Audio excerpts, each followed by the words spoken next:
In a parallel world with cultivators, Anlin has obtained a pet synthesis system. Iron Fierce Ant Queen Termite, Queen a weapon of mass destruction. Hamster Fortune Cat, Gold, a lucky treasure-hunting mouse. Ice Fire Dragon Wolf, Sun, Core, Moonlit Ghost, and Sunlight Candle. The ant colony has merged military tactics. The wolf beasts have merged martial arts. And even the everyday beast tamers can refine weapons and pills. Anlin looked at his array of tame beasts and nodded in satisfaction. The swarm that devoured the stars, the invincible divine beast Taiwu, the lucky mouse that can find artifacts just by walking, and the glutton that can devour everything. On that day, all races once again experienced the fear of being dominated by that man. Chapter 1. Absurd Transmigration.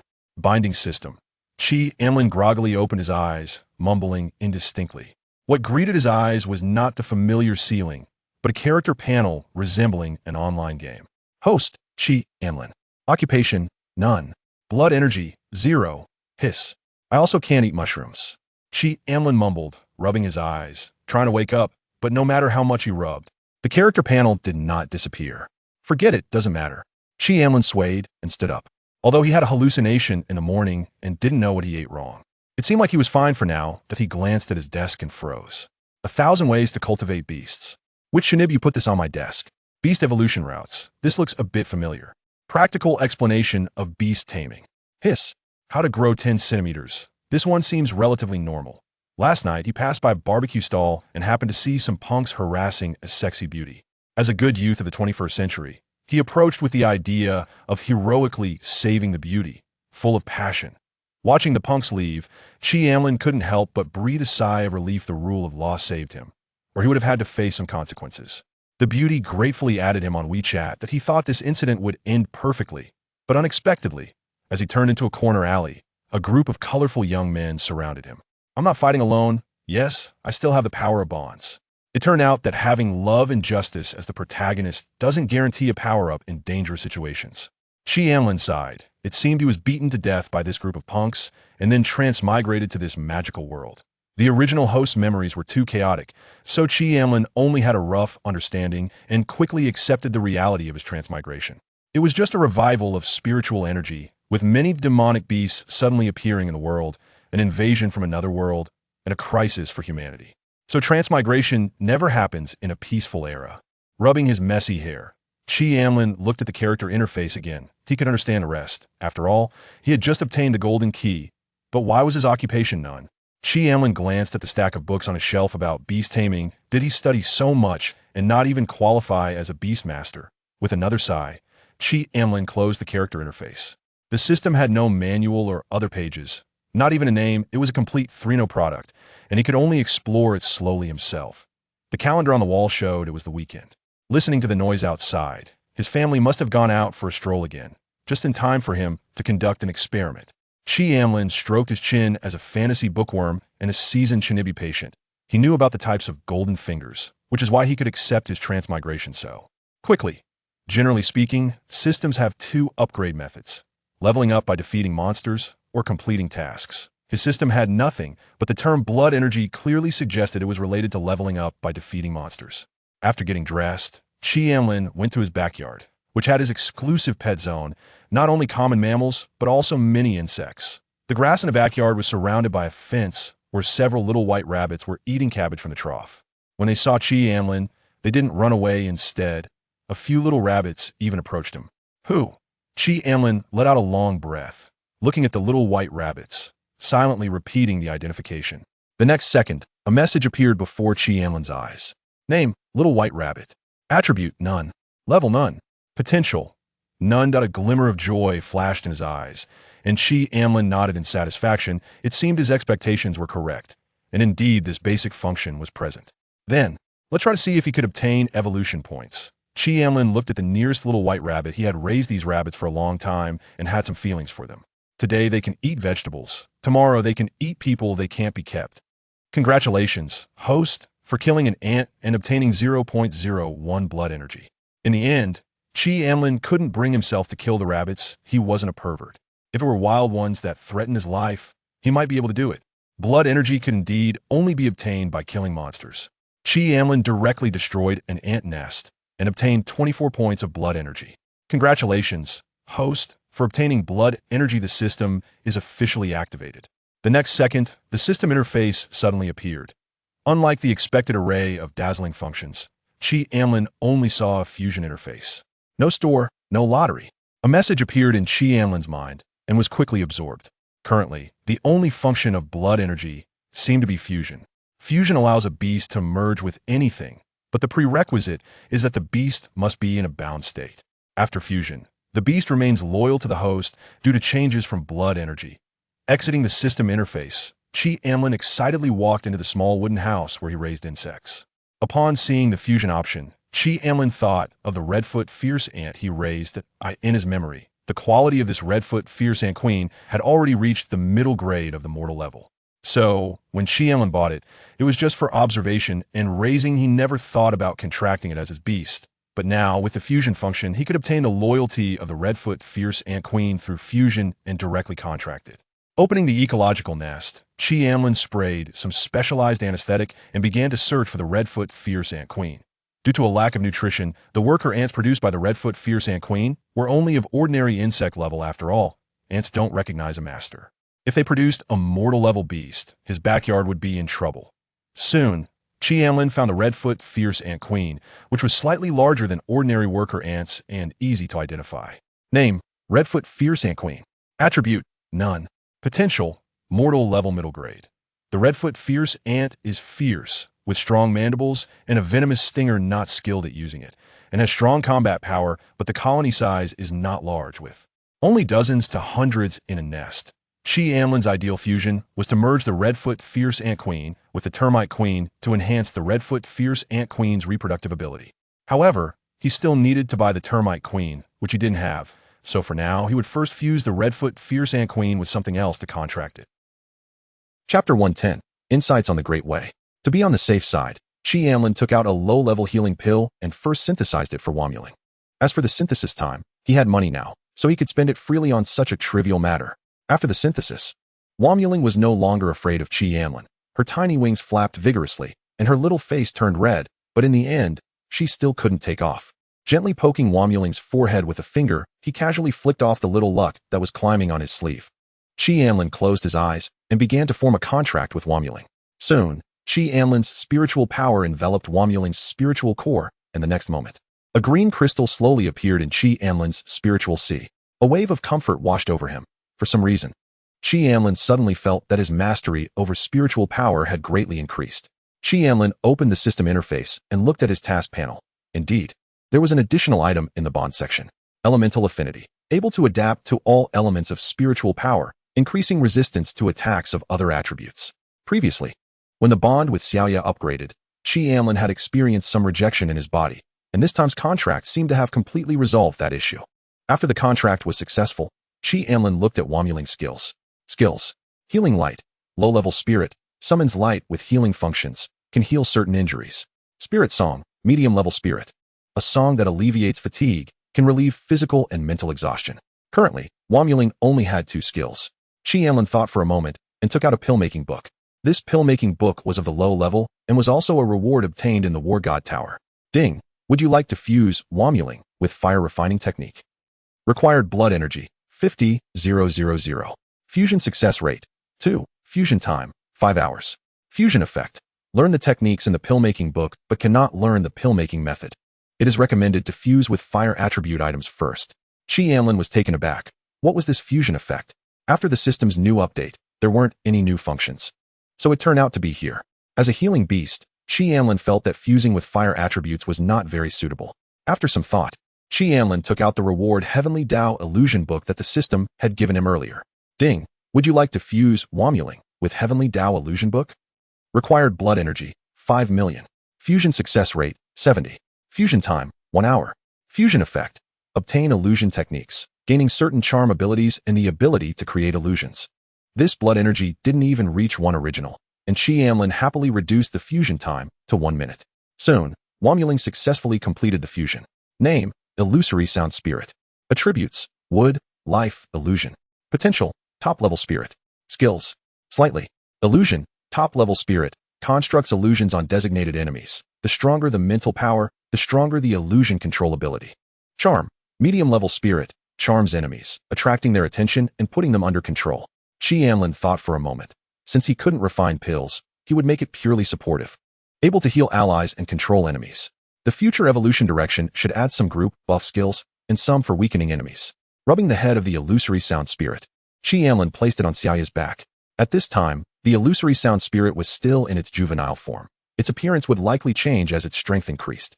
Anlin looked at the illusory sound spirit and suddenly thought of something, saying to it, "Use spirit song." Upon hearing Anlin's words, the illusory sound spirit nodded vigorously and opened its small mouth to begin singing. The melodious song was like a warm flame, healing Anlin's tired body and spirit, and it felt like a soft ribbon wrapping around Anlin's heart. For a moment, Anlin felt all his fatigue disappear, and he became full of energy. The song enchanted both Anlin and Xiaoya, like a kingfisher skimming the water and like a yellow oriole singing. After the song ended, the lingering sound remained. If it weren't for the little luck shouting awesome in the spiritual sea, Anlin might have stayed entranced for a while longer. "Coach, I want to learn too." Little Luck's hands were clapping wildly, prompting Anlin to flick it away. Then, Anlin looked at the illusory sound spirit again. He didn't expect its song to be so beautiful, truly befitting a member of the spirit race. Anlin thought for a moment. As someone who struggled with naming, he didn't know what name would suit the illusory sound spirit. Celestial voice sounded nice. Calling it Tianyin would be good. Since that's the case, from now on, I'll call you Tianyin. With Tianyin's presence, he no longer had to worry about fatigue. Using the opportunity for insights on the Great Way, in the blood energy space, Anlin said to the system, "Ding, use successful." The next moment, Anlin felt his consciousness suddenly sink, and strange paths appeared around him, surrounding him. A profound feeling emerged, and Anlin felt his soul floating. The Heavenly Thunder path was not suitable. The Rapids path was also not suitable. The Hammering Sky path and Blood Shadow path. A series of insights into the Great Way appeared in Anlin's mind, quite chaotic. Floating in the sea of the Great Way, Anlin began to ponder what kind of path he needed. If there were no existence of the Ant Queen, he would surely need to kill monsters like the protagonists in those novels to gain blood energy. If he were to kill himself, would he gain insights into the path of killing? Anlin closed his eyes, and the laws of the Great Way around him began to flow into his body. After a long time. Name: Anlin. Occupation: Beastmaster, Body Cultivator, Chi Cultivator. Blood Energy: 62 million origins. Techniques: Tiger's Edge Fist, Top Level Low Grade, Great Perfection. Lingfeng Step, Top Level Low Grade, Small Completion. Falling Leaf Sword Technique, Top Level Low Grade, Small Completion. Return to Origin Profound Art, High Level Yellow Grade, 4th Layer. Xianjun Body Refining Method, High Level Yellow Grade, 7th Layer. Xian Yin Sword Technique Remnant, Medium Level Yellow Grade, Small Completion. Heavenly Inquiry True Method, Medium Level King Grade, 2nd Layer. Bond, Slightly. Great Way, Extreme Ice Path, 1, Fusion Path, 005. Burning Fire Path, 05. Anlin opened his eyes. This time of insight directly cost him 5 days. However, isn't the Great Way supposed to be comprehended only at the king level? Chapter 111, Return Journey. Just as he was in the blood energy space, Anlin thought for a moment and summoned a god race of the same level. The members of this race appeared to be quite exquisite, but their strength was each more monstrous than the last, with all aspects pushed to the extreme. Soon, a girl with pale golden pupils appeared before Anlin. Her snow-white skin shimmering with an ivory-like halo, and her stunning face carried an air of superiority. Although her figure was fiery, she exuded an aura of sacredness that was inviolable. These god races looked increasingly pretentious. Anlin squeezed his hand, not summoning a weapon but directly charging at her, preparing to fight with his bare hands. Name: Ji Shui. Race: Superior God Race. Attributes: Light, Sacred. Seeing Anlin rushing forward, Ji Shui's pupils contracted, and a long sword appeared in her hand, thrusting directly at Anlin. Clang. Grabbing the long sword, sparks flew, and Anlin struck out with his other hand, sending Ji Shui flying. Shaking his hand, Anlin glanced at his palm, which had only a white mark from the cut.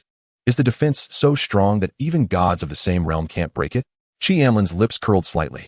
If someone really regarded him as a traditional beastmaster, the sad truth would be that this person before him was harder than his own blade. After Ji Shui landed on the ground, she let out an angry roar, the long sword in her hand flashing with dazzling light. With a swing of her sword, the sacred light transformed into sword energy, flying towards Anlin. Seal. Anlin said softly, and in the next moment, the sword energy directly turned into an ice sculpture and fell to the ground. This was the ice sealing skill imbued with the essence of the great Tao, capable of directly sealing even attacks. Qi Anlin looked at Jishuala, and with a surge of spiritual power, he directly froze her into an ice sculpture. The blood energy space slowly dissipated, and Qi Anlin exhaled a breath of turbid air. Although he hadn't fully comprehended the Great Tao, the lethality of this skill was something that martial skills couldn't compare to at all. Now he understood why everyone below the king level was considered an ant. After tidying up, Qi Anlin prepared to return. The heart of the blood-devouring king was buried deep in the forest, and Qi Anlin instructed the blood-devouring king to retrieve it. Even though it had been dead for a long time, the heart was still bright red, as if just dug out, and contained a large amount of energy, making the ant queen drool. After tossing the Tianyuan crystal to the ant queen, Qi Anlin gently patted its head. The ant queen was quite special, and it certainly couldn't follow him for now. The small beast realm was a fourth-tier map, and due to the lack of strength restrictions, the world ruler inside had already been taken down. The remaining demon beasts were all at the peak of the fourth realm, sufficient for the ant queen to continue developing. The resources obtained by the ant soldiers here were somewhat beneath Qi Anlin's notice, so he left them for the ant soldiers as rations.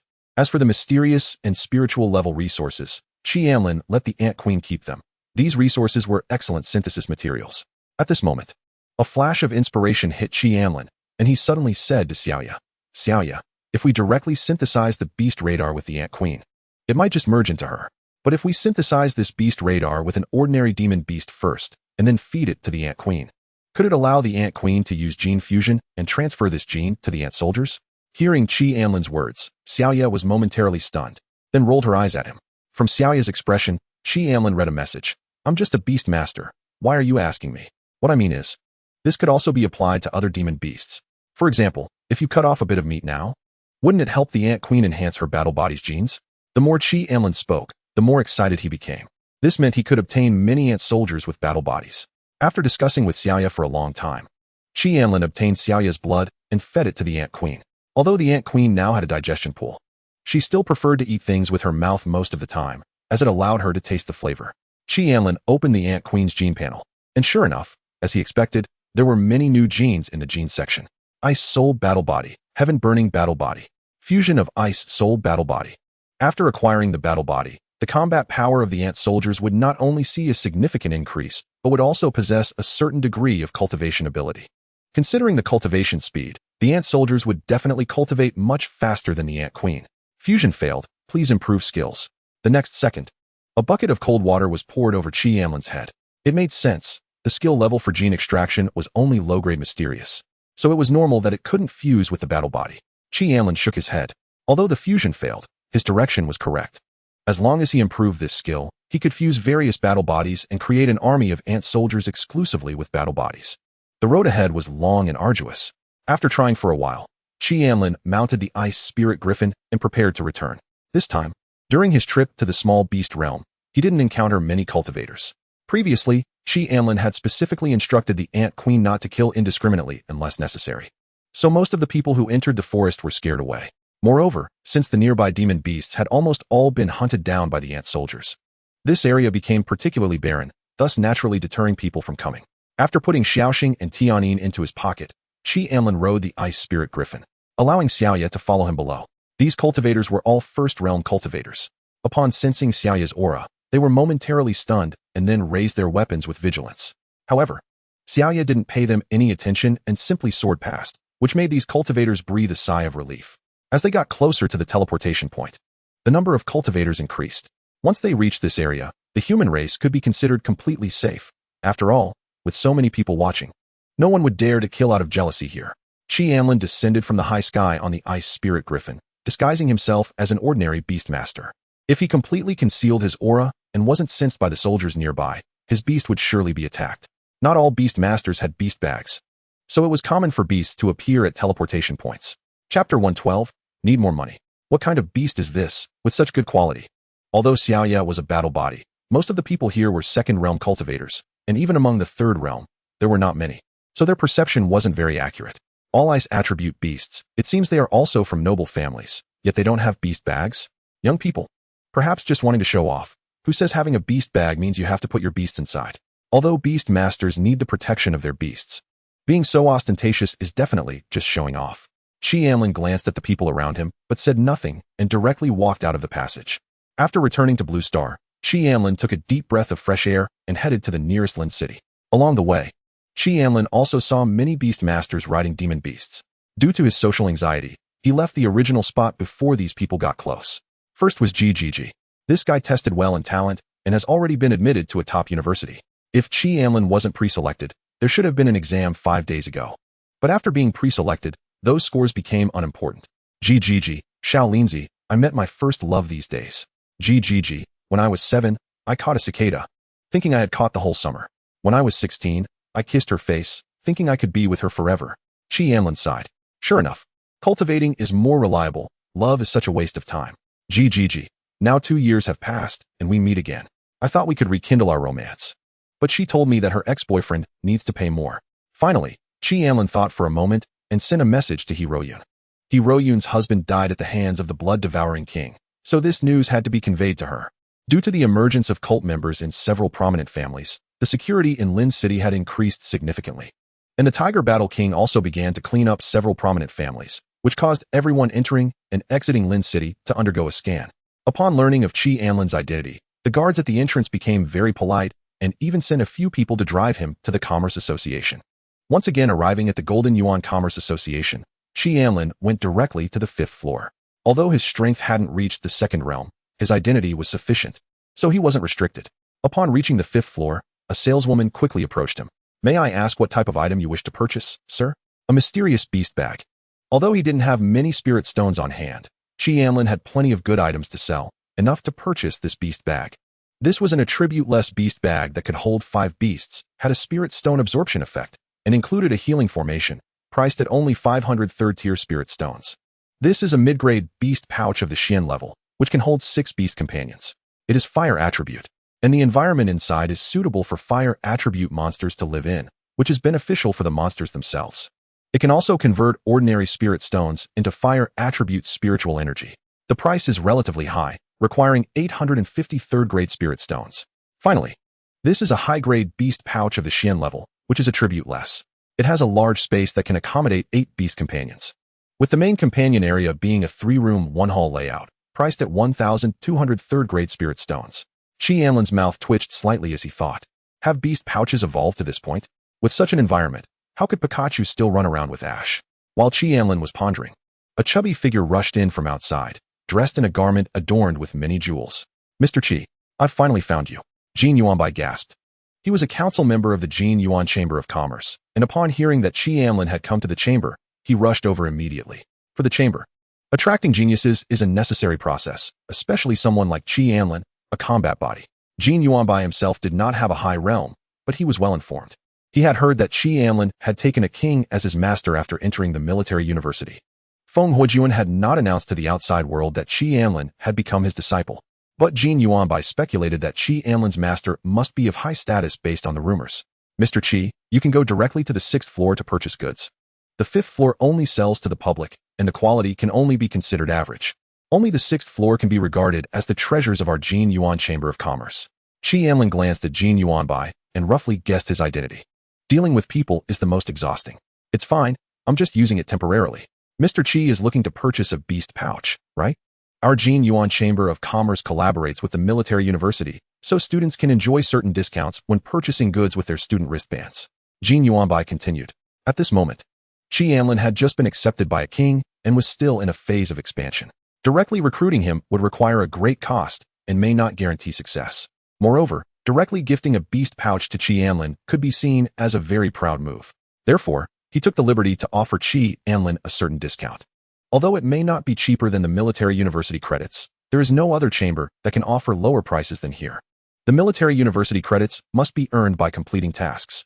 Additionally, this Jin Yuan Chamber of Commerce is only a branch. If investments are made well, more resources can be allocated from the headquarters. Furthermore, if Mr. Qi has any resources to sell, our purchase price will also be higher than other chambers.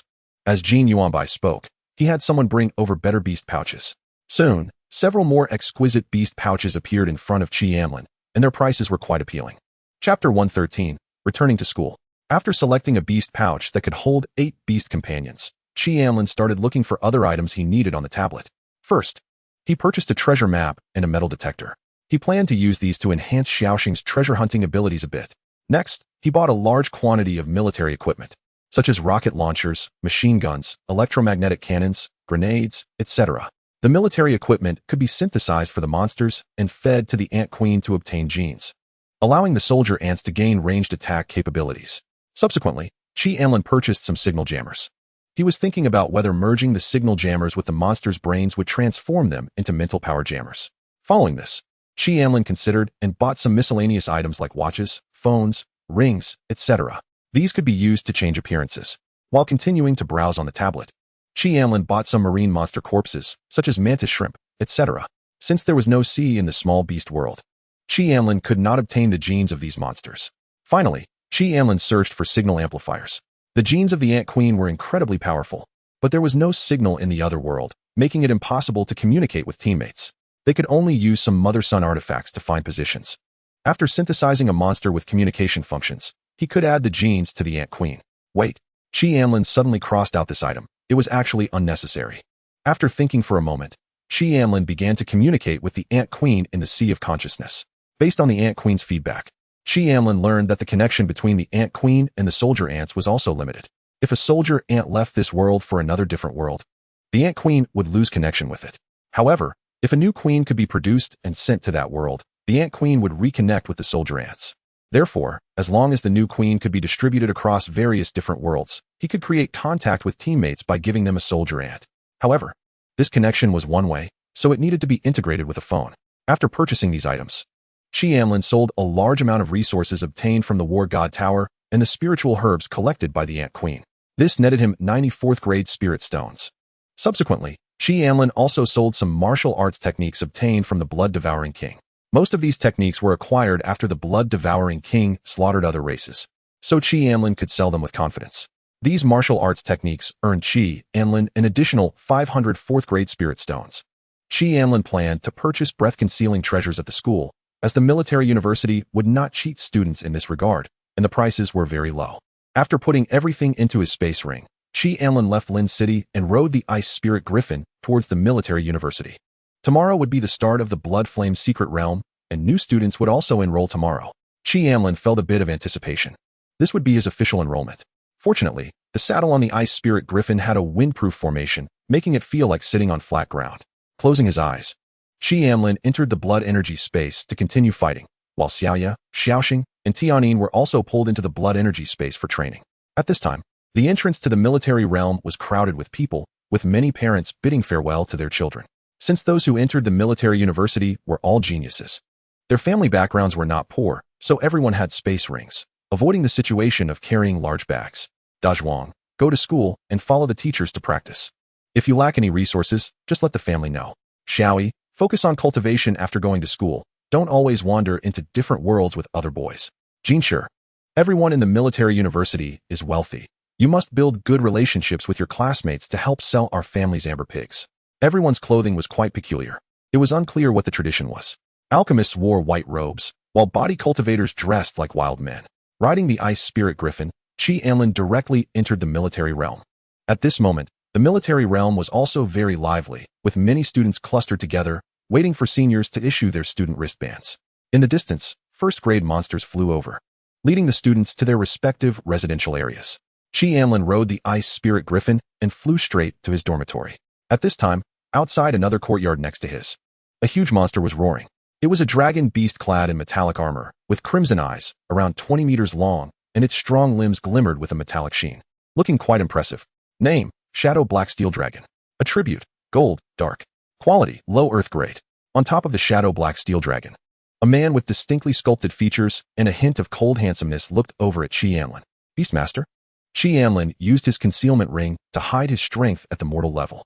And Hongfei also knew that students residing in the heavenly level area wouldn't have such low cultivation. Anlin nodded. He could sense that the person in front of him was not a beastmaster, and the school was unlikely to provide students with such high-level beasts. So it was highly probable that this person brought the beast from home. Name, Hongfei. Occupation, Body Cultivator. Physique, Battle Body of Military Conquest, rank 4705. So he is another battle body, Anlin thought, glancing at him. Aside from himself, this person should be the strongest among the new students in the military academy. Anlin, he introduced himself, and Hongfei raised an eyebrow, suddenly asking, what level of beastmaster? Due to Anlin using the concealment ring, Ji Hongfei couldn't sense Qi Anlin's battle body and speculated that Qi Anlin must have a higher Beastmaster level to enter this area. The profession of Beastmaster is somewhat ambiguous. Although they can rely on the spiritual energy feedback from their beasts to break through, it still largely depends on their mental strength. Therefore, many times, the level of a Beastmaster does not represent the level of their beast. Chapter 114. The overbearing Fenghua Jun. Qi Anlin smiled at the inquiry about himself. This guy definitely hadn't paid attention to the information of other battle bodies. His student wristband should have information on other battle bodies. So as long as he knew the name, he should be able to find out the identity. Before Qi Anlin could speak, Ji Hongfei suddenly said, "Never mind. Strength has nothing to do with me. My goals won't be focused on my peers." What a strange way of speaking. Ji Hongfei waved his hand, and the shadow-black steel dragon disappeared, then turned and entered the courtyard. After Ji Hongfei left, Qi Anlin shrugged it off and walked towards his own courtyard.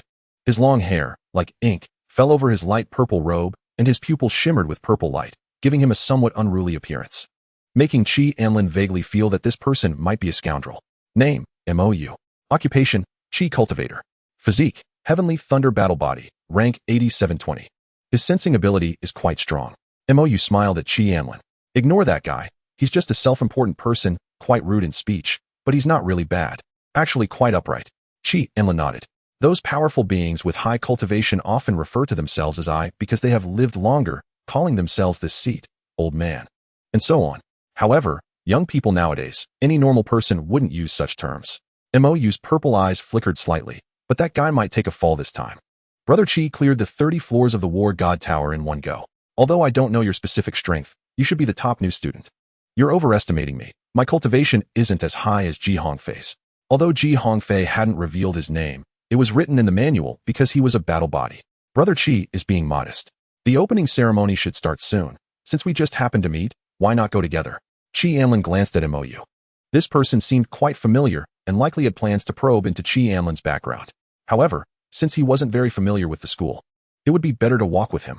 Qi Anlin was also curious about MOU's combat strength, and since MOU didn't seem to harbor any ill intentions, making a friend would be good. In the future, they could fight together, giving him a chance to collect MOU's blood for refining the battle body genes for the Ant Queen. On the way, Qi Anlin and MOU talked about school matters. He had to admit that apart from cultivation, he knew nothing. While MOU came from a large family and was well aware of many rumors. From him, Qi Anlin learned that Ji Hongfei was Ji Hao's cousin, and he had a very strong personality, always wanting to surpass his cousin. According to MOU's description, Jin Hong's battle body was a beauty. From MOU's tone, it was clear that he was indeed a scoundrel. Although male geniuses might not know, he was very familiar with the prettiest girls among the new students, even knowing which district they lived in. Brother Qi, this time the new students should be divided into 4 classes. We battle bodies will likely be separated. You must remember to become the class monitor. There are many benefits. Qi Anlin nodded, remembering this point. The two quickly arrived at the playground, which was very large, and even with most of the new students gathered, it wouldn't feel crowded. The opening ceremony wouldn't mention any precautions. All this information would be notified on their wristbands. After putting away the flying beast, MOU continued. The main purpose is to divide classes and test. Hearing MOU's words, Qi Anlin was somewhat puzzled. Test? For new students, some tests usually assess strength and willpower.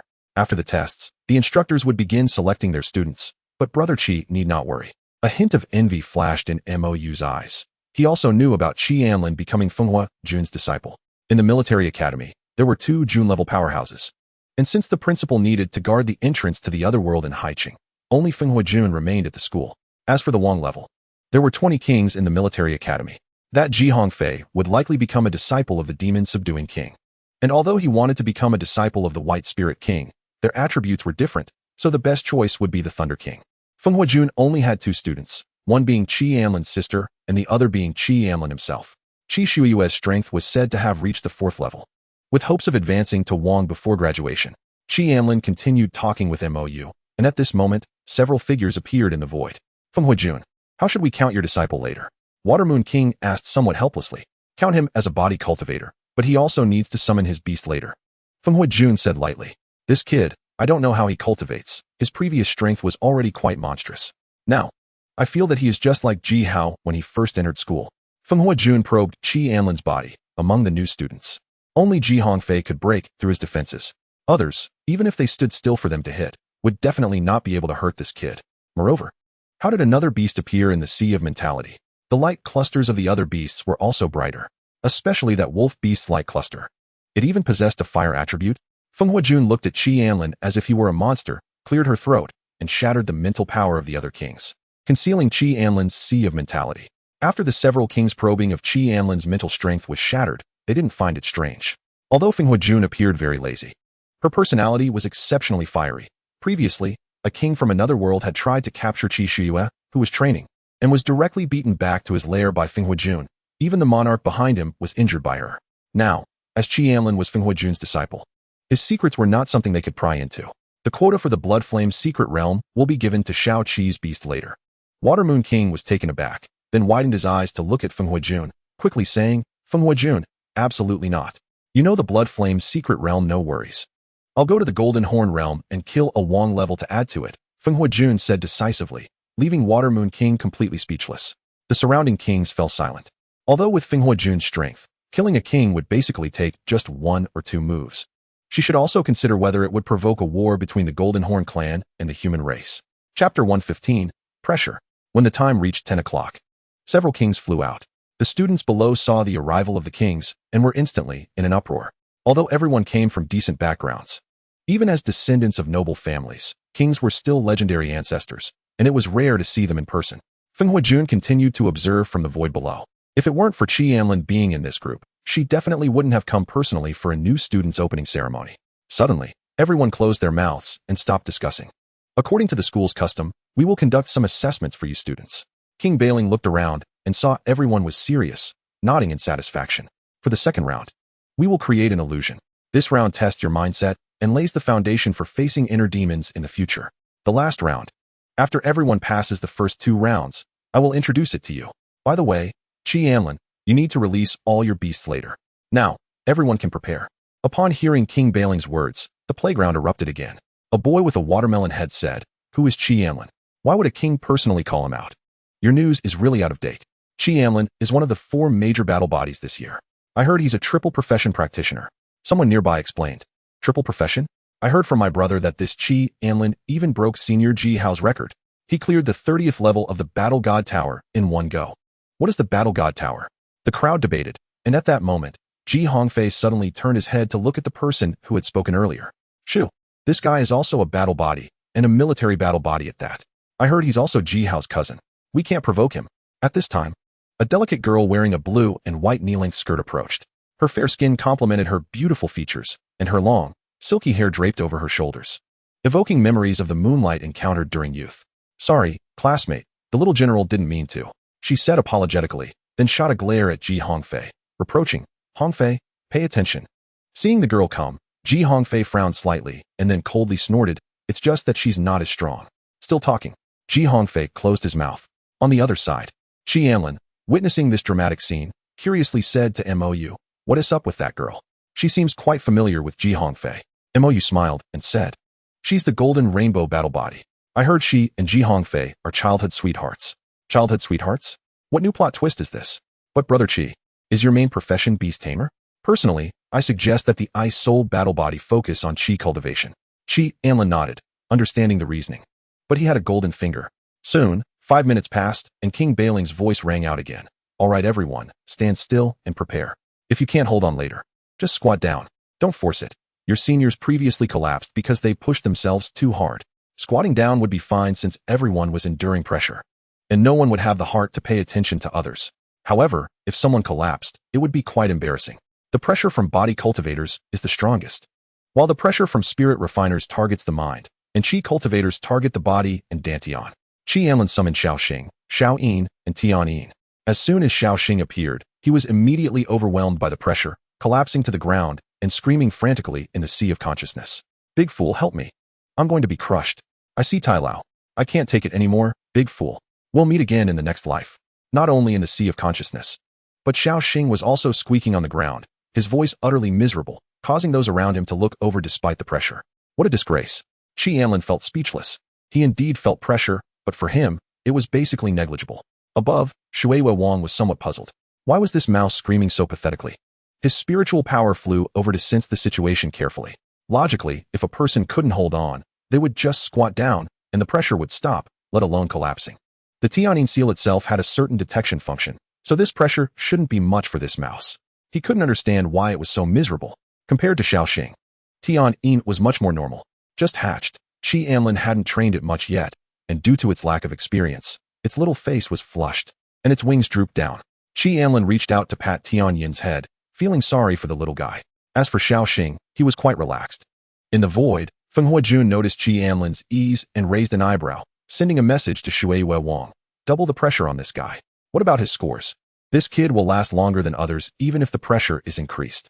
It won't be easy to discourage the others. Shui Wang nodded and directly increased the pressure on Anlin. The first round of the competition was about how long one could endure.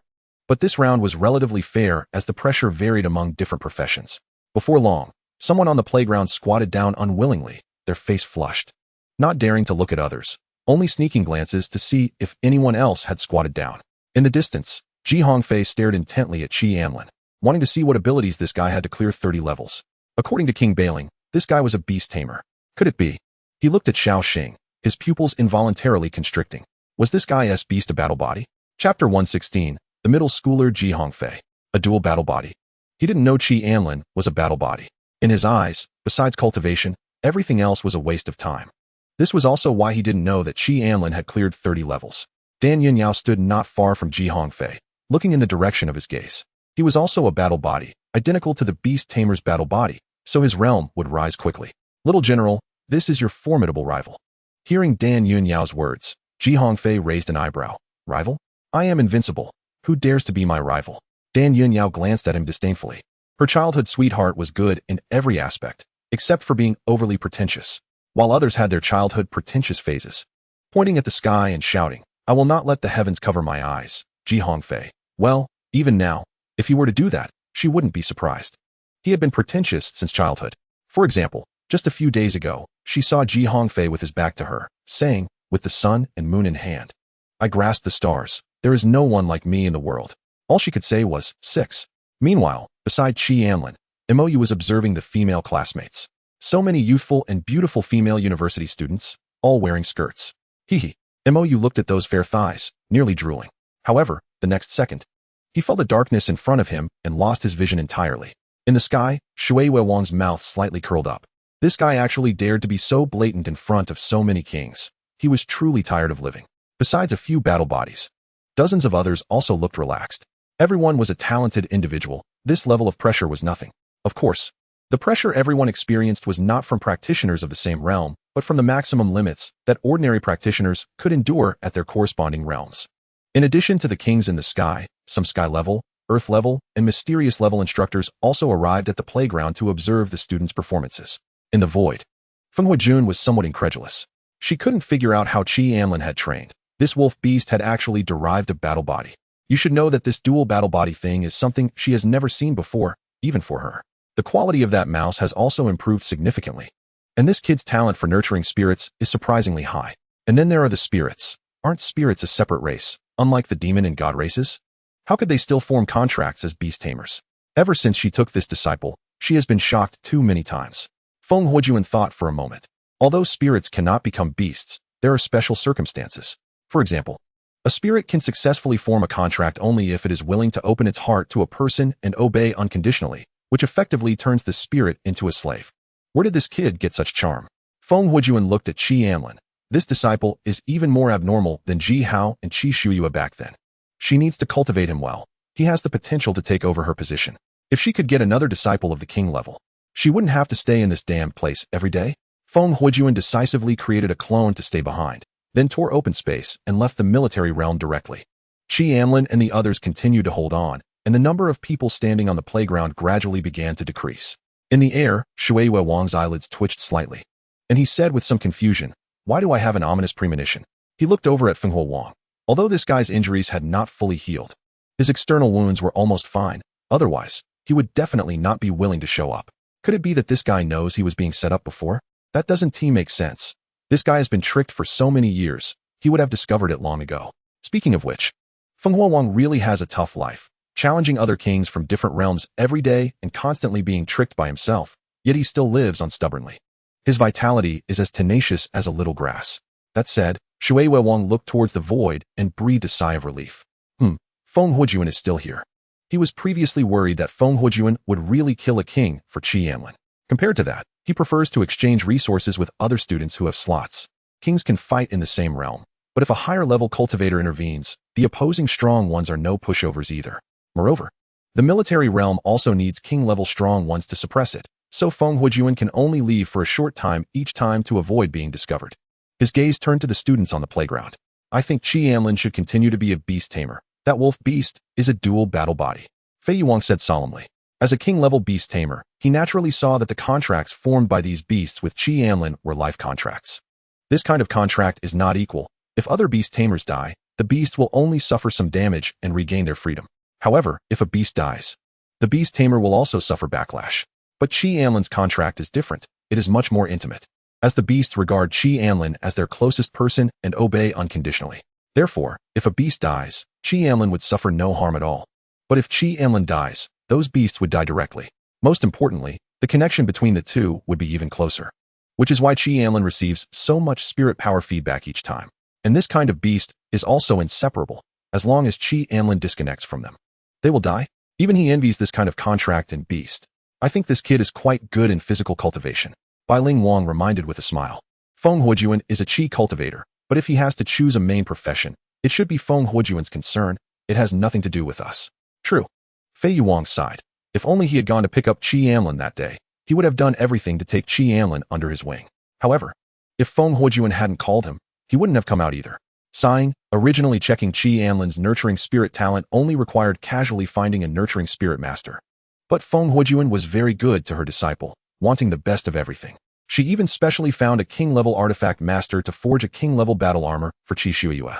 It seems that Feng Huojuan had already intended to take on a disciple back then. However, Fei Yuang's mouth curled slightly. Feng Huojuan knows nothing about beast taming. So if Qi Anlin wants to seek advice, he still has to come to him. At that time, he would be considered half of Qi Anlin's master. The pressure level below increased again, leaving only 20 people on the playground. The pressure on Xiao Xing disappeared, but its little feet were still twitching slightly. Why do others just have to squat down to avoid the pressure? It was nearly crushed to death. Chapter 117, Breakthrough. If these people aren't eliminated soon, it seems that after 1 or 2 more levels rise, I will have to kneel. The pressure slowly increased towards the next realm, and soon, another 10 people squatted down. These were mostly first realm students. The gap between the mortal level and the first realm is huge. So many mortal level students directly squatted down upon encountering the pressure of the first realm. Although there was a reminder from Bai Ling Wang, a few still spat blood from straining too hard and collapsed, needing to be taken away. This batch has a good foundation. Feng Huo Wang was very satisfied as he stared at a fire element Qi cultivator. Apart from Feng Huojuan, he was the strongest fire attribute cultivator here. And this person would definitely come under his wing. As for battle bodies, he had never received one for so many years. He was quite satisfied with Qi Shuiyue a couple of years ago, but was directly taken away by Feng Huojuan.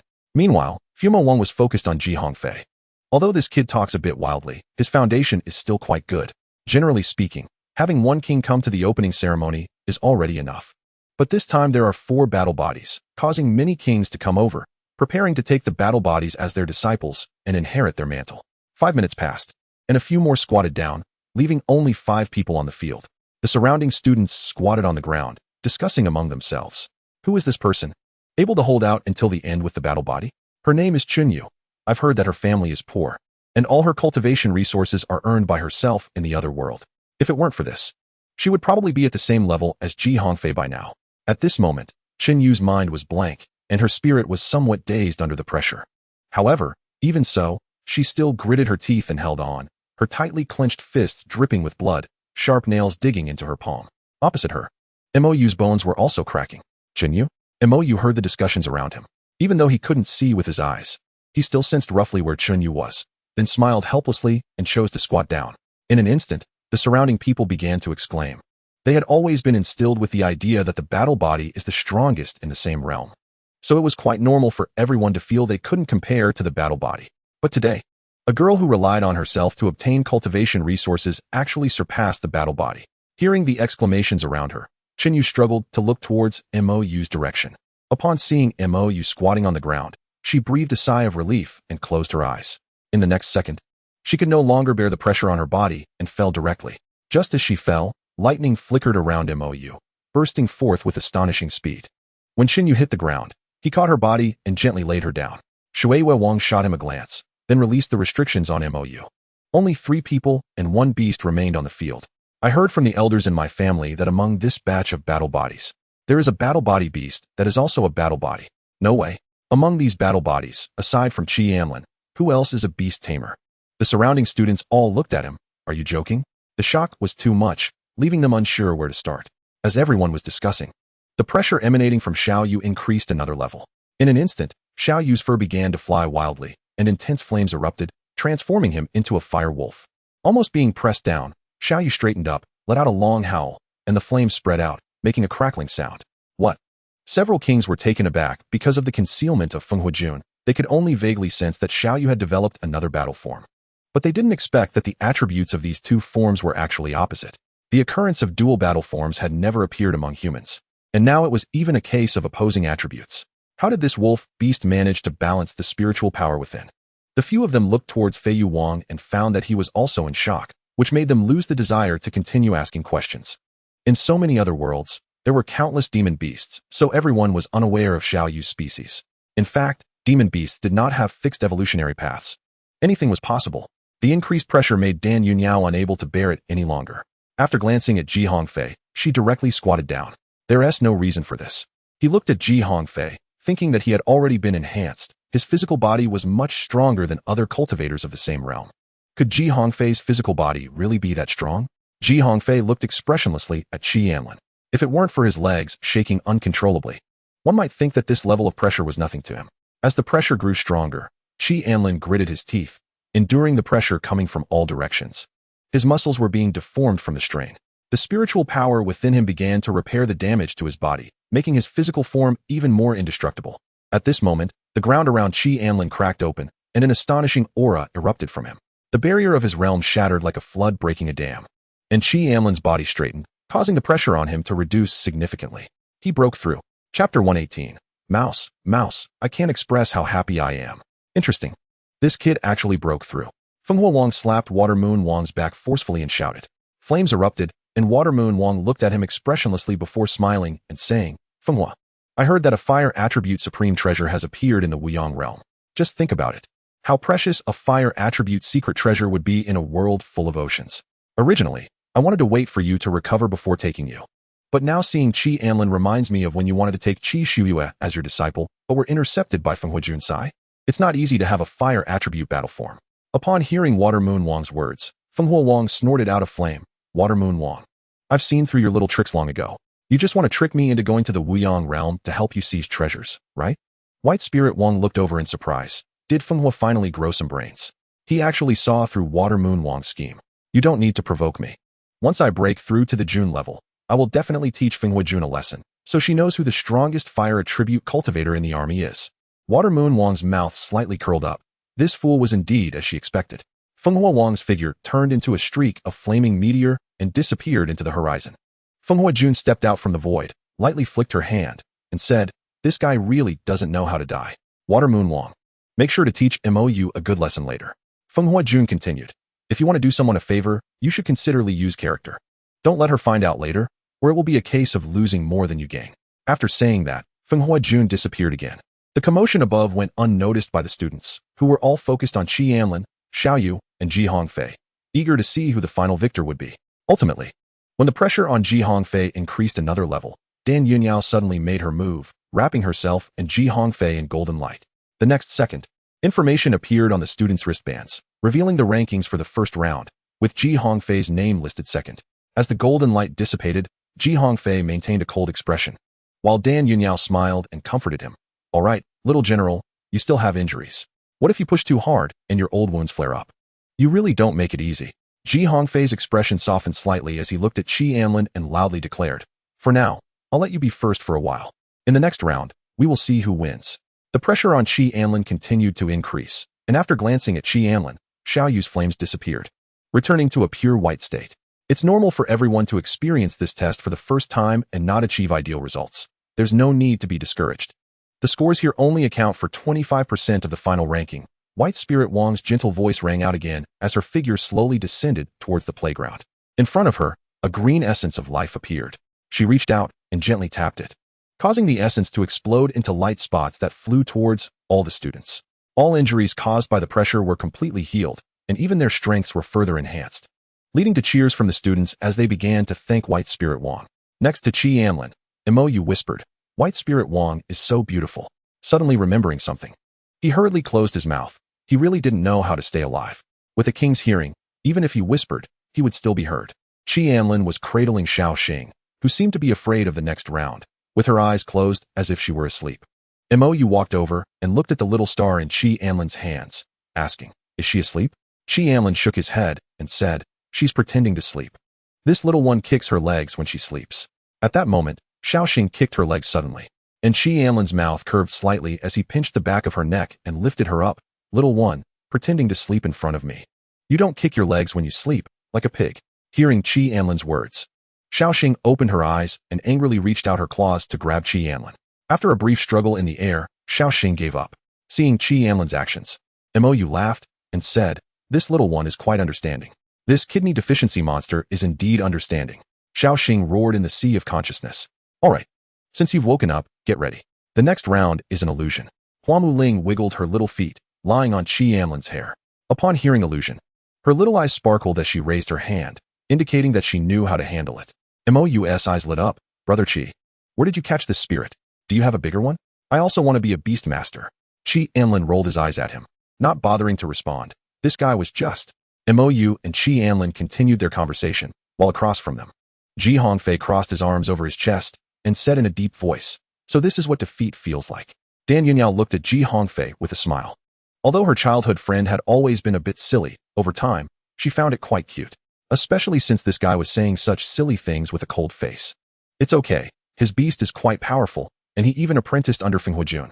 Who knows how many good things he got, and you still have injuries. Otherwise, you would definitely have broken the record. Ji Hongfei nodded. "This time doesn't he count? I'm still the undefeated general." Haha, little general has never lost. People around felt a sour smell in the air and quickly chose to distance themselves. A few bald students in the distance joined their hands and softly chanted, "Amit Ba." Form is emptiness, emptiness is form. After that, a flash of light appeared in the eyes of Huan Tian Wang, and in an instant, everyone was plunged into darkness, falling into an illusion. Below, everyone stared blankly ahead, and soon, someone began to laugh foolishly like a mouse. In the illusion, Xiao Xing is surrounded by dozens of different colored female mice, lying on a large bed filled with over 100 of them. "Oh, how happy I am with my little mice." Embracing a khaki-colored mouse, Xiao Xing gives it a kiss and then sniffs another pink mouse, closing her eyes in intoxication. "Little beauty, you smell so good. Today, I will choose you." Chapter 119. Chi Anlin. It's just a pink skeleton. Xiao Xing is lost in a world of indulgence, while another person laughing foolishly is Mou. In Mou's illusion, he is playing in a swimming pool surrounded by beautiful women. Beside him, the White Spirit King, dressed in a swimsuit, peels a translucent grape and gently places it in his mouth. "Young master, eat my other side," Chinyu says playfully, holding a strawberry. Mou enjoys the feeding from the beauties, and at this moment, a delicate hand brushes against him, and he quickly grabs it. "Little troublemaker, don't cause trouble now." Mou smirks. In Ji Hongfei's illusion, Dan Yunyao gazes at him with flirtation, her breath fragrant and her body slightly flushed. "Little general." Ji Hongfei steps back and says loudly, "Yunyao, please behave yourself. I am focused on my cultivation and have no romantic intentions. Don't touch me." Dan Yunyao moves closer, trying to wrap her arms around his neck, but Ji Hongfei turns and runs, breaking through the illusion the next moment. Glancing back at Dan Yunyao with lingering fear, he sees she has no reaction and breathes a sigh of relief.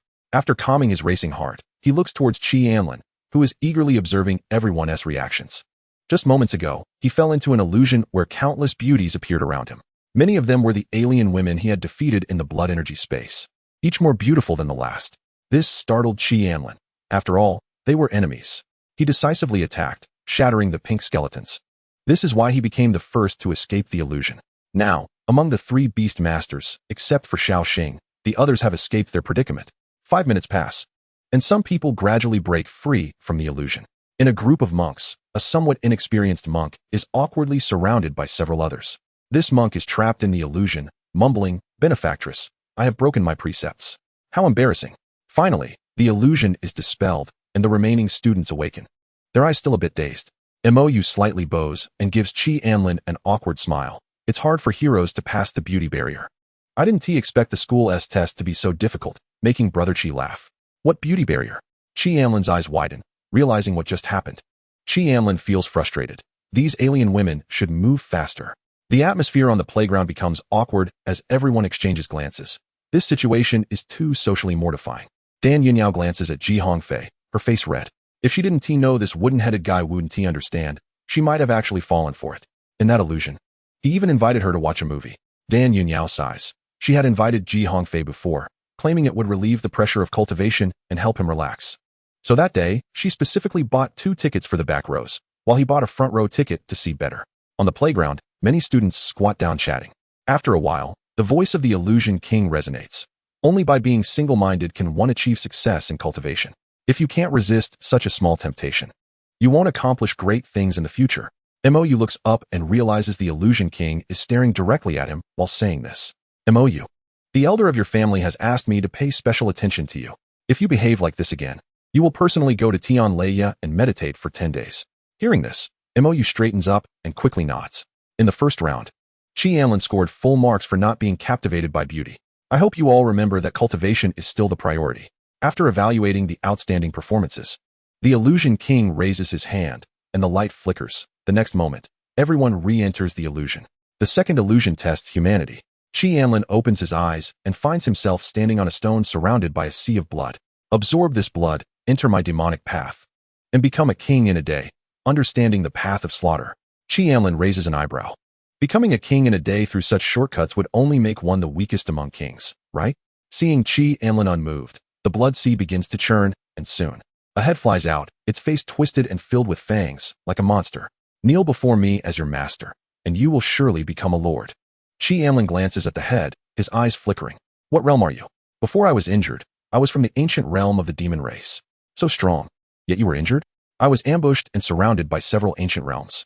Chi Anlin ponders and says, are you trying to take over my body? I am just a remnant soul and cannot pose a threat to you. What good does that do you? The head replies somewhat impatiently, I am unwilling, but powerless for revenge, if only. Before it can finish, Chi Anlin throws a punch.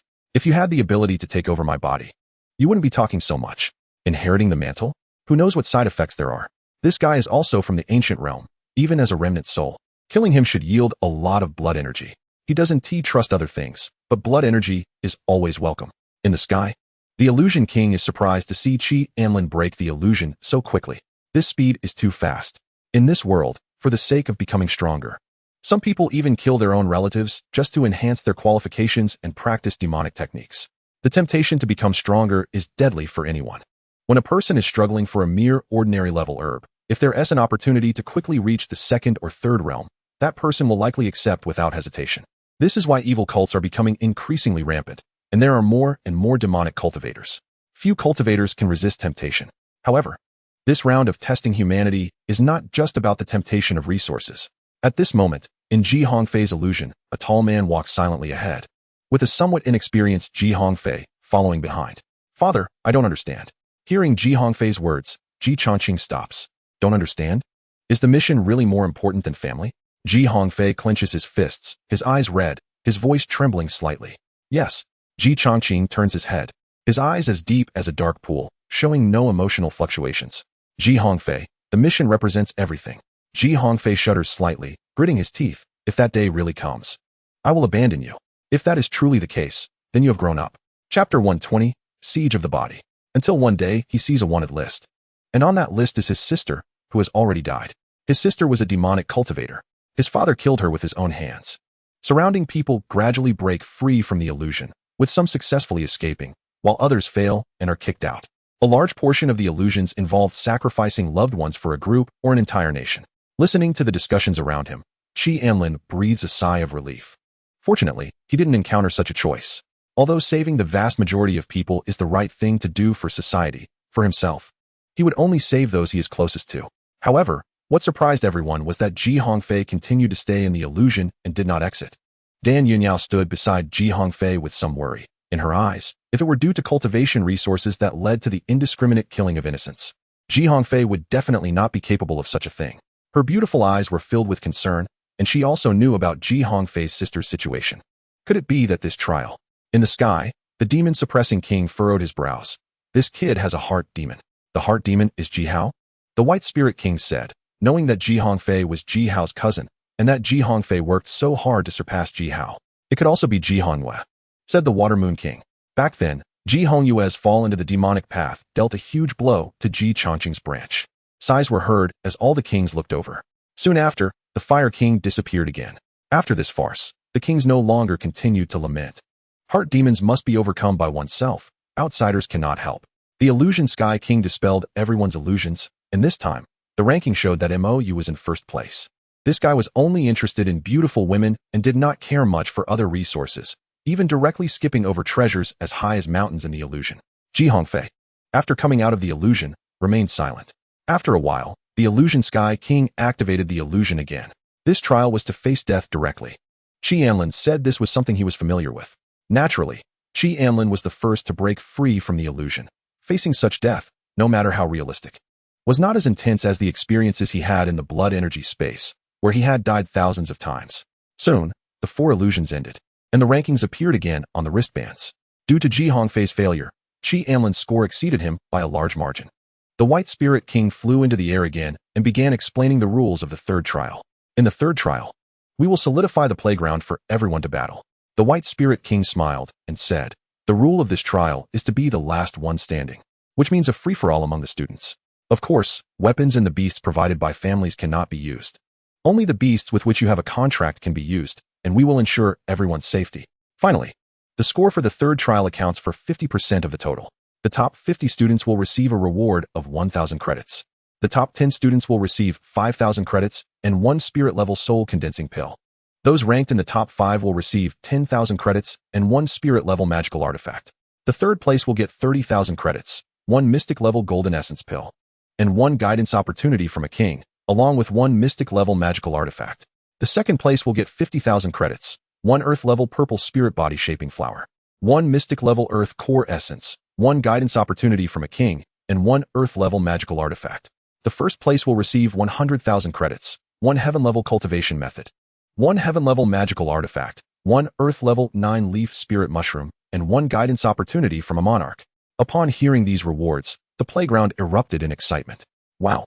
The difference is too great. The battle body is directly favored. A male doctor complained, feeling that such rewards were basically out of his reach. Although the last trial was not very friendly for support classes, after all, the ones on the front lines were all combat classes. So resource distribution would lean more towards them. Don't worry, the last trial accounts for 50%. We can all unite and prioritize getting rid of the battle body. Yes. Surround the battle body. Surround the battle body. The students quickly reached a consensus, and the entire playground echoed with cries to surround the battle body. Brother Chi, what do you think? MOU looked at Anlin, thinking that with so many people, even if he was a battle body, he couldn't handle it. Anlin stroked his chin. He had always been the one to surround others, but he didn't expect to experience being surrounded today. Unfortunately, the Ant Queen was not present and couldn't show up. Otherwise, with so many students, they wouldn't be enough for the ant soldiers to fight. Since we're going to surround the battle body, why don't we battle bodies unite? MOU suggested. It could be said that even doubling the number of students here would not be a problem. However, Anlin nodded. I don't mind. But do you think Ji Hongfei would really agree? To Anlin's surprise, Ji Hongfei agreed to the team application. To be precise, it was Dan Yunyao who agreed. In addition, Dan Yunyao invited over a dozen students to join the battle body team. The little general is a soldier who attacks the battle body. The more people under him, the stronger his own power will become. Hearing Dan Yunyao's explanation, Anlin's eyes lit up. Goodness! If this battle body teamed up with the ant soldiers, wouldn't that be invincible? Anlin stared intensely at Ji Hongfei. This guy was a treasure. In the Golden Horn realm, the Phoenix Fire Monarch concealed her aura, guarding a city gate. In this world, every city lord is a king. This guy has actually broken through to the monarch level, and still bears it all, planning to deceive whom? The Phoenix's eyes flickered slightly, and the corners of her mouth lifted slightly. Since he has broken through to the monarch level, does that mean my intervention wouldn't violate the rules? Recently, it seems that the giant spirit city has been at war with the human race. Could it be that this guy wants to deceive and kill the human race's king? The Phoenix Fire Monarch was furious. What audacity! If it weren't for her foresight and early detection of this guy's conspiracy, the human race would have lost a king. In that case, don't blame me for being ruthless. Chapter 121, Destroying a City. The Phoenix Fire Monarch quietly waited at the gate. Although this guy had been promoted to the monarch level, there were still differences between monarchs. The gap between monarchs and kings was also significant. An ordinary monarch must not only fully master one path, but also possess 5 integrated paths. The kings at the school had basically only mastered 2 paths, with only the demon-suppressing king mastering 4 paths. The concept of the Great Path is not something that can be considered mastered just by scratching the surface. Otherwise, if anyone could just kill a few other kings and integrate the Great Path into themselves, monarchs would already be everywhere. As for the Phoenix Fire Monarch, all 5 paths she comprehended were fire paths, unlike other monarchs who had more varied comprehensions. Thus, she was also a top-tier existence among monarchs. Soon, the Phoenix Fire Monarch awaited the time when the giant spirit city would go to war with the human race. As a monarch, causing the aftermath of the battle to destroy a giant spirit city shouldn't be considered excessive, right? In the city, one by one, the strange beings with horns on their foreheads rushed out, all clad in silver battle armor, each possessing strength reaching the first realm. Many students just entering military school were overly confident, unaware that their strength was even inferior to that of the other side soldiers. A vast army surged towards the entrance of the human world, and soon engaged in battle with the human race's army. 2 or 3 heaven-level powerhouses hovered in the sky, looking down on the battlefield like deities. The human race will eventually invade the human world and capture those delicate human girls as slaves. The one with golden horns, who was somewhat short, spoke. In the void, the Phoenix Fire Monarch glanced at him, planning to kill this guy during the battle. Chigu trembled. For some reason, he felt a faint sense of crisis surrounding him. Could it be that the human race has a backup plan? Could it be that there's another king? No way. If that were the case, the city lords of other cities would come to support. At this moment, the battlefield was filled with dust, the sounds of slaughter echoing, and dismembered limbs and corpses were everywhere. Soon, the King of 8 Desolation stepped out, his powerful voice resounding through the heavens. King of Giant Horns, come out and die. After saying that, he floated into the air, heading towards the giant spirit city, and at that moment, a 3-meter-tall giant horn being flew up from within the city. The pressure of a peak king radiating outward. 8 Desolation King, don't think this king is afraid to kill you. Due to being close to a breakthrough before, he had never used his full strength, allowing the 8 Desolation King to escape repeatedly.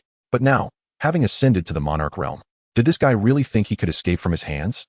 The giant horn king concealed his aura, preparing to deliver a fatal blow as the 8 Desolation King approached. Upon seeing the city lord appear, the army below seemed invigorated, while the Golden Horn clan members in the city erupted in cheers. Although the 8 Desolation King appeared very arrogant on the surface, he was extremely vigilant inside. He knew the gap between himself and the Giant Horn King. These previous battles were merely to buy time against the Giant Horn King. Meanwhile, in another city, 2 human kings were on their way to kill the Lord of New Asia City. These 2 cities were very close to the entrance of the human realm, and if they could eliminate one, the pressure on the station forces would be greatly reduced. What he needed to do was to hold off the Giant Horn King until the Lord of New Asia City was completely killed. As he got closer to the Giant Horn King, the 8 Desolation King was preparing to launch an attack when suddenly, a terrifying pressure emerged, sending him flying. Between him and the Giant Horn King, a blazing sun slowly rose. Damn, peak monarch. The Giant Horn King looked terrified, not bothering to conceal his realm anymore.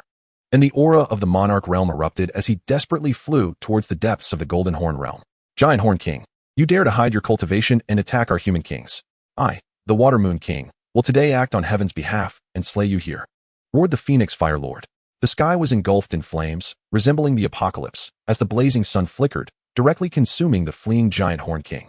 Flame annihilation. A tremendous roar rang out, the space collapsed, and a massive shockwave spread out, obliterating the Golden Horn beings along the way. Then, the Phoenix Fire Lord waved her hand, and a layer of flame shield appeared around all the human cultivators, blocking the incoming shockwave. The flames consumed an entire expanse of land, and taking advantage of this moment, the Phoenix Fire Lord flickered and directly grabbed the strange ancient being, crushing it to death and storing it in her spatial ring before it could react.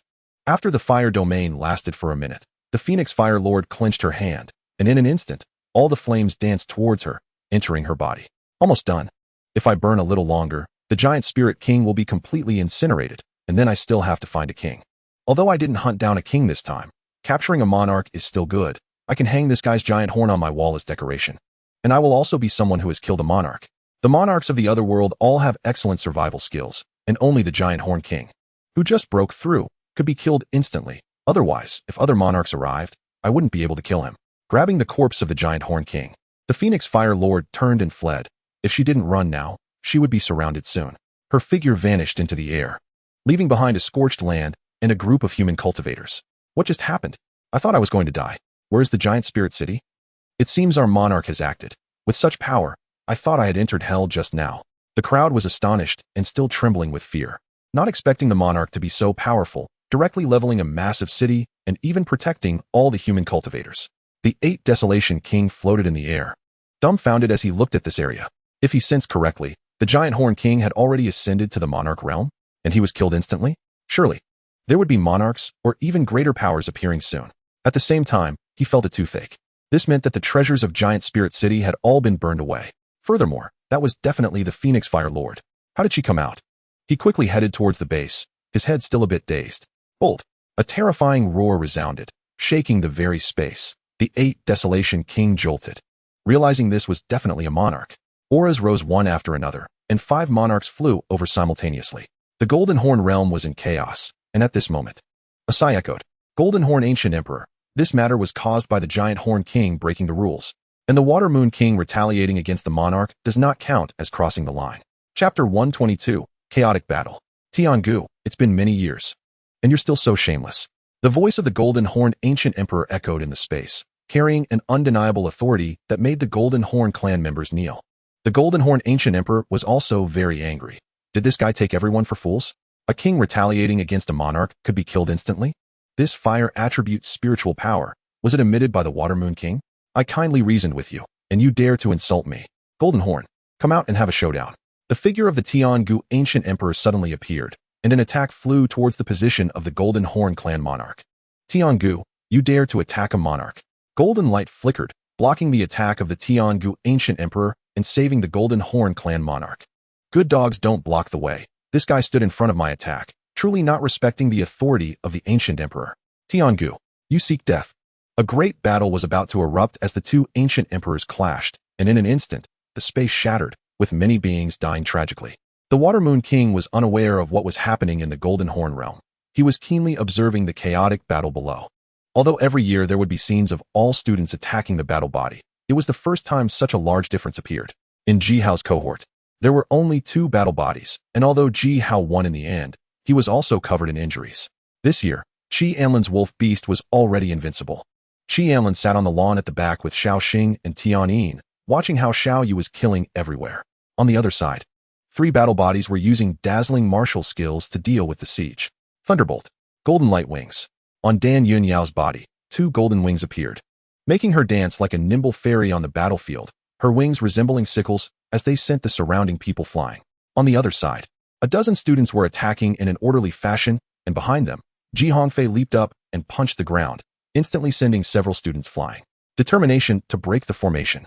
An astonishing aura erupted from him, and the students in the team behind him also changed their aura, as if they were united as one. One by one, students were sent flying, and the surrounding students' expressions changed. They hurriedly shouted, "Let's all attack him together." Ji Hongfei stomped his right foot forward, his muscles tensed, and golden light flickered on his body. Just this one punch, a massive fist shadow appeared on his body, and the expressions of the students in front of him changed. Their bodies went into a frenzy of warning. This strike was enough to threaten their lives. Above in the sky, the demon-suppressing king gently pressed down, and all the students' hands bore a mark. With this mark, when faced with fatal injuries, the students would only lose their mobility and not die. The fist shadow expanded, and Ji Hongfei swung his fist. Fall down. The shadow flew out, and all the students in front were sent flying, blood raining down as they fell to the ground like dumplings. In front of him was empty. Ji Hongfei's fist trembled slightly as he slowly walked back, hands behind his back, leaving only a silhouette. Hearing this, Ji Hongfei's figure stood even taller, and the aura of youthful bravado emanating from him grew even stronger. Xiao Yu was engulfed in flames, and around him, the flames burned, preventing these students from getting close. This was Xiao Yu's heavenly burning skill. Within this skill's domain, they would suffer continuous burns, and it was because of this skill that over 50 students had instantly evaporated. Compared to the other battle bodies, the students surrounding Qi Anlin were slightly more numerous. After all, the threat from Xiao Yu was too great. The White Spirit King chuckled. They don't know that Xiao Yu is an ice soul battle body. Trying to exhaust its spiritual power is useless even if there were twice as many people here. Although many ants can be overwhelming, it still depends on their numbers. The Water Moon King glanced at him. Do you think Qi Anlin is easy to deal with? This kid's physique is such that even if he just stands there, no one can move him. The only reason he hasn't made a move yet is that he wants to watch the show. The Demon King sighed. The gap in strength is too great. This time, The military academy has indeed recruited a prodigy. I hope this kid doesn't die young. Otherwise, he might become a ruler in the future. Sigh. A tall tree catches the wind. We can't always stay by his side. We just hope he doesn't run into any bad luck and encounter a ruler from another world. The battle was nearing its end, and Anlin truly had no opponents on his side. In the eyes of the Watermoon King, these students should first unite to attack Mou. Defeating him would allow them to compete for battle prowess. Their goal had always been Anlin. As long as they defeated Anlin, that wolf beast would leave the battlefield. Anlin's lips curled slightly as he stood up from the ground. The battlefield ahead was a complete loss, and Howling Moon walked out of the flames, his fur returning to calmness, turning snow white. Although they sensed something was off, they had no retreat at this point. Clenching their teeth, they used their martial skills to attack Anlin. Bang! The recoil from their fists felt as if their bones would crack. Under the astonished gazes of several people, Anlin threw out a few punches, rendering them incapable of fighting. Anlin was unscathed. Very good. You have the qualifications to be my opponent. Hongfei's voice rang out. He had originally thought Anlin was just a beast master, but he didn't expect this guy to have such formidable strength. Faced with the attacks from these students, his physical body showed no signs of injury at all. Hongfei's momentum rose higher and higher. All along, he had only regarded Hao as his rival during their peer age, but he didn't expect to encounter another genius who could rival him this time. Beast mastery is the same source battle body. Anlin's strength was far from being as simple as it appeared on the surface. No, Hongfei will be defeated. Dan Yun Yao gritted her teeth, glancing at Mou and Chunyu. She directly attacked the two of them. Chapter 123, Classmates are also weapons. Seeing Dan Yun Yao attacking him, Mou unexpectedly unleashed a purple lightning strike. There were hardly any students left on the playground who still had combat power. So to determine the rankings, they definitely had to disrupt the teams. Besides the battle body camp, there were a few students remaining on the playground. Support professions had basically been eliminated, and array masters were directly beaten up by the surrounding people while constructing formations. Although many rune masters were also eliminated, they lacked sufficient spiritual power to continue activating their runes, so they were ultimately taken down by a body cultivator. Surprisingly, there was still a healer remaining on the battlefield. The three beast masters were a webbed gorilla, a steel-armored giant, and a bloodvinewood demon. Although Chunyu had realized that Mou had been letting her win earlier and felt awkward about it, she still decisively chose to help Mou fight when faced with Dan Yun Yao's attack. No matter what, rankings were the most important, due to family reasons. She urgently needed a large amount of resources. Hearing Hongfei's roar, Dan Yun Yao felt a sweet sensation in her heart, followed by a desire to kill Hongfei. This guy what I have is called Curvy. What a blind fellow. Uffed, Sister Yao, Brother's nickname for you is really special. Mou laughed while using purple lightning to attack Dan Yun Yao. Hongfei gave up attacking Anlin, causing a group of students who came with him to freeze in place. You left, what should we do? The crowd exchanged glances. Originally, as Hongfei's subordinates, they could obtain some enhancement, but now they were the first to leave, leaving such a formidable enemy behind, making them feel a bit sad. Now that you are here, don't leave. Howling Moon, go? Anlin commanded, then began to clear the battlefield. Anlin planned to clear these people out first, although he wouldn't be threatened. If the other exhausted students were suddenly attacked, that would be too unfair. Most importantly, the sixth must die. The sudden attack on the battlefield caused the Beast Master girl to change her expression. This person was actually lying among the injured, and due to the breath holding, she hadn't noticed. Because of the Demon King's mark, injured individuals would remain lying on the ground after losing combat power. But any attacks that fell upon them would still be blocked by the mark. No close combat. Mou caught sight of Anlin from the corner of his eye, and his eyes lit up. He grabbed a motionless student from the ground, surrounded by lightning, and directly threw this student out as a lightning bomb. Seeing this scene, Hongfei raised an eyebrow, then forcefully stepped on the ground, sending another classmate who was lying there flying. He swept it away with a kick, blocking the student thrown by Mou. Hiss, what is this new play? Anlin walked out of the flames unscathed. This battle didn't even require the use of spiritual power. He could end it with just his physical body. Seeing Hongfei and Mou constantly using students as weapons, Anlin suppressed a smile. The students' hearts must be extremely broken at this moment. If they weren't prohibited from speaking after defeat, they would probably start cursing. With the two of them leading, soon a trend of throwing corpses arose on the battlefield. One by one, students flew back and forth, and some even used their fallen classmates as long spears, jabbing their heads at their enemies. Originally, everyone wasn't specifically trained in martial arts, and their strength had dropped significantly without weapons. However, at this moment, there was no weapon sturdier than their classmates. In the sky, several rulers were also dumbfounded. They never expected the third round to take such a bizarre turn. Who could have imagined using defeated classmates as weapons? The Water Moon King's mouth twitched slightly as he stared at MOU. This was the first time such a scene had appeared in the military academy. In the future, we should directly remove defeated students from the battlefield, the White Spirit King said with a smile, her eyes crescent-shaped. I didn't anticipate this either. The Demon King sighed. These guys are truly beyond my expectations. Gigi, big silly dog, come here and sharpen your claws. This thing is so sturdy. Xiaoxing's claws were polishing a student's face. Previously, Howling Moon would occasionally sharpen its claws, causing the trees around the cave to be scratched to pieces, which was extremely unsightly. After dealing with a few sixths, Anlin heard Xiaoxing's voice in the Sea of Spirit and quickly stopped its actions. This guy? There are still a few rulers above. Using classmates as weapons is already excessive, and if it is used as a claw sharpening board, even if the rulers say nothing, it will leave a shadow in the classmates' hearts. In the future, it would be awkward to face each other. Soon, the excess people on the battlefield were eliminated, and the battle was nearing its end. The Beastmaster girl actively joined MOU's team to have the healer restore MOU's injuries. Hongfei's momentum was rising higher and higher. At this point, he was also red-eyed with killing intent, nearly attacking Dan Yunyao as well. Seeing several people being swept away by Hongfei, Anlin raised his eyebrows. This guy really has some skills, even with so many people attacking him. He was still at a disadvantage. No, at this moment, Anlin's gaze sharpened. Although this guy had high fighting spirit, he had just nearly attacked Dan Yunyao. Seeming to think of something, Anlin said to Tianyin, use the voice of the elves. Tianyin blinked her eyes and reluctantly flew up. Her gentle voice, like a breeze, floated over the battlefield, instantly attracting everyone's attention. Chapter 124, searching for him thousands of times among the crowd. Hongfei's bloodshot eyes gradually returned to clarity. At this moment, his body seemed to break through some kind of shackles, beginning to absorb the surrounding spiritual energy like a whirlpool. Dan Yunyao landed on the ground, breathing slightly heavily. Seeing this scene, she decisively took out many spirit stones from her spatial ring and crushed them directly. MOU looked at this scene with despair on his face, but everyone tacitly refrained from continuing their attacks, quietly waiting for Hongfei to break through. Brother Qi, is this considered aiding the enemy? MOU spread his hands. All right, let's stop fighting. After breaking through, Hongfei looked at Anlin with a somewhat complicated expression. Although his heart demon had not been eliminated, he had received temporary suppression due to Tianyin's skill. Thank you. I owe you a favor. After saying this, Hongfei waved his hand and walked out of the playground. For him, only the first place reward could slightly entice him, but under the current circumstances, he didn't want to fight Anlin anymore, so he decisively withdrew from the competition. After Dan Yunyao slightly nodded to Anlin to express goodwill, she followed Hongfei out. Both of them were from prominent families and did not lack resources.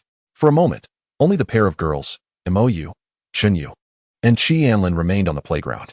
MOU looked at the Beastmaster girl, who was from the Nangong family, named Nangong Shirlan. All three of her beasts were purchased at a high price by the family and were very powerful. The healer was her younger sister, named Nangong Yushi. Since they have all left, Nangong Shirlan, shall we have a match? Nangong Shirlan frowned slightly, her gaze shifting between Anlin and MOU. Brother Qi won't intervene. We will compete fairly. All right. Nangong Shirlan then looked at Nangong Yushi and suddenly said, Xiaoxi, in that case, you can take 5th place. As a healer, reaching such a rank was already relying on her teammates, and if it turned into a 2-on-1, it would be unseemly. Nangong Yushi nodded and voluntarily exited the battlefield, giving up her qualification for the competition. The battle was about to begin, and the three beasts launched an attack on MOU. While Chunyu gritted her teeth and also prepared to join the fight, but was stopped by Anlin. He could see that MOU intended for Chunyu to enter the top 3, but with Chunyu's strength, she would only lose against the 4 present. A fair duel could wait until they finished fighting. After returning to the military realm, Feng Huijun had already obtained 5 paths. There were 2 methods to use these paths. The first was to directly replace someone with them, but this would limit their potential and make it difficult to advance further. The second was to absorb them. Although one's own understanding of the path would not reach the level of the original owner, it could be improved later. Other monarchs might have directly used these paths after obtaining them. But Feng Huijun was already at the peak of the monarch level and was currently in a period of comprehending the rules. So these ordinary paths were of no use to her. Therefore, Feng Huijun decided to exchange 1 fire path for Qi Shuiyue to comprehend, and then took out 2 to break apart for her 2 disciples to experience the profundities of the path. This was a significant investment. Even kings would envy it. The remaining 2 would be left at the school. With a light flip of her hand, Feng Huijun's spiritual power broke through the limitations of the spatial ring and entered the space ring of the Giant Horn King. TSK, quite wealthy, huh? Greedy for quite a bit. Fenghua Jun narrowed her phoenix eyes, feeling that her luck had been pretty good lately, having acquired so many cultivation resources. Previously, she had been cooped up in the military realm, so she hadn't been able to gather resources, and now with an additional disciple, her demand for resources would definitely be higher. These resources were enough for her to nurture these 2 disciples well. Both of my disciples have good potential. They will definitely break through to the monarch level in the future. Fenghua Jun hummed a little tune, thinking that she could take them to eliminate that peak monarch wooden figure, as she had been eyeing the source of life for a long time. The higher the level of the demon plant, the better the source of life, healing effects, and taste would be. Although she could probably defeat that wooden figure.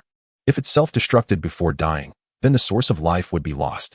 The giant horn king has fallen. The golden horn realm is in chaos. Looking at the message on her wristband, the demon slayer king sighed and said, Fenghua, Feiyu, let's go take a trip. Bai Ling Wang, stay at the school to continue presiding over things. Shuiwe Wang, you stay here as well. Hearing the demon slayer king's words, Shuiwe Wang was somewhat puzzled. The teleportation point to the golden horn realm was in Haicheng, so if there was a problem in the golden horn realm, the military would usually go all out. Why? Shuiwe Wang had a bad premonition, recalling what Fenghua Jun had said earlier. She wouldn't really go to the golden horn realm, would she? No, then why can't I go? Fenghua Jun just killed the giant horn king, and if she reports your name, although everyone knows you definitely didn't do it, you might still encounter some trouble. This trouble referred to the possibility of him dying there. After all, the ancient emperor of the golden horn was in a state of rage, and if he vented his anger on him, even though Shuiwe Wang was not weak among kings, he couldn't avoid being slapped to death. An ancient emperor who had comprehended the rules could easily kill a king. Shuiwe Wang's face darkened. He had always been the one to trick others. But today he was tricked himself. The key was that even if he was tricked, he could only swallow his anger. In the military realm, Fenghua Jun was the most unreasonable existence. Didn't you see how even Fenghua, this thorn, had been repaired to the point of not daring to make a sound? What a pity. I won't be able to go to the golden horn realm in the future. Fenghua Wang added fuel to the fire. Bai Ling Wang was slightly taken aback. This Fenghua Wang was indeed quite stubborn. Shuiwe Wang couldn't find a place to vent her anger. For some reason, she felt that Fenghua Wang seemed a bit eager to try something.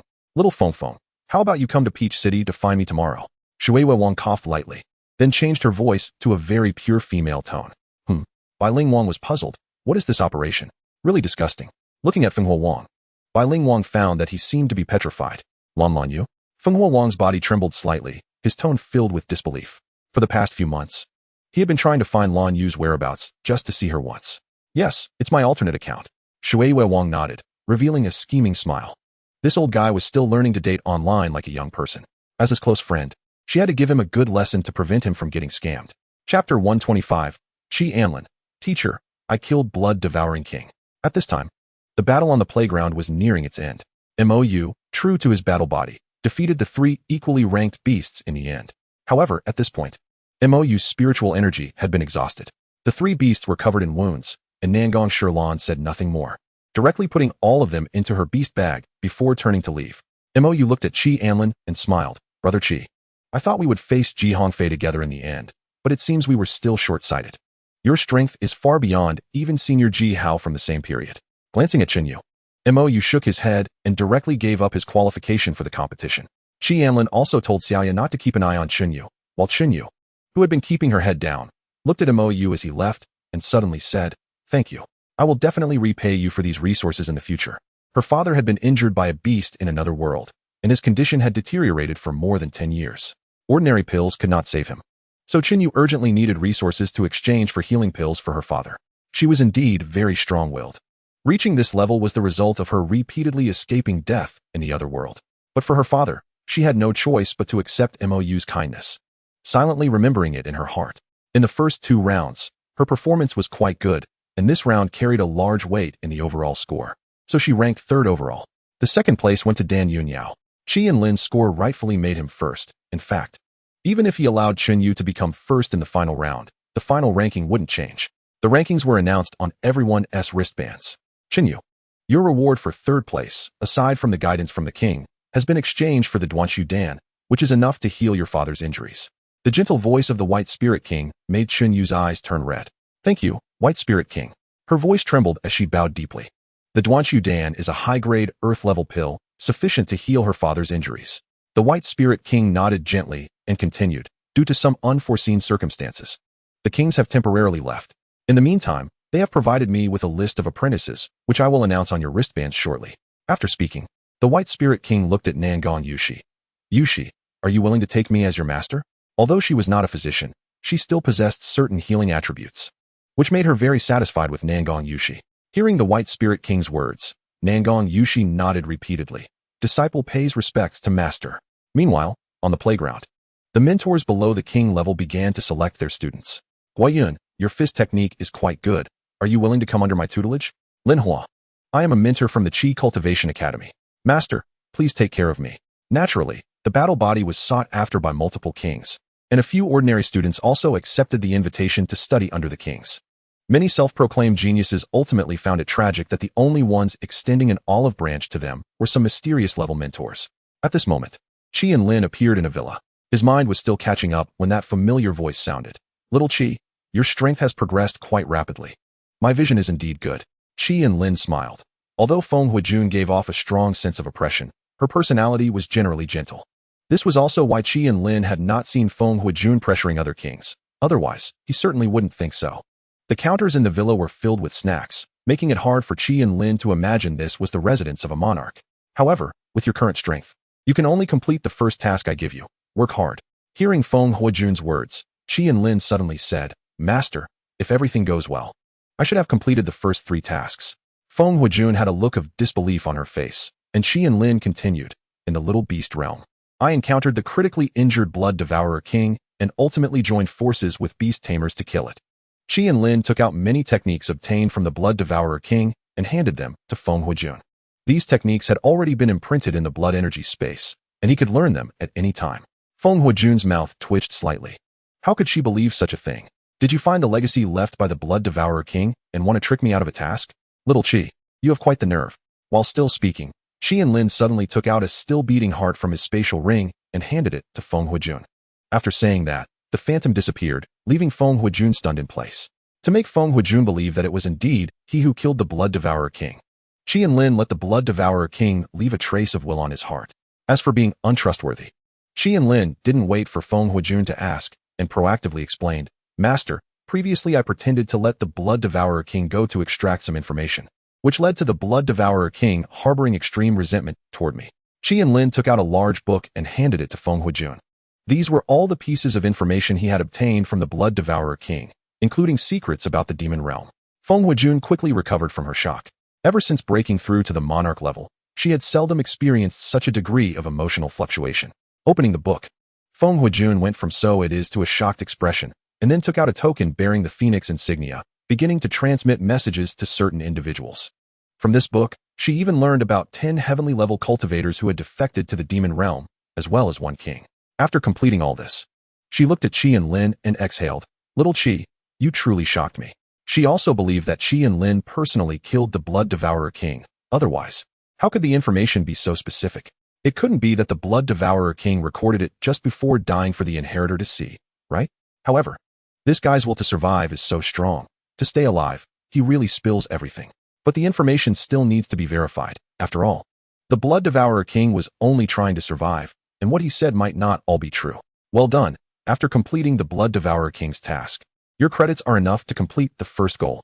She originally planned to wait until he reached the Earth level to give him the opportunity.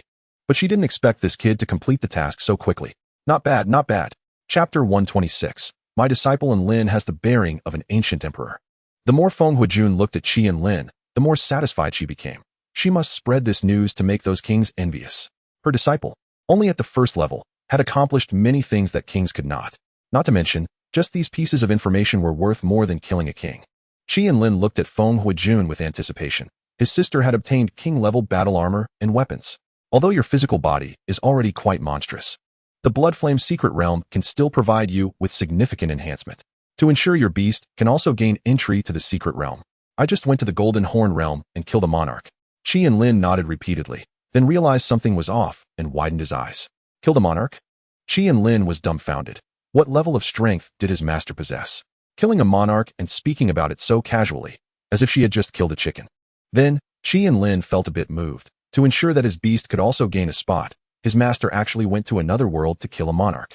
Not to mention, if he had killed a monarch himself, he would now have enough ability to obtain a battle body army. Master is mighty. Qi and Lin decisively flattered. Feng Huijun squinted her eyes. Clearly, Qi and Lin's flattery was very effective for her. Just right. I have obtained 5 paths here and can break one for you to experience, which will benefit your future comprehension of the Great Tao. Comprehend the Great Tao? Qi and Lin was taken aback.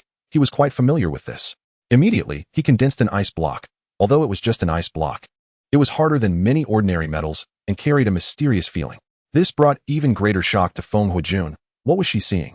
This guy actually comprehended a Great Tao at the first level? Although it was only the surface, it was enough to astonish Feng Huijun. The reason she wanted to wait until Qi and Lin reached the earth level was that his current strength was still too weak. Even if she broke the Great Tao for him to comprehend, he wouldn't be able to grasp much. It would only improve his constitution, making it easier for him to comprehend other Great Taos. But this guy actually comprehended the Great Tao himself. What kind of monster did she recruit? Feng Huijun stared at Qi and Lin as if she were looking at a rare treasure. She realized she was mistaken. She wasn't just cultivating a monarch. She had the opportunity to nurture an ancient emperor. The more Feng Huijun looked at Qi and Lin, the more satisfied she became. This kid not only killed the Blood Devourer King, but also comprehended a Great Tao. This represented that Qi and Lin not only had an extraordinary understanding, but also possessed exceptional fortune. In such a vast little beast realm, countless cultivators came and went. How could such good fortune fall upon him? Little Qi, not bad. The task of killing the Blood Devourer King rewards 42 billion credits and a complete Sunfire Avenue. However, this avenue does not match your attributes, but it can be given to your beast. As for your sister, I will personally select a suitable fire-type avenue for her. The school's mall has exchange restrictions, but I have helped you lift them. Be careful with the 42 billion credits. Don't exchange for useless items. Later, I will break a path for you to comprehend together. Although you did not kill a king at the peak of his power, with your talent, you will definitely achieve that in the future. Consider it as if you have completed your goal here. Feng Huijun felt a bit dazed. With Qi Anlin's strength, he seemed to have entered the top 5,000 of the school. Moreover, Qi Anlin's own strength had also entered the top 5,000. The speed of this power increase shocked her. Feng Huijun observed Xiaoya, noting that Xiaoya's realm was stable and did not seem to have been forcibly raised. This meant that all 3 of her targets had been completed. Could it be that my requirements were too low? Shaking her head, Feng Huijun decided not to dwell on it. For ordinary students, only the first request could be completed quickly. Just so happens that I have just killed a monarch and obtained a lot of resources. I will have someone forge a set of Ice-type King-level battle armor and a King-level weapon for you. Also, I happen to have an Ice-type King-level crystal core for your beast, but don't let it swallow it directly. Let it absorb it instead. In addition, Feng Huijun took out a pile of body-refining herbs, all of which were lightning-type materials, compatible with Qi Anlin's Heavenly Thunder 9 refinements, ranging from levels 3 to 9. Qi Anlin felt a surge of excitement, grateful to that fool, the Blood Devourer King, for attempting to seize the Ant Queen. Otherwise, even if he had obtained the heart, the rewards would not have been as plentiful. After handing over the credit rewards and the avenue to Qi Anlin, Feng Huijun brought him to a training room. Items like avenues in the mall are generally found here with Feng Huijun, as there is no place safer than her in the entire military school. For the Ice-type avenue, she would need to go to Haiqing to exchange with others. There are mostly gold and fire-type avenues here in the school. Upon entering the training room, Qi Anlin saw the pool in the center, which was filled with liquefied spiritual energy. Later, I will break the avenue for you. Xiaoqi, you already possess an avenue, so you mainly need to strengthen this one and don't need to comprehend other avenues. Xiaoya's eyes sparkled with excitement as she jumped into the pool, swimming and drinking the spiritual liquid. Qi Anlin's mouth twitched slightly at this embarrassing display. Feng Huijun gently patted Qi Anlin, and his clothes trembled slightly as the filth was directly removed. You can enter the spiritual liquid pool directly without taking off your clothes. Qi Anlin nodded, relieved, and directly entered the spiritual liquid pool. Xiaoya and Tianyin also entered the pool, and Feng Huijun continued, close your eyes and comprehend. Saying this, Feng Huijun took out an avenue and used the most wasteful method to break it apart. The avenue transformed into pure Tao rhythm and dispersed in the training room, while Qi Anlin began to continue comprehending the extreme ice avenue. After completing all this, Feng Huijun left a clone here to continue overseeing Qi Anlin before leaving. Bai Ling, notify the students with the Blood Flame Secret Realm quota that the opening time has been postponed by 10 days. If there are losses, I will make it up. After comprehending the avenue, Qi Anlin's strength would further increase, and the benefits gained after entering the Blood Flame Secret Realm would also be greater. Chapter 127, Blood Flame Secret Realm. While Qi Anlin was comprehending the avenue, in the small beast realm, the Ant Queen was also continuously developing. The transport ant soldiers moved these ants to a faraway place where they would continue to develop. During this time, the ant soldiers encountered many humans. But they followed Qi Anlin's previous instructions to avoid them. Of course, if they were attacked after avoiding, they would retaliate. Otherwise, if a cultivator found the non-aggressive ant soldiers, they would choose to slaughter them, as there were crystal cores within the ant soldiers' bodies. After many days, the egg of the blood devourer king finally hatched. This little ant was entirely blood red and inherited some traits of the blood devourer king, possessing the ability to absorb blood and grow stronger. However, this ability was certainly not as perverse as that of the blood devourer king, and it was unclear whether it was due to mental acceptance issues. But the blood devourer king had been unwilling to face this little ant. Meanwhile, the pea shooter that Qi Anlin had received from the system had grown up and was buried in the feces produced by the ant soldiers. This was Qi Anlin's request, as he felt that the pea shooter, being a plant, also needed fertilization. 10 days passed quickly, and Qi Anlin emerged from the training room, making popping sounds all over his body.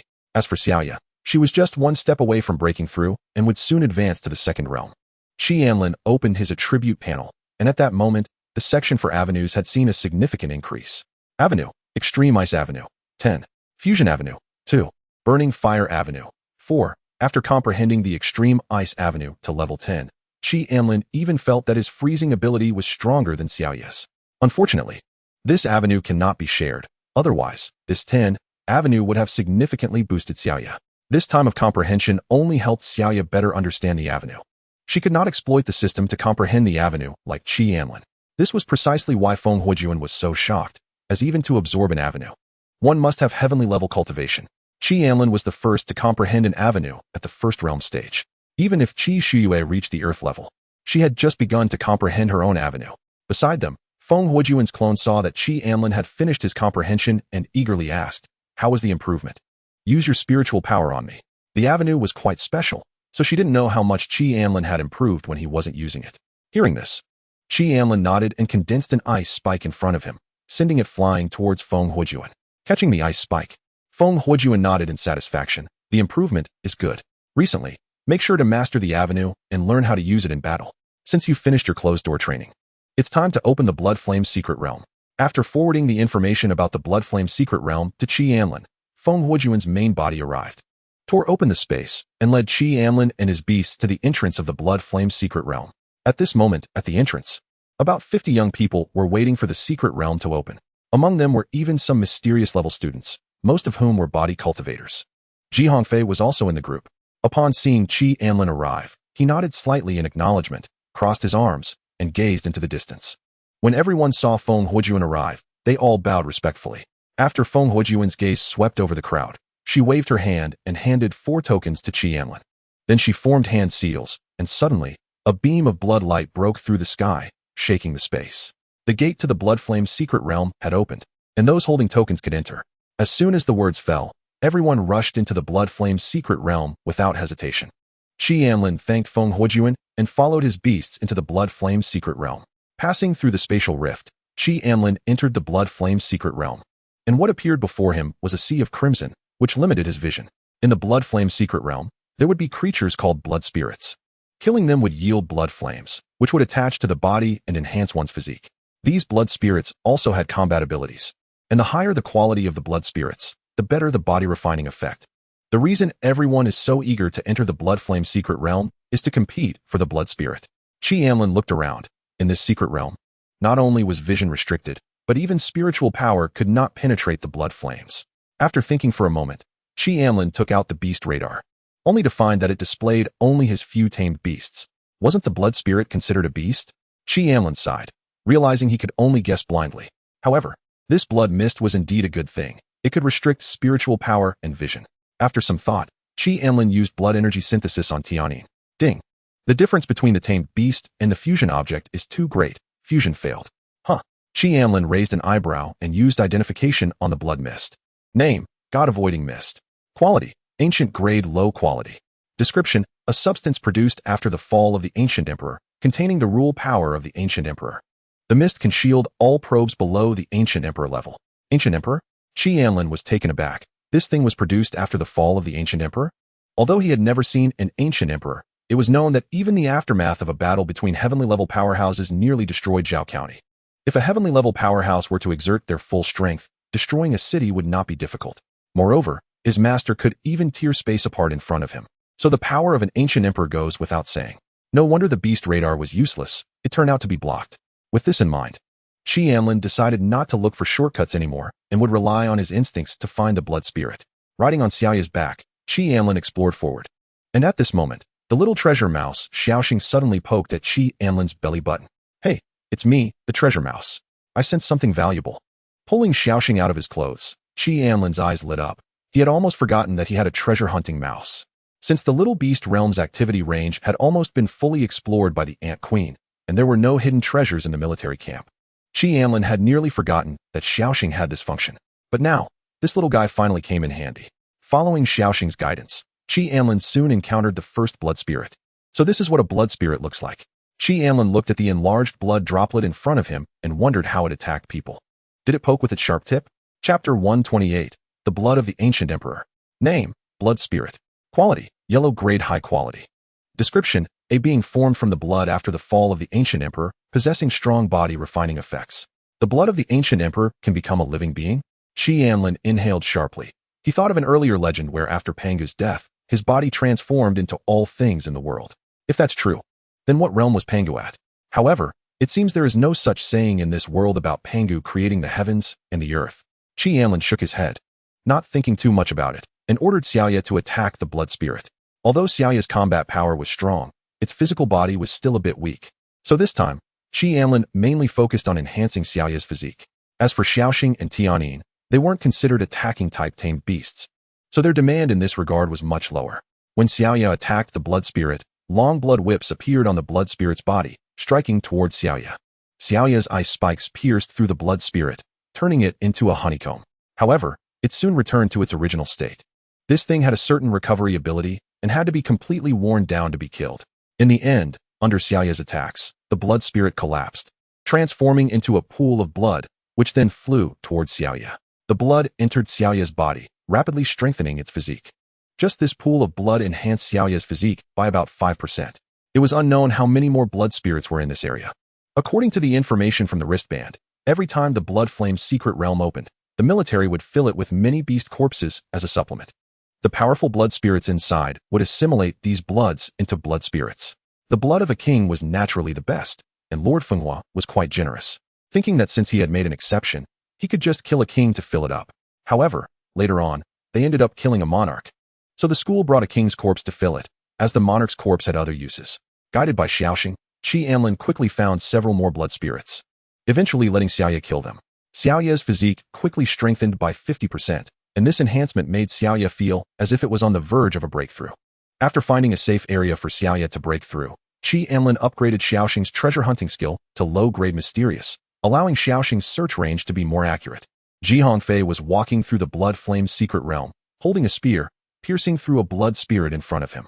He then took out some beans and scattered them on the ground, and in the next moment, these beans transformed into small figures about 10 centimeters tall. This was his innate skill, bean soldiers. Each battle body possessed its own innate talent. For example, the Eye Soul battle body had a larger Dantian capacity and would not encounter inner demons. The soldier battle body could enhance its strength and morale through the army and turn these beings into small soldiers. These soldiers had a certain connection to him, which is why he could quickly find blood spirits with their help. With the assistance of the bean soldiers, Hongfei quickly found the next blood spirit. However, this blood spirit seemed a bit strange. It was no longer bright red but pitch black, viscous, and eerie. Hongfei raised an eyebrow, swept his spear, and arrogantly said, "Playing tricks." Then, the spear pierced the blood spirit, and in the next second, the blood spirit suddenly exploded. The pitch-black blood splattered onto the bean soldiers, and soon, the soldiers' eyes turned bright red, roaring towards Hongfei, clashing steel and iron horses. Behind Hongfei, a battlefield phantom emerged. He roared, his body shimmering with golden light, trying to shake off the blood. In the end, however, the blood wrapped around him, dyeing Hongfei black. In front of Hongfei, a magnificent palace slowly emerged. Xiaoya successfully broke through to the second realm, and Anlin's realm also became more stable as a result. With the rise in realm, the breakthrough of his tamed beast strength was no longer sufficient to drive his own realm. After breaking through to the second realm, Xiaoya comprehended a new skill called Ice Shield, which could greatly enhance its defense. Originally, Xiaoya's ice form focused mainly on control and speed. Now, with the addition of defense, it would make enemies feel even more troublesome. Continuous slowing and freezing skills made it difficult for opponents to even touch Xiaoya itself, only to find that Xiaoya had maxed out its defense. That would be despairing. This form focused on consumption, while the fire form was all about extreme attack, especially with that fire domain, which not only weakened enemies, but also enhanced its own attack power. Now, even among the same realm, Xiaoya would not want to encounter itself. In the following time, when encountering mortal level and yellow-grade low-quality blood spirits, Xiaoya would severely wound them and leave them for Xiaoxing and Tianyin, while the high-quality yellow-grade ones were absorbed by Qi Anlin. Soon, a day passed, and Qi Anlin's team had actually hunted nearly 200 blood spirits. Tianyin's physique had multiplied several times, and Xiaoxing was now harder than a turtle. As for Qi Anlin, due to his strong physique, he had only improved by about 50%. Qi Anlin also tried to fuse Xiaoxing with the blood spirit. But according to the description, it could only strengthen Xiaoxing's physique, which was no different from directly killing the blood spirit. What made Qi Anlin feel regretful was that killing the blood spirit did not yield any blood energy value. Although he currently did not lack blood energy value, after all, even a mosquito is still meat, and sustainable development was still necessary. After a day of slaughter, Qi Anlin chose an empty area to help Xiaoxing clear the distracting thoughts from her mind. It must be said that this blood flame secret realm is really suitable for him and Xiaoya. You see, after killing the blood spirit and absorbing it, certain distracting thoughts will appear. If not eliminated, they could turn into inner demons. The Ice Soul Battle Body does not produce inner demons, so this has no side effects for him. Tianyin is special. After absorbing the blood spirit, even if she doesn't actively eliminate the distracting thoughts, they will automatically disappear. In contrast, Xiaoxing is a bit unfortunate. Her performance reminds Qi Anlin of when he experienced the illusion during the opening ceremony. She started drooling again. Soon, with the help of Elf's voice, the distracting thoughts within Xiaoxing were successfully cleared. Squeak, where are the beauties? After waking up, Xiaoxing cried and fussed, forcing Qi Anlin to promise her that he would let Tianyin create an illusion for her during their break. Comforted, Xiaoxing became very excited and continued searching for blood spirits with Qi Anlin. Before long, Qi Anlin discovered a completely black blood spirit. Chapter 129, The Will to Break the Formation. This blood spirit, could it be the blood of the ancient emperor? Qi Anlin scoffed, thought for a moment, and decided to be cautious. Identification technique, go. Name, Grudge Spirit. Quality, medium spirit grade. Description, a blood spirit infused with the ancient emperor's resentment. Killing it can yield a large amount of body-refining blood, with a high probability of producing inner demons. Grudge Spirit? He and Xiaoya will not produce inner demons, so this thing is ineffective for them. However, Xiaoxing is different from Tianyin. Tianyin is special, but if she really faces a grudge spirit beyond her level, she will likely be infected. Xiaoya, take it down. By now, Qi Anlin's strength was gradually lagging behind Xiaoya, so in this situation, it was better to let Xiaoya handle it.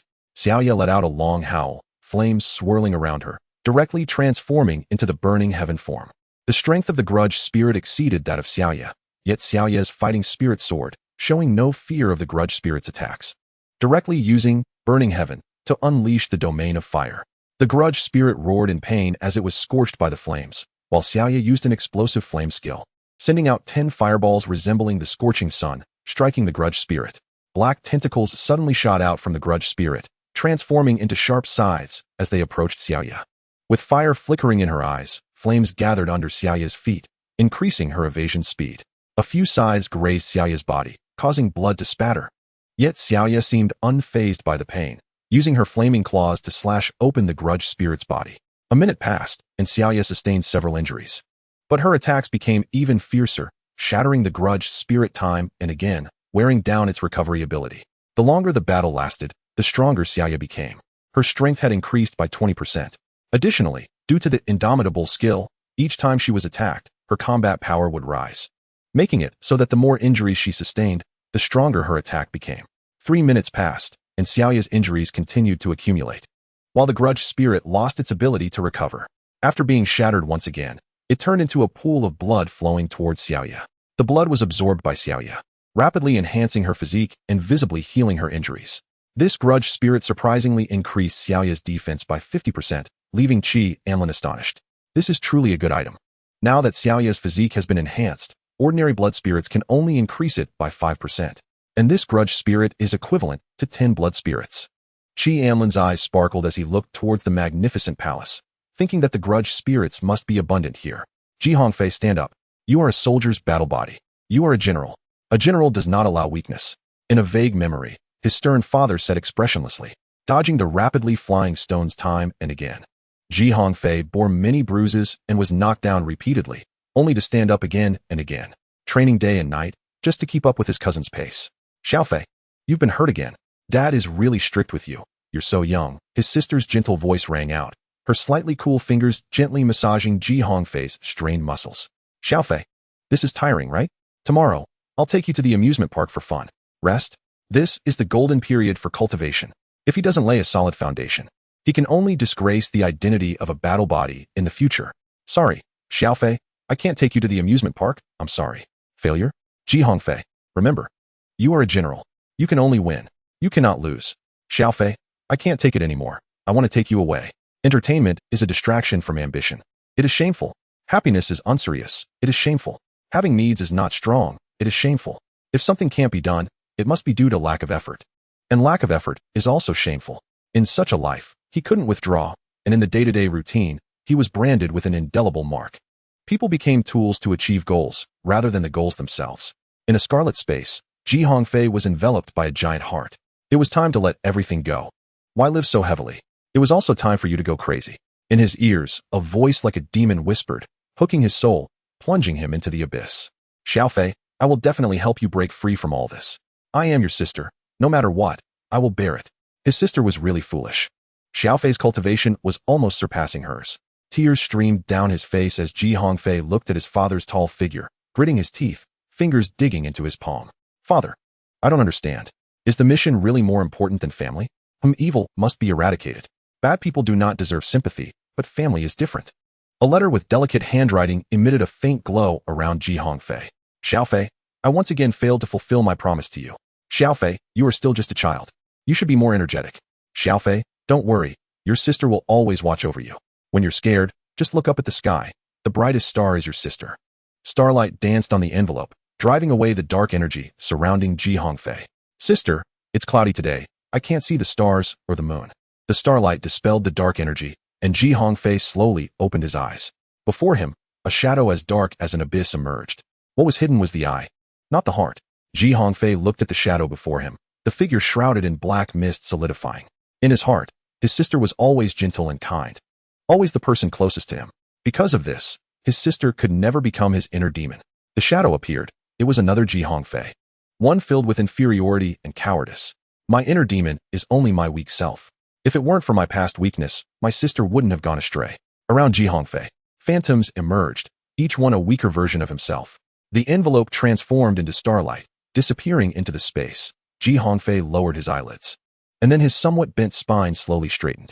A surge of fighting spirit erupted from Hongfei, and he exhaled a breath of turbid air. Then, with a sweep of his spear, he declared word by word, the will to break the formation. Chapter 130. Is the Dragon Cauldron a monster beast? There are too many grudge spirits. Hongfei? Anlin cursed, saying that if it weren't for Xiaoye using the extreme ice flash just now, that Xian-level vengeful spirit would have probably killed him. In the blink of an eye, he arrived inside the palace, which was filled with dense vengeful spirits. In the center of the palace stood an ancient blue cauldron. Above the cauldron, a beast with a snake body, crocodile head, lizard legs, eagle claws, and deer tail appeared, which was the dragon recorded in ancient texts. In the middle of the cauldron, Hongfei was covered in black patterns, resembling bulging veins. Anlin looked at Hongfei and thought about these vengeful spirits. Could it be that this guy has summoned his inner demons again? At that moment, Anlin's eyes lit up slightly as he almost forgot about this. Through the battle with the blood spirit, Anlin discovered that Xiaoye's freezing skill couldn't completely freeze the blood spirit, but due to the way of the great Tao, he could freeze the blood spirit as if it were sealed. Therefore, the same logic applied to vengeful spirits. After capturing a vengeful spirit, Anlin used the fusion skill on Tianyin. Ding, do you want to fuse illusion sound spirit with vengeful spirit? Required blood energy, 30 million. Fusion success rate, 98. Fusion time, 1 hour. Fusion effect, gain the ability to create inner demons. What the hell? Anlin was taken aback. He just wanted to give it a try. But he didn't expect this guy to be so compatible with Tianyin.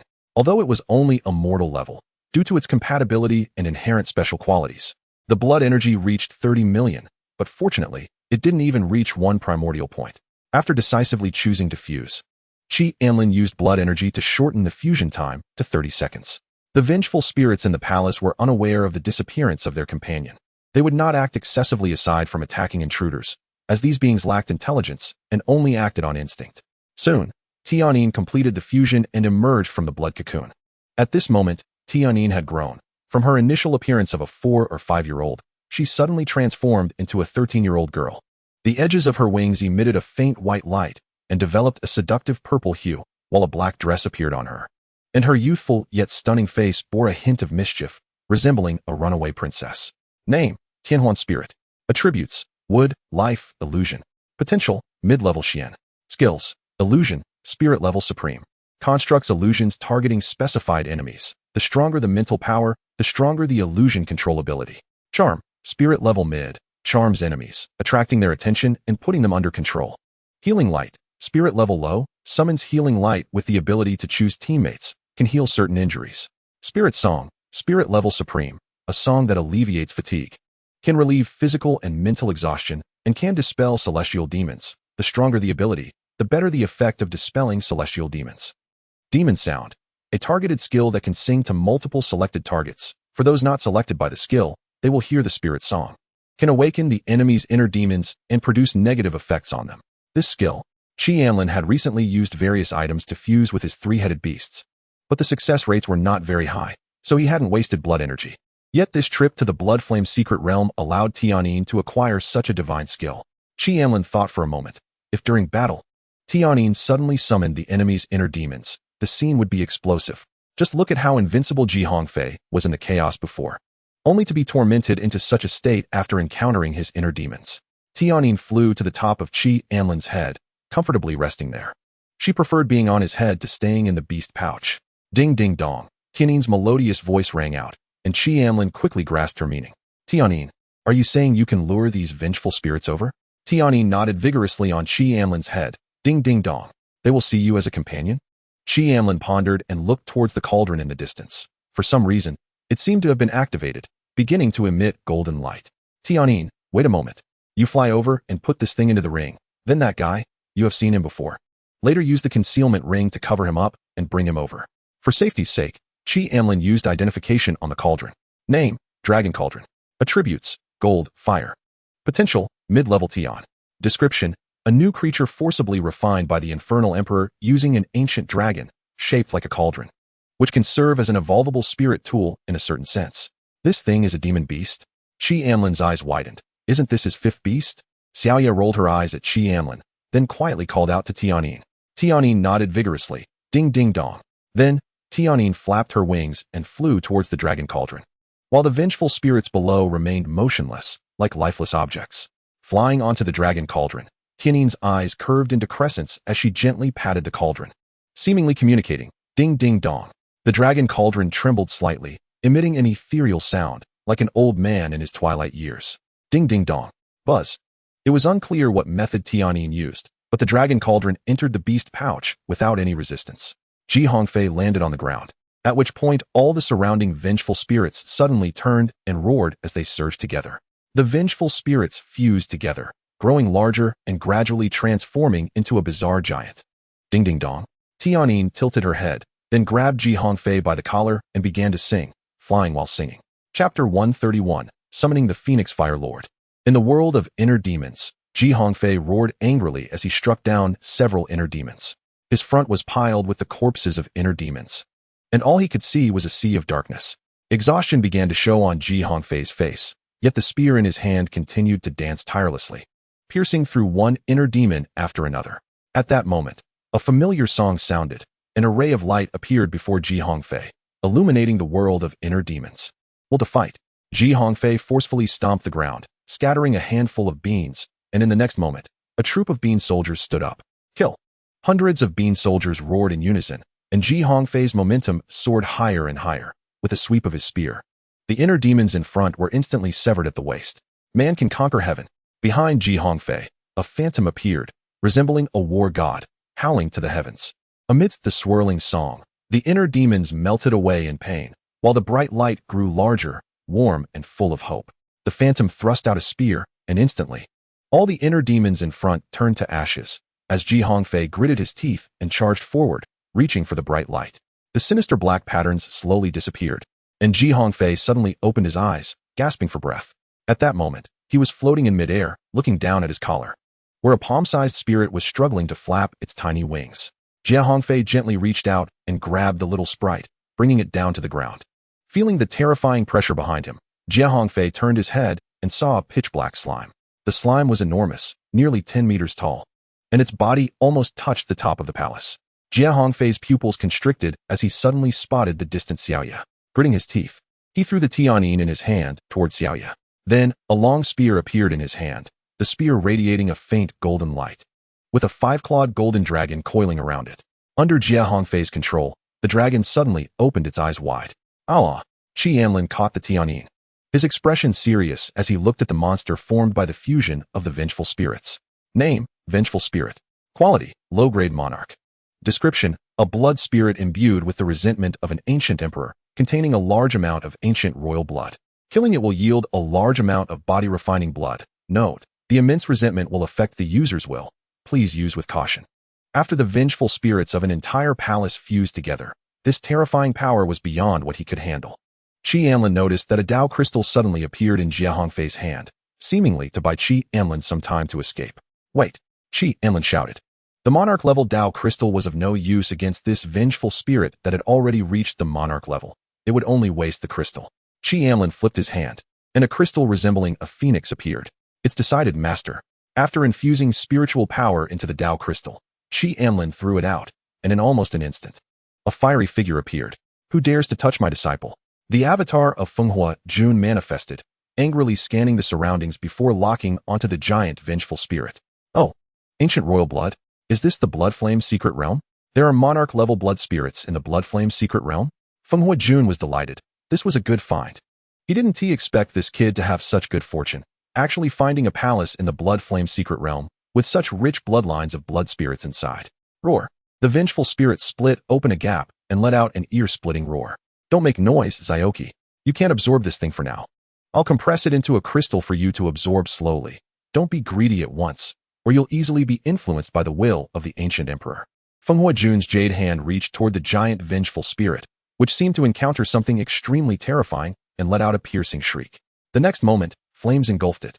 And as Fenghua Jun's avatar refined the vengeful spirit, he said to Anlin, "Fortunately, this thing is much weaker than an ordinary monarch. Otherwise, this little avatar might not be able to defeat it." The flames consumed the energy of Fenghua Jun's avatar, and as the vengeful spirit shrank, Fenghua Jun's avatar also became more ethereal. Fenghua Jun muttered while refining the vengeful spirit. Jia Hongfei remained silent beside him. His inner demons had been dispelled, and his cultivation speed would now increase rapidly. This time, it was thanks to Anlin's help. Otherwise, even if he ultimately defeated his inner demons, there was a high probability he would die here. Under the scorching flames, the vengeful spirit finally turned into a black crystal, which Fenghua Jun held in his hand. Xiaoki, Master will log off first. You should search this palace carefully. It's the first time in so many years that I've discovered a palace in the Blood Flame secret realm. After giving his instructions, Fenghua Jun's avatar dissipated, and the crystal fell into Anlin's hand. Fenghua Jun's strength is already close to that of the ancient emperor. Jia Hongfei said quietly. Anlin looked at him. This guy, after being saved by him, didn't he know how to express his gratitude and wanted to show goodwill? Hence he spoke up. This was also a manifestation of social anxiety, which he understood all too well. Master's strength is indeed unfathomable, but one day, we will reach such a level, Anlin said with a smile, then directly stored the black crystal in his spatial ring. Brother Jia, since we've met, why not explore this palace together? Jia Hongfei nodded, remaining silent. With a gentle wave of his hand, a pile of beans fell to the ground, transforming into bean soldiers. If your beast needs it, my Jia family can invite a spirit cultivator to assist in its evolution. I will provide the evolution materials. Anlin shook his head, smiling. It's just a small effort. Brother Jia need not take it to heart. Thinking about it, the best way to deal with someone with a Chinibya mindset was to become one himself. If Brother Jia truly can't get through it, then cultivate well. I hope we can walk together on the path ahead. Jia Hongfei was taken aback, looking at Anlin. This man before him actually hoped to see his figure on the path of seeking the Tao. In Anlin, Jia Hongfei seemed to see a true invincible talent. This general will not be left behind. In this era of talents, I shall be the leader. I am not alone on this path. Chapter 132, True Blood of the Flame Phoenix, Treasures in the Palace. Anlin did not expect that a casual remark could trigger so much drama in Jia Hongfei's heart. Summoning Shao Xing, Anlin was no longer worried that this guy would be drawn out by inner demons. With Tianyin present, inner demons were mere brothers. Regarding Hongfei, Anlin was quite interested in this guy's talent. Speaking of soldiers, no matter what kind of soldier, their tacit understanding was not as strong as his ant soldiers. After all, the ant soldiers had a vast communication network. Their exchange only required a thought, along with future control, making them truly like siblings. He wondered if the underlings of the soldier battle body, with over 100 million ant soldiers supporting them, would cause this guy to explode from sheer pressure. Following Xiao Xing into another side hall, Jia Hongfei led the bean soldiers to other areas. With the vengeful spirits cleared, there was no danger in the palace. In the side hall, there were various stone statues, mostly of demon beasts, all bowing toward the center of the palace. As Anlin walked over, he noticed a drop of blood floating in midair, resembling flames burning. Name: True Blood of the Flame Phoenix. Quality: Low-grade Monarch. Description: a drop of true blood from the Flame Phoenix, its vitality extinguished, unable to regenerate. True blood of the Flame Phoenix?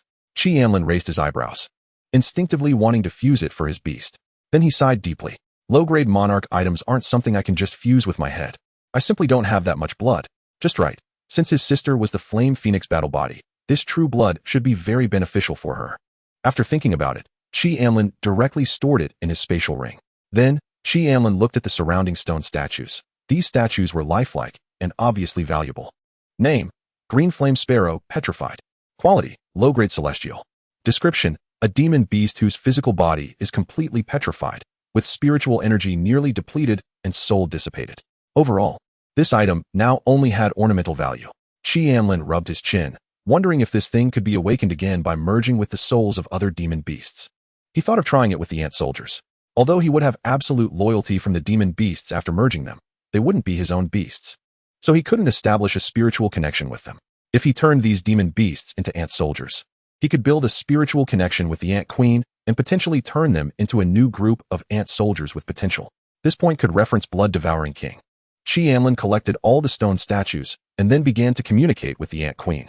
Recently, many cultivators had appeared in the small beast realm, reportedly having discovered a mother-level demon beast and preparing to encircle and eliminate it. However, most of these monks are at the mortal level and the first realm, with only a dozen or so at the second realm. With the strength of Blood Devourer King, he can easily handle them.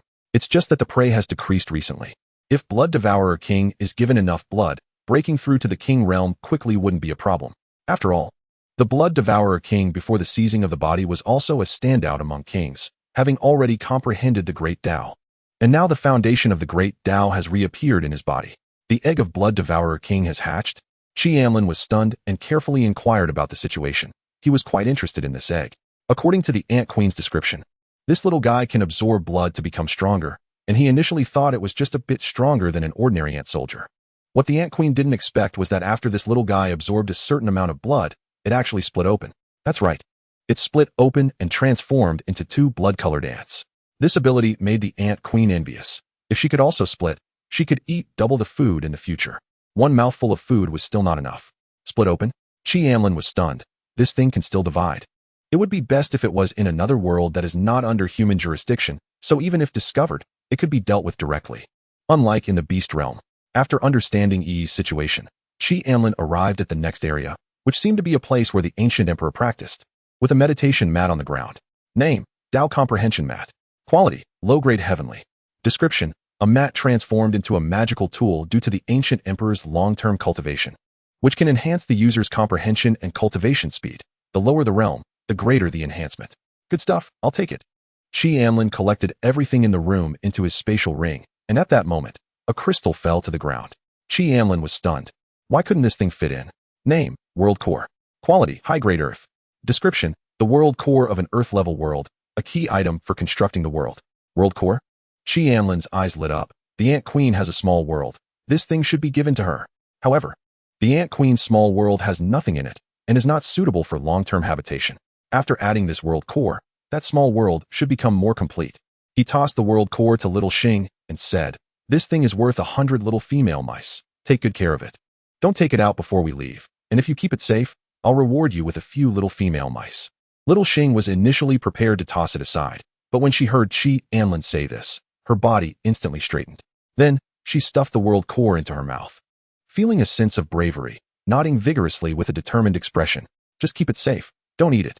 Who knows what will happen if this thing is eaten? And at that moment, Anlin was stunned. He couldn't sense the existence of the world core anymore. Spit it out. If he hadn't noticed that Little Xing's cheeks were still bulging, he would have directly reached in to pull it out. Little Xing shook her head desperately, shouting in the sea of consciousness. I absolutely will not spit it out before we leave. Then don't eat it. I want to spit it out even if I die. For a moment, Anlin felt like he wanted to kill this inflexible little creature. In the end, after confirming that Little Xing would be fine, Anlin let her keep it in her mouth with peace of mind. He never knew before.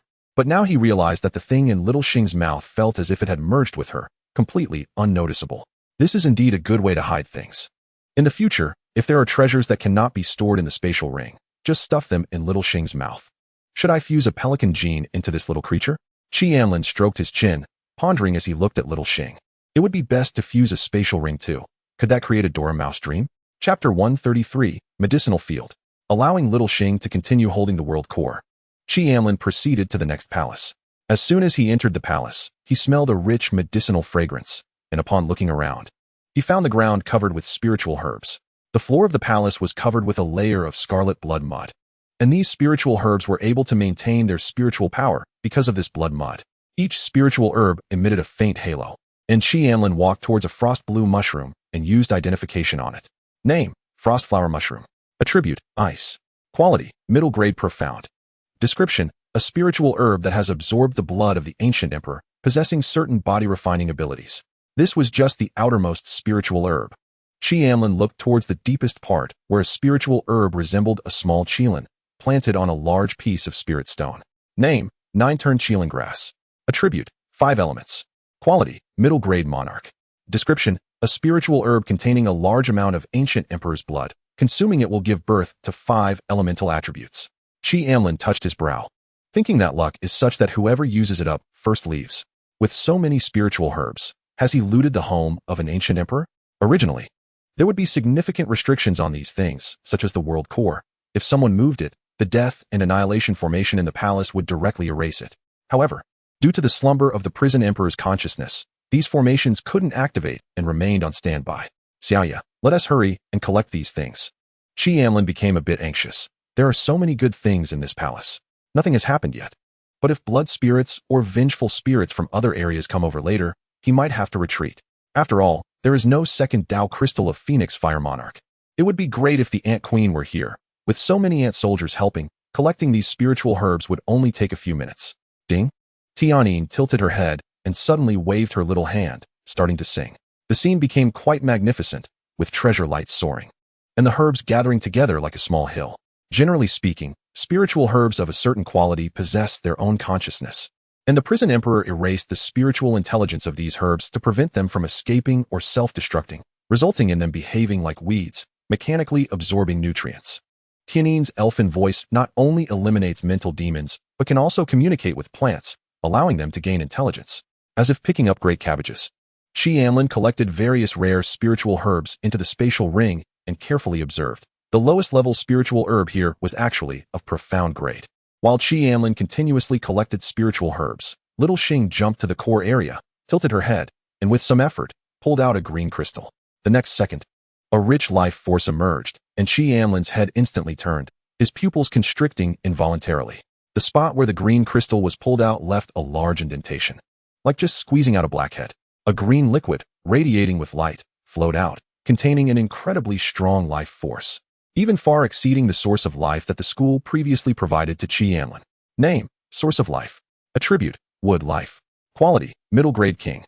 Description: the source of life condensed from a king-level monster plant, containing a large amount of life force. Ding ding. Tianyin's eyes lit up, and before Anlin could stop her, this little creature flew up directly towards the life liquid. She opened her little mouth, and suddenly, the green liquid flew up, being sucked in by Tianyin as if she were drinking a beverage. This continued for about a minute, leaving Anlin somewhat surprised. He calculated that the source of life Tianyin just devoured had already reached over 100 pounds in weight, not knowing how this little creature managed to fit so much source of life inside her. After a while, Anlin sensed that the little creature on his head had already turned into a cocoon, with Tianyin quietly sleeping inside. Is it about to evolve? Anlin felt a bit puzzled, and then experienced some toothache. That was the source of life at the king level, and it was actually consumed all at once by Tianyin. This thing is a divine object that can bring the dead back to life. In the little beast realm, the blood-devouring king was wandering around with its offspring. At first, the blood-devouring king was reluctant to face this child, but after all, it was still an ant soldier and could not resist the queen ant's orders. The blood-devouring king thought that having an offspring was not a bad thing. But the problem was that it was the one being taken advantage of. Turning to look at its child, the blood-devouring king named it Blood E. Blood E had already split into 8 blood-colored ants, and these 8 ants shared the same consciousness. What a peculiar creature. The blood-devouring king lightly tapped Blood Ye's head with its antennae. If nurtured well, it would become a great general in the future.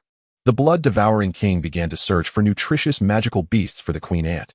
As the queen was preparing to produce a new queen and needed a lot of nutrition and energy, otherwise, it would be easy to fail in the gestation. The number of blood slaughter ant soldiers was tightly around 100, all of which were born killing machines.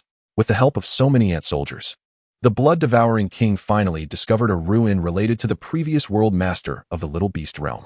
The Little Beast realm had almost transformed into a human shape, so the things inside had essentially been explored completely. Additionally, since the world master of this realm was dead, even cultivators at the king level could freely enter and exit. Otherwise, even if a king entered this world, they would face significant restrictions to prevent the queen ant from being threatened while exploring the ruins. The blood-devouring king used a pile of precious materials to begin inscribing a grand formation. Strange patterns appeared on the bodies of the ant soldiers, and finally, the blood-devouring king's body trembled slightly as a greenish blood condensed, which was its essence blood. A beam of blood light shot into the sky, and a ferocious blood demon flickered in the void. Extreme demon blood, refinement, great formation. Chapter 134, Library, Ancient Level Techniques. This formation was refined by the blood-devouring king using many rare materials. Even a peak third realm person stepping in would be refined by the formation and turned into a puddle of blood.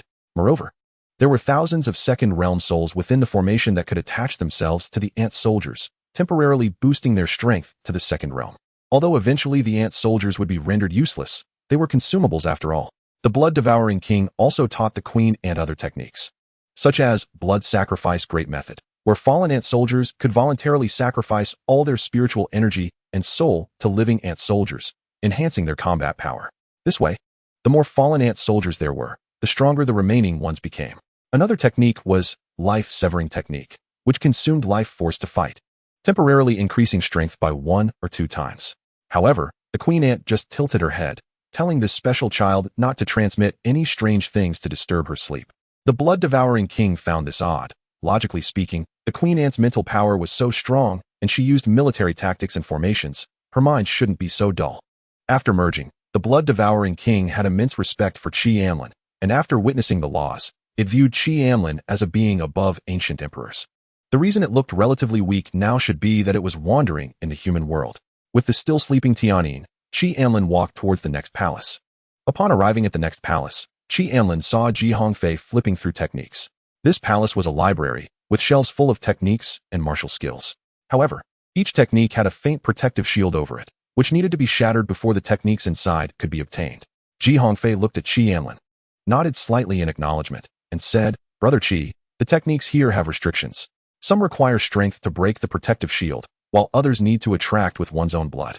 Originally, the Prison King planned to scatter these techniques throughout the Blood Flame secret realm to choose suitable hosts for possession, but before the plan could begin, unforeseen changes occurred. Restrictions. Anlin nodded and walked towards another row of bookshelves, disappearing from Hongfei's sight. Did he reach today step by step through diligent cultivation? No. He relied on cheats. Faced with these protective shields that could only be broken with strength, Anlin grabbed Little Xingding. Would you like to merge Golden Escape Treasure Mouse with Crimson Star Defense Shield? Required blood energy, 20 million. Fusion success rate, 70. Fusion time, 3 hours. Fusion effect, gain the ability to construct a defense shield, enhancing one's own defense. Anlin thought for a moment and selected Little Xing's aura and this defense shield. The fusion effect changed to possess the same source aura as the defense shield, unaffected by the defense shield. Perfect, I'm truly a genius. Time is money.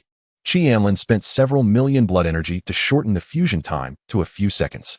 Then concealed Little Xing's aura with a breath-concealing ring and stuffed it into his pocket. A few seconds later, Little Xing crawled out of the pocket, and Anlin placed it on the bookshelf. This little guy was indeed unaffected by the protective shield and directly touched the books. Little Xing, pack all my books into the space ring. Anlin handed the storage ring to Little Xing, But little Xing shook its head and extended 3 fingers. 3 female mice. Deal, hurry up. Little Xing nodded in satisfaction and swaggered along the bookshelf, stuffing one book after another into the space ring. Hearing Qi Anlin's words, Ji Hongfei was a bit puzzled at first, turned his head, and suddenly saw rows of empty bookshelves, his pupils contracting involuntarily. Qi Anlin's strength had actually reached such a level. Breaking a protective shield required not only strength, but also the purity of one's spiritual energy. Even he could only break the defense shield of the profound level techniques. In such a short time, Qi Anlin had cleaned out the entire bookshelf. Sensing Ji Hongfei's astonished gaze, Qi Anlin smiled and said, "My beast is quite special. The protective shield here has no effect on it." Then, Ji Hongfei saw the chubby little mouse that looked like a hamster. Initially, Ji Hongfei thought that Qi Anlin had contracted this little creature as a beast simply because it was cute at the beginning of his cultivation. He did not expect this magical beast to have such a special ability. "Brother Qi, your ability to cultivate beasts is truly remarkable. Not only does it have a battle body and spirit, but even this mouse is so exceptional. Just luck, just luck." Soon, little Xing had emptied the books on the shelf, including 72 spirit-level books, 200 profound-level books, 100 earth-level books, and 60 heaven-level books. Books above the heaven level floated separately on individual crystal pillars. However, the protective shield was still the Crimson Star Defense Shield. So little Xing was also unaffected and jumped up directly. Golden Gung's Sacred Technique. After taking out this book, Qi Anlin directly handed it to Ji Hongfei. Dan Yunyao is a metal chi cultivator and just needs such a technique. Ji Hongfei took the technique, initially intending to refuse, but thought of Dan Yunyao and ultimately accepted it with a thick face. Qi Anlin shook his head and smiled, saying, "No need to be so polite. My master has already prepared weapons for me. If you treat me as a brother, don't mind these small matters." Ji Hongfei was momentarily stunned, looking at Qi Anlin with a complex expression, opening his mouth, but ultimately not knowing what to say. Since childhood, due to his personality, he hasn't had many friends, with only Dan Yunyao accompanying him. However, he previously thought that he didn't need any brothers, as they were merely connections based on interests. If it really came to interests, they could easily become enemies. Coupled with his own pride, Ji Hongfei increasingly preferred to act alone. "Thank you. It's a small matter. Ji brother, you are a body cultivator.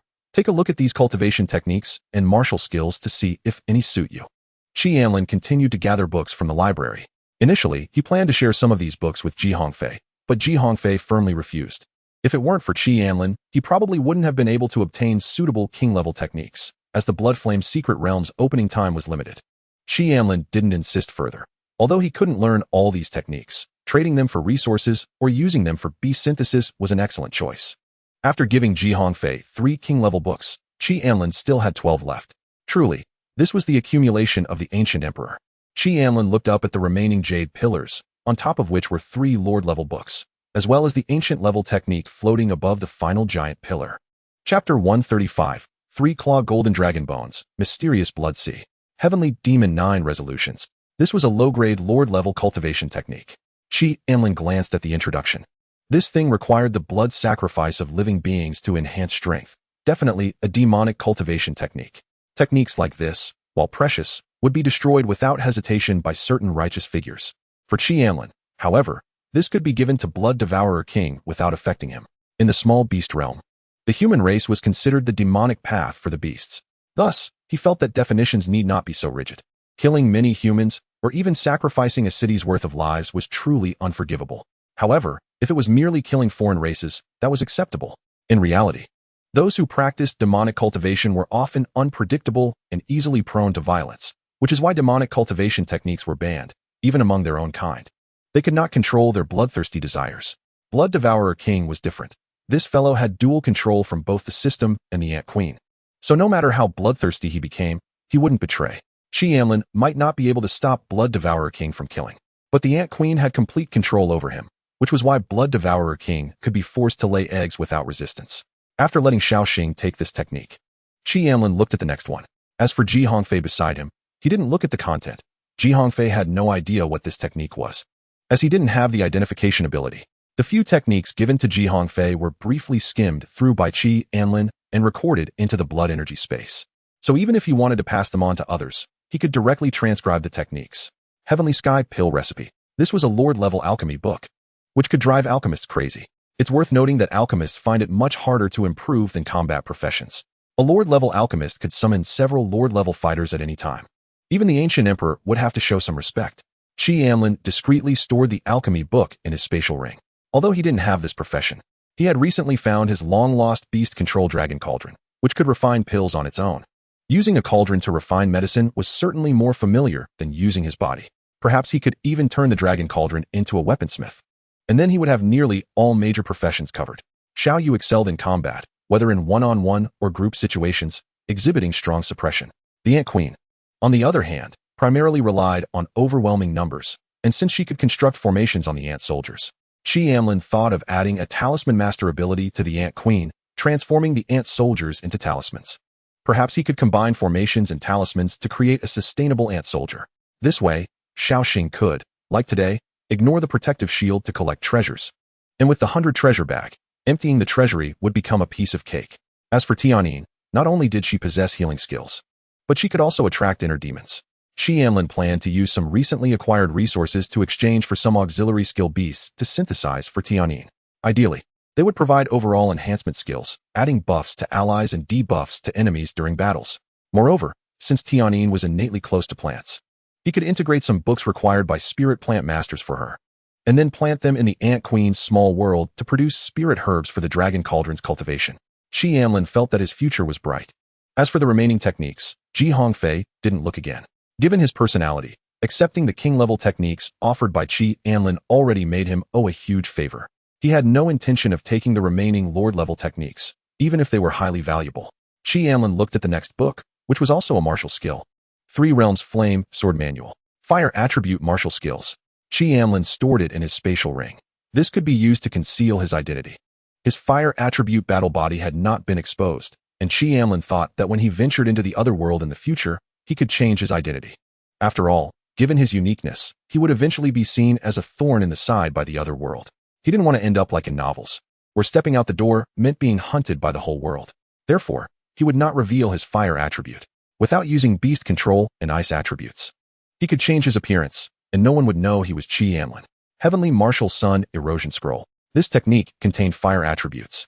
And the reason this place was called the Blood Flame Secret Realm was that the deeper one went, the stronger the burning power of the blood flames became, which also served as a cultivation method for body cultivators. Many people, when unable to find blood spirits, would choose a suitable position to refine their bodies. After completing the replication of the fire attribute technique in the blood energy space, he could give it to his master. He had only been here for a short time, and Feng Huojun had already given him so many good things. He also needed to repay that kindness. After putting away the techniques, Qi Anlin prepared to head to the next area, but at that moment, he suddenly stopped and looked at the jade pillar that held the books. He almost forgot to check these items. Initially, he had only regarded these jade pillars as decorative items, but how could the pillars that held king-level techniques be so ordinary? Name: 3-Claw Golden Dragon Bone. Quality: Ancient Level Low Grade. Description: Incredibly hard dragon bones, a treasure for refining tools, inscribed with formation patterns, serving as the foundation for the concealment formation. Qi Anlin instinctively thought of the Dragon Cauldron. Could this be the bone before it was refined? The concealment formation sounded quite impressive. Qi Anlin thought for a moment and instructed Xiao Yu to dig out the dragon bone. Xiao Yu nodded upon receiving the order and began to claw at the ground, quickly digging a small pit. Hongfei beside him was somewhat puzzled and didn't understand why Qi Anlin was doing this. The jade pillar was deeply embedded in the ground, and as Xiao Yu continued to dig, soon, his claws touched a hard area. At this point, they were already 3 to 4 meters deep below the surface. Qi Anlin looked down and discovered a faint defensive shield under Xiao Yu's feet. This defensive shield seemed more solid than those above the techniques. Qi Anlin jumped down with Xiaoxing, while Xiao Yu cleared the area. Under the light shield, Qi Anlin saw an enormous blood pool, which appeared endless from his perspective. What kind of place was this?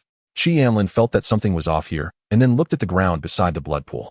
On the ground, Qi Anlin saw a coffin, and beside the coffin lay a blood-red long sword. From a distance, Qi Anlin used identification on the long sword. Name: Flame Ghost Sword. Quality: Lord level top grade. Description: The life weapon of the Hell King, severely injured, causing the weapon spirit to die and the quality to decline. Qi Anlin's eyes lit up, and then he looked over at the coffin. This thing clearly isn't good. Is the prison emperor waiting for revival? Qi Anlin swallowed, realizing there might be some truth to this. Otherwise, why would this place be so bizarre? Chapter 136. The prison emperor acknowledges the master. Name: Snow Spirit Ice Coffin. Attribute: Ice. Quality: Low-grade ancient. Description: can preserve the body's vitality for a long time, has the effect of gathering spiritual power. Ice attribute cultivators can accelerate their comprehension of the ice path when entering, and can improve the efficiency of converting ice spiritual power. Note: the residual soul of the Prison Emperor is sleeping. Upon reading this, Anlin felt a wave of relief. Although there is a residual soul of the Prison Emperor inside, it is much better than he had imagined. He initially thought the Prison Emperor's body was reviving, but now there's only a residual soul left. Although he definitely couldn't defeat it, he still had a Pinnacle King level Dao crystal on him, which should be enough for him to use a token to escape. The residual soul of the Prison Emperor shouldn't be that powerful, otherwise. With the commotion caused by that vengeful spirit, it would have appeared long ago. After thinking for a moment, Anlin looked at Hongfei. These are all good things. He wanted to take a gamble. An ancient grade longsword would be sufficient for him to use until the later stages. This is different from techniques. Techniques require cultivation. While having an ancient grade longsword in hand, although he certainly couldn't fully control it, its sharpness would easily break through the defenses of those demon beasts. For Hongfei's safety, Anlin decided to let him leave first. At that moment, in the space below, the coffin trembled slightly, and the residual soul of the Prison Emperor cautiously awakened. He sensed another strange rule appearing on him, although it wasn't directly used against him. In that instant, he felt as if he was exposed. Discovered. The Prison Emperor felt a chill in his heart. He sensed that previous human. This guy isn't dead, and he has expelled the heart demon. He knew very well that with this guy's strength, he couldn't have done that. It must have been a powerful being that helped him. This powerful being should be from the human race. The one who killed him was also of the human race, and had turned the area after his death into a secret realm to help these human cultivators improve. Fortunately, this guy's strength doesn't exceed his by much. Shortly after killing him, he also perished. Otherwise, if he had investigated further, he would probably have discovered his residual soul. The Prison Emperor knew he had definitely been discovered. The reason this powerful being didn't kill him was that they probably thought he posed no threat. You should leave. There might be danger here, Anlin said to Hongfei, then glanced at the ice coffin. What about you? A faint sense of crisis welled up in his heart, making him feel a bit breathless, and he wanted to leave quickly. Be careful.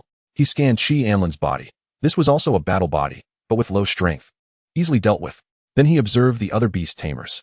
That spirit was evolving. It seemed to have absorbed quite a bit of the source of life, and surprisingly hadn't exploded. This wolf beast also had a dual battle body. Or was it a conflicting attribute? The Prison Emperor was somewhat shocked. Could it be that this kid is a descendant of a powerful being? He actually has a beast with the same source battle body. Finally, he looked at the mouse, which surprisingly had the aura of that protective shield. No wonder the techniques outside had disappeared. Wait, what is that guy holding in its mouth? He couldn't sense it? This should be a kind of rule. But since he was still in a residual soul state, he couldn't perceive it. The Prison Emperor was at a loss for what to do. Although he could kill these beast tamers and Anlin with a single thought, he was unsure if that powerful being was nearby, even at his peak. If the powerful being didn't actively reveal their aura, he wouldn't be able to sense them at all. Soon, Hongfei left the area, and Anlin began to communicate with Shaoxing in the Sea of Consciousness. After giving some instructions, Anlin thought for a moment and suddenly said, "Come out."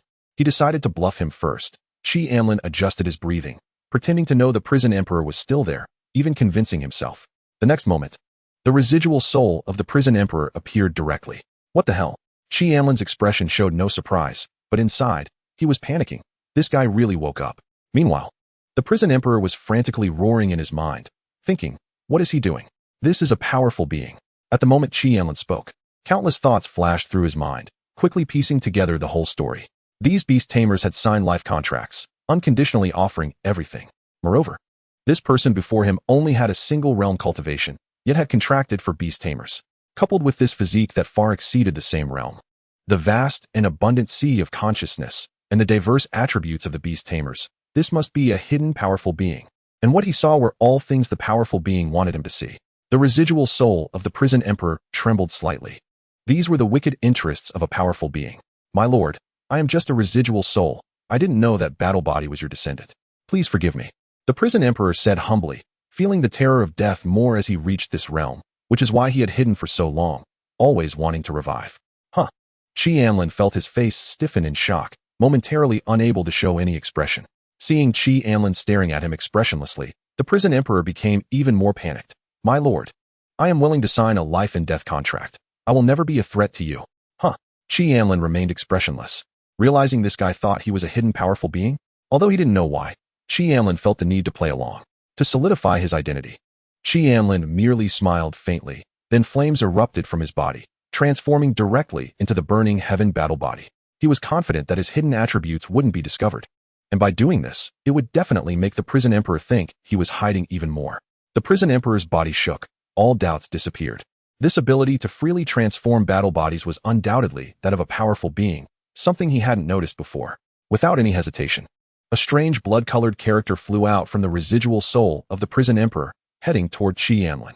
Xiao Yu thought it was an attack, and her figure flashed, charging directly in front of the blood-colored character, which then entered her body. The Prison Emperor's expression was somewhat bitter. He had unexpectedly become a slave to a wolf beast. Once the life and death contract was established, his life and death would be entirely determined by the contractor. Even the thought of betrayal couldn't arise.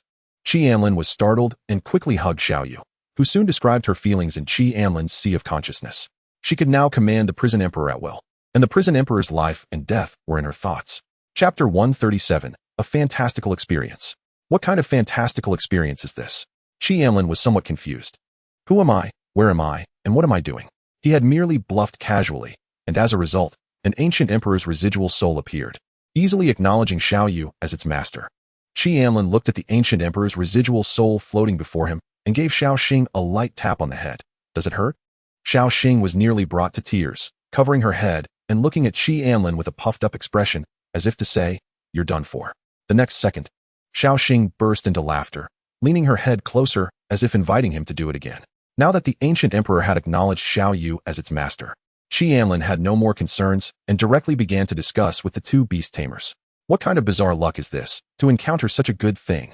Meanwhile, beside him, as he listened to Anlin's words, the Prison Emperor's expression changed from confusion to one of despair. What the hell am I doing? The Prison Emperor had a bizarre expression as if he had eaten feces. He had truly recognized a first-level cultivator as his master. At that moment, he even considered destroying this remnant soul directly, as he had no face left to continue living. What the hell? This kid isn't even a supreme being. How come there are so many points worth mocking? He had lived for over 1,000 years and seen countless beings. Yet this was the first time he encountered someone so strange. Who would believe he wasn't a supreme being? Yet, he truly was just an ordinary cultivator. The Prison Emperor checked the age of the bones and found he was only 18. Why didn't he check earlier? He would have thought that Anlin was deliberately showing off. Well, after all, he was an ancient emperor. It was inevitable he had some tricks up his sleeve. Let's see if we can merge a bit. Anlin activated the fusion system, preparing to give the Prison Emperor a shot. Ding, fusion failed. He still overestimated himself. Anlin abandoned this idea and decided to let the Prison Emperor possess an ant soldier for double insurance. Meanwhile, not far away, the Prison Emperor's remnant soul was dumbfounded. This force of law. At that moment, the Prison Emperor's heart was filled with mixed emotions. Who was this person? He had recognized him as his master. Yet this person still wanted to deceive him, making him doubt the afterlife. Perhaps this was the dark humor of a supreme being. Anlin was unaware of the Prison Emperor's inner thoughts. After the fusion failure, to understand the Prison Emperor better, he used identification on him. Name: Underworld Prison. Race: Underworld Clan. Physique: 9 Nether King body, rank 1210. Attributes: Fire, Darkness. Description: Remnant soul body. Each attack consumes soul power. If a physical body is not obtained, it will completely vanish after using up the soul power. It's a battle body? After thinking for a moment, Anlin asked, "Why do you think I'm strong?" Upon hearing this question, the Prison Emperor revealed a knowing expression. Because my lord has mastered 2 laws. 2 laws? Is that ever going to end? The Prison Emperor felt somewhat desperate, but he still wore a smile. With his strength inferior to others, he could only play along with Anlin's act. One of my lord's laws should involve fusion, while the other law I couldn't sense clearly. Just now, it felt as if all secrets were exposed. One was the fusion system, and the other was the identification function. It seemed that the system level was still insufficient. Being detected as being spied on was quite concerning. Anlin thought to himself, originally planning to use identification on his master, but now it seemed better to hold off. Can a June level being sense laws? The Prison Emperor shook his head. Laws are a transformation of rules, so only those who have mastered the rules at the ancient level can sense the laws. In other words, to become a saint level, one must master laws? Anlin asked. The Prison Emperor's expression was somewhat strange, even with great strength. One shouldn't be toyed with like this. Anlin was stunned. Did he inadvertently create a seed for the saint level? The Ant Queen's body contained a small world. Was a world like the Little Beast realm left behind by a saint-level expert? The Prison Emperor shook his head. These small worlds aren't truly real worlds. If disconnected from the main world, they will collapse. Such worlds can be created even by ancient-level beings. Main world? Could it be the current universe? Then why is the human realm a planet? Anlin continued to ask. The small worlds connected to the main world are unstable. If the main world shakes, the small worlds may very well be destroyed. The method to prevent destruction is to completely become a part of the main world. Thus, realms like the Divine Realm and Demon Realm are merely passageways above the human realm. They have already integrated into the main world, turning into planets. I see. Anlin suddenly understood, and his long-standing confusion was resolved. Without these transmission points, it would be very difficult for Blue Star to find other life-bearing planets, as there are too few worlds that have integrated into the vast universe. So what does law mean? Laws are possessed only by the supreme beings above the saint level. That is, only those at the emperor level can have them. The rules of the ancient emperor can only be regarded as a domain of oneself. After breaking through to the saint level, they can be applied to the world. And for emperors, their laws are equivalent to the rules of the main universe. I see. Anlin suddenly understood. It was equivalent to an emperor-level cultivator being able to possess the universe's laws. No wonder this guy was so afraid of him. Directly signing a life-and-death contract, he thought of him as an emperor. This is quite a good method, but it shouldn't be used frequently, as not everyone can be intimidated like that. After understanding these realms, Anlin happily began to command the prison emperor. My sword and coffin are really unlucky. However, unlucky or not, Anlin would still go in to cultivate, as this was a treasure that could accelerate his comprehension of the Tao. The protective shield disappeared, and the prison emperor brought Anlin down to the ground. This is my blood, the prison emperor sighed. You have so much blood? Where do you live? Is the world very big? We usually shrink in size to survive. The bodies of the underworld clan below the king level aren't that exaggerated. They are only a few hundred meters long. Anlin's mouth twitched slightly. Only a few hundred meters? It reminded him of the old dragon he encountered in the fire domain. This blood can allow the blood-devouring king to absorb some and enhance his strength.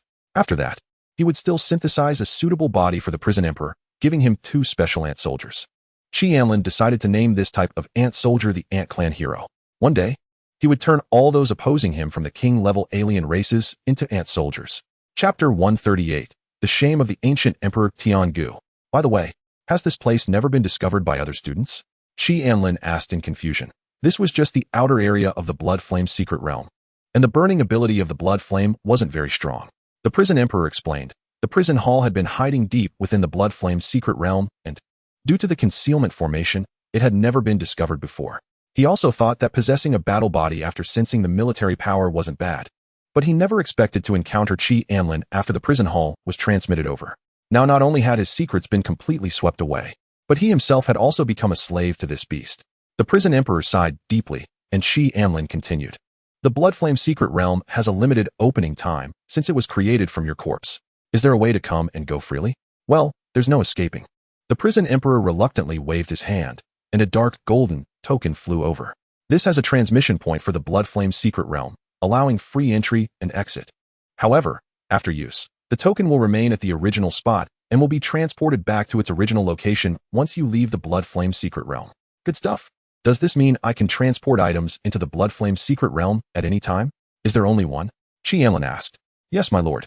Anlin shivered. Don't call me my lord. Call me young master or something is fine. He could accept other titles.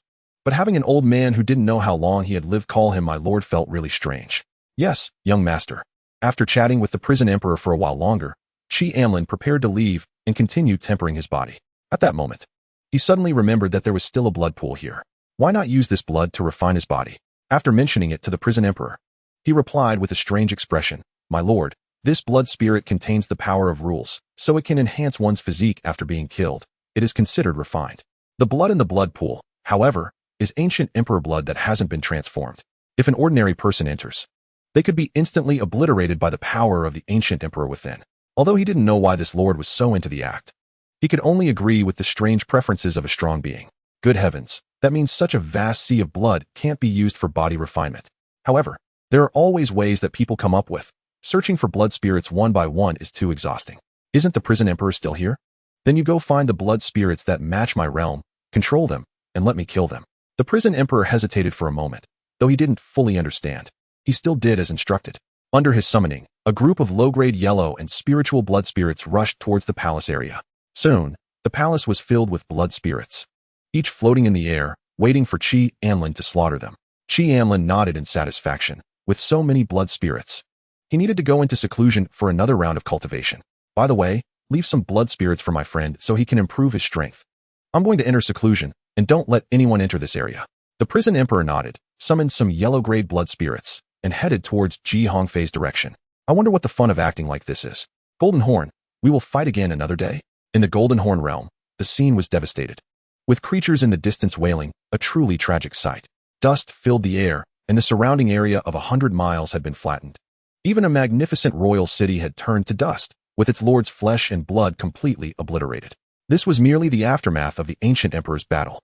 At the level of the ancient emperor, the power of rules erupted, capable of directly destroying a planet. The Golden Horn Emperor's eyes flickered with rage. This guy Tiangu deliberately expanded the battle's aftermath, and even tried to draw the battlefield to other royal cities. Opposite the Golden Horn Emperor, an old man with a white beard, looking like a celestial being, smiled as he stroked his beard. Although millions of creatures were killed in this battle, this was not the human realm, and he felt no guilt. The conflict between races is also a conflict of worlds. Although the ruler of the Golden Horn world is just an ancient emperor, with more worlds like this, the human race is somewhat exhausted from suppression. Among so many worlds, the human race is quite special. They are willing to delay the cultivation progress of these powerful beings to guard the entrances of various worlds in order to protect the weak. The Golden Horn Emperor shook his head. He didn't understand the human race. As for Tiangu's little tricks, he could only pretend not to see them. This guy could do this in the Golden Horn realm, but he couldn't do it in the human realm. Not to mention, Tiangu had been guarding the teleportation point of the Golden Horn realm, which was known as the Guardian by the human race. As soon as he got close, he would immediately be subjected to this guy's frenzied attacks. Therefore, he could not enter the human realm. The reason for the truce was that a king from the human camp had killed the king of the Golden Horn realm and, having expended too much energy, was easily overwhelmed by other Golden Horn kings. Seeing that the Golden Horn ancient emperor did not pursue him, Tiangu flew towards the entrance of the human realm. Kid, you have guts. Thinking of encircling and killing the descendants of the ancient emperor, I won't let you. King Qinglei had killed King Beiming, but he himself was severely injured. At this moment, the kings of the Golden Horn realm suddenly erupted, forcing two of their kings to free their hands to deal with King Tianlei. Just like that, a crime was pinned on him. Tiangu, do you want to break the agreement? The voice of the Golden Horn ancient emperor came. He indeed agreed to the truce. But if Tiangu insisted on attacking the kings of the Golden Horn realm, he would tear up the agreement and officially go to war with the human race. Just a child's play. Don't be so polite, Golden Horn. We have been old friends for so many years, just deliver it here. The ancient Emperor Tiangu waved his hand. Today, counting the kings killed by the aftermath of his battle, he had killed a total of 2 kings and 1 monarch from the Golden Horn realm, which could be considered a big profit. However, the arrival of the Phoenix Fire Monarch was quite timely. She happened to have killed that giant horn monarch. Otherwise, if a new monarch appeared in the Golden Horn realm, the king stationed in Giant Spirit City might directly fall. Seeing that the Golden Horn ancient emperor had called for a truce, the kings of the Golden Horn realm hurriedly left the scene, as they could not guarantee that the ancient Emperor Tiangu would not turn against them. Chapter 139, Blood-Devouring King. Heaven helps me. After a day and night of battle, the kings were somewhat fatigued and began to leave the Golden Horn realm. Among the army's ranks, King Finghua curled his lip and said, Qinglei, you are really not persistent enough. Back in my day, I fought 3 days and nights against 3 kings without seeing. The devil-subduing king was covered in scars among the kings. He posed the greatest threat and faced several Golden Horn kings alone. Hearing someone undermine him, King Finghua glared, then turned to King Qinglei. If only you had held out a little longer, I would have killed that stinky bastard. King Qinglei rolled his eyes and ignored him. If it weren't for the absence of Watermoon King, this guy would probably be chased and beaten by several kings of the Golden Horn realm again. Watermoon King always inexplicably attracted a bunch of enemies to King Finghua, and this old man was tough. He even suspected King Finghua had cultivated a defensive path. After this great victory, everyone entering the Golden Horn realm must be cautious of ambushes. 3 powerful beings had died, and the Golden Horn ancient emperor would definitely not let this go easily. After this, the kings of the Golden Horn realm would gather together to hunt down human kings. At this time, Anlin was still in seclusion, while in the Little Beast realm, Blood-Devouring King entered a relic. This relic was left behind by the World Master of the Earth-level world. Although Blood-Devouring King, who once was a king, looked down on these things, he was now just a second realm ant and still lacked cultivation resources. He was sure that if this continued, his achievements would definitely surpass those before. He wondered if there would be a world core of the Little Beast realm here. Generally speaking, worlds that have had their world cores taken would either collapse directly or merge into other worlds, which was why the previous Little Bug realm underwent drastic changes. Entering the relic, blood-devouring king sensed the area. The golden spiritual energy was quite rich, indicating that the World Master was originally a gold attribute beast. It seemed that the World Master of the Little Beast realm did not die at the hands of others, but naturally passed away. And blood-devouring king was not a member of the human race, so he did not know the race of this World Master. In the relic, there were not only monster beasts, but also some human cultivators. A crimson light flashed in blood-devouring king's eyes, but due to the requirements of bloodline control, he did not attack these humans. After thinking it over, blood-devouring king activated his techniques to conceal his aura. He found a human team and followed behind them. This team was relatively strong and had 2 second realm formation masters. Although he could not kill these people for no reason, it was fine to have them scout the way. At this moment, in the team, the leading third realm body cultivator said solemnly, "This time we must act cautiously." The previous incident of the divine sect seizing the world core of the Little Bug realm has made the human realm's jurisdiction over the Little Beast realm much stricter. Once we obtain the world core, the sect leader will cause chaos, and we will find an opportunity to take the world core away from the Little Beast realm. After saying this, Zheng Yuan looked at the healer in the team. Lushi nodded, revealing a sweet smile. Meanwhile, in the shadows, blood-devouring king's antennae trembled slightly. Good. This guy with thick eyebrows and big eyes is actually from a heretical sect. My father is a powerful figure in the human race. If I can wipe out these heretics, my father will surely reward me. Blood-devouring king was so excited that he wished he could kill these few people immediately. No. These people are just small fry. The bigger fish should be that sect leader. It would be better to wait until they have obtained the world core and lured out the sect leader before catching them all. Blood-devouring king's mood brightened. Heaven was still favoring him. Not only had he encountered his father, but now he was also given a great gift. Feeling pleased, he continued to follow this team. Although there were third realm cultivators inside, his concealment effect was not something these small fry could detect. However, the third realm cultivator was indeed a bit tricky. He would find an opportunity to deal with him later. These ignorant guys actually dared to target the world core of my father. Bloodsucking King's gaze was as if he were looking at dead men as he stared at the people in the team. At the same time, he began to contact the Ant Queen through the mental web, instructing her to command the ant soldiers to surround this area. Then, he looked at the physician. This woman was also foolish, still fantasizing about benefits. Did she not realize that the moment she swallowed the core of the world, she had already been sentenced to death? After a few days of cultivation, Anlin finally ended his seclusion. He had cultivated the 9 forgings of heavenly thunder to the 4th layer, and his body could even directly compete with second-level cultivators. Meanwhile, Xiaoya's physical condition had also successfully improved. Her defense was significantly stronger than those of similarly ranked demon beasts wearing armor.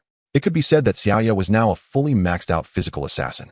With her ice attribute, not only did her speed leave enemies in the dust, but she also inflicted a series of disgusting slow and freezing effects. After finally being hit, enemies would despair upon discovering that Xiaoya had not been injured at all. The ice attribute primarily focused on attrition after enough consumption. Switching to the fire attribute could directly obliterate opponents. Xiaoxing's physical condition had also improved considerably, ensuring her survival was more than sufficient. Finally, Tianyin had also successfully evolved. Name: Dream Fairy. Attributes: Wood, Life, Illusion. Potential: Profound Level Supreme. Skills: Healing Light. Profound Level Supreme. A continuous skill that can be applied to teammates, continuously healing them and increasing damage reduction by 5%. Fairy's Voice. Profound Level Intermediate. Can alleviate mental and physical fatigue, possessing the ability to expel inner demons. Demon Song. Designated skill. Can select multiple targets to sing to. Others who hear it will hear Fairy's voice. Can awaken enemies' inner demons, causing negative effects. Illusion. Profound Level Lower Grade. Creates an illusion that affects the enemy's mind, providing a mental fatigue effect. Life's Word. Profound Level Intermediate. Possesses the ability to communicate with plants. Can accelerate plant growth, and has a certain probability of endowing plants with intelligence. Friendly plants and demon plants will not initiate attacks. Source of Life. Profound Level Intermediate. Carries a fairy crown with a small space, capable of producing and storing the source of life. The fairy crown can only be worn by Tianyin. Chapter 140, Celestial Beauty. After breaking through to the 1st level, Tianyin grew into an 18-year-old girl, sporting a small crown on her head, with wings behind her that were even larger than her body, sparkling with tiny crystal lights. At this moment, Tianyin resembled a fairy, her beautiful little face carrying a hint of innocence, giving off a natural airhead feeling, and her snow-white skin looked delicate, with starlight seemingly flickering in her light green eyes. Although she was only the size of a palm, her figure under the fairy's long sleeves was still stunning. creating an indescribable contrast with her naturally beautiful face. Anlin had to admit that in terms of looks, Tianyin was definitely the most top-tier existence among the opposite sex he had ever seen. Gently touching Tianyin's head with his finger, he nearly knocked her crown off, and Anlin smiled as he said, "With your appearance, it's quite easy to attract attention as a support. You should team up with Xiaoxing. When you encounter enemies, use the taunt skill to draw them away." Xiaoxing lifted her head and looked at Anlin. Huh? However, after seeing Tianyin's stunning beauty, Xiaoxing's nose emitted a burst of enthusiasm, and she patted her chest vigorously, indicating that she would take care of it. Then, Xiaoxing shouted in the sea of consciousness, "Xiaoyin, come here and cuddle with me." Upon hearing this, Tianyin happily flapped her wings and flew towards Xiaoxing, who then embraced her. Due to being a fairy, Tianyin was about the same size as Xiaoxing, and after Xiaoxing hugged Tianyin, she extended her mischievous claws. Xiaoyin is quite well proportioned. This little one took advantage of the fact that Tianyin knew nothing to gain the upper hand. It seemed that it was time to educate Tianyin. This little girl was too naive. Anlin felt like an old father. Aside from Xiaoya, the others were all too worrisome. Tianyin was too innocent, while Yi was purely foolish. As for Xiaoxing, there was no need to say more, everyone knew. He hoped that Long Ding could be a bit more sensible. Ideally like a butler, helping him take care of these little ones. After stretching his muscles and bones, Anlin looked at the prison king. "It's about time. When you come next time, I'll get you a physical body." The prison king nodded repeatedly. These past 2 days, that rat had been too troublesome, even wanting him to use blood spirit to transform into a rat, and brazenly claiming that it needed dual cultivation. If it weren't for the young master giving it a harsh lesson, who knew what kind of trouble this fellow would create? Having been absorbed in cultivation for the past few days, he had not yet fused with Long Ding, and now that the prison king was present, he could suppress Long Ding and fuse it before taking it away. He was not far from the second level. Once he broke through to the second level, he could directly contract Long Ding. He didn't know what kind of bond this new beast would bring him. "Ding. Do you wish to fuse, Long Ding, with Taishang Danshu? Required blood energy, 20 yuan. Fusion success rate, 100. Fusion time, 24 hours. As soon as Long Ding appeared and sensed the prison king's aura, it instinctively attacked, but was immediately suppressed by the prison king. Meanwhile, Anlin also began the fusion process. Although the name Taishang Danshu sounded quite impressive, in reality, it was merely a spiritual-level alchemy book. As for the king level, Tianxiao Dandian, he didn't have enough blood energy for the fusion, so it would be better to let Long Ding learn it on its own later. After starting the fusion, Anlin stored it in the Beastmaster bag and then took out the token given by Feng Huijun. A flash of light passed, and Anlin disappeared from his original spot. Phew, finally out. Anlin took a deep breath. Although cultivating in the Blood Flame's secret realm was indeed fast, the entire place was filled with a bloody red, making it feel like there was a metallic taste in his mouth. Behind Anlin, several students also emerged. Unlike Anlin's direct teleportation, they had to make their way to the exit at the fixed time. Otherwise, they would have to wait until next year for the Blood Flame's secret realm to open again. After the Blood Flame's secret realm closed, it would attract the Blood Flame tide, so anyone who hadn't managed to get out would basically die inside. Hongfei walked out from the passage and, upon seeing Anlin, nodded to him. Then he leaped vigorously, and a huge black dragon suddenly appeared on the ground. He landed on the dragon's head and left the area. The next second, Anlin's figure also vanished from his spot. In the void, Feng Huijun's beautiful eyes were filled with shock. How did this kid become so much stronger? Not only her, but Anlin was also astonished by his own progress. Name: Anlin. Profession: Beastmaster, Body Cultivator, Qi Cultivator. Blood energy: 61, 990,000 yuan. What Anlin found hard to accept was that this Xiaoxing had nearly caught up to the Ant Queen's realm. A snow-white finger lightly tapped Anlin's head, producing a metallic sound. "How much blood spirit did you absorb?" "No, why was that Dao crystal used earlier? Did you encounter some danger?" The Dao crystal of Feng Huijun dissipated in the Blood Flame's secret realm, so she didn't know what had happened. Anlin thought for a moment and took out the crystal formed by the vengeful spirit. "Master, I found a palace in the Blood Flame's secret realm and encountered a king-level blood spirit, so I used your Dao crystal." "A palace?" Feng Huijun looked at Anlin, realizing this kid indeed had astonishing luck. She had been in the military realm for so long, but had never heard of anyone encountering a palace in the Blood Flame's secret realm. "Master, this is a king-level treasure. It should be useful to you. My current strength is too low to use such a treasure." Feng Huijun waved his hand. "What you encounter is yours. How can a master take their disciples' things? Also, don't use honorifics next time. It sounds strange and distant." "Yes, master." Anlin did not refuse. Although he could enter and exit the Blood Flame's secret realm at any time, his violent sister couldn't do the same. This crystal core could be used by her. As for EE, its main body doesn't fight much, if necessary. It can be brought into the Blood Flame's secret realm. Then, Qi Anlin looked around, seemingly confirming if anyone was watching. Feng Huajun raised an eyebrow. Little Qi, I'm here. Feel free to take out anything you want. No one is hiding around. Qi Anlin breathed a sigh of relief and directly took out the Heavenly Martial Sun-Eating Scroll. Chapter 141, MOU's Bold Move. At first, Feng Huajun appeared calm, but she was suddenly startled. This aura, is it an ancient-level martial art? And looking at this ancient-level material, it's the original. Watching Qi Anlin hand over this martial art with both hands, Feng Huajun opened her mouth. She had just said there's no way a master would take their disciples' things, and now she was slapped in the face. Ancient-level martial art. Even she didn't have one. Qi Anlin seemed to see through Feng Huajun's embarrassment and took the initiative to say, Master, this is a tribute from your disciple. Then, Qi Anlin added, this time, I used the Great Tao Crystal. I hope Master can make another one. Thank you for your hard work. Hearing Qi Anlin's words, Feng Huajun was taken aback, then smiled. This little guy, fearing she would feel embarrassed, deliberately said that as if it were an exchange. Doesn't he see how long she has lived? She just didn't react in time. Then I'll accept it. The martial art disappeared from Qi Anlin's hands, and immediately, several treasures appeared beside Feng Huajun. These are king-level armor and weapons. Although your spiritual power is currently insufficient to unleash the full power of these two artifacts, their quality is there. Even if faced with a third realm attack, this armor is enough to save your life. Then, Feng Huajun took out several Demon Beast Crystal Cores. These are king-level Ice Attribute Demon Beast Crystal Cores, while the rest are heavenly level. Feng Huajun said this was what she specially exchanged for Ice Attribute Crystal Cores in Haiqing. She actually didn't know how to train beasts. But she had heard from Fei Yuang that if there are Demon Beast Crystal Cores of the same attribute, the strength of his Demon Beast could be enhanced. So she went to get some crystal cores. Qi Anlin stared blankly at the few treasures that had just appeared. Name, Snow Dragon Armor. Quality, Middle Grade King. Attribute, Ice. Description, armor crafted from the bones of Ice Attribute Flood Dragons, capable of summoning the soul of the Ice Flood Dragon. With the ability to absorb spiritual power to repair damage, the wearer can increase their Ice Attribute attack power by 20. The stronger the individual, the less the increase.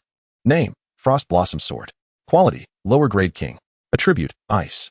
Description, a treasured sword made from 9 heavens profound ice. The sword energy contains profound ice power, capable of freezing the enemy's spiritual power, and even freezing the enemy's Dantian. Name, Snow Mist Pure Heart Sheep Crystal Core. Quality, Lower Grade King. Attribute, Ice.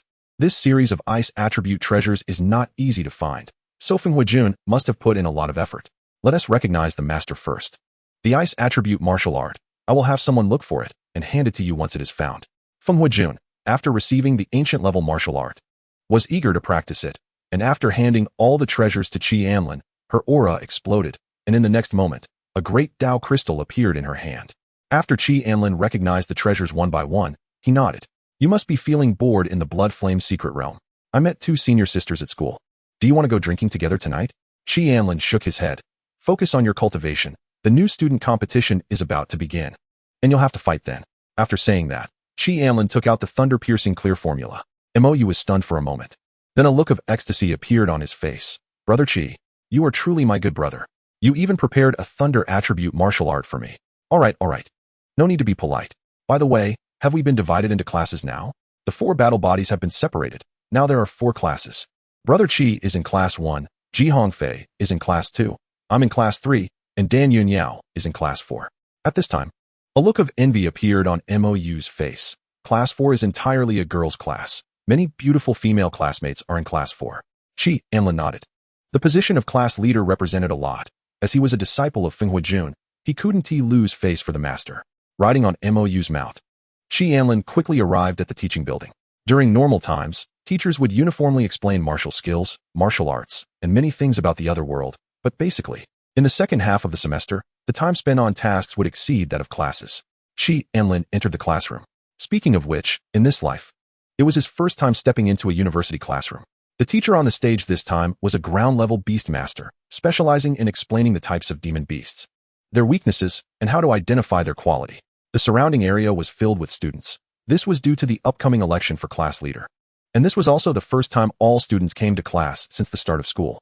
Chen Yu was sitting in the front, diligently taking notes. Dan Yunyao was sitting beside Ji Hongfei, her face beaming with a sweet smile. Ningong Yushi had already laid her head on the desk. while Nan Gongsherlan was looking at him with a somewhat hostile expression for some reason. Chi Anlin was puzzled. It seemed ENT offended this Beastmaster girl. Could it be she was looking at MOU? He glanced at MOU beside him, who was chatting on his phone. Chi Anlin caught a glimpse of the chat content. Let's break up? I feel like you don't love me anymore. MOU, what's wrong, babe? You only call me babe. Have you forgotten my name? MOU took a deep breath and continued sending messages. MOU, I even thought of our daughter's name. How could I forget your name? MOU, our daughter will be called Yaohi? That doesn't sound very nice. MOU, then let us call her by Ming. I don't like that either. Chi Anlin looked at MOU with some confusion. What on earth was this guy up to? MOU, then let's call her in Tong. How can our daughter have the same name as me? MOU breathed a sigh of relief and sent the message, feeling relieved. MOU, then Tong Tong. You can choose the name, I'll listen to you. Then, MOU closed his phone and saw Chi Anlin's strange expression. Brother Chi, I really hate it when girls guess. They guess too accurately. Chi Anlin silently gave MOU a thumbs up. This new friend he had met was the complete opposite of Chicken Brother. He wondered if Chicken Brother had managed to woo his goddess. Chapter 142. Sir, times have changed. Since everyone was a cultivator, their vision and hearing were excellent, and the classroom was naturally very spacious, capable of accommodating thousands of people. Brother Chi, it seems that the election for class leader is decided by voting. I think you can go greet your classmates. Chi Anlin shook his head. If it relied on voting rather than strength, then it definitely wouldn't hold much weight. Soon, the bell rang again, and the figure of the White Spirit King appeared on the podium as if it had flashed into existence. All right, students, it's time to elect a class leader. The class leader represents the task leader position, and there will be point competitions between classes, so everyone should vote carefully.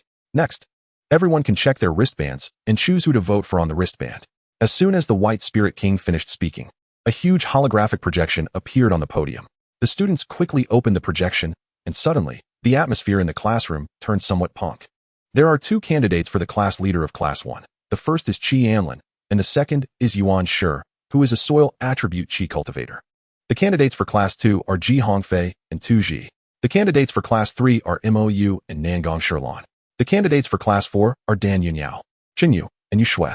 Soon, the students began voting on their wristbands. Chi Anlin and Ji Hongfei received high scores, overshadowing the other candidates, while Nangong Shirlan received 3 votes less than MOU, and Dan Yunyao only surpassed Qinyu by a few votes. The 4 combat bodies became class leaders, and Nangong Shirlan suddenly stood up and summoned her beast to leave the classroom. On the podium, Bai Ling Wang shook his head helplessly before announcing the list of class leaders and leaving. The classroom erupted in excitement as everyone packed their things and prepared to leave. Chi Anlin thoughtfully glanced at MOU, who explained, Nangong Shirlan is a direct descendant of the Nangong family. Among the 4 major families, this generation of the Nangong family hasn't produced a combat body. So, Nangong Shirlan is under a lot of pressure and has a strong competitive spirit, always comparing herself to us. MOU shrugged. To help Nangong Shirlan secure the position of class leader, Nangong Yushi also contacted some people. Although I didn't intend to compete. As a combat body, many people instinctively voted for me. Moreover, being a class leader represents leadership and relates to one's own interests, so everyone will naturally choose the strongest. MOU continued as they walked out with Chi Anlin. Let's go see Nangong Shirlan. MOU summoned his mount and flew towards Nangong Shirlan's villa area. This area is where the students of the Earth level reside, and it isn't as large as the quadrangle courtyard.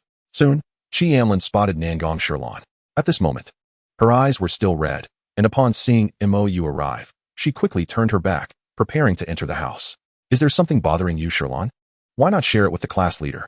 After hearing this, Chi Anlin was dumbfounded. Wasn't this just adding fuel to the fire? Sure enough, upon hearing MOU's words, Nangong Shirlan exploded. MOU, don't be so pleased with yourself. This was also the class leader's good intention. As a result, Chi Anlin and MOU were kicked out. This girl is quite proud. I can't just give her the position of class leader, so it's better to provoke her a bit to get her motivated. MOU said nonchalantly with a piece of grass in his mouth. Chi Anlin nodded. Dealing with girls can be quite troublesome, like that headache-inducing violent sister. Chi Anlin felt relieved when he saw her going to college, knowing that the fusion wouldn't be detected by anyone below the ancient level. Chi Anlin decided that with the double insurance of the concealment ring, he could proceed with the fusion in the quadrangle courtyard. Moreover, Feng Huojuan even arranged a formation to prevent anyone from spying on or disturbing Chi Anlin's cultivation. Once inside the house, Chi Anlin took out the pea shooter. Although he had initially planned to fuse it with a machine gun, he now thought of a better fusion method. First, he took out a Type 60 grenade. Also known as a thermobaric grenade, which contains cloud explosive agents that can mix with oxygen in the air to create a secondary explosion, making it extremely powerful. Next, he took out a Barrett 821 sniper rifle, known as a cannon, capable of destroying parked planes and trucks from a distance. Finally, he retrieved an invisibility ring, a treasure exchanged at school, belonging to the peak of the spirit level. Anlin fused the 3 items sequentially with the pea shooter, a slight smile appearing at the corner of his mouth. The times have changed, he thought as he spent 2 units of original energy, also merging the final appearance with the ring. After forcibly accelerating with blood energy, Anlin obtained a brand new level 6 weapon. Name, Blaze Impact Cannon Shooter. Attributes, Metal. Fire. Quality, Upper Spirit Level. Skills, times have changed. Upper Spirit Level, can add spirit stones as ammunition to fire, exploding while penetrating the enemy. Invisibility, Middle Spirit Level. Maintains ring form during non-combat time, concealing energy fluctuations.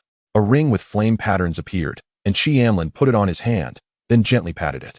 In an instant, the ring transformed like mecha, revealing a gun barrel the size of a human head. For a moment, Anlin looked like he had attached a gun arm, which was quite cool. He then made his way to the backyard, which was spacious and had a solid ground suitable for placing demon beasts. Anlin added a second-grade spirit stone to the ring beast, and then aimed at the open space, firing a shot. Boom!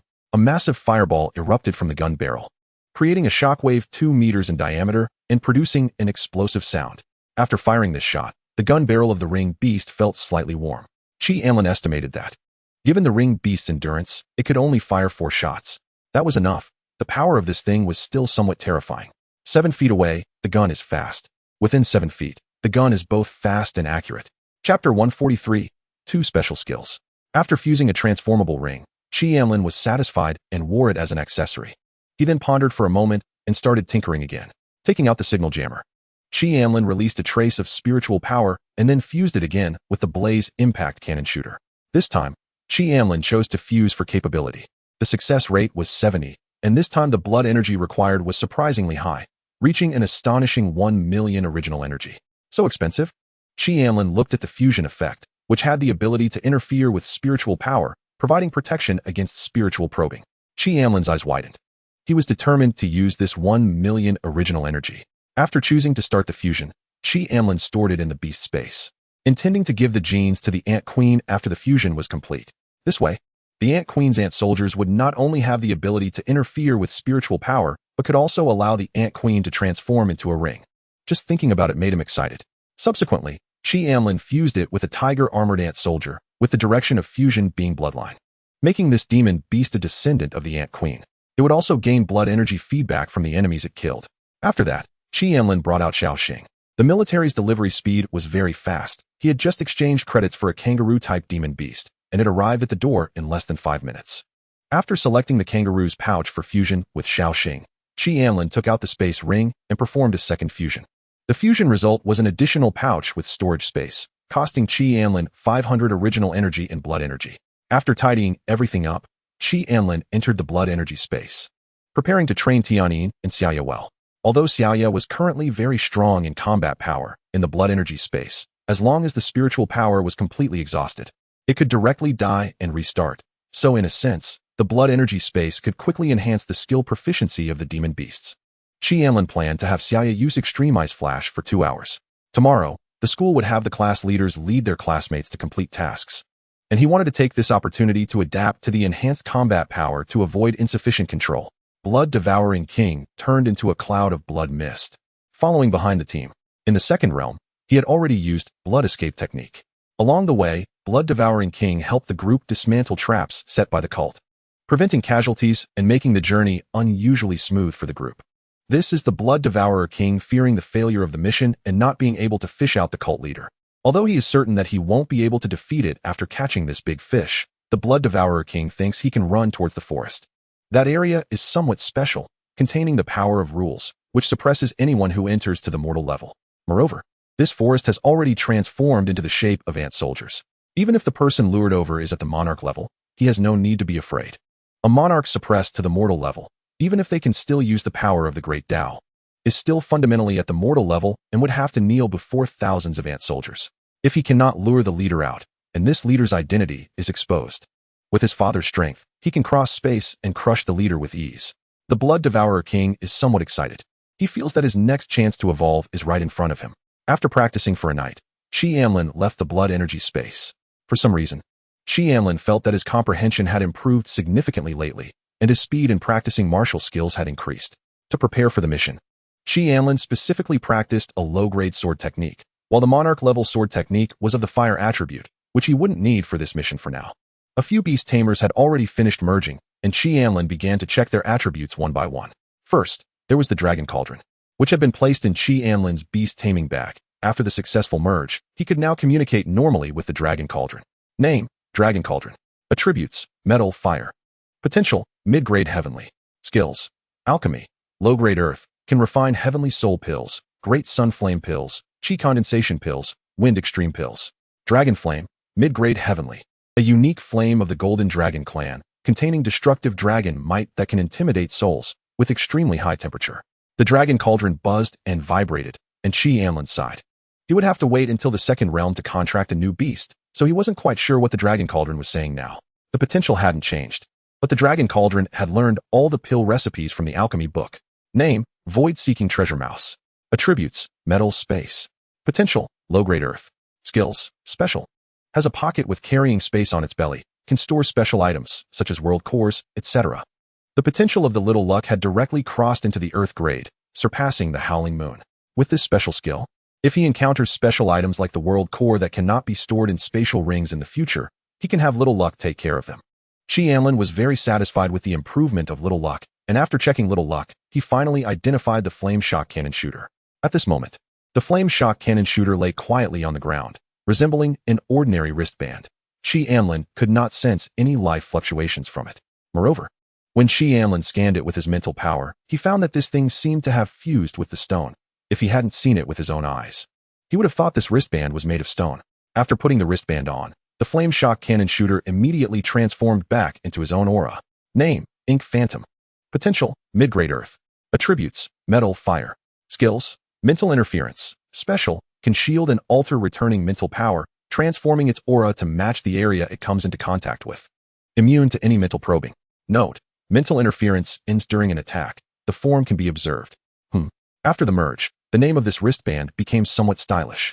With another special skill fused, Anlin was overjoyed. It seemed that today was quite good for him. If only the system had a lottery system. He would definitely want to do 10 consecutive draws. During an attack, Ink Phantom would be unable to use mental interference. Anlin thought that if he could extract the genes from this for the Ant Queen, all his ant soldiers would become invisible assassins. If used well, it could be a one-hit kill. Unfortunately, he couldn't merge it. Otherwise, he would want to have such a function. After stretching his muscles and bones, Anlin walked out and prepared to head to the classroom. Chapter 144, The Student's Mission, Encircling the Cult. As Anlin rushed to the classroom, Mou also hurried out, with a few alluring lip marks still on his face. On the way, he saw Chinyu running on the ground and took the initiative to have his mount fly down. Didn't he expect you to sleep in too? You're going to be late, right? Get on, I'll give you a ride. Feeling the aura above her head, Chinyu looked up at Mou, and after hearing his words, she was momentarily stunned, then quickly refused. No need to be so polite. Just treat me to a meal next time. Mou cleared his throat, and the lightning bird immediately understood his meaning. With a gentle flap of its wings, it lifted Chinyu onto its back. Then, disregarding Chunyu's objections, it continued to fly towards the classroom. In the sky, flying beasts headed towards the classroom, creating a spectacular scene. In the teaching area, after Anlin jumped off the Ice Spirit Griffin, he stored it in the beast taming bag.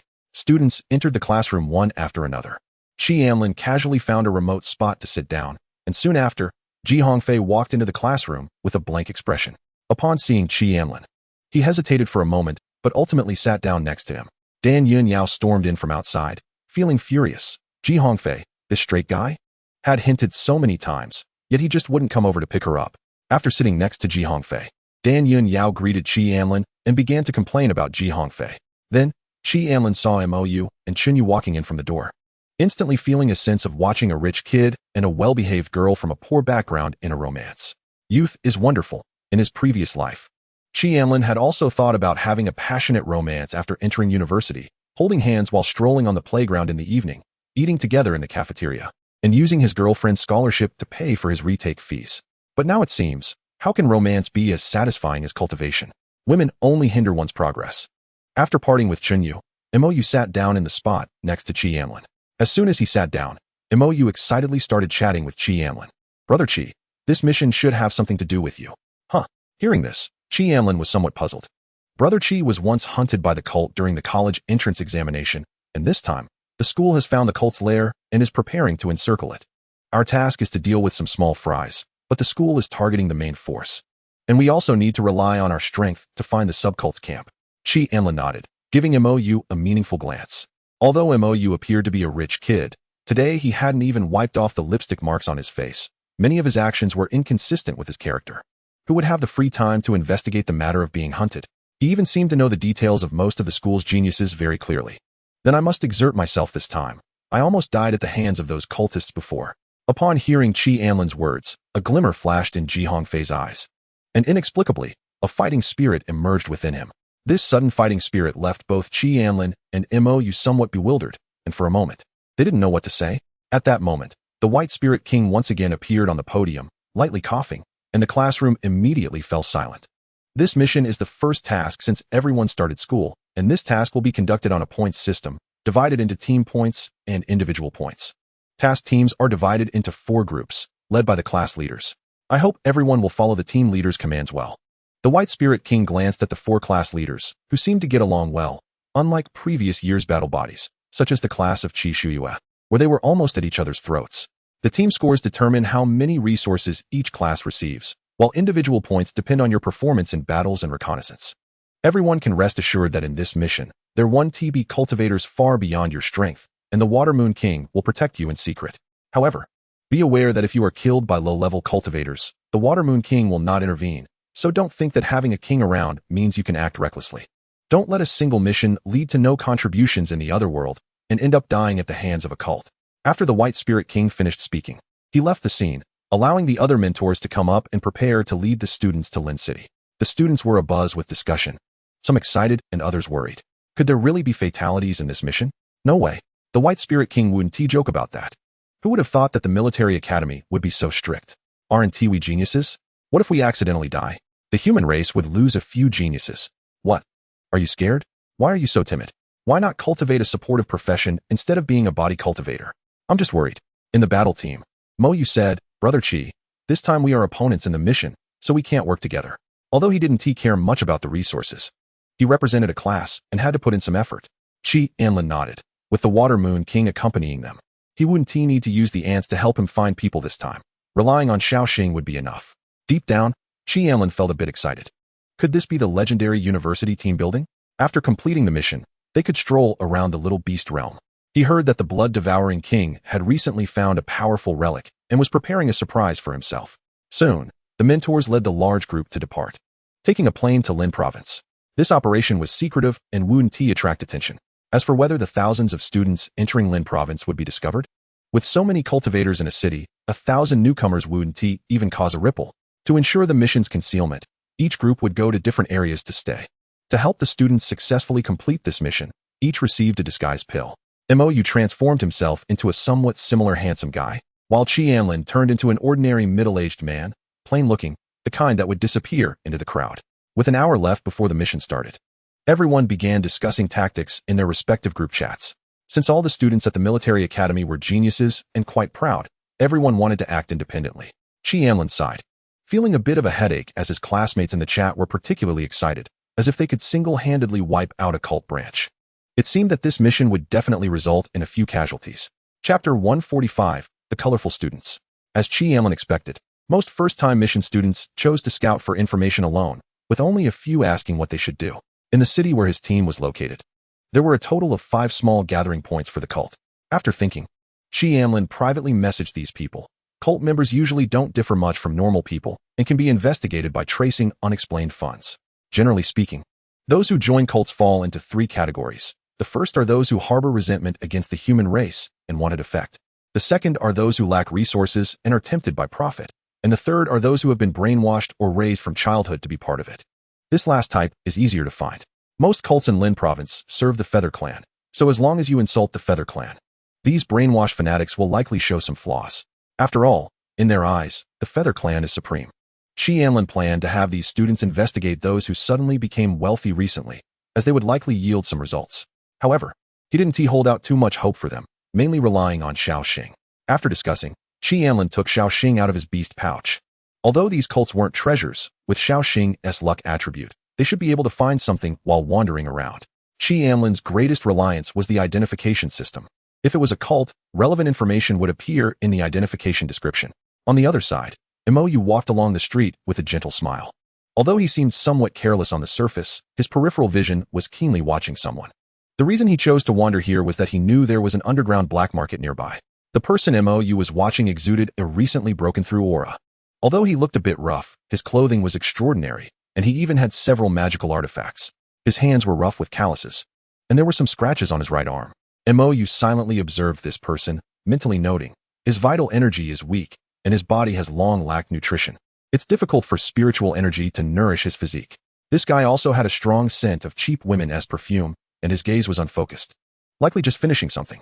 Mou's lips curled slightly as he scanned around and discovered several other suspicious targets. Their eyes were wandering, avoiding the crowd.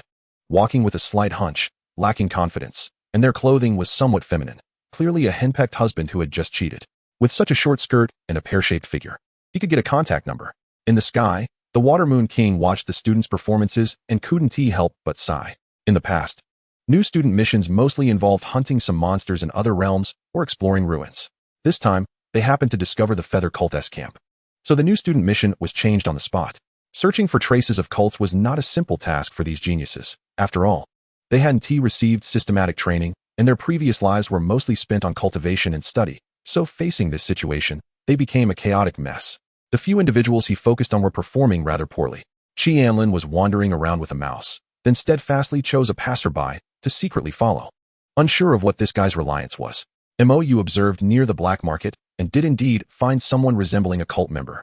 But this guy unexpectedly stopped halfway to flirt with a girl, making the Water Moon King want to slap him. As for Hongfei, the Water Moon King's side, this guy had gathered a bunch of bean soldiers to help him find people without considering that ordinary cultivators wouldn't go to such lengths. To make such a fuss finding people, did he really think the cult was foolish? Meanwhile, Dan Yunyao was wandering around an alley with a group of girls, directly capturing and interrogating any suspicious men they encountered. The Water Moon King felt a bit weary.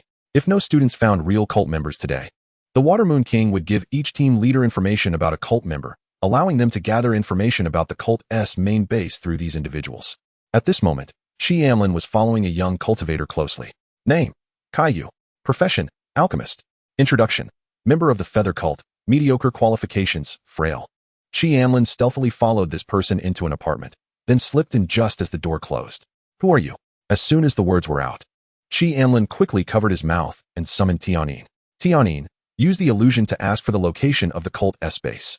In a dark room, this seemingly somewhat weak young man was silenced and brought into the bedroom without any ability to resist. After a while, his gaze became hazy. It must be said that having a beast companion was great. Otherwise, Anlin would have to put in a lot of effort to interrogate this person. With Tianyin present, just using an illusion allowed Caillou to sell out the cult completely. Although he wanted to take on the camp alone, it was a team mission, and part of the school's assessment was to evaluate their cooperation. After gathering the information, Anlin waved his hand. An ice attribute spiritual power appeared, directly turning it into an ice sculpture. After reporting to the school via his wristband, Anlin left the apartment building. Caillou's body would be handled by the school, so there wouldn't be any foul smell. What Anlin didn't know was that at that moment, the Water Moon King was observing him with a complicated expression using his spiritual power. Did this kid really get confused? The Water Moon King wondered. He knew that Anlin's rat might have treasure hunting abilities, but did that ability have any necessary connection to finding evil cultivators? The Water Moon King was puzzled. How could this guy, who just followed a rat around, be the first to find the cult's gathering point? Subsequently, one shocking event after another left the Water Moon King stunned. He hadn't planned to take action, just letting the students scout for information, yet so many issues arose. As the spiritual power left Anlin, the Water Moon King began checking Mou's progress. Upon seeing it, he couldn't help but feel a surge of anger. Mou had entered a bar and was flirting with girls everywhere. What on earth had the Mo family done to cultivate such lecherous offspring? What a disgrace to the battle body. Chapter 146, Cult Member. Mou, dressed in trendy clothes and wearing sunglasses with spiritual energy fluctuations, swayed in a booth. Within this day, he had already identified one cult member, and all that was left was to find their location. However, torture was never his strong suit. He preferred the other party to be honest with him. Expensive spiritual liquor was brought to the booth, instantly drawing attention to this young man of great potential. Some provocatively dressed girls began to approach Mou, and he narrowed his eyes, downing the spiritual liquor in his hand. Before long, Mou was surrounded by girls, dancing in the booth, occasionally getting a bit too hands-on. Meanwhile, at a nearby booth, a charming woman in a tight-fitting dress noticed Mou and unconsciously licked her red lips. With so many high-quality spiritual liquors, could he be from one of Lin Cheng's prominent families? He looked quite handsome. Judging by the way he acted, he was probably a spoiled rich kid. Such young people wouldn't have strong racial consciousness, and if the benefits were substantial enough, betraying humanity would be a matter of minutes. They might even join evil cults or demon sects for thrills or rebellion, unwilling to continue being bound by rules. A good candidate. I might find a way to bring him into our sect. Yun Xian's seductive eyes made the surrounding men widen their eyes. At this moment, Mou left the booth, swaying towards the restroom, and Yun Xian also discreetly slipped away from her spot. As he walked towards the restroom, an intoxicating fragrance wafted over, and Mou, slightly dazed, turned his head to see Yun Xian's voluptuous figure. Hey, are you here alone? Seeing Mou's gaze drawn to her, Yun Xian's eyes sparkled with allure as she said, I'm feeling a bit dizzy. I wonder if this handsome guy could help me to the restroom. Saying this, her sinuous body leaned against Mou. Mou narrowed his eyes and then directly wrapped his arms around Yun Xian. Hello, I'm Master Kong. Yun Xian didn't resist Mou. Instead, she intentionally rubbed against him and continued, So you're Master Kong. With a breath as fresh as orchids, a blush appeared on Yun Xian's face. Mr. Kong, can I take a bath with you? Mou's lips curled up slightly, his hands becoming a bit unruly. To take a bath with Master Kong, you need boiling water. It just depends on whether you can heat it up. Evil cult? Those treacherous beings, the fools of the Yu clan, will eventually perish at my hands. A student from Class 2 encountered Ji Hongfei and casually mentioned the cult. Ji Hongfei disdainfully replied. Instantly, all the passers-by looked over, only to shake their heads and smile upon seeing Ji Hongfei's somewhat punk hairstyle. After using a disguise pill, Ji Hongfei looked quite like a punk. And this outfit was chosen by Dan Yunyao, who claimed it looked more imposing and had a general's flair. Just you? A seemingly ordinary boy from the Yu clan spoke up, but Ji Hongfei's gaze sharpened, and he threw a punch. I suspect you are the Yu clan's lackey. In the sky, the Water Moon King's mouth twitched slightly. He had just sensed the anger in that person's eyes, clearly someone brainwashed by the cult. What a mess. Anlin followed the rat to find the cult, which was acceptable since that beast was quite special, but Ji Hongfei, having just made a juvenile statement, managed to draw out a cult member. The Water Moon King rubbed his temples and directed his spiritual power towards Dan Yunyao. As the only female battle body of this cohort, Dan Yunyao should be much more reliable. In an alley, Dan Yunyao was stepping on a greasy man's head. Pouting as she muttered, I wonder what the little general is doing. This time he was disguised to look ugly and tacky, so no girl should approach him. This mission is so boring. I just want to stay by that little fool's side and listen to him say some weird things. The man on the ground had already passed out, and at this moment, a female classmate in the group said, Yunyao, don't you think this is a bit excessive? Hearing her, Dan Yunyao smiled and said, just giving them a little lesson. In this day and age, if it were some defenseless girls, they'd have been kidnapped long ago. They should be killed directly. Dan Yunyao rolled her eyes. Killing people randomly in the territory isn't allowed. But we can take them to another world to deal with them. The female classmate nodded and then said, by the way, it seems Chun Yu went to look for the evil cultivators herself. If she can find them, let her go. The sooner she finds them, the sooner the mission will end. After sharing the information in the group, Anlin gathered all the students from Class 1, instructing them to ambush around the office building. Try to control the fight, don't harm innocents, and don't let the evil cultivators escape. Help each other out, and don't argue over 1 or 2 evil cultivators. Anlin said to the excited students, who nodded in agreement. Although they were all prodigies, under certain circumstances, they didn't view Anlin as a peer due to his extraordinary strength. That beast could wipe them all out, not to mention Anlin's own formidable power. Once the formations were arranged, the formation mages began constructing the array as soon as the battle started, ensuring no one could escape. The talisman masters entered the frontline combat, and the medical personnel were ready to attend to any injuries. After assigning all tasks, Anlin summoned Xiaoya, preparing to launch an attack. In the next moment, the office building suddenly collapsed, and a group of well-covered cultivators in black rushed out, leaving the surrounding students stunned, before they all charged out in a frenzy. Kill. Suddenly, the camp Anlin had just set up was thrown into chaos, with everyone fighting their own battles, leaving Anlin speechless. Sighing, Anlin waved his hand to summon Xiaoya, and in the next second, Xiaoya's figure flashed, and flames erupted amidst the ruins of the office building. Facing Xiaoya's extreme ice flash, The Talisman Master hadn't even had time to activate his skill before it was all over. Chapter 147, Killing the Holy Mother in the End Times. After slaying the second-level evil cultivator, Xiaoya let out a long howl towards the sky, blue light flickering in its eyes. A snowflake suddenly blossomed at its center, and in an instant, ice walls spread out, enclosing an entire area.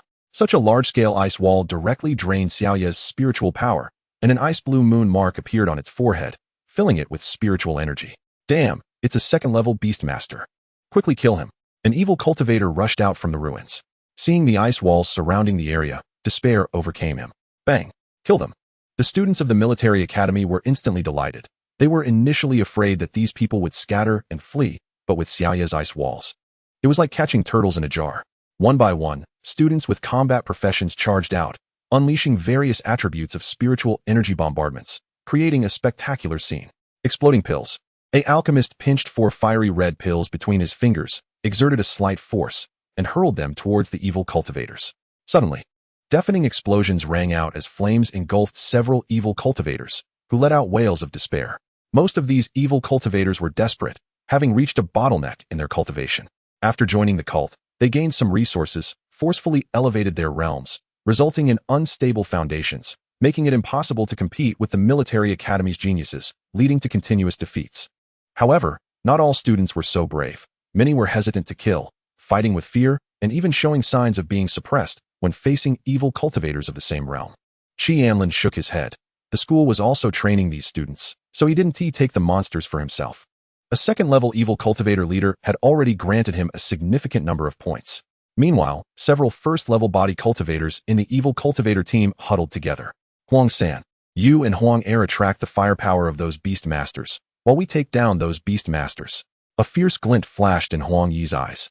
The wolf beast had been circling around Anlin, so he had to target other beast masters. From the excited shouts of these students, Huang Yi realized that they were being used as sharpening stones by a university, so fleeing was definitely not an option. With so many geniuses, he certainly didn't believe there weren't powerful protectors behind them. Therefore, since escape was impossible, it was better to fight with all they had, even if they died. They would take a few students down with them. After killing these beast masters, the beasts would lose control and go berserk, which would actually be beneficial for them. On the battlefield, Xiaoya crouched beside Anlin, its sharp gaze scanning the surroundings for any second-level stragglers. If it encountered opponents that these students couldn't handle, it would directly intervene to slay them. Some evil cultivators attempted to rush towards the healer's team, but were swiftly taken out by Xiaoya using extreme ice flash. These evil cultivators were not fools. They realized that Anlin was essentially the protector of these students, using them for training. At that moment, an anomaly occurred on the battlefield. A female energy cultivator unleashed a spiritual energy bombardment, and the evil cultivator she was fighting collapsed to the ground, barely alive. Xiaowen, I'm sorry. Hearing this person's words, Li was taken aback, her mind flashing back to a scene where a father had to join the evil cultivators because his daughter was threatened.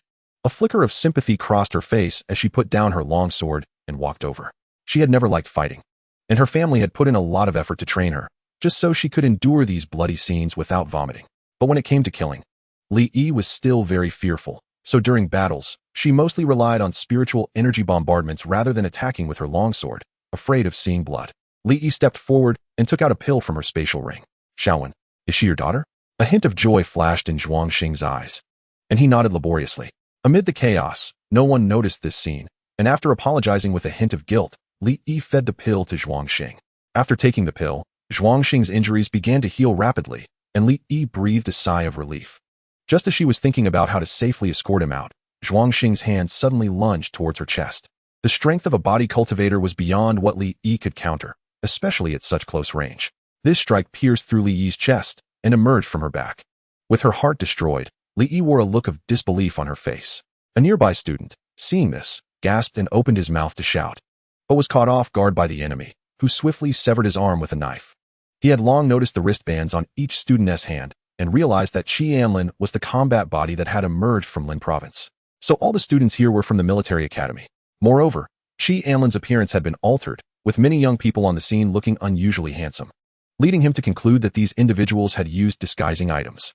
Therefore, as long as he wore the wristband, along with the students who had undergone disguise, they would likely be unable to identify him, allowing him to take the opportunity to eliminate a few more. As for escaping, it was definitely impossible. How many powerful cultivators were there in the military academy? There must be heavenly-level experts observing from the sky. Li Yi's death was a result of her own foolishness. So the instructors would not intervene. He certainly wouldn't escape afterward, so it was better to kill a few more. What he failed to notice was that Li Yi, lying on the ground, had stopped bleeding, but her body was motionless as if she were dead. After Zhuang Xing entered the team, other evil cultivators also noticed this. They lived on the edge of danger and were now intent on killing as many as they could. Kill them, put on the wristbands, and mix into the team. One person roared, causing the surrounding students to panic. They didn't even know what their teammates looked like and relied solely on the wristbands to identify each other. In such chaotic battlefield conditions, it was possible that someone had already infiltrated the team. At that moment, several individuals wearing wristbands suddenly erupted, attacking nearby companions. And in the surprise attack, they severely injured one. In the sky, the Water Moon King suppressed his anger, wondering what Li Yi was doing. For the sake of her unrealistic kindness, she not only doomed herself, but also implicated her companions. Indeed, she was a flower in a greenhouse, overly protected. Chapter 148. You are the worst class I've ever taught. Below, Anlin was unaware of all these events. Otherwise, he would have had a few words to say. In the apocalypse, killing the saintly was indeed the right thing to do. This was not a time of peace. In the struggle between opposing forces, it was either you or me. Kindness, in this context, represented foolishness. Now that the evil cultivators had infiltrated the team, Anlin could no longer stand idly by. He shouted, "Everyone, activate your wristbands." The wristbands were bound to the students, so even if the evil cultivators obtained them, they could only serve as decorative items and could not be activated. Upon hearing this, the previously hesitant students quickly activated their wristbands, and the virtual interface appeared, instantly filtering out the infiltrating evil cultivators. The two sides were already at a disadvantage, and with the students giving their all, the evil cultivators were continuously forced to retreat. On the battlefield, several beast masters commanded their beasts to kill. Purple Flame Fox, go kill a few more people. These are all points.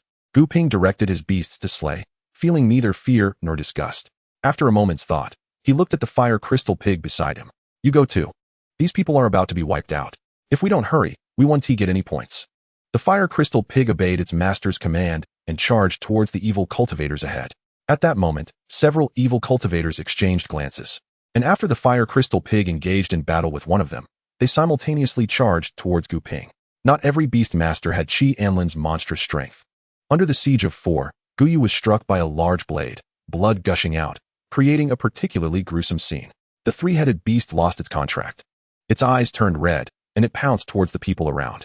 The evil cultivator fighting the fire crystal pig was already prepared, coordinating with another evil cultivator to send a student flying.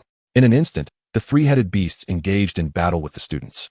And these three-headed beasts were not like the usual low-quality goods forcibly enhanced by regular evil cultivators. They directly overpowered the students, forcing them to retreat repeatedly. In the distance, Anlin saw this scene, shook his head, and said to Xiaoyu, "Go deal with those beasts." Xiaoyu nodded and ran towards the beasts. It had used the extreme ice flash several times today, so it couldn't waste spiritual power to continue using it, or its body would bear the load. Anlin sighed as he looked at the two people rushing towards him and slowly extended his hand. In that moment, he used the identification skill twice, confirming that these two did not have hidden powers, and then let Xiaoyu continue to chase the beasts. Die. The two were overjoyed. Another fool. They didn't expect the strongest genius here to be a sheltered flower, lacking combat experience. The hammer and axe struck towards Anlin simultaneously, but he raised both hands and directly grasped the two weapons. What? The immense force firmly pinned the weapons of the two. Huang Yi and Huang Er quickly reacted, choosing to abandon their weapons and flee. In the moment they turned, two ice spikes shot out like lightning, pinning the two firmly to the ground. Anlin glanced at the time on his wristband and suddenly said, 10 minutes are up. Xiaoyu, clear the field, the rest retreat. Xiaoyu howled to the sky, flames igniting on its fur. The burning heaven fire domain expanded, and in an instant, the surrounding evil cultivators turned into fireballs, reduced to ashes without even a scream. The students hurriedly retreated to the side of the healer, and after Xiaoyu spat out several fireballs to eliminate the remaining evil cultivators entangled with the students. It looked like a king emerging from flames, fiery sparks flickering in its eyes, and a fire tornado suddenly swept up from the ruins. In less than a minute, all the evil cultivators present turned to ashes under Xiaoyu's full firepower. Afterwards, the flames on Xiaoyu disappeared, turning into a snow-like white as it slowly walked towards Anlin. Tianyin, heal them. Xiaoxing, remember the aura of these evil cultivators. Prepare to find the next target. Upon hearing Qi Anlin's words, Tianyin flew up, her crisp singing echoing over the battlefield, dispelling the negative effects caused by the blood stench from the students. Then, a radiant glow flashed in her hands, covering over 100 injured students at once, having absorbed a large amount of life essence. Tianyin's healing ability was not something an ordinary healer could compare to. The injuries of the crowd visibly healed at a rapid pace. As for Xiaoxing, it scratched its head in confusion and looked at Qi Anlin, wondering how a hamster could track these scents. Although it didn't understand, Xiaoxing still spread its little hands and shouted in the sea of spirit. Hey, Qi, send some money to the hamster. Qi Anlin ignored it. He said this just to make Shui Weiwang think that Xiaoxing relied on scent to find people. After all, he had previously dealt with evil cultivators. He couldn't let Shui Weiwang know that Xiaoxing was just relying on luck, right? That would be absurd. As the students began to discuss, Shui Weiwang's figure appeared in the sky. He waved his hand, and the ice wall built by Xiao Yu turned into flowing water, disappearing into the ground. Before the students could speak, Shui Weiwang's angry voice echoed in everyone's ears. Upon hearing Shui Weiwang's words, several students turned pale.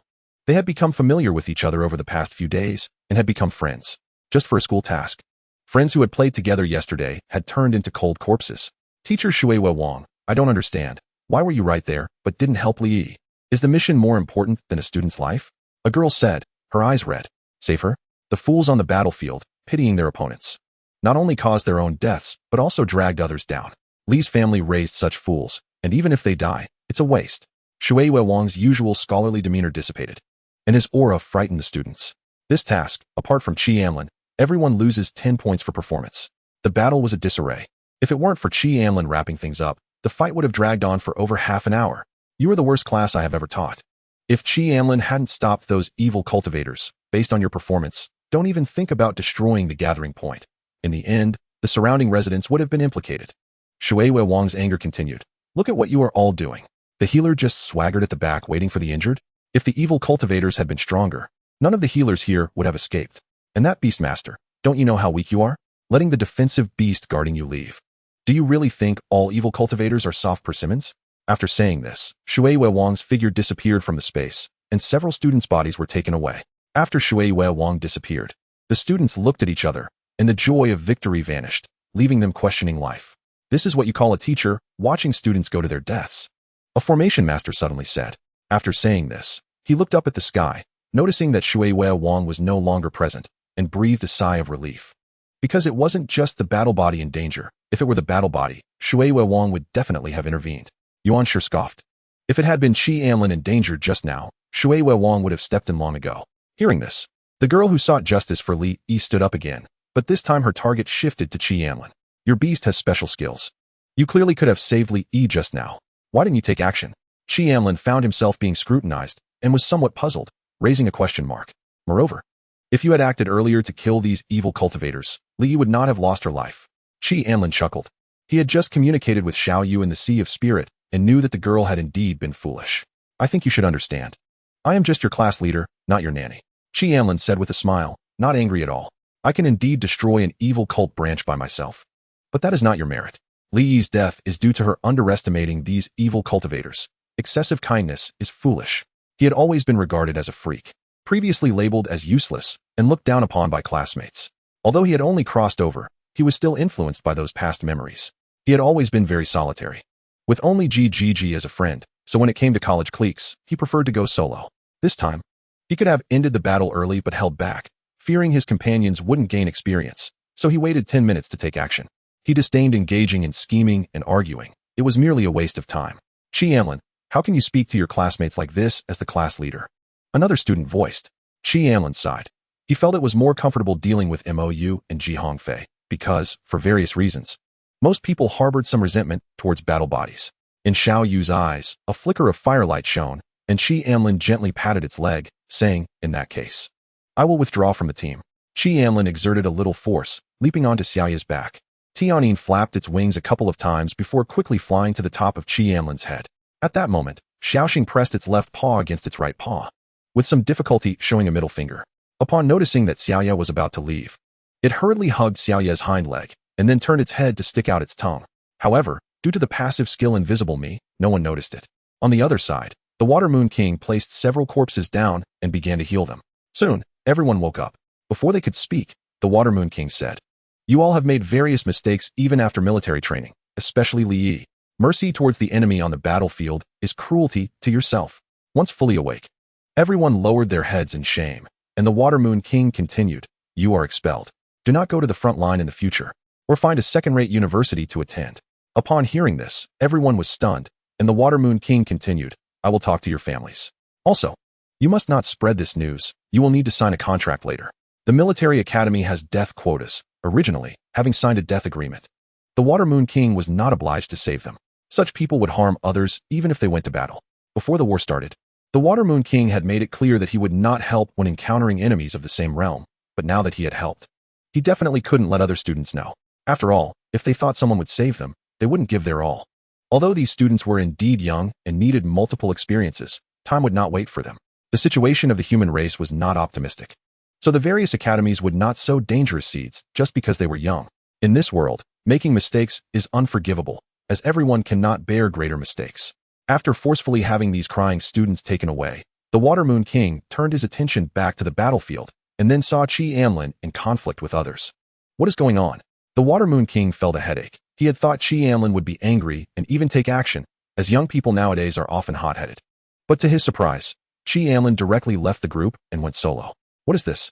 The Water Moon King wanted to have a good talk with Anlin, but then thought of the unreasonable Feng Huojuan. If Feng Huojuan knew about this, he wouldn't blame Anlin. After all, Feng Huojuan was a person who acted on his own.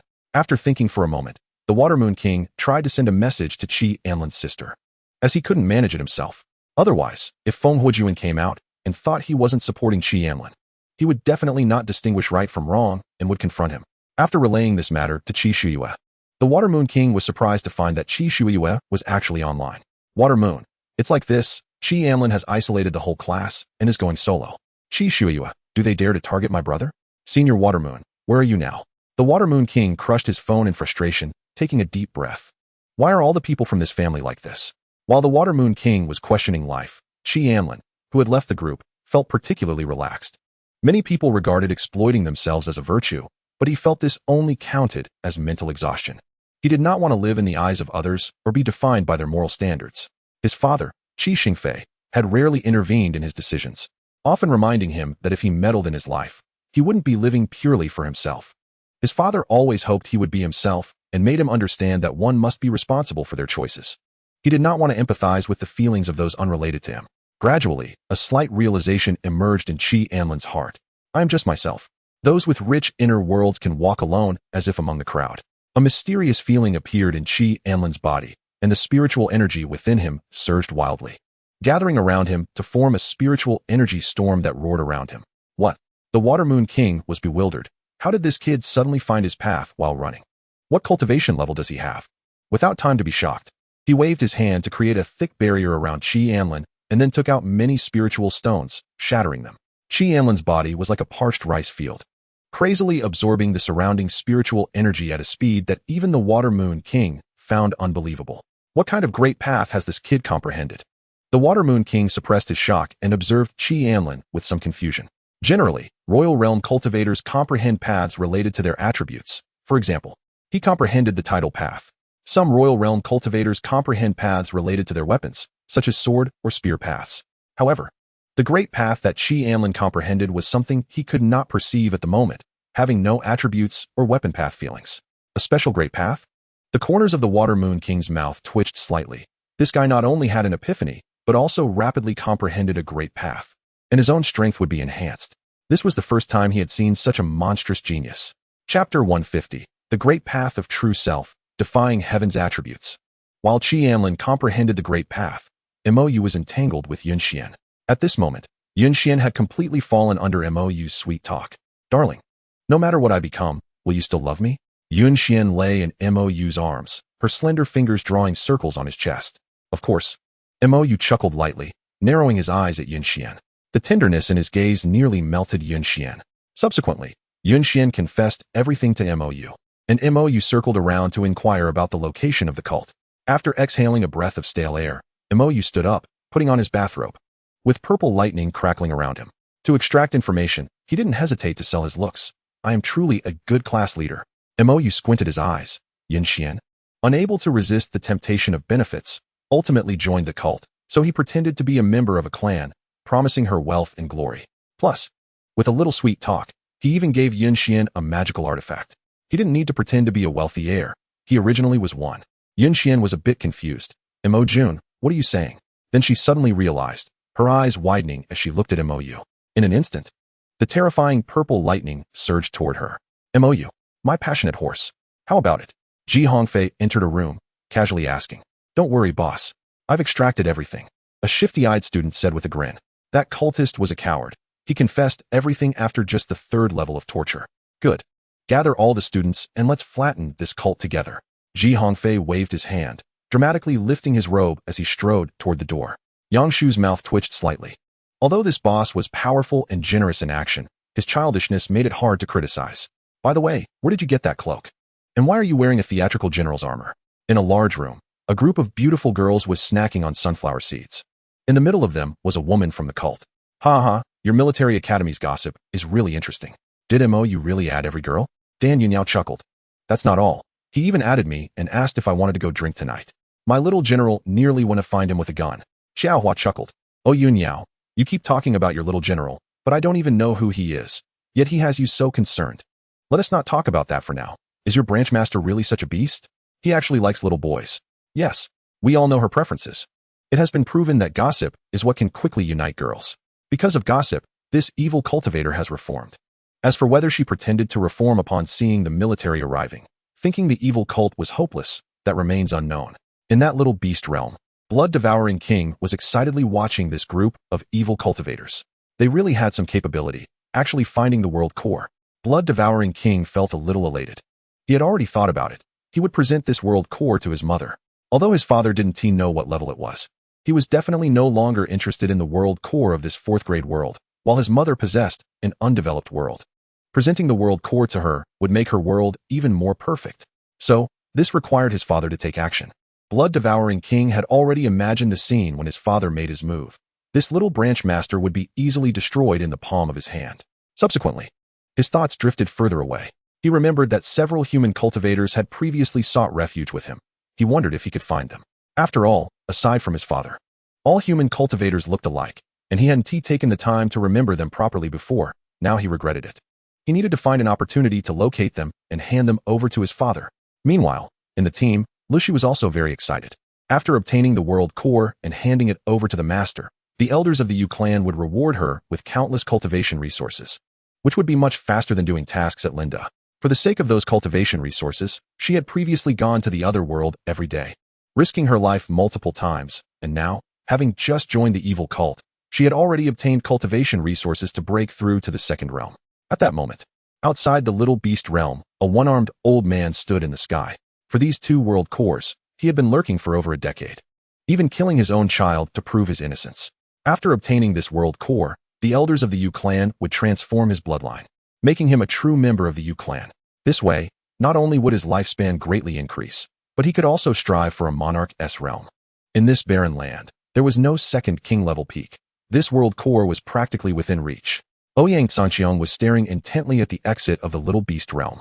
Once he obtained the world core, he could establish a teleport point in this area, allowing the ancient emperor of the Yu clan to enter this region. By then, all living beings in Lin province would be purified. Battle body. Hunting evil cultivators? Ouyang Sanqiang sneered. These low-level evil cultivators were merely pawns. He wouldn't feel any pain no matter how many died. Now that he was about to complete the task for the Yu clan, these useless forces were just right to be eliminated by this group of students. Anlin opened his eyes, a sharp light flashing across them. He let out a soft breath and slowly stood up. After this moment of enlightenment, the spiritual energy in his dantian had completely liquefied, transforming into a sea of spiritual power. He hadn't expected that simply leaving the team would lead him to comprehend a path, and his mastery of this path had already surpassed that of the extreme ice path. Original self path, 15. Attributes. Increases spiritual power mastery by 40. Increases comprehension by 100. Increases combat power by 50. Enhances other paths by 10. Makes it easier to comprehend paths and martial skills suitable for oneself. This was just the case when the path comprehension was at 15. If it continued to increase, it would keep enhancing. Not only did it possess the incredible attribute of increasing comprehension, but the original self path could even enhance other paths. Anlin couldn't help but smile. If it hadn't been for that girl pushing him earlier, he might not have comprehended this path so quickly. After experiencing this moment of enlightenment, his realm officially advanced to the second realm, which even affected Xiaoyu, Xiaoxing, and Tianyin, allowing them to level up together. Looking at it this way, without the Ant Queen around, the speed of advancing realms seemed a bit slow. Chapter 151. Sister refines the true blood of the Flame Phoenix. Comprehended a path? Not bad. The Water Moon King appeared beside Qi Anlin, speaking somewhat sourly. Qi Anlin nodded and smiled. I got lucky, my strength has increased quite a bit. The Water Moon King sighed. This guy couldn't be judged by common sense. Not only had his strength entered the second realm, but he had also comprehended a path. It could be confirmed that among the freshmen, no one was a match for Qi Anlin. Your sister is probably almost in Lin City and is looking for you. The Water Moon King continued. As for Qi Anlin's task, it was originally meant for the students to experience, and he felt that it wasn't necessary for Qi Anlin. Hearing this news, Qi Anlin was taken aback, then nodded. He just happened to have something to give his sister. He took out the phone that had been sealed in his spatial ring, and suddenly, a large number of unread messages popped up, leaving Qi Anlin a bit flustered. Among them were not only messages from a few friends, but also from his father and mother. Qi Anlin glanced at them roughly. Most were concerned about his recent situation. On the other side, Qi Shuyue, who had arrived fiercely in Lin City, felt her phone vibrating, frowned, took it out of her bag, and after seeing the message from Qi Anlin, suddenly smiled. What good things can this guy have? Just as Qi Shuyue was about to complain, she suddenly thought of the previous cultivation method, then closed her mouth. Her brother had become somewhat unpredictable, with many secrets. It was indeed possible that he had obtained something good. I bought a villa in Lin City with a shielding formation. I'll send you the location. After receiving the location, Qi Anlin quickly arrived at the villa where Qi Shuyue was. For some reason, Qi Anlin felt that Qi Shuyue's aura had changed. So he used an identification technique. Name, Qi Shuyue. Attributes, fire. Occupation, Qi Cultivator. Battle body, Flame Phoenix battle body, 55. Qi Anlin was a bit puzzled. Why was there an extra piece of data after the battle body? He then looked at his own physique. Battle body, Ice Soul battle body, 15. Burning Sky battle body, 9. Sure enough, this was the development level of the battle body. While Qi Anlin was in shock, Qi Shuyue was also very surprised. She couldn't see Qi Anlin's cultivation level because he used a concealment ring, but the Xiaoyu beside him could still see it. Then, she looked at the little spirit above Qi Anlin's head and asked, where did you pick this up? This is my beast companion, Tianyin, Qi Anlin said honestly. His sister didn't play by the rules, and he felt it would be too embarrassing to be beaten up later. After the beast companion noticed that Qi Shuyue's gaze was a bit strange, Qi Anlin hurriedly explained, I hatched it from a monster egg. Oh, Qi Shuyue nodded, then asked, what realm are you at now? The concealment ring not only hid his realm, but also altered the results of others probing. So Qi Shuyue didn't know that Qi Anlin was still a body cultivator. However, even so, this guy's speed of advancement was too fast. Qi Shuyue thought for a moment and decided to change the subject. Beast tamers are not bad either. I recently caught a fox, but no matter how I feed it, it won't get used to me. It still bares its teeth at people. If it weren't pretty, I would have slaughtered it already. Qi Anlin said earnestly. That's not right. You need to feel it with your heart, touch it with love, caress it with your hands, kiss it with your lips, and digest it with your stomach. Upon hearing the first few sentences from Qi Anlin, Qi Shuyue seemed to ponder, but when the last sentence came out, she raised her eyebrows and showed her fist. Seeing this scene, Qi Anlin gently flipped his hand. Sister, this is the gift I prepared for you. In the palm of Qi Anlin's hand, a drop of blood floated in the air, resembling flames burning, and deep within that blood, a phantom of a flaming phoenix flickered in and out of sight. Qi Shuyue's gaze was immediately drawn in. She could feel the blood within her body burning. As if wanting to merge with this drop of blood, she widened her eyes. Is this the essence blood of the flaming phoenix? Taking a deep breath, Qi Shuyue tried to suppress the excitement in her heart and looked at Qi Anlin. Damn it, how does this guy have so many good things? Don't mention it. This is also my heartfelt gesture. Forget the heartfelt gesture, I'll accept the gift. Qi Shuyue took the flaming phoenix's essence blood and then whispered, thank you. Qi Anlin smiled. Although this drop of blood was precious, it could only be of greater use when applied to Qi Shuyue, especially since she was his sister. The blood merged into Qi Shuyue's palm, and soon, flames ignited around her. Even her long hair turned fiery red. Little Qi, protect me. Before she finished speaking, Qi Shuyue directly sat cross-legged, and Qi Anlin shrugged helplessly. She really was not being polite. This room was a training chamber that Qi Shuyue had spent a fortune to create, and it was quite spacious. So Qi Anlin was not worried about the surrounding items being burned. After letting Xiaoya go out to patrol, he sat down, feeling a bit bored. At this moment, News from the Ant Queen came through in the Sea of Consciousness. After understanding the situation, it turned out that the blood-devouring king had found the core of the world in the ruins, and there might be some minor trouble later that required his intervention. Anlin readily agreed. A minor trouble might be that the world core couldn't be hidden and was easily exposed, which was easy to handle. He could just send Xiaoxing over. After handing the Demon Suppressor King's Dao Crystal to Xiaoxing, Anlin sent her to the Little Beast Realm alone. Thus, the working mouse set off to the Little Beast Realm alone, just because Anlin promised it that after this, he would take it to the beast market to buy a few little hamsters. After doing all this, Anlin closed his eyes to rest and left a portion of his mental energy outside as a warning before entering the blood energy space. With his sister's fire element present, he prepared to try to learn the fire sword technique in the blood energy space. 3 Realms Flame Sword Classic. The sword technique was divided into 15 forms, and just the first form required 10 original energies, with the later forms becoming increasingly expensive. After deciding to learn the sword technique, the blood energy space ignited with fierce flames, making Anlin feel as if he were in a sea of fire. Within the flames, an ancient man slowly emerged, resembling a king of flames, with the surrounding flames bowing to him. Anlin's eyes widened. The pressure this person gave him was even stronger than that of the Phoenix Fire Lord. Chapter 152, The World Core in Hand. The man formed a sword shape with his fingers, and sword intent surrounded him, causing the entire space to boil. Flames flew, and in the next second, the sword body gently flipped. In an instant, a crescent-shaped flame sword energy spread out around him, overwhelming flames obscuring Anlin's vision, turning him to ashes in an instant. Anlin, what the hell? Soon, Anlin revived, but at this moment, the flames brought by the sword energy lingered in the space. Just as he was about to curse, the Flame King suddenly spoke. 3 Realms Flame Sword Classic First Form, Red Clouds Sealing Heaven. After explaining the sword technique, he moved again, and this time, Anlin's body involuntarily began to move. Auto-practice skills. Shi swallowed the world core in one bite, and at that moment, she felt a fiery sensation in her abdomen, as an endless stream of spiritual power flowed towards her. A flash of joy crossed her eyes. For a moment, she even wanted to claim the world core for herself. However, that was just a thought. The leader of the Feather Sect was a peak king-level existence and openly wielded considerable power. If she really took the world core, she would be unable to leave the Little Beast realm. At this moment, a flash of blood light passed by, and Lucy widened her eyes, about to scream, but quickly returned to normal. Run. The evil cultivator captain said. This guy actually dared to daze. It's the world core, catch her. Suddenly, everyone erupted in chaos. They didn't know that the world core was here. Otherwise, there would be more than just a few people coming here. Lucy was enveloped in blood energy, a trace of crimson flashing in her eyes, and she burst forth with a speed far beyond her own strength. Demon Cultivator. The human cultivators erupted in an uproar. All of them attacked her.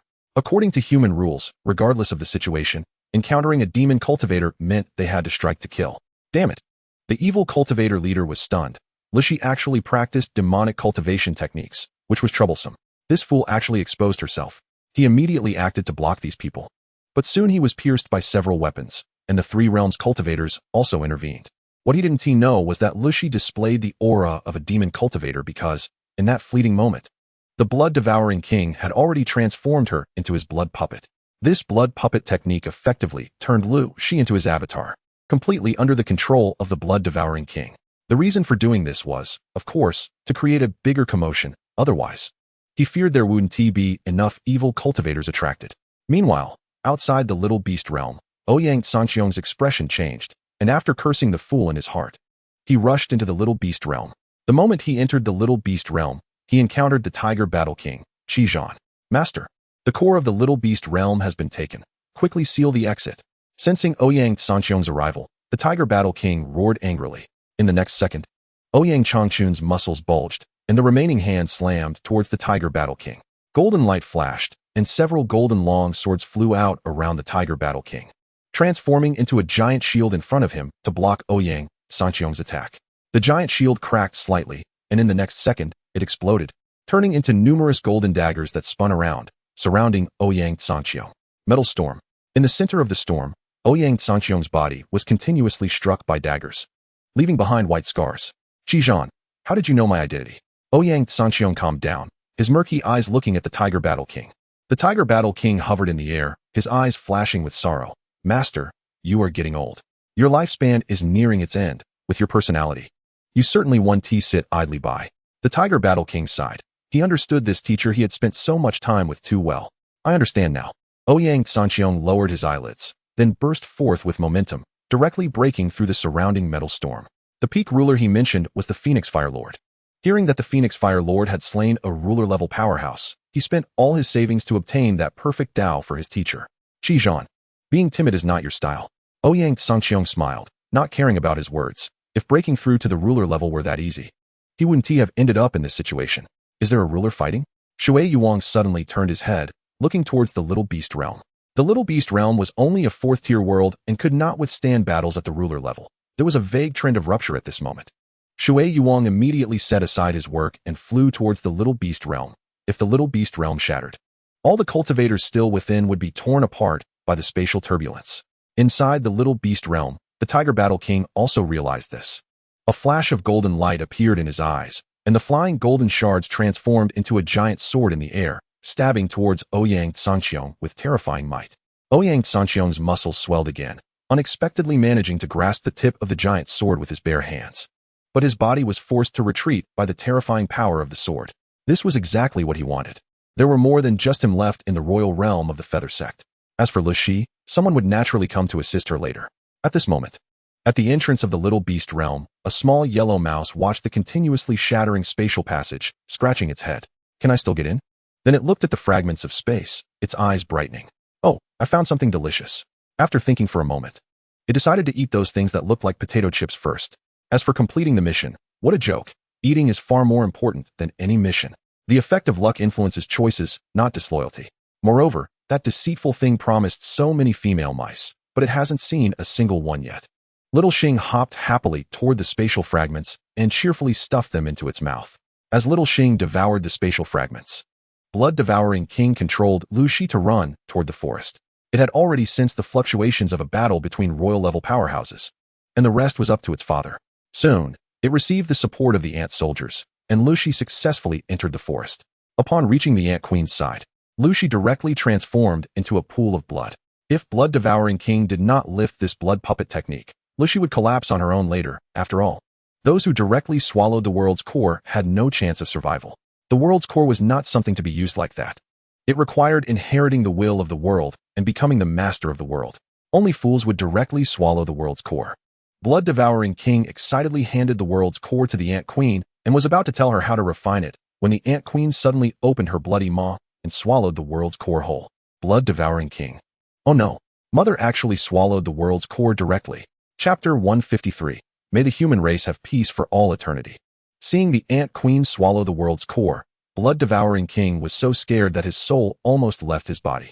If anything happened to the Ant Queen, his end would come. After swallowing the world's core, the Ant Queen's aura surged, and swirling streams of space emerged on her armor, transforming into exquisite patterns imprinted on the armor. The sky of the Little Beast Realm suddenly darkened, fierce winds howled, and countless demon beasts and trees were uprooted along with the swirling dust, turning into blood mist in the air, flickering with bloodthirsty ghostly light deep within the rolling black clouds. The massive volcanic crater in the fire domain erupted, and scorching magma exploded into the sky, turning into fiery rain, blooming like fireworks. Had the world's core been refined? Blood-devouring King's eyes widened. Indeed, the Ant Queen's race was not simple. Upon seeing the Ant Queen rapidly increasing her military strength, Blood-devouring King had sensed something was off. But he never expected that after the Ant Queen swallowed the world's core, she would refine it directly. Moreover, from the looks of it, it was not as simple as becoming the master of the world. At the center of the Little Beast Realm, a lake filled with acidic liquid appeared, constantly churning, and a massive nest hung in the sky like the sun. At this moment, at the passage of the Little Beast Realm, a group of human cultivators appeared inexplicably, their faces filled with terror. The fighting Tiger Battle King was momentarily stunned, then roared, "Everyone, quickly leave." Ouyang Sanqiong also widened his eyes. How could this be? The Little Beast Realm had actually been refined. It was not that a world master had appeared, but rather the entire Little Beast Realm had been devoured. Suddenly, the teleportation portal of the Little Beast Realm cracked open, turning into fragments, and all the human cultivators that were previously in the Little Beast Realm were expelled. In an instant, Ouyang Sanqiong's heart was incredibly complicated, but he soon regained his calm. He looked at Tiger Battle King, sighed inwardly, and then his aura erupted, softly saying, "Qizhan Yu." The original plan was proceeding normally, but with this incident, all the calculations of the past 10 years had come to an end. Although he felt a deep sorrow in his heart, Ouyang Sanqiong's expression remained normal, even revealing anger. Gui Yi King, why aren't you making a move? Hearing this, Tiger Battle King was taken aback, then roared in anger. A gigantic white tiger phantom appeared behind him. Gungjin White Tiger.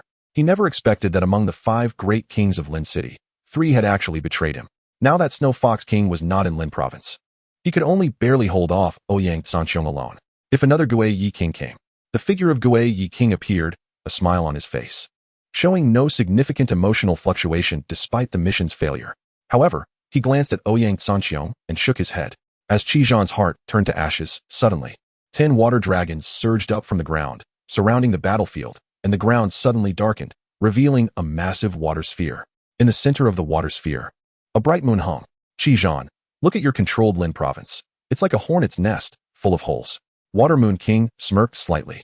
He had already informed that guy, Fire Beacon King, and it wouldn't be long before he arrived. His gaze swept toward Ouyang Sanqiong, and Water Moon King sighed. Senior Ouyang, why go through all this? Upon seeing Water Moon King's arrival, Ouyang Sanqiong was not surprised. He had sensed Water Moon King's presence long ago. However, it was a pity that only a single king had come, otherwise. Water Moon, Lin City is resource poor, how could you understand? I've guarded Lin City for over 100 years, severely injured and unable to heal. Is this how the human race treats its meritorious subjects? Ouyang Sanqiong looked up at the sky, shaking his head. In the past, he had been full of ambition, believing he would surely reach the pinnacle of sanctity in the future. But now, he remained stuck on the path of kings, unable to advance any further. His aging body slightly hunched, and the murky eyes of Ouyang Sanqiong reflected the image of his youthful self. As a child, I gazed at the stars, reaching out as if I could pluck them. Now, at 7 feet tall, the heavens are unreachable. His aura surged significantly, and Ouyang Sanqiong's eyes grew brighter. His previously gray hair showed some vitality. At this moment, he even surpassed his peak, his strength reaching its zenith, and faintly, the aura of a monarch emerged. Be careful. Tiger Battle King retreated in terror, protecting the human cultivators below. The massive Gungjin White Tiger howled toward the sky, resisting the monarch-level pressure. Water Moon King also looked serious, thinking of his students still in Lin City, his body tense and ready to burn his life at any time. Qizhan, I hate you. You are my disciple, someone I watched grow up. But you don't understand. If I hadn't given up resistance back then, Lin City would have been destroyed. Ouyang Sanqiong returned to his youthful appearance. Looking at Qizhan, although he spoke with deep resentment, his eyes were filled with love. You are too young and too impulsive. Ouyang Sanqiong sighed, then slowly clenched his fist. In an instant, a powerful pillar of energy soared into the sky, breaking through Water Moon King's water prison. Qizhan, grow up. The sky of Lin City should be supported by you. A massive fist shadow appeared behind Ouyang Sanqiong, and his body slowly turned toward Gui Yi King, suddenly saying, Yu Huanjun, I originally planned to wait until I broke through the ancient monarch before risking my life to kill you, but now, I can't wait any longer. Hearing Ouyang Sanqiong's words, both Qizhan and Water Moon King's eyes widened in shock. Yu Huanjun, what? Gui Yi King shook his head and smiled. I thought you had completely submitted to my Yu clan, but I didn't expect you still had a rebellious heart. If it weren't for this mission's failure, perhaps you would have truly found the opportunity. From the moment he appeared, he had already understood Ouyang Sanqiong's thoughts. This old guy, although he killed his own child in front of him, is after all an alien race and has not yet transformed into a feathered person. So he wouldn't fully trust him. Even at the last moment, this old guy was still acting. Yu Huanjuan's lips curled slightly, unable to obtain the core of the world. He simply decided to destroy Lin City. As for Ouyang Sanqiong, he was not even worth his attention. After being a dog for over 10 years, with no improvement in strength, he thought he could compete with a sovereign? Ouyang Sanqiong, you lost to me at your peak, and now you have burned all your vitality. Yet you can only throw a single punch. This won't kill me, nor will it heavily injure me. Then, Yu Huanjuan sighed. Human race, oh human race. Why is it that those who treat you so poorly can still make powerful beings give their lives to protect you? His aura rose, and cracks appeared on Ouyang Sanqiong's body, with the flesh and blood on his fist beginning to collapse. Then, the space suddenly shattered, and that earth-shattering punch smashed towards King Guy, momentarily filling the entire world with the intent of the punch. At the center of the punch's shadow, a small figure suddenly had a massive light wing appear behind it, golden radiance blocking the punch's attack. In an instant, Ouyang Sanqiong transformed back into that aged figure. But this time, his energy and life were completely burned out, resembling a withered bone. His eyes, filled with a sense of extinction, looked towards Lin City. And after a sigh, the last trace of life slowly extinguished. May the human race have eternal peace. Chapter 154, sovereign of the Feather Clan. King Hujan protected the human cultivators. Faced with such a turn of events, he could not accept it for a moment.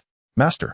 The aftermath of the battle shattered the aged figure, and King Hujan couldn't help but roar in anger, filled with unwillingness, his eyes blood red. On the other side, King Shueiyue also looked at this scene with a complex expression, then extended his hand. Behind him, the ocean constructed from water spirit power surged towards Yu Huanjuan. A desperate strike at the peak of the King realm could at most inflict some injury on the sovereign and could not kill him. The light disappeared, and many spatial rifts appeared in the sky, while Yu Huanjuan's figure emerged, with some cracked marks still on him. Old guy, you want to give me a bit of trouble before you die? He said. As soon as he finished speaking, Yu Huanjuan suddenly reached out and grabbed the incoming fist beside him. Then, a flash of light appeared on his golden wings, and the terrifying waves halted in place, unable to advance further.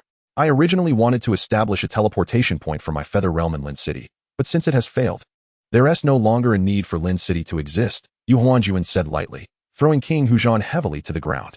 Then, Yu Huanjuan suddenly laughed. King Shueiyue, I must thank you for your generosity. You actually brought over 5 battle bodies. Oh, and there is even one that controls beasts? Looking at the ready-to-burn vitality of King Shueiyue, Yu Huanjuan shook his head. The rulers of the 3 paths are still too weak. I'll take these 5 battle bodies. At that moment, Yu Huanjuan suddenly froze, joy appearing in his eyes as he laughed maniacally. There is actually a battle body with such a high awakening level. Shueiyue? Oh Shueiyue, you've truly given me a surprise. Meanwhile, in the direction of Lin City, the students had all gathered together, having received news that they needed to leave immediately. Although the several battle bodies possessed great Dao crystals, for a sovereign, a king's great Dao crystal could be easily destroyed. Therefore, they activated the great Dao crystals to leave this place. The next moment, the figures of King Qinglei, King Bailing, King Fumo, and King Qingmu appeared, directly waving their hands and preparing to take the students away from Lin City. Yu Huanjuan was not like the resentful spirit, a simpleton. Should I pretend to be a strong expert again? Yu Huanjuan was not like the ancient emperor, who didn't recognize treasures. Just when Anlin was worried, Qi Shueiyue suddenly opened her eyes. Little Qi, do you have any treasures to enhance physical strength? Although she was absorbing the true blood of the flame phoenix, she still understood the situation outside. To make the people of Lin City feel despair, Yu Huanjuan's voice had even spread to this area. Yes, although he didn't know what Qi Shueiyue was planning, Qi Anlin directly took out a sovereign-level blood crystal and threw it to Qi Shueiyue. Qi Shueiyue was taken aback, catching the blood crystal containing the blood of the ancient emperor. After absorbing the true blood of the flame phoenix, she could temporarily enhance her strength. But her body couldn't keep up, making her prone to collapse, so she needed a treasure to enhance her physique to help maintain her body. Originally, she thought that Qi Anlin would only have heavenly-grade body-refining treasures, but she didn't expect this guy to be so generous, casually tossing out a sovereign-level treasure. This was more than enough for her. Qi Shueiyue grasped the blood crystal, shouted, and a phantom of the flame phoenix appeared on her body, then merged into her. The next moment, Qi Shueiyue's momentum rapidly increased, actually raising her realm to the sovereign level in an instant. 2 seniors, I'm here to assist you. Leaving behind an afterimage, Qi Shueiyue's figure instantly appeared on the battlefield. King Shueiyue's eyes widened, almost having his neck cut off by Yu Huanjuan. Who am I? Where am I? If it weren't for the pain from his wounds, King Shueiyue would have thought he was dreaming. At that moment, a fire cloud suddenly appeared in the sky, and a familiar voice came. Shueiyue, whereas the evil cultivator you mentioned. Look at this old man. The fire cloud created by King Fenghua almost collapsed, and there were actually 2 sovereigns on this battlefield. Wait, why is that sovereign Qi Shueiyue? I haven't slept for long. Yu Huanjuan dodged Qi Shueiyue's flame phoenix fire, and many charred marks appeared on him.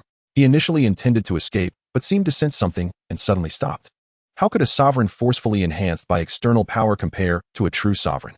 Yu Huanjuan looked at Qi Shueiyue with interest. After a moment of not reacting, he carefully sensed and realized something was off with Qi Shueiyue. Qi Shueiyue's expression was also serious. She had merely forcefully raised her realm with the powers of the true blood of the flame phoenix and the blood crystal, and she couldn't defeat Yu Huanjuan. After all, although her realm had increased, she had not mastered the great Dao, so she could only be considered a counterfeit sovereign. However, Qi Shueiyue looked towards the direction of Lin City, where not only the citizens of Lin City were, but also her younger brother. Gritting her teeth, the flame phoenix fire ignited on Qi Shueiyue's body, and she took out her big hammer, smashing it fiercely towards Yu Huanjuan. What the hell? King Shueiyue also charged forward, several water dragons appearing behind him, rushing towards Yu Huanjuan. In the sky, several strong opponents were constantly battling, and soon, King Fenghua was sent flying, spitting out several mouthfuls of bright red blood. Birdman, you're bullying me while I'm still injured. What a disgrace to be a son. The next second, a golden light flew towards him, and King Finghua quickly rolled to the side, but he was directly blown away by the exploding golden light. This is infuriating. King Shuiwei reached out, and a water column sent King Finghua flying. This guy had lost his combat ability, yet was still talking back. Not afraid of being directly killed by Yuhuanjuan. King Hujan's flowing blood had turned from golden to blood red, the self-healing function of a king completely exhausted. If this continued, he would be in grave danger. Meanwhile, Qi Shuiwe's momentum was also slowly declining, and for a moment, King Shuiwe felt anxious. If this continued, they would inevitably be wiped out. At this moment, a snow-white wolf beast appeared behind Yuhuanjuan, and in an instant, it was caught in his hand. Strange. A second-tier beast actually has the ability to traverse space and is a dual battle body? Just now, he only sensed it roughly, but the next moment, Yuhuanjun reacted, looking at Xiao Yu as if he were looking at a peerless treasure. Is he still holding a spatial ring? Yuhuanjun smiled. He could sense that this spatial ring belonged to the master of this beast. In the next second, the space seemed to boil over, and a flame far surpassing that of the flame phoenix erupted, as if it wanted to burn the space itself. Oh, Xiao Shui is here too. Let the master deal with this guy first. Just wait a moment. Xiao Yu was sent out by Feng Huijun, and at this moment, the peerless figure of Feng Huijun appeared on the battlefield. She stretched out her fair hand and reached for Yuhuanjun's head. Chapter 155, The Door of Space. Yuhuanjun dodged Feng Huijun's attack and calmly said, I didn't expect to draw out a peak monarch, but you were just a clone. Yet you wish to kill me? He also didn't expect that the wolf beast could not only use spatial teleportation skills, but could also use a spatial ring. Otherwise, upon sensing the crystal of the peak monarch's path, he would have avoided it directly. What puzzled him was that wasn't that storage ring from another ice spirit battle body. How could this wolf beast use it? Feng Huijun didn't waste words with Yuhuanjun and chose to attack directly. Her path crystal had a time limit. Infernal Fire Sea. Flames spread from Feng Huijun, as if using space as fuel. In an instant, the fire domain enveloped Yuhuanjun, and the next second, Feng Huijun's figure appeared behind Yuhuanjun, reaching out to grab his wings. Wrath of the Fire God. In her palm, deadly flames distorted the surrounding space, igniting Yuhuanjun's wings. Yuhuanjun's pupils contracted. This guy had actually touched the threshold of the rules. Feather Huan Heavenly Wheel. A dazzling light radiated from Yuhuanjun, and in the next second, his figure appeared opposite Feng Huijun, with a hint of fear in his eyes. He was decisive. Feng Huijun threw away the charred wings in her hand. The fire she just released was her life fire, and Yuhuanjun had directly abandoned his wings to escape, preventing the flames from spreading to himself. Sensing the spatial fluctuations coming from Yuhuanjun, Feng Huijun smiled and said, during my retreat, I was afraid that Xiao and Lin would encounter threats. So I tried to incorporate a bit of the rule power I had just comprehended into this path crystal. With a slight smirk, Feng Huijun's expression turned playful. Within the inferno, I am the rule. This clone is surprisingly strong. Realizing this, he turned and ran, his speed reaching its peak. But no matter how he flew, he could never escape this sea of fire, which seemed boundless. She had no habit of taking her time. Every time she struck, she did so with full force. Earth Explosion Star. The next moment, Feng Huijun's clone ignited, and that terrifying power poured out like a detonating nuclear bomb. No. In the villa, Qi and Lin looked at Xiao Xing with a strange expression. At this moment, Xiao Xing had some strange patterns appearing on her body, and even her hair had turned silver gray, looking quite flamboyant. Xiao Xing glanced at Qi and Lin with a sense of hopelessness.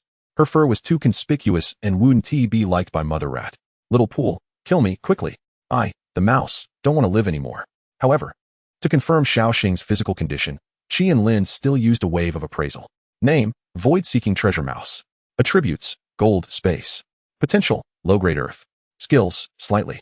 Qi and Lin was taken aback. He knew that the passage to the small beast world had disappeared, most likely due to some mishap caused by the Ant Queen. And now the Ant Queen seemed to be in a deep sleep, so Qi and Lin couldn't contact her. Xiao Xing didn't know what she had done, turning into a flamboyant creature and gaining the ability to enter the small beast world at any time. It was just right to go to the small beast world to see what was happening with the Ant Queen. Feng Huijun's path crystal unexpectedly possessed self-awareness. Qi and Lin had previously communicated with it in the spatial ring while in the villa and learned that this clone of Feng Huijun was not to be underestimated, which is why he sent Xiao Yu. He also didn't understand why Xiao Xing and Xiao Yu, even Tianyin, could directly open their own spatial rings. He had originally thought everyone was like this. So Xiao Xing had been able to secretly take out her phone from his spatial ring to play with it. Qi and Lin thought for a moment. Since the battle here had no suspense, he might as well visit the small beast world. Xiao Xing, open the door of space. Let us go see the Ant Queen. He took out Tian and let it guard the villa, instructing it to notify him immediately if the battle over there ended. After some bargaining, Xiaoxing opened the door of space, and together with Qi and Lin, they entered. As soon as they entered the small beast world, Qi and Lin was shocked by the massive nest above his head. This enormous nest seemed to be nurturing something, constantly absorbing the spiritual energy of the small beast world. The surrounding spiritual energy had become somewhat solidified, appearing as a white expanse at a glance. According to the sensing between the beasts, Qi and Lin quickly found the Ant Queen. Along the way, Qi and Lin noticed that the layout of the small beast world had become quite similar to the Ant Queen's previous small world. So, the small beast world had merged with the Ant Queen's small world, but why had the Ant Queen appeared in her small world? Qi and Lin was puzzled. Looking at the Ant Queen, Qi and Lin found that the patterns on her body were identical to those on Xiaoxing. At this moment, a rich tide of spiritual energy surged into his body, and Qi and Lin hurriedly sat cross-legged, beginning to absorb this spiritual energy. At the same time, he opened the spiritual energy channels between the beasts, sharing this surging spiritual energy. Within the small beast world, the aura on the Ant Queen grew stronger. Having absorbed the world's core, she began to level up rapidly, breaking through repeatedly. Continuous tides of spiritual energy flowed in, and Qi and Lin's aura changed, transforming into the burning heaven battle body. Threads of spatial power spread out, and the awakening degree of the burning heaven battle body increased, quickly reaching the same level as the ice spirit battle body. At this moment, Qi and Lin's body trembled. The spatial power was cutting through him, and the soaring bloodline seemed to lack nourishment, beginning to frantically absorb Qi and Lin's flesh and blood. In the blink of an eye, Qi and Lin became emaciated. This startled Xiaoxing, who jumped around. Big liar. You've turned into a skinny dog. Qi and Lin nearly broke down. What time is it, this guy? With a flip of his palm, Qi and Lin took out a herb resembling a qilin and swallowed it in one bite. The next moment, Qi and Lin's blood suddenly boiled, and even the battle body began to undergo a transformation. Chapter 156, Battle Body Mutation. The 9 turns qilin grass can enable an ordinary person to master the 5 elemental attributes. However, after being devoured by Qi and Lin, the derived other attributes were directly absorbed by the fire attribute, turning into nourishment. The battle body began to change, and Qi and Lin's aura became increasingly powerful. In the sky, a charred corpse fell to the ground. At this moment, a water column appeared, piercing through the corpse. Shui Yuang sighed in relief. A powerful monarch could be reborn from a drop of blood, but if all vitality was extinguished, they would ultimately die. Yu Huanjun was now completely dead. As for Feng Huajun's clone, after unleashing this full-force attack, it collapsed directly. Qi Shuiyu also breathed a sigh of relief. Her aura had dropped to its lowest point. She had just temporarily increased her strength by relying on the blood of the flame phoenix. Qi Shuiyu swayed and fell to the ground. Shui Yuang was startled and quickly flew over. After checking, he finally relaxed. Although Qi Shuiyu's meridians were severely damaged, due to the high level of awakening of the battle body, and coupled with the perverse recovery ability of Yin Feng, the meridians had started to recover slowly. After reluctantly taking out a king-level pill, he helped Qi Shuya begin to refine the medicinal power. If it weren't for the appearance of Feng Huajun's clone in this battle, everyone would probably have fallen.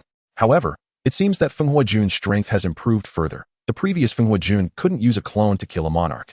Hopefully, a new ancient emperor would appear in the military soon. On the other side, Qi Zhan and Feng Huawang were also severely injured. Shui Wang sighed and had the water column lift the 2 of them, bringing them to her. Once again taking out 2 king-level pills, Shui Wang felt heartache to the point of being unable to breathe. These were resources that Feng Huawang had accumulated over the years, and unexpectedly, they were all used this time.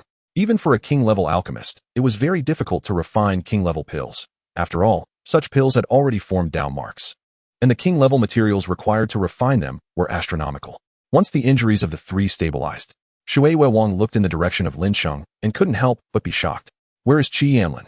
Such a big person, where did he go? A chill ran through her heart. Xiaoya and Tianyin were still here. How could Qi Anlin disappear? Lifting the 3, Shui Wang flew towards Tianyin. Hearing Shui Wang's words, Tianyin flew over, waving her small hands incessantly, not knowing what she was expressing. Xiaoya shook his head at this scene. Tianyin was hatched in the Ant Queen's small world. Perhaps she was infected by the Ant Queen. Blue light emerged in his eyes, and then a few large characters appeared on the ground. He is very safe. No need to worry. Shui Wang breathed a sigh of relief, as long as he was fine. As Qi Anlin's beast, Xiaoya had a special contract, so he couldn't harm Qi Anlin. Then, Shui Wang was taken aback. This beast has such high intelligence. Monster beasts are strong, but their intelligence is generally low. Below the earth level, they basically rely on instinct. And Xiaya could actually write? Shui Wang left with confusion. She didn't inquire too much about Qi Anlin's situation. As everyone has their secrets, Qi Anlin slowly opened his eyes, and the first thing he saw was the big face of a certain mouse. Xiaoxing seemed to be startled and quickly jumped off Qi Anlin, then said somewhat flatteringly, Lord Qi, you're awake. Do you need something to eat? I've been so worried. Qi Anlin sighed and took out a mirror from his spatial ring. As he expected, his face was covered in doodles. Xiaoxing couldn't escape this time either. But Qi Anlin ignored it and began to check his attributes. Battle Body, Ice Soul Battle Body, 20, Sky Flame Battle Body, 25, rank 3210.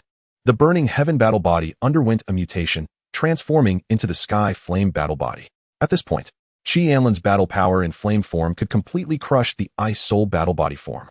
Then, Qi Anlin's gaze turned to the Ant Queen, as he was most looking forward to her changes. Name, Void Ant Queen. Attributes, Space, Fire Metal. Potential, Low Earth Level. Production Speed, Ant Queen, 170 days. Skills, Slight. Gene, Slight. World, has a fragmented world within, can accommodate life and give birth to a small amount of spiritual power. The Ant Queen can fully control her own world. Own troops, Tiger Shell Ant Soldiers, Skynet Ant Soldiers, Mandala Ant Soldiers, Blood Slaughter Ant Soldiers, Transport Ant Soldiers, New Queen. Due to the evolution of the small world, the quality of the Ant Queen was once again enhanced, reaching the Earth level, and her power directly broke through to the second realm. At this moment, Qi Anlin reacted. What on earth is this new queen? Qi Anlin quickly looked at the Ant Queen, and after receiving the news, he ran out of the underground ant nest. Not far away on the ground, a giant ant egg was hatching. During this world's fusion, the Ant Queen gained a lot of nutrients, and with the catalyst of the world core, she directly gave birth to a new queen. Qi Anlin was overjoyed. Originally, it would take 90 days to give birth to a new queen, but through this unexpected opportunity, he directly obtained a new queen. Qi Anlin planned to take this new queen to other worlds, and the Ant Queen had already devoured the small beast realm, so she could go to other worlds to continue developing, although Qi Anlin still had a world core in hand. Since the Ant Queen had just undergone such a significant enhancement, she still needed to adapt, so Qi Anlin didn't take it out. Not bad, not bad. Qi Anlin looked at Bloodslaughter King and said appreciatively, well done, I'll take you to a good place later. Hearing Qi Anlin's words, Bloodslaughter King excitedly shook his antennae and nodded repeatedly. The next second, Qi Anlin took out the Dragon Cauldron. He had reached the second realm and could contract a new beast. The Dragon Cauldron had undergone one synthesis, so contracting it was seamless, directly becoming Qi Anlin's fifth beast. Soon, a dragon-shaped light group appeared in the Sea of Spirit, and Qi Anlin also gained a new bond. Transformation, able to change bones and appearance, forming a new individual. Chapter 157, Qi Anlin's Gundam Dream. Looking at this new bond, Qi Anlin was stunned, then revealed a look of wild joy. After transforming his battle body, his aura would completely change, but his appearance had not changed at all. With this bond, he could reshape his face as a second identity. However, why did the bond of the Dragon Cauldron turn out to be this? Qi Anlin thought for a moment and began to communicate with the Dragon Cauldron. In the Sea of Spirit, the Dragon Cauldron and Qi Anlin established a connection, and Qi Anlin roughly understood the Dragon Cauldron's meaning. Although the Dragon Cauldron had been forcibly changed into a cauldron, it still possessed a certain degree of transformation ability. Qi Anlin stroked his chin. For now, the Dragon Cauldron could only transform from cauldron form to furnace form, but if he added something. After thinking, Qi Anlin took out a Gundam model from his spatial ring. This was a small item he had casually bought at the Trading Association, intended for synthesizing those elemental monsters. Ding, would you like to synthesize Dragon Cauldron and Gundam model? Required blood energy, 2,000,000. Fusion success rate, 30. Fusion time, 2 hours. Fusion effect, ability to transform into Gundam appearance. Qi Anlin stroked his chin. Although the success rate was low, the required blood energy was relatively small, and he could directly fill it up with blood energy. The next second, Qi Anlin spent 8 million blood energy to increase the success rate, then used the synthesis. The synthesis time was shortened, and soon, the Dragon Cauldron completed the synthesis. Qi Anlin observed carefully. Although the Dragon Cauldron seemed tightly fused, there were still some small cracks on it, which were forced together. He didn't know what the Prison Emperor was thinking to forcibly change a dragon into a cauldron. Dragon Cauldron, transform.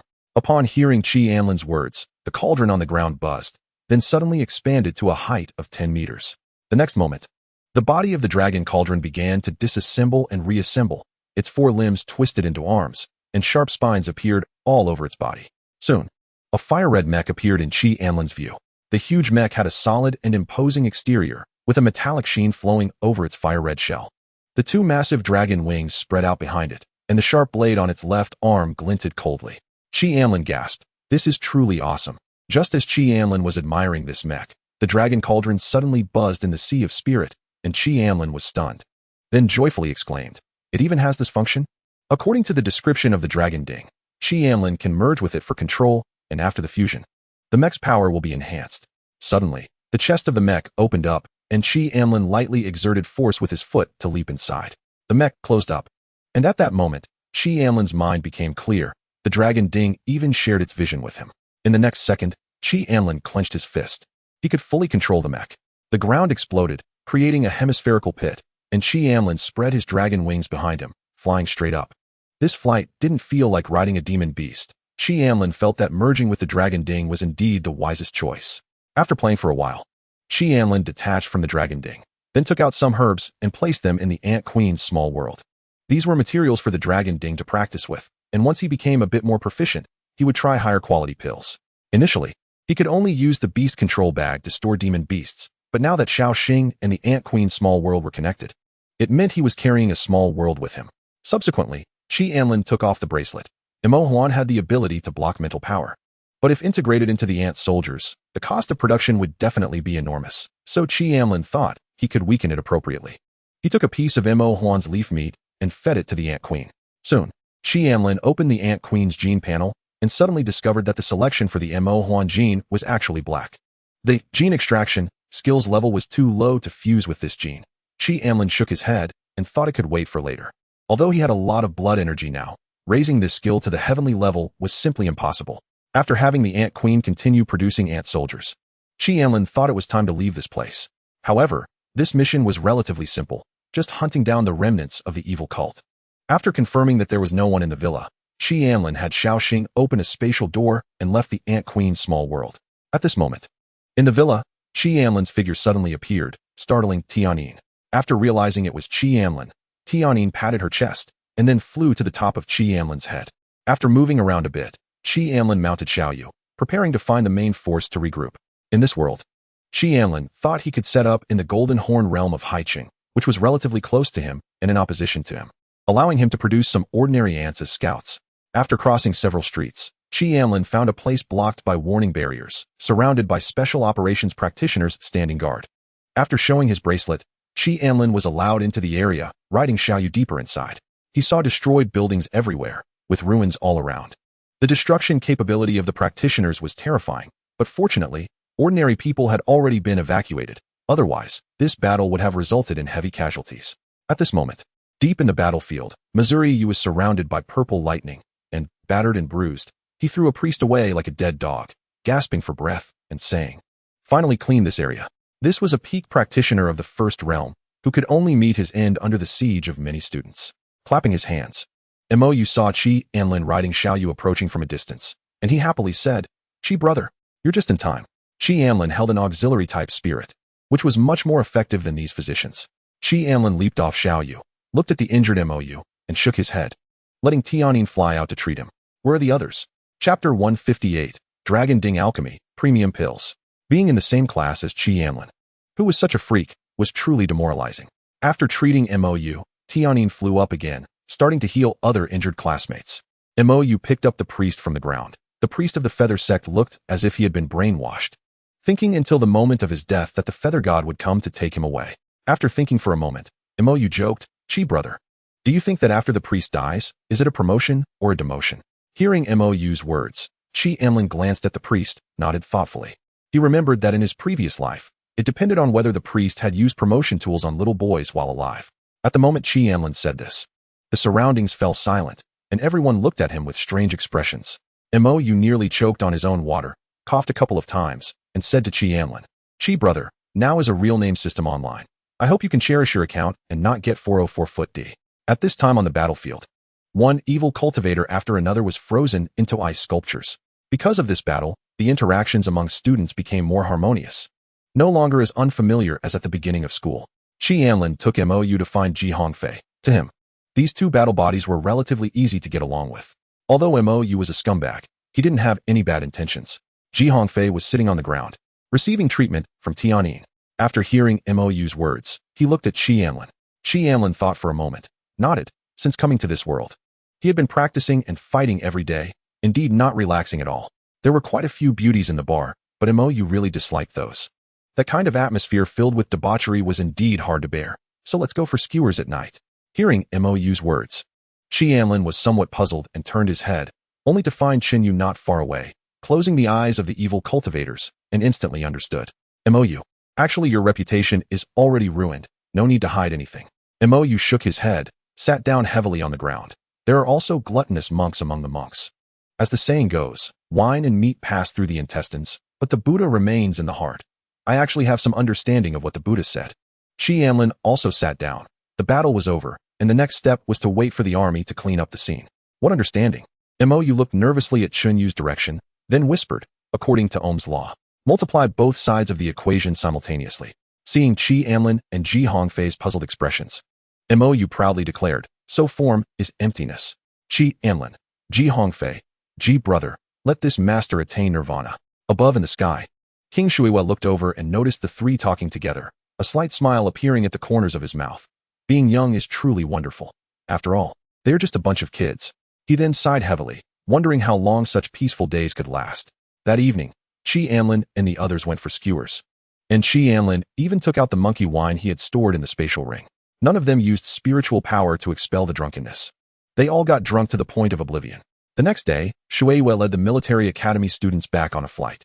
The first team-building activity for the new students also came to an end. This time, the number of students who died reached 30, and this was just among peers. You must remember, in another world, the enemy will not always be of the same realm as yesterday. Every new class experiences casualties during their first mission, and this year's casualties were considered the least. After listening to King Shuyue's summary, the students' bracelets displayed a ranking of this mission. Anlin ranked first, while the points earned by second place Hongfei didn't even reach his decimal point. Meanwhile, in the courtyard, Anlin stabilized his own realm while watching the dragon Ding refine medicine. He looked at the first-grade pill, the gathering Qi pill, then put it in his mouth. After consuming this Qi gathering pill, it is equivalent to the effort of an ordinary first-realm cultivator practicing hard for 3 days. Anlin nodded in satisfaction. This is the first pill successfully refined by the Dragon Cauldron. Generally, a first-grade alchemist has a success rate of about 25 in refining Qi gathering pills, and a batch of herbs can yield around 5 Qi gathering pills.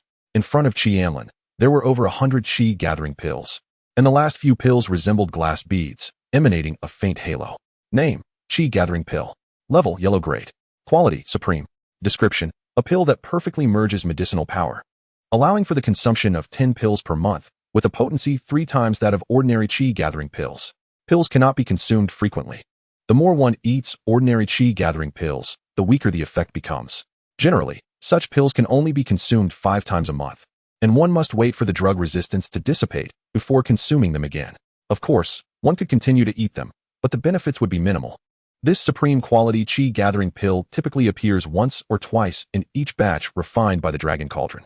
2 yellow grade vitality fruits, 1 spirit grade blood spirit fruit, 1 spirit grade yellow spirit essence, and 3 yellow grade spirit silkworms were placed into the Dragon Cauldron by Anlin, who then initiated the alchemy process. This was the material needed for the second grade blood condensing pill, which can heal injuries and stop bleeding for second realm cultivators, making it an essential pill. Anlin, with his continuous fortuitous encounters, looked down on these pills. An ordinary new student, without family assistance, would take over 10 days to buy a single blood condensing pill by completing tasks on their own. Flames danced around the Dragon Cauldron, and Tianyin curiously fluttered around it. After a few hours, a rich fragrance of pills wafted out. Was it successful? Anlin exited the blood energy space and eagerly walked over. Looking at the pills, he was amazed to find that yet another supreme quality pill had appeared in this batch. Chapter 159, the Mo family. Such a high drop rate. Anlin picked up the blood condensing pill and used an appraisal. Name: blood condensing pill. Level: spirit grade. Quality: supreme. Description: a pill that perfectly merges medicinal power, capable of recovering certain hidden injuries from cultivation, with healing effects 3 times that of ordinary blood condensing pills. Recovering hidden injuries. A look of joy appeared in Anlin's eyes. It is known that cultivation is an extremely dangerous endeavor, especially for body cultivators. as body refining often damages one's internal organs, leaving hidden injuries. The impurities in Anlin's body had completely vanished due to the feedback from the blood energy, let alone any hidden injuries, so he had no use for this pill. He allowed the Dragon Cauldron to continue refining blood-condensing pills while he entered the blood energy space to continue challenging the powerful beings of various realms. It was said that this year's new students had 4 battle bodies, and Mo Qing aimed to recruit them into the Three Kings Society.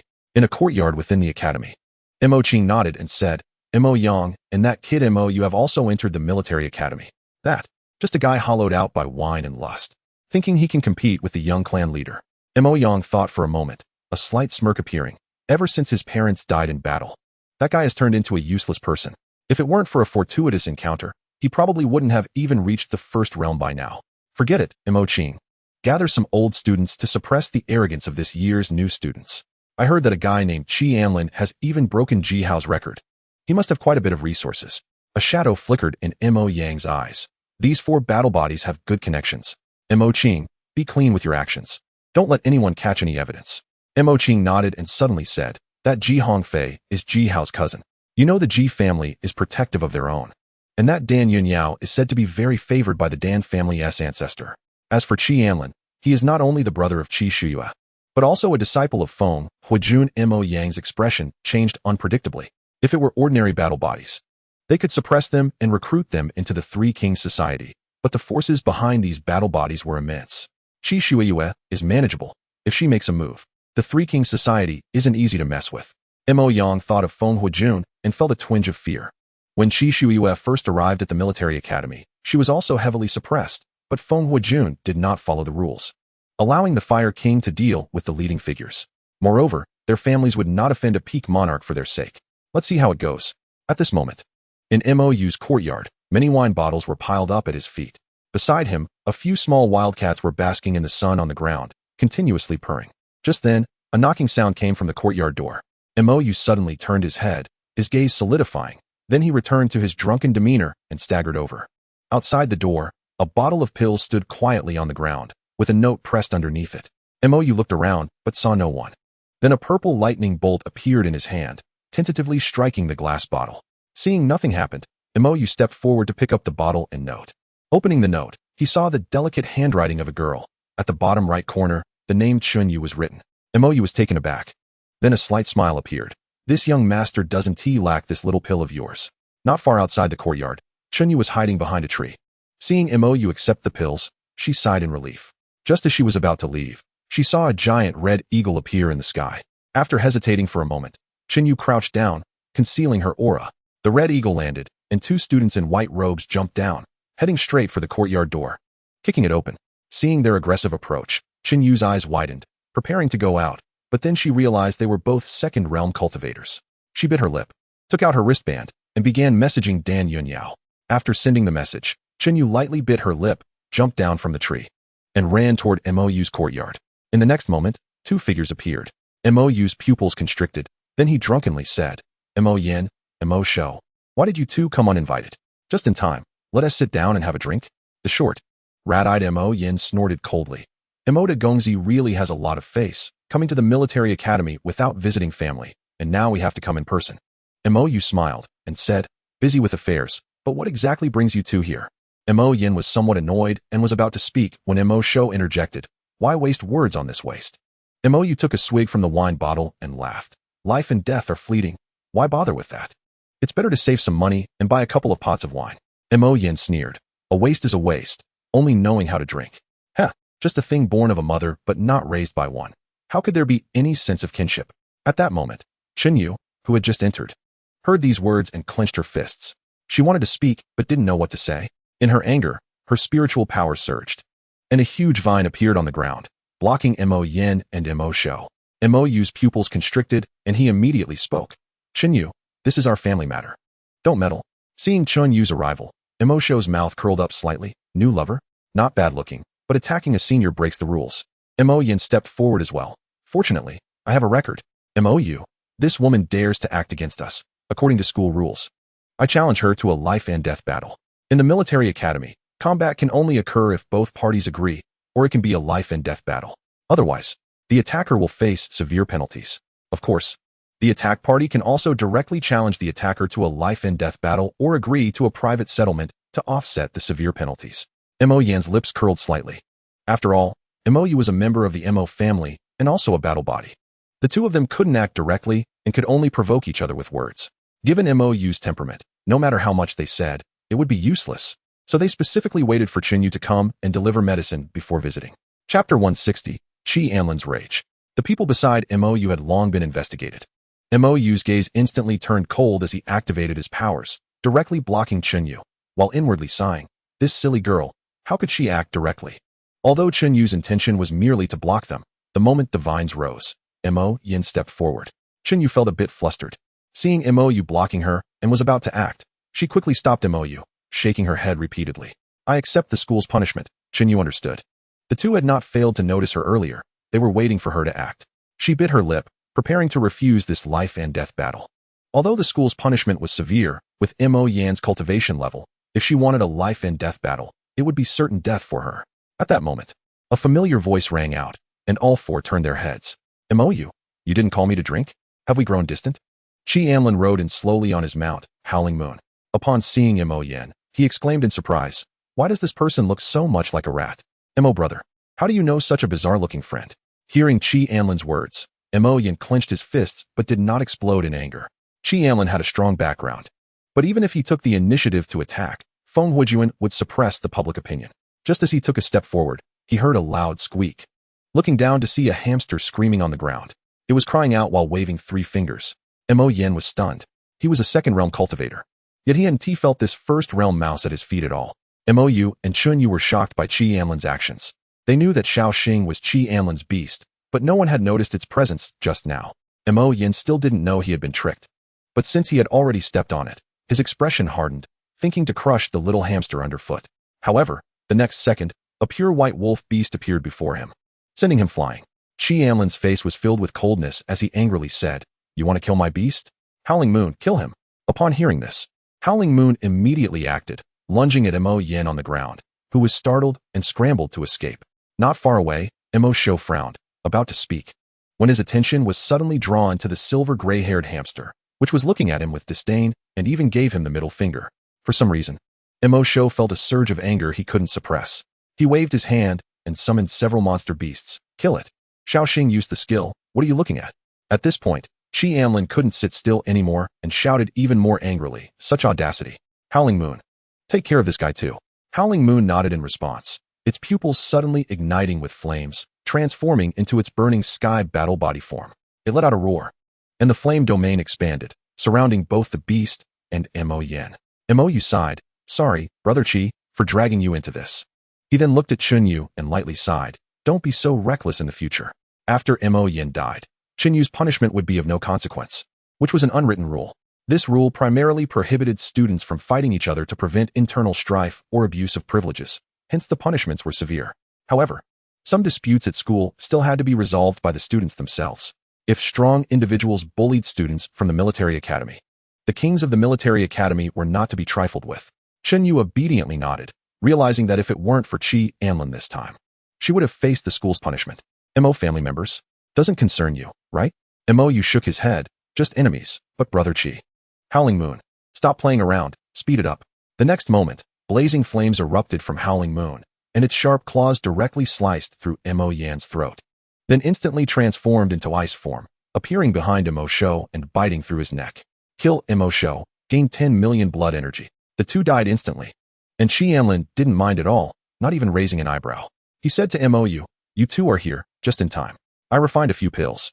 Come help me test their effects. Saying this, 2 top-grade blood-condensing pills appeared in Qi Anlin's hand. Mo Yu sighed. Although they were enemies, they were still members of the Mo family, and he had unnecessarily attracted a great enemy for Qi Anlin. Taking the blood-condensing pills from Qi Anlin's hand, Mo Yu did not hesitate and swallowed them directly, while Chinyu also obediently extended her hand, thanked him, and swallowed the pill. Qi Anlin was left speechless. These two really thought he was testing medicine on them. After swallowing the pills, Mo Yu suddenly widened his eyes and quickly sat cross-legged to begin refining the medicinal power. Chinyu also exclaimed in surprise. Her body had many hidden injuries, and this pill could actually heal them.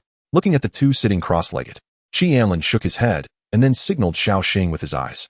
Xiao Xing swaggered out, sending all the corpses into the Ant Queen's world. The fluctuations produced when sending things into the Ant Queen's world were the same as those from a spatial ring, so Qi Anlin wasn't worried about being discovered. These corpses were enough to produce more than 10 second realm ant soldiers. At this time, Qi Anlin looked toward the door, where the figures of Dan Yun Yao and Ji Hongfei appeared. "Brother Qi, what happened?" Ji Hongfei asked, frowning upon seeing the bloodstains and signs of a struggle. He had just been in the middle of cultivating when Dan Yun Yao suddenly called him out, and upon learning that Mou might be in danger, he rushed over directly. "All resolved, just in time for you two to arrive. There's a share for those who see," Qi Anlin said, taking out 2 blood-condensing pills and handing them to them. Top-grade blood-condensing pills. Dan Yun Yao took the pills, thanked him, and observed, still warm. "Did Brother Qi just refine these?" Qi Anlin nodded. He knew the two were from noble families and must have eaten such pills before. As for Mou, he couldn't understand why this guy looked like it was his first time eating such a pill. Chapter 161. Return to Stone Gambling. Ji Hongfei and Dan Yun Yao swallowed the pills but did not refine the medicinal power. They only had a few hidden injuries, which the pills began to heal slowly. The effects were better than ordinary top-grade pills. Ji Hongfei said with a serious expression, "Brother Qi, you truly live up to being my lifelong rival. You can even refine top-grade pills." After thinking for a moment, Ji Hongfei sighed. Qi Anlin was too monstrous. If it were just about cultivation, it would be fine. But being so versatile left him unsure how to catch up. Originally wanting to be the number 1 of the day, he was now the number 1 under Lin among the new students. That night, Qi Anlin invited a few people to go stone gambling together. So they left the military area and headed to Haiqing. This was also because Xiao Xing had been pressing him hard. So Qi Anlin decided to show some mercy and buy it a little mouse. Upon arriving in Haiqing, Mou suddenly picked up 2 second-grade spirit stones. And Qi Anlin shouted in celebration, leading to Mou being taken to Tianxian building, where he spent 5 second-grade spirit stones to treat everyone. After a hearty meal, Qi Anlin entered the stone gambling area in Haiqing. This place was different from the commercial association's stone gambling. Most were raw ores, unfiltered. Ji Hongfei looked around and walked up to a giant stone, suddenly narrowing his eyes and whispering, "Fire, eye golden eye." Behind him, Dan Yun Yao covered her face and chuckled, thinking that this guy was adorably foolish. She also knew that Ji Hongfei had just used some kind of eye technique. But that couldn't be called fiery eyes and golden sight. It was truly a mysterious object. "Yun Yao, label this stone. My identity should be matched with the largest stone." "Good. Little General." Dan Yun Yao smiled and called over the staff, directly spending 30 third-grade spirit stones to buy the stone. The people around were shocked. They had initially mocked that young man for using eye techniques to look at the gambling stones. But this veiled woman was too rich, right? Just like that. She decided to buy? A sourness spread through the air. On the other side, Xiao Xing was having a spat with Qi Anlin, who was smiling and comforting her. "These mice here are not worthy of our Xiao Xing. If we are to buy, we should buy the most beautiful mouse. That would be worthy of you." Xiao Xing blinked, as if she found this reasoning acceptable, and then forgave Qi Anlin, starting to help him pick gambling stones. At that moment, Chun Yu and Mou were walking behind them. Chun Yu glanced at Qi Anlin's back. Her face flushed slightly, and then, as if she had made a certain decision, she stepped forward and patted Mou's shoulder. Mou turned his head to look at Chun Yu. Chun Yu said, somewhat shyly, "Yun Yao told me that the 2 spirit stones you picked up were thrown by Qi Anlin." Hearing Chun Yu's words, Mou was taken aback, and a mix of emotions surged in his heart. He had only picked up 2 spirit stones, but he had spent 5 on meals, and they were thrown by Qi Anlin. Mou walked towards Qi Anlin and said, "Ji Hongfei told me that those 2 spirit stones were thrown by you?" Qi Anlin glanced at him. As a second-realm cultivator, he heard Chun Yu's words clearly. Qi Anlin nodded, and Mou took a deep breath. "Are you even human?" Qi Anlin patted his shoulder and comforted him. "It's okay, those 2 spirit stones weren't mine. I picked them up while visiting your room when you were absorbing pills." "Mou, let go of me. I want to fight this guy to the death." Mou shouted, held back by Chun Yu, attracting many people's attention. Chun Yu whispered comfortingly, "You can't beat him." In an instant, Mou calmed down. Chun Yu's words snapped him back to reality. After some commotion, Qi Anlin picked a few gambling stones, and Mou also chose one, while Chun Yu, no matter what they said, resolutely refused to choose, even if they didn't let her pay. As they moved forward, Qi Anlin noticed that Dan Yun Yao had many tags in her hands. Seeing Qi Anlin's puzzled look, Dan Yun Yao smiled. These were all chosen by Hongfei himself. It was Ji Hongfei's first time gambling stones, and she didn't know he had this hobby. Dan Yun Yao planned to have someone buy some raw gambling stones to send to Ji Hongfei's courtyard next time. What a rich woman. Qi Anlin sighed. And then everyone walked to the stone opening area together. Dan Yun Yao handed over the tags, and since Ji Hongfei had the most gambling stones, He was also the first to open them. However, with his eyesight, he couldn't tell that a few of them were battle bodies. Otherwise, the stonecutter's hands might have shaken more. After carefully opening a few stones, Hongfei's expression darkened. These stones were all ordinary jade stones. Although they looked beautiful, they had no use for cultivators like them. Mou chuckled. Brother Ji has a good eye. He specifically selected a few stones with jade for Sister Yunyao. Beautiful jade matches a beautiful person. Under Mou's flattery, Hongfei looked at Dan Yunyao, who also enjoyed this, smiling and saying, I'll cover today's gambling stones. You all can choose freely. How to make a woman spend a large sum of spirit stones with just a few words. Anlin also opened his mouth, but then sighed. Language is an art that cannot be learned. Soon, Hongfei had opened more than half of his gambling stones, among which a few rare ores were revealed, but they were far less valuable than the previous raw ores. If it were an ordinary person, they would probably be standing by the moat by now. Soon, they reached the last giant stone. The stone cutter was carefully cutting it. As the cutting progressed, the large stones turned to the size of a human head, yet they still couldn't see the edge of any treasure. Everyone thought this was another waste stone. But at that moment, Anlin suddenly said, Master, be careful when polishing. Xiaoxing was crazily poking at his belly button, claiming that it was some medium for activating treasure-seeking skills.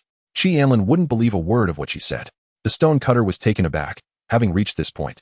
He also felt that there wouldn't be anything, and was preparing to cut it in half, but after hearing Anlin's words, he didn't say much and slowly began to rub the stone skin. Everyone around was watching intently, but no one mocked. One could tell with their toes that these young people were definitely children of prominent families, and no one would seek trouble for themselves. It's turning red. As the stone skin was polished, the bright red stone surface was revealed. The stone cutter became even more cautious, and everyone held their breath in observation. Soon, a petal with flame patterns emerged. As soon as it touched the air, it began to burn fiercely. The stone cutter was drenched in sweat. Just the flames possessed the power of the third realm, and for a moment, he was at a loss on what to do. Chapter 162, Mo Yang's Plan. What is this? It actually has the power of the third realm. A third realm cultivator spoke up. Little brother, can this gambling stone be sold to me? I can offer 34th grade spirit stones. Shen Yu was taken aback. She knew this gambling stone cost 33rd grade spirit stones, which meant its value had increased 100-fold. Remembering the losses Hongfei had incurred from previous gambling stones, Shen Yu shrank back. It was already difficult for her to support her cultivation, and she couldn't afford to gamble with so many spirit stones. Then, Hongfei looked at Anlin and suddenly said, Brother Qi, this item should be a fire attribute spirit medicine. We can't use it. Recently, we have also benefited from your kindness, so I will give this item to you. As a battle body, he was proud. In the Blood Flame secret realm, Anlin not only resolved his inner demons, but also provided him with several king-level techniques.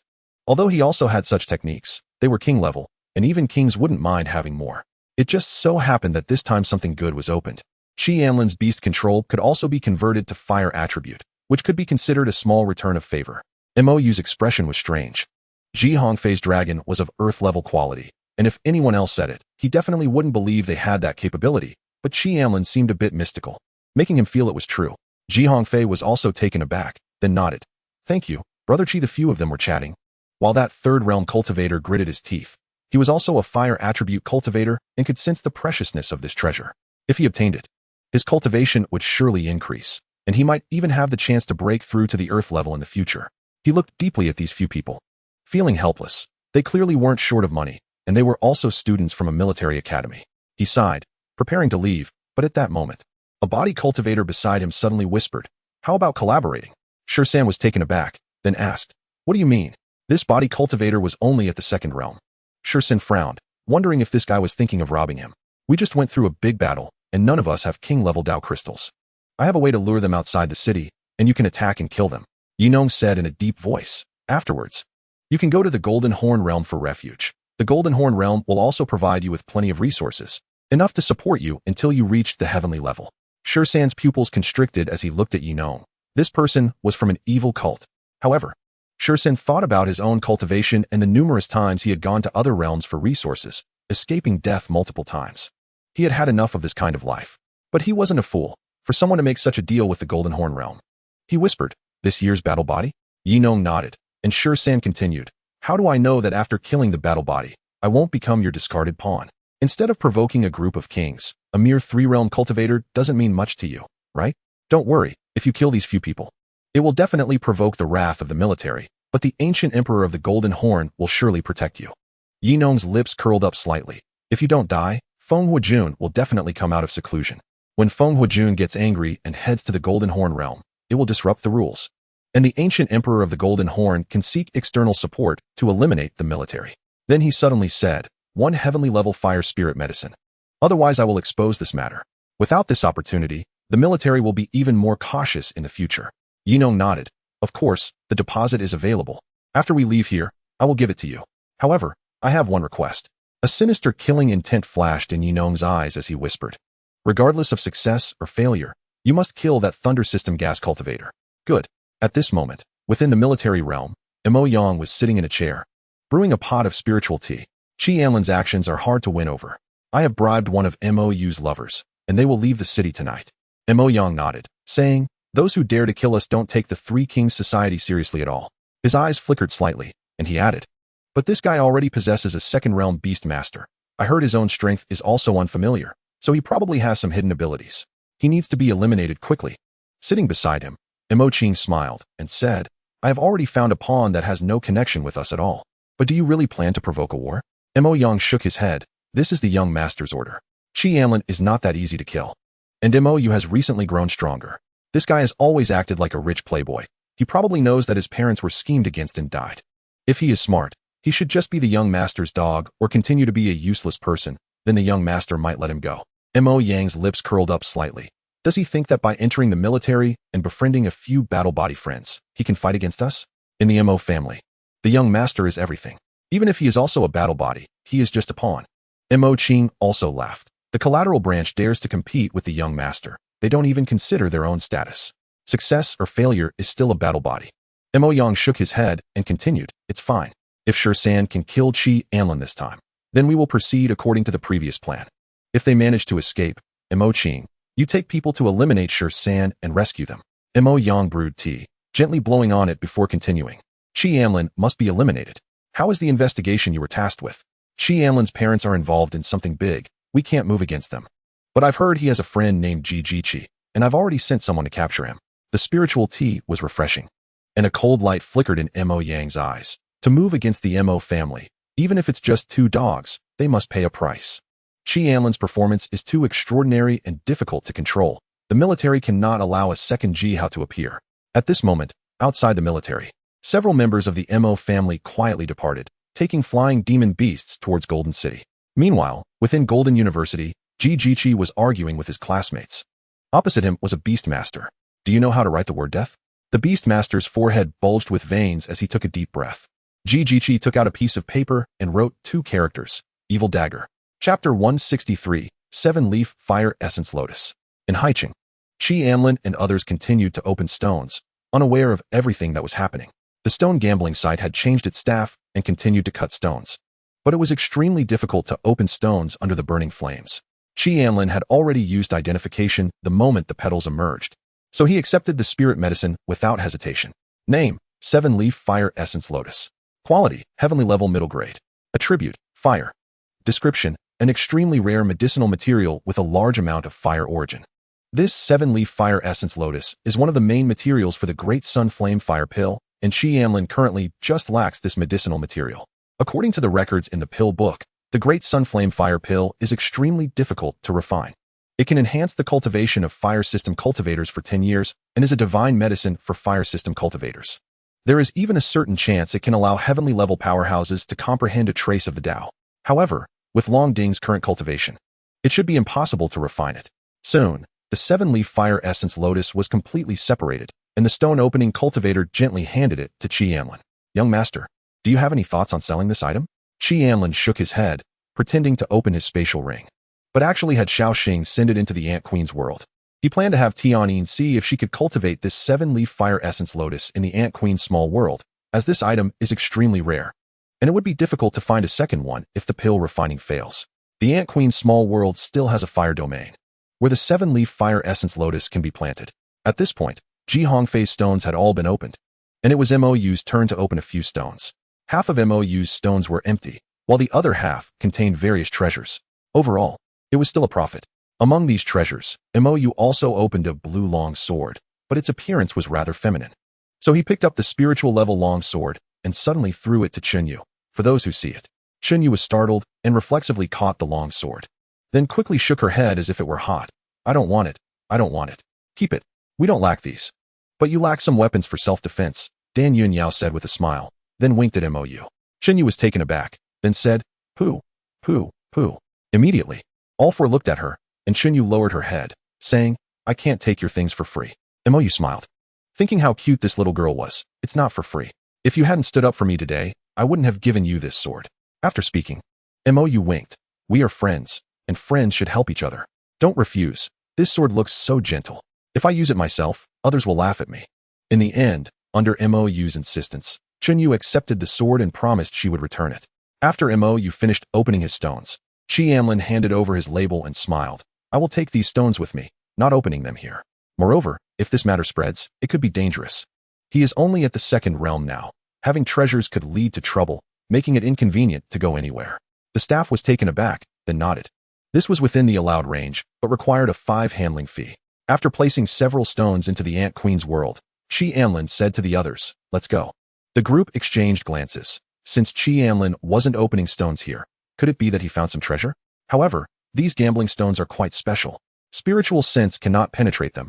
Even a king would have the same issue. Although they couldn't figure it out, they still followed Anlin.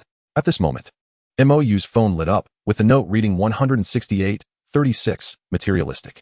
Glancing at Yu beside him, Mou turned his phone to the other side and opened the chat panel. Most of the messages were just nonsense, but the last few sentences piqued Mou's interest. Do you want to play something exciting? Go to another world. Finally, this woman also stated she would wait for him outside the city. Mou licked his lips, then said to Anlin, Brother Chi, why don't we stay in Lin City tonight and not go out? After replying, Mou directly put his phone into the spatial ring and stopped paying attention to it. He's not a fool. To prevent being used, he would only interact with each woman once. Even if this woman has no issues, he will not meet her again. Chatting is one thing, but if they were to meet, he fears being schemed against. Fine. Anlin doesn't mind. He now has matters to attend to in the Ant Queen's world, which has made things much more convenient. In terms of concealment, nothing can compare to the Ant Queen's little world. I still have to complete my tasks. Yu said softly. If he hadn't been so cautious, he would have been trapped long ago. Yu hesitated for a moment, and at that moment, Dan Yunyao linked her arm with hers and smiled. What task are you doing? Just in time, I want to go shopping. I'll hire you to help me pick out clothes, 5 third-grade spirit stones. Moreover, Hongfei has had no friends throughout his life. And now that he has finally made friends, she wants him to relax more. Don't hesitate, it's still early. Let's go shopping for a while, and let them find a place to rest on their own. Ignoring Yu's objections, Dan Yunyao forcibly dragged her away. After Yu left, Anlin suddenly said, Is there an ambush? Hongfei's eyes instantly sparkled with excitement. Where? Then, he saw 2 people looking at him helplessly. Brother Chi is indeed wise. Then, Mou sighed. Let's find a place to talk about my matters slowly. Thus, under Mou's lead, the 3 battle bodies entered a foot massage parlor. A very formal one. Chapter 164, Brothers in a Foot Massage Parlor. Along the way, several technicians handed scented cards to Anlin, who helplessly tossed them all into his spatial ring. Then, he took out a formation plate, infused it with spiritual power, and activated it, causing a soundproof formation to appear, enveloping the entire room. I spent a lot of money on this to prevent eavesdropping in hotels, Mou said proudly, completely unconcerned about the strange looks from the 2. Anlin lightly coughed. As a member of the Mo family and a battle body, why would the Mo family target you? Hearing this, Mou put away his playful expression and sighed. The Mo family has 2 battle bodies. One is me, and the other is the heir of the Mo family. My father is a collateral member, and the only reason I am considered direct lineage is because I have a battle body. Mou felt somewhat despondent, unable to help but take out a jar of wine from his spatial ring and gulp it down. My battle body awakened at birth, and when I was 6. Both my parents died in battle. My father's entire lineage was wiped out. All of this was orchestrated by the head of the family. Mou said helplessly. Even after my parents died in battle, the head of the family still wouldn't let me go. If it weren't for the family ancestor, I would have probably encountered misfortune long ago. Over the years, I haven't dared to enter the other world, relying on the family's allowance, living a life of luxury while my cultivation has stagnated. Because of this, they no longer pay attention to me, and the ancestor has also lost hope in me. Mou chuckled self-deprecatingly.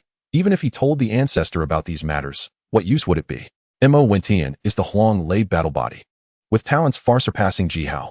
The only reason the ancestor valued him was because of his battle body talent. If it came to a choice, he would definitely be the one abandoned. Mo Wentian is the hope for the Mo family's rise, and in the eyes of the Mo family, he will surely lead the family to greater heights. On the eve of the college entrance examination, I entered the other world, broke through in a desperate situation, absorbed the spiritual power from the small thunder pool, and made a significant breakthrough. Then I was noticed by the White Spirit King, who took me away from the capital to the military academy. Mo shook his head despondently. What does it matter to enter the military academy? It only temporarily distanced him from the family. Ultimately, he cannot escape the clutches of this behemoth. He knows that under the family's watchful eyes, he cannot secretly cultivate. So he began to temper his mindset and travel around. He has no inner demons because all of this is just due to his own weakness. After saying this, he took another sip of wine, and at that moment, Ji Hongfei suddenly stood up and smashed the table with a slap. How outrageous. Mo Wentian. This general will eventually slay him. Ji Hongfei's eyes were filled with anger, wishing he could immediately find Mo Wentian and fight him to the death. Anlin remained silent for a while and said, "Have you thought about revenge?" Then he sighed. "It's difficult, like climbing to the sky. The Mo family is a behemoth to me, and even to the kings, and Mo Wentian has become a king. Mo Wentian's talent is stronger than mine, and with the support of the Mo family, how could I have a chance to compete against him on my own?" Anlin smiled. "Brother Mo, constantly avoiding is not a solution."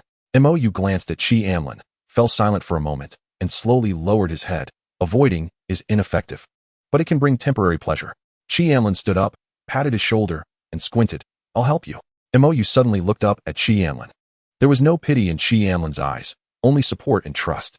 "And please, make sure to save yourself from the fires of hell 1,000 times without hesitation."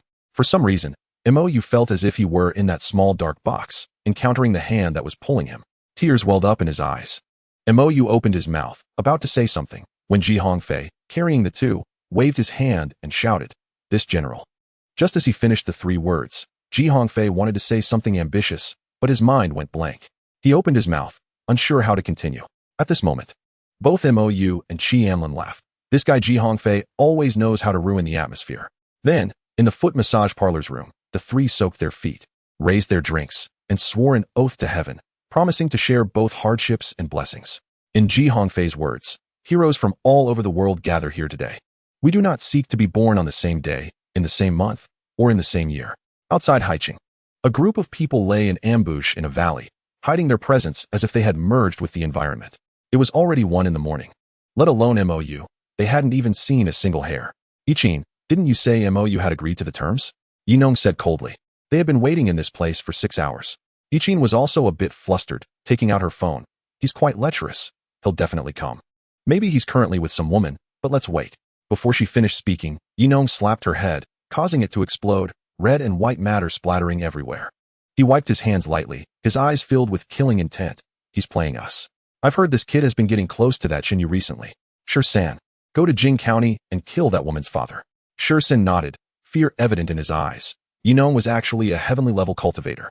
What he had felt before was merely Yinong's disguise. Understood. Yinong looked towards Haicheng, the corners of his mouth slightly rising. "Wait, kid, how dare you play me? I will make you watch as those around you die from accidents again. Enjoy this brief happiness while you can." Yinong's body floated up. Only those who have experienced happiness find it easier to crumble in desperate situations. He wanted to make Mo wish he could live, but couldn't. Wish he could die, but couldn't. Chapter 165, Longevity Pill Recipe, Exquisite Star Spirit Fish. Meanwhile, Mo sat in front of the outdoor swimming pool, drinking alone. After Chinyu practiced for a while in the room, she walked out and saw Mo drinking by the pool. After hesitating for a moment, she gently walked over. At this moment, Mo was lost in thought, staring at the moon, completely unaware that Chunyu had approached him.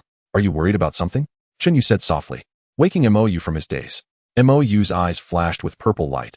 Upon realizing it was Chunyu, his gaze softened again. And he smiled. "Why do you say that?" "Because you were lost in thought." Chinyu straightened her clothes and slowly sat down, taking a seat beside Mo. Staring blankly? Why does staring blankly mean having something on one's mind? Chunyu looked into Mo's eyes, which were filled with a gentle expression. And she quickly lowered her head in a bit of a fluster. Because daydreaming always has its reasons, because of many things. When I'm sad, I also like to daydream. Mo stared at Chunyu's profile, and the girl's unadorned face was already as beautiful as a peach blossom.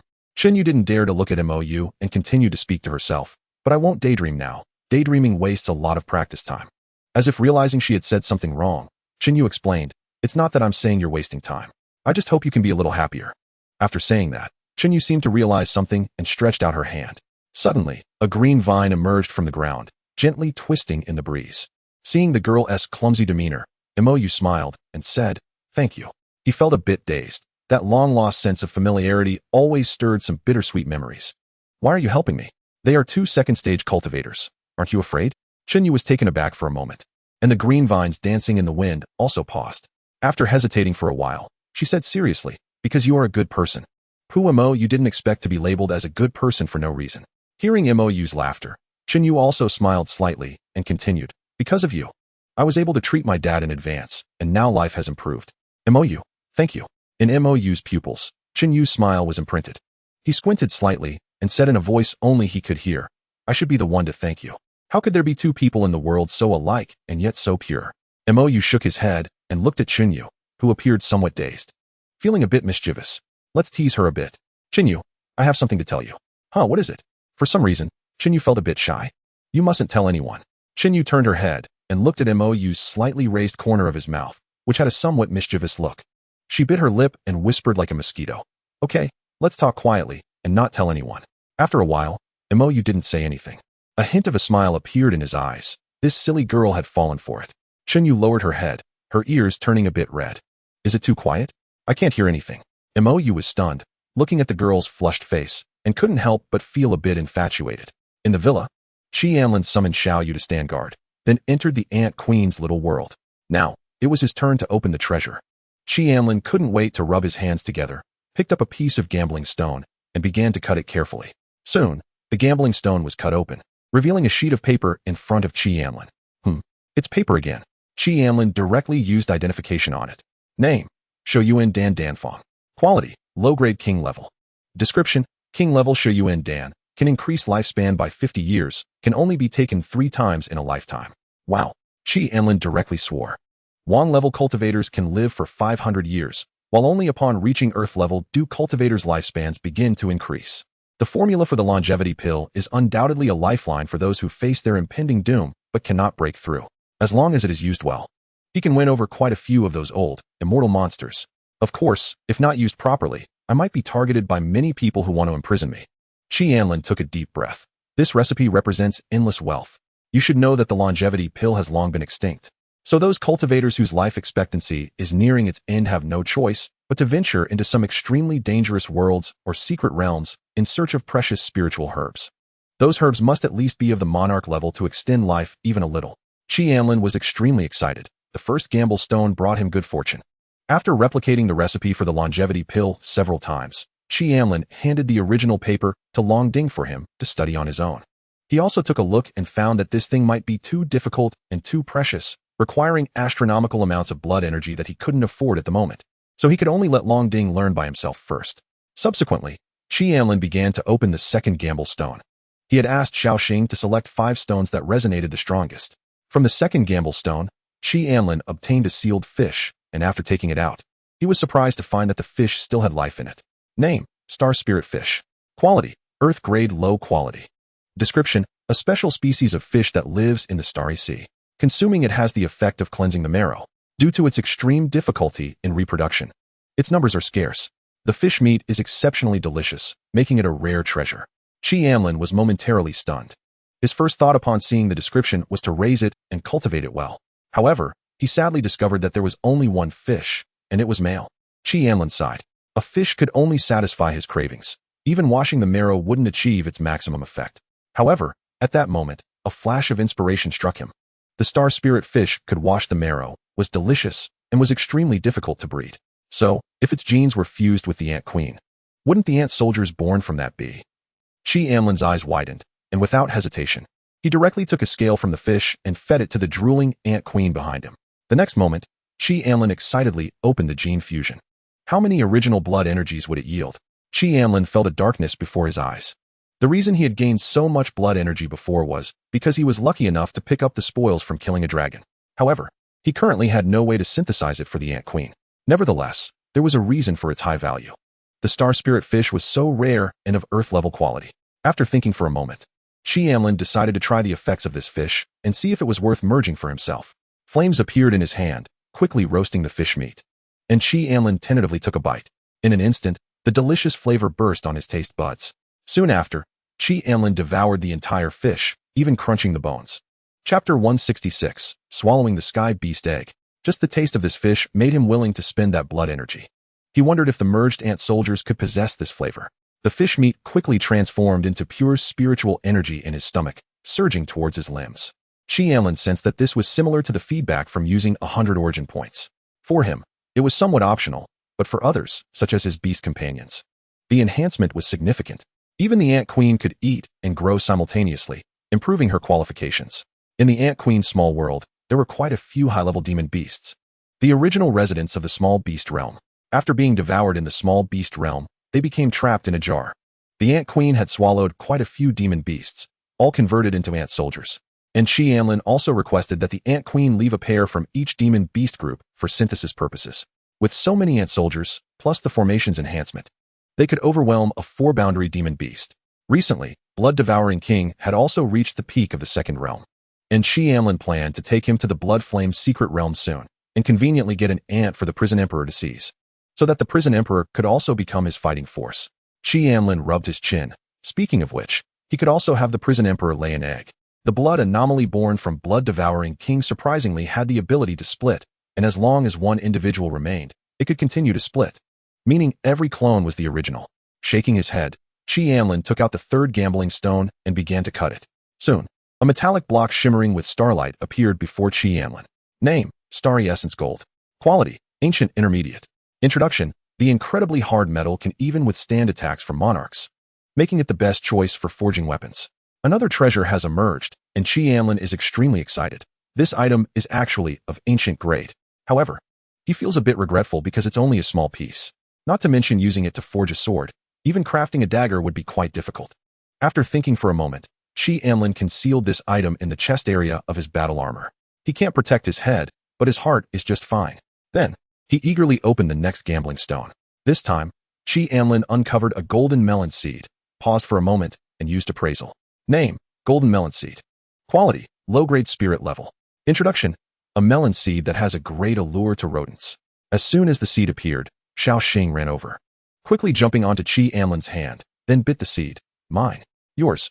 Anlin instantly lost interest in the seed. Seeing so many good things, he found a spirit-level seed somewhat beneath him.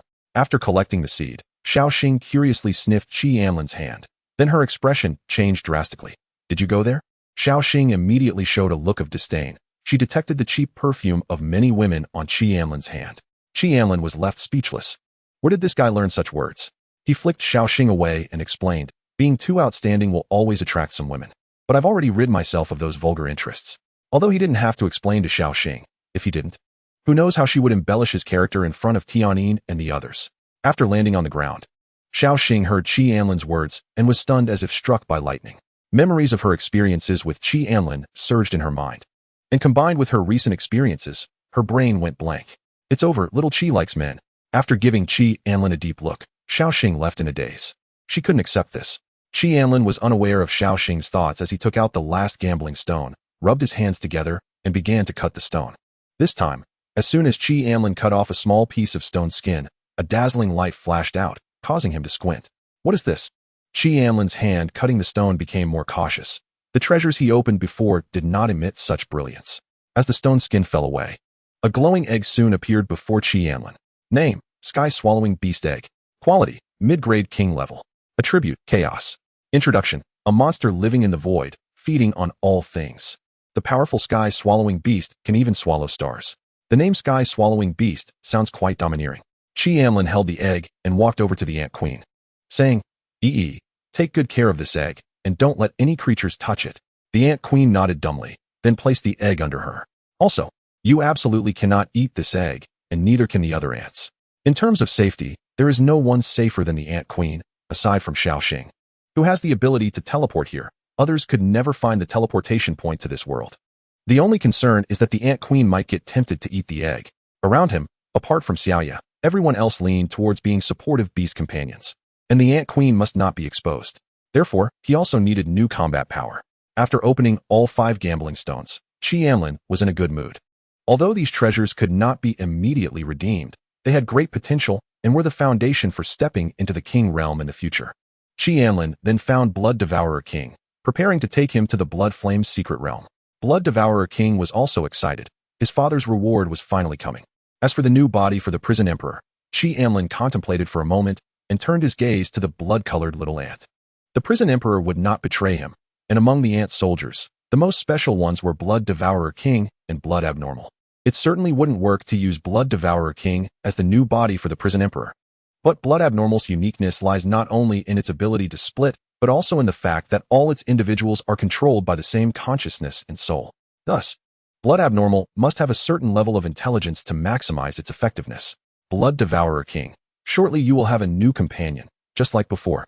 In a remnant soul state. I will let him take over your child. Blood Devourer King was taken aback, then thought with a moved expression, Father cares so much about my feelings. Chapter 167. The Prison Emperor's Possession. Out of humanitarian concern, Anlin asked for Blood Devourer King's opinion, as this was considered his child. Therefore, with the soul of Blood Abnormal erased, it had no feelings. Moreover, Blood Abnormal had not yet gained intelligence and had always relied on instinct, like a wild beast. Father is so powerful.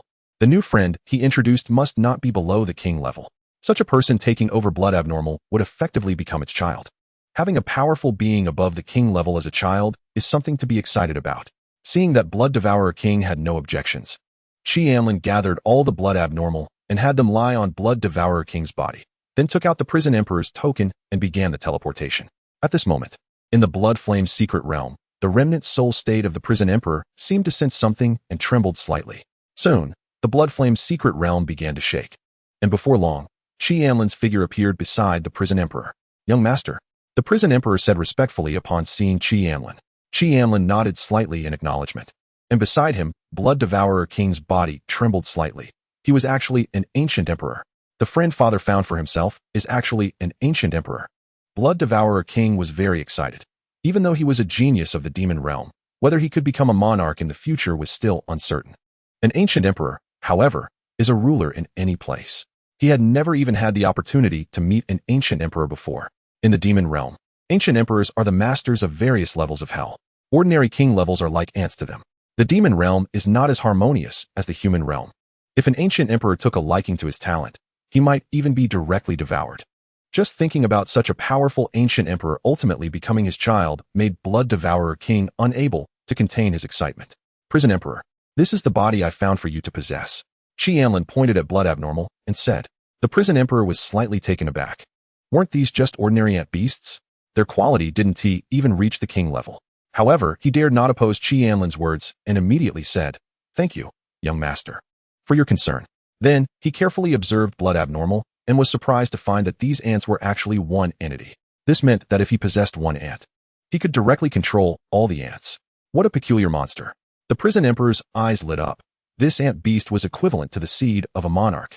In the monarch realm, one can be reborn by dripping blood, and to become a monarch, one must refine their entire body, allowing every drop of blood to connect with their physical body, containing the power of rebirth.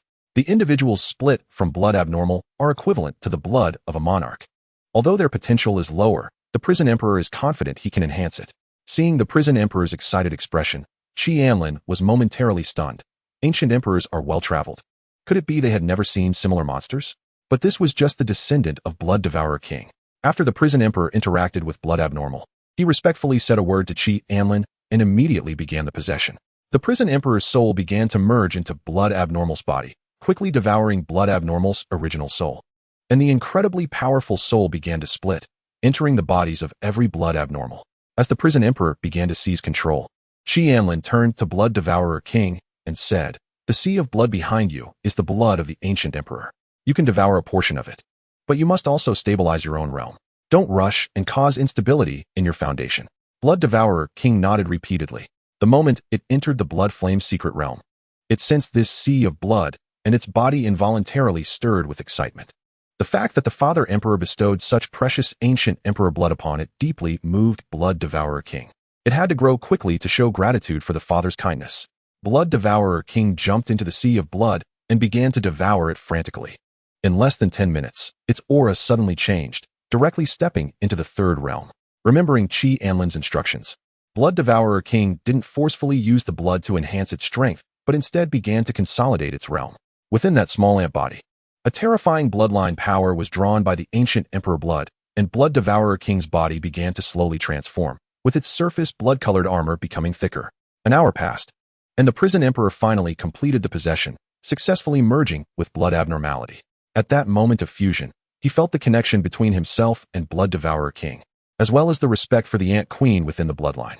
A vast mental web appeared in his mind. The prison emperor felt that he had established a connection with the Ant Queen, and his life and death were completely controlled by her. The prison emperor glanced deeply at Anlin. When he first saw Anlin, he felt the light cluster in Anlin's sea of consciousness, which was exactly the same as the aura of the Ant Queen now. This lord had actually contracted the Ant Queen as his beast companion. Although it wasn't of a high level, it was still a monster of the insect queen tier. It was likely that the lord had altered some of the cosmic laws regarding himself. Young master, I have completed the fusion. After the prison emperor took control of Blood Abnormality's body, he felt the uniqueness of blood abnormality. Each of his individual selves had separate thoughts, but were constantly exchanging information. He could not only let these individuals act independently, but also make them launch completely identical combat techniques. In an instant, several formations appeared in the prison emperor's mind, all of which were combined attack formations. Using them would greatly enhance his combat power. If the potential of this ant body evolved again and could support him to the ancient emperor level, the prison emperor was sure that his combat power would absolutely exceed its peak. Thank you, young master. Anlin smiled. He now considered himself to have two special ants. Moreover, these two ants didn't know how long they had lived, and the knowledge they contained was itself a treasure, not to mention their combat experience. This ant also had the ability to grow stronger by absorbing blood, although it was slightly weaker than Blood Devourer King. After introducing Blood Devourer King to the prison emperor, Anlin said to him, "You can start absorbing your own blood now." The prison emperor nodded. If he wanted to, he could instantly absorb all this blood into his body, but since it was the blood of his predecessor, there was still some rejection. So he had to refine it slowly. He was confident he could become a king within 6 months. Chapter 168, GGG disappears. The prison emperor also entered the blood pool and began to absorb the ancient emperor's blood. Soon, Anlin saw 2 blood cocoons appear in the blood pool. The blood in the entire blood pool decreased by 1/10. Anlin's mind moved, and he directly left the blood flame secret realm. After absorbing so much blood, it would take at least a few days, or at most a few months, for Blood Devourer King and the prison emperor to finish evolving. Unlike the brief incubation time of those ant soldiers, after just a few days, Anlin could already see that the new queen was taking shape inside the somewhat transparent egg. He estimated that the new queen would probably hatch in about a week. It was already late at night. After stretching, Anlin walked out of his room. In the next room, he heard Hongfei's snoring. While he noticed that the light in Dan Yunyao's room was still on, he wasn't quite sure about the relationship between the two. Although he had always thought Hongfei and Dan Yunyao were a couple, he now realized that either Hongfei was truly silly or was deliberately avoiding that layer of relationship. Shaking his head, Anlin looked out the floor-to-ceiling window. He saw Chunyu sitting on the ground, looking up at the moon, with the drunken Mou sound asleep on her lap. Mou lay there, resting on Chunyu's legs, and Anlin smiled. Youth was truly wonderful. However, would there really be a future for this girl, Chunyu, with Mou? Anlin shook his head. That wasn't something he should worry about. The next day, Anlin exited the blood energy space, feeling somewhat tired. Just as he was about to have Tianyin sing a song for him, he suddenly heard crying coming from outside the door. His brow furrowed, and he immediately stood up. Opening the door, Anlin saw Chunyu curled up on the sofa, hugging her knees and trembling slightly, crying like a little girl. Next to her, Dan Yunyao gently patted her back, while Hongfei and Mou stood by the sofa, their heads bowed in silence. Anlin quietly approached Hongfei and asked softly, "What happened?" Hongfei sighed and said quietly, "Chunyu's father passed away this morning. I heard it was due to a recurrence of an old injury."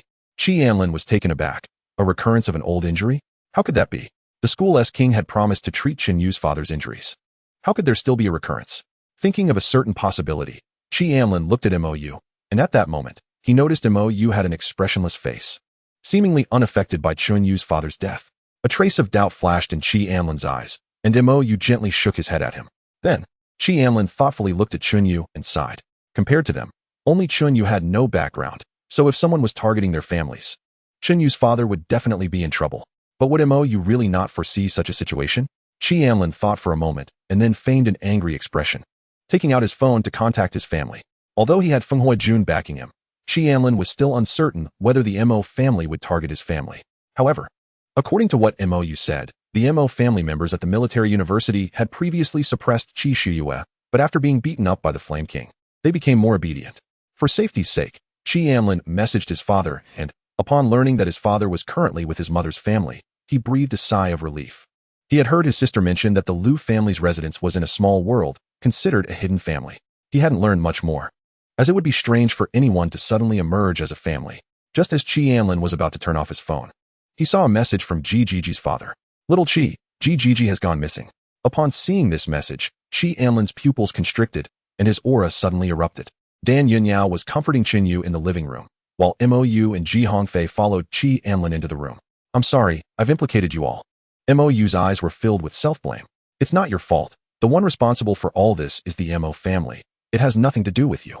Qi Anlin sat on the bed, his face revealing no emotions of joy or sorrow, and said expressionlessly, the Mo family. Ji Hongfei's eyes nearly burst with anger. Damn it. If I had king-level cultivation, I would definitely storm the Mo family. Brother Qi, your friend is just missing. They want you to go to the Little Snake Realm to die, so they definitely won't harm your friend. Although he knew Ji Hongfei was trying to comfort him, the words sounded strange to him. Mou sighed and said, the Little Snake Realm has spatial restrictions. We must suppress our cultivation to the first realm to enter. He could imagine how many enemies he would encounter after entering the Little Snake Realm. No worries, Brother Qi, I can handle the Ji family. Before he finished speaking, Qi Anlin smiled and said, they really found a good place in a world that suppresses cultivation levels. Because of this suppression, even the King's Dao Crystal cannot be used inside. It's fine. You don't need to take action. I will notify another friend of mine. However, before that, I need to find him. After firmly refusing the two's request to accompany him, Qi Anlin left Haiqing alone. Outside of Haiqing, Yinong continued to lie in ambush, knowing that Qi Anlin would definitely go out after hearing about Gigi's disappearance. However, this time, he would not take action. The previous ambush of several battle bodies must have already been known by the military, so if he acted, he would likely encounter a king. He only needed to confirm that Qi Anlin had left Haiqing. What he didn't know was that at this moment, a white-haired hamster wearing a concealment ring swaggered past him, even making a face at him. Because he couldn't sense Xiao Xing's presence at all, along with Xiao Xing's skills, he didn't even notice her right under his feet. After Xiao Xing had left for quite a while, a cold voice suddenly echoed in everyone's ears. Qinyu's father was treated by this seat. You have crossed the line. The figure of the White Spirit King appeared in the sky. To the students, the usually gentle White Spirit King now had a frost-like expression, filled with indifference. Chapter 169, The Heavenly Eye Flame Annihilation Realm. Upon seeing the White Spirit King, Yinong thought without hesitation and said directly, cover me. The Mo family has overstepped their bounds. Anger filled the beautiful face of the White Spirit King. Originally, because the Mo family was one of the 4 great families in the capital with immense power, and since they had not violated any school rules, everyone had turned a blind eye to their actions in school. But the Mo family had been so reckless, killing innocents indiscriminately, she could no longer tolerate it.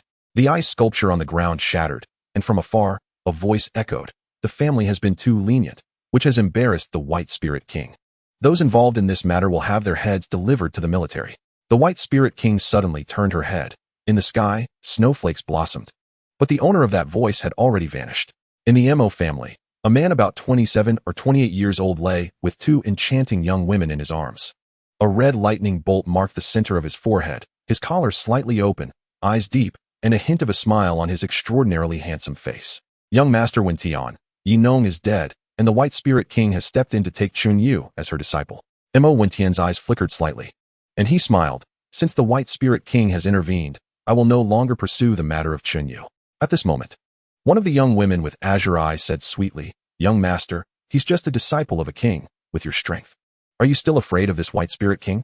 Before she could finish her sentence, Mo Wentian's smile suddenly vanished, turning into indifference. The girl's body exploded into a mist of blood, and the other girl froze for a moment, preparing to scream, but seemed to remember something and quickly covered her mouth. Fool, Mo Wentian said lightly. Then with a gentle flick of his hand, the blood mist in the sky transformed into a red orb. He gently pinched the chin of the other girl and spoke tenderly. Ah. Fear and tears filled the girl's eyes, but she dared not disobey. Suppressing her disgust and swallowing the orb, the rich smell of blood spread, nearly making her vomit. The brother of the White Spirit King was a king-level alchemist. Since the White Spirit King wanted to protect Chunyu, he would give her this face. Mo Wentian smiled. As for Mou, let him bounce around for a while longer. He's just a plaything of mine. Does he dare to dream of changing his fate? Qi Anlin changed his appearance. becoming extraordinarily handsome, resembling a divine being. In a world with suppression, who could defeat the ant soldiers? Even without the second-tier ant soldiers taking action, just the first-tier ant soldiers produced by the Ant Queen would be enough to annihilate this entire world. Not far from the Little Snake Realm, Anlin walked out from the Ant Queen's small world and headed towards the teleportation portal of the Little Snake Realm. Without any obstruction, Anlin entered the Little Snake Realm. As the scene before him flashed, Anlin lowered his eyelids. In front of him were over 100 cultivators. These cultivators were all at the peak of the first-tier cultivation level, and upon seeing Anlin, one of them said, "A newcomer has arrived. Let's kill him first to prevent him from going out to report." Hearing their words, Anlin smiled and waved his hand, and at once, a series of ferocious-looking ant soldiers appeared on the ground. Anlin gently waved his hand and said, "Leave 1,000 to guard the entrance. The rest, sweep through the Little Snake Realm." The Little Snake Realm was only a first-tier world, and its area was not very large, so the MO family could easily control the entire Little Snake Realm. As for the cultivators in the Little Snake Realm, the MO family was not that merciful. Since that was the case, let them all stay here. The appearance of the ant soldiers caused everyone's faces to change drastically. These ant soldiers actually possessed first-tier cultivation. In that moment, everyone realized that this person did not intend to let anyone escape. "Kill!" a member of the MO family shouted. Before he was suppressed, he was a third-tier cultivator who mastered many high-level battle techniques. He thought that with so many people, they would surely be able to kill Anlin. But he did not expect a cultivator with a terrifying ant army to appear out of nowhere. Tens of thousands of ant soldiers meant that they could not escape no matter what. Moe looked at Anlin, his eyes flashing with killing intent. Capture the leader first. He charged towards Anlin, but at that moment, his pupils shrank as a flame sword appeared in Anlin's hand, accompanied by a disdainful smile. Red clouds sealing heaven. A torrent of flame sword energy instantly engulfed him, and the ant soldiers began their frenzied slaughter. Soon, Anlin received news from Xiaoxing that she had found Gigi. Xiaoxing had entered the Little Snake Realm a step ahead of Anlin, and with her cultivation suppressed to the first tier, no one could notice her presence. Within the Little Snake Realm, Xiaoxing used thrown sticks to navigate and found Gigi, who was unconscious and being held by a first-tier cultivator. She raised her middle finger at the person and used the skill, "What are you looking at?" Instantly, the cultivator's eyes turned red, and he dropped Gigi.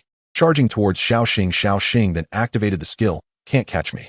While skillfully dodging the cultivator's attacks, Xiaoxing patted her own bottom and made a lulu sound. As a result, the cultivator completely lost his rationality, burning his life to chase Xiaoxing. Shortly after Xiaoxing left, over 10 ant soldiers appeared around Gigi, lifting him up and heading towards a safe place. In an instant, within the Little Snake Realm, both humans and snake beasts were devoured by the ant soldiers, who came like locusts. The system's prompt kept ringing, but Anlin directly muted the background and began walking towards Xiaoxing's direction. After a while, passing through the forest, Anlin saw Xiaoxing running and the first-tier cultivator who had burned his life force, his hair turning gray. Upon seeing Anlin, Xiaoxing jumped onto Anlin's head, stuck out her tongue, and made a face at the man. In Anlin's surprised gaze, the cultivator, overwhelmed by anger and burning his life force, directly spat out a mouthful of old blood and collapsed to the ground, losing all vitality. Achievement unlocked, killing with anger. Anlin helplessly patted Xiaoxing's head and then had the ant soldiers devour the man's corpse. However, while having the ant soldiers consume these people, he also instructed them to preserve the heads. Soon, the entire Little Serpent Realm was cleared out, leaving behind devastation. Under the search of the ant soldiers, the world master of the Little Serpent Realm was also jointly slaughtered, exposing the core of the world. Anlin directly threw it into the Ant Queen's small world for her to devour. Chapter 170. Ant Queen. With the experience of the first time, the Ant Queen directly swallowed the world core and then burped. It began to collapse rapidly, since the Little Serpent Realm was only a first-grade world. It was soon swallowed by the Ant Queen's small world. Anlin felt somewhat speechless. After all, this was an entire world. Although it might be a bit weak, how was he supposed to nurture this thing? The teleportation passage of the Little Serpent Realm disappeared directly, and the cultivators of the MO family guarding outside murmured, "The world has collapsed?" They had previously noticed Anlin, but since he was just a second realm cultivator, entering would be akin to sending himself to his death. So they didn't pay much attention. However, they never expected that as soon as this person entered the Little Serpent Realm, it would directly collapse. Hundreds of first realm cultivators also vanished without a trace. Just as they were preparing to report, a pile of human heads suddenly appeared on the ground, neatly arranged to spell out a few big words: Killer, Tianyan. This was what Anlin had instructed the Ant Queen to arrange outside. He had just written it on the ground for the Ant Queen to copy. However, in the end, it definitely lacked the symbols. After the spatial passage disappeared, the Ant Queen could still throw things out from the original position. As for why the Ant Queen added those 3 symbols, it was because Little Happiness had told her that they represented a cute expression. Outside, several MO family cultivators hesitated for a long time before daring to approach. Looking at the words made of human heads, after taking out their phones to record it, they reported it up. The young master has brought everything. Within the MO family, Mo Wentian looked at the pile of heads with a cold gaze. The facial recognition system didn't find a match. Mo Wentian said coldly. In front of him, a man in black knelt on one knee and replied, "No, this person seems to have appeared out of thin air. He might be from a hidden family." Mo Wentian picked up a charred head and closed his eyes to sense it. This flame should be the Tianyin battle body. Such a battle body is extremely rare. There is no such physique among humans. He gently touched the gap in the head. A large number of insect creatures. This guy is from the insect realm? Finally, he looked at the photos sent by his subordinates, a killing intent flashing in his eyes. What a Tianyin. Find him, cripple his limbs, and bring him to me. Understood. The man in black left, and Mo Wentian continued to stare at the photo, his gaze fixed on the last part. No matter how he thought about it, he couldn't figure out what those last few letters meant. Could it be a provocation or a special script from the world this person was in? Mo Wentian fell into deep thought. In the direction of the original Little Beast Realm teleportation point, Little Happiness suddenly appeared, and soon, Chi Anlin and Gigi also arrived. Gigi was still in a coma, and to be safe, Chi Anlin notified the Fire King. He didn't know if the Fire King was a reincarnation of Xiao Chong, but he had been severely injured back then, and now he was almost fully recovered. Upon learning that Chi Anlin might be in danger, he hurriedly brought Shueihue Wang to Lin City. Along the way, the Fire King kept complaining to Shueihue Wang. Before Feng Guozhen entered seclusion, he specifically instructed him. And now that Feng Guozhen was likely to break through to the ancient emperor level after coming out, the Fire King was particularly concerned about this matter. If you ask me, why not just storm the Mo family and kill that brat Mo Wentian? The Fire King said angrily, while Shueihue Wang sighed helplessly. The Mo family has an ancient emperor ancestor. If you rush in to kill the next head of the Mo family, not to mention whether you can succeed or not, even if you do, you'll definitely be left behind by the ancient emperor. The Fire King was taken aback, then said, so what if it's an ancient emperor? Feng Guozhen is about to break through to ancient emperor too. I might even survive a fight with him. Shueihue Wang rolled his eyes, thinking he was just boasting. Let's take it slow. Once Feng Guozhen breaks through, even the Mo family won't dare to interfere with military matters anymore. By that time, if Mo Wentian still dares to attack our military genius, he should be prepared to face the wrath of the ancient emperor. Soon, they arrived at Lin City, where they saw Chi Anlin and Gigi. The Fire King immediately said, "Kid, don't be so reckless in the future. If something like this happens, tell us, and we will send someone to handle it." Chi Anlin nodded repeatedly. "Okay, I promise I won't do it again." Shueihue Wang looked at Gigi and suddenly said, "The Mo family should have many people waiting in the Little Serpent Realm. I heard that the Little Serpent Realm has disappeared. How did you do it?" Chi Anlin was taken aback. The school knew about the Mo family's actions. "I have a friend." "Stop talking nonsense. Where did you get a friend?" "Shueihue Wang should know that my friend is a fire attribute cultivator. If you have doubts, you can check whether there is fire attribute spiritual power within me." Shueihue Wang's gaze flickered slightly. He could sense that within Chi Anlin's body, there was only pure ice attribute spiritual power, and it was impossible for there to be fire attribute spiritual power. Moreover, he had heard that the one who acted this time was still a battle body. The Tianyin battle body. He looked deeply at Chi Anlin. Although he knew that this person definitely wasn't Chi Anlin, this kid was quite peculiar. Regarding the matter with Chunyu, the Bai Ling Wang had acted, and the Mo family had lost a heavenly level cultivator, along with many third realm cultivators. And in the end, they had compensated Chunyu with a large amount of resources. Chi Anlin nodded and didn't say much. The Mo family's actions this time had completely crossed his bottom line. Sooner or later, he would lead the ant army to annihilate the entire Mo family.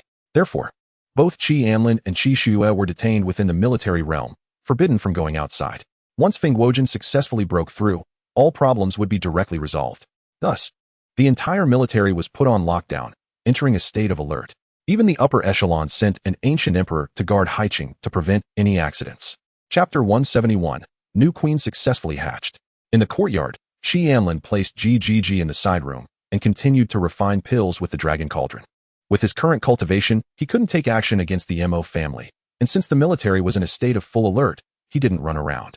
At this moment, in the Golden Horn realm, the Golden Horn Ancient Emperor suddenly appeared and fought a battle against the Tian Ancient Emperor. The Golden Horn realm was an 8th grade world.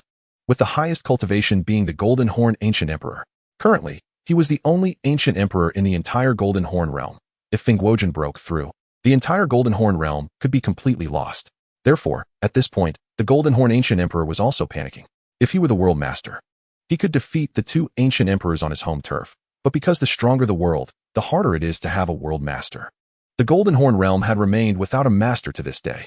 Once the Golden Horn realm was controlled by humans, all high-level beings would definitely be slaughtered, leaving only a portion of beings below the king level for human cultivators to train.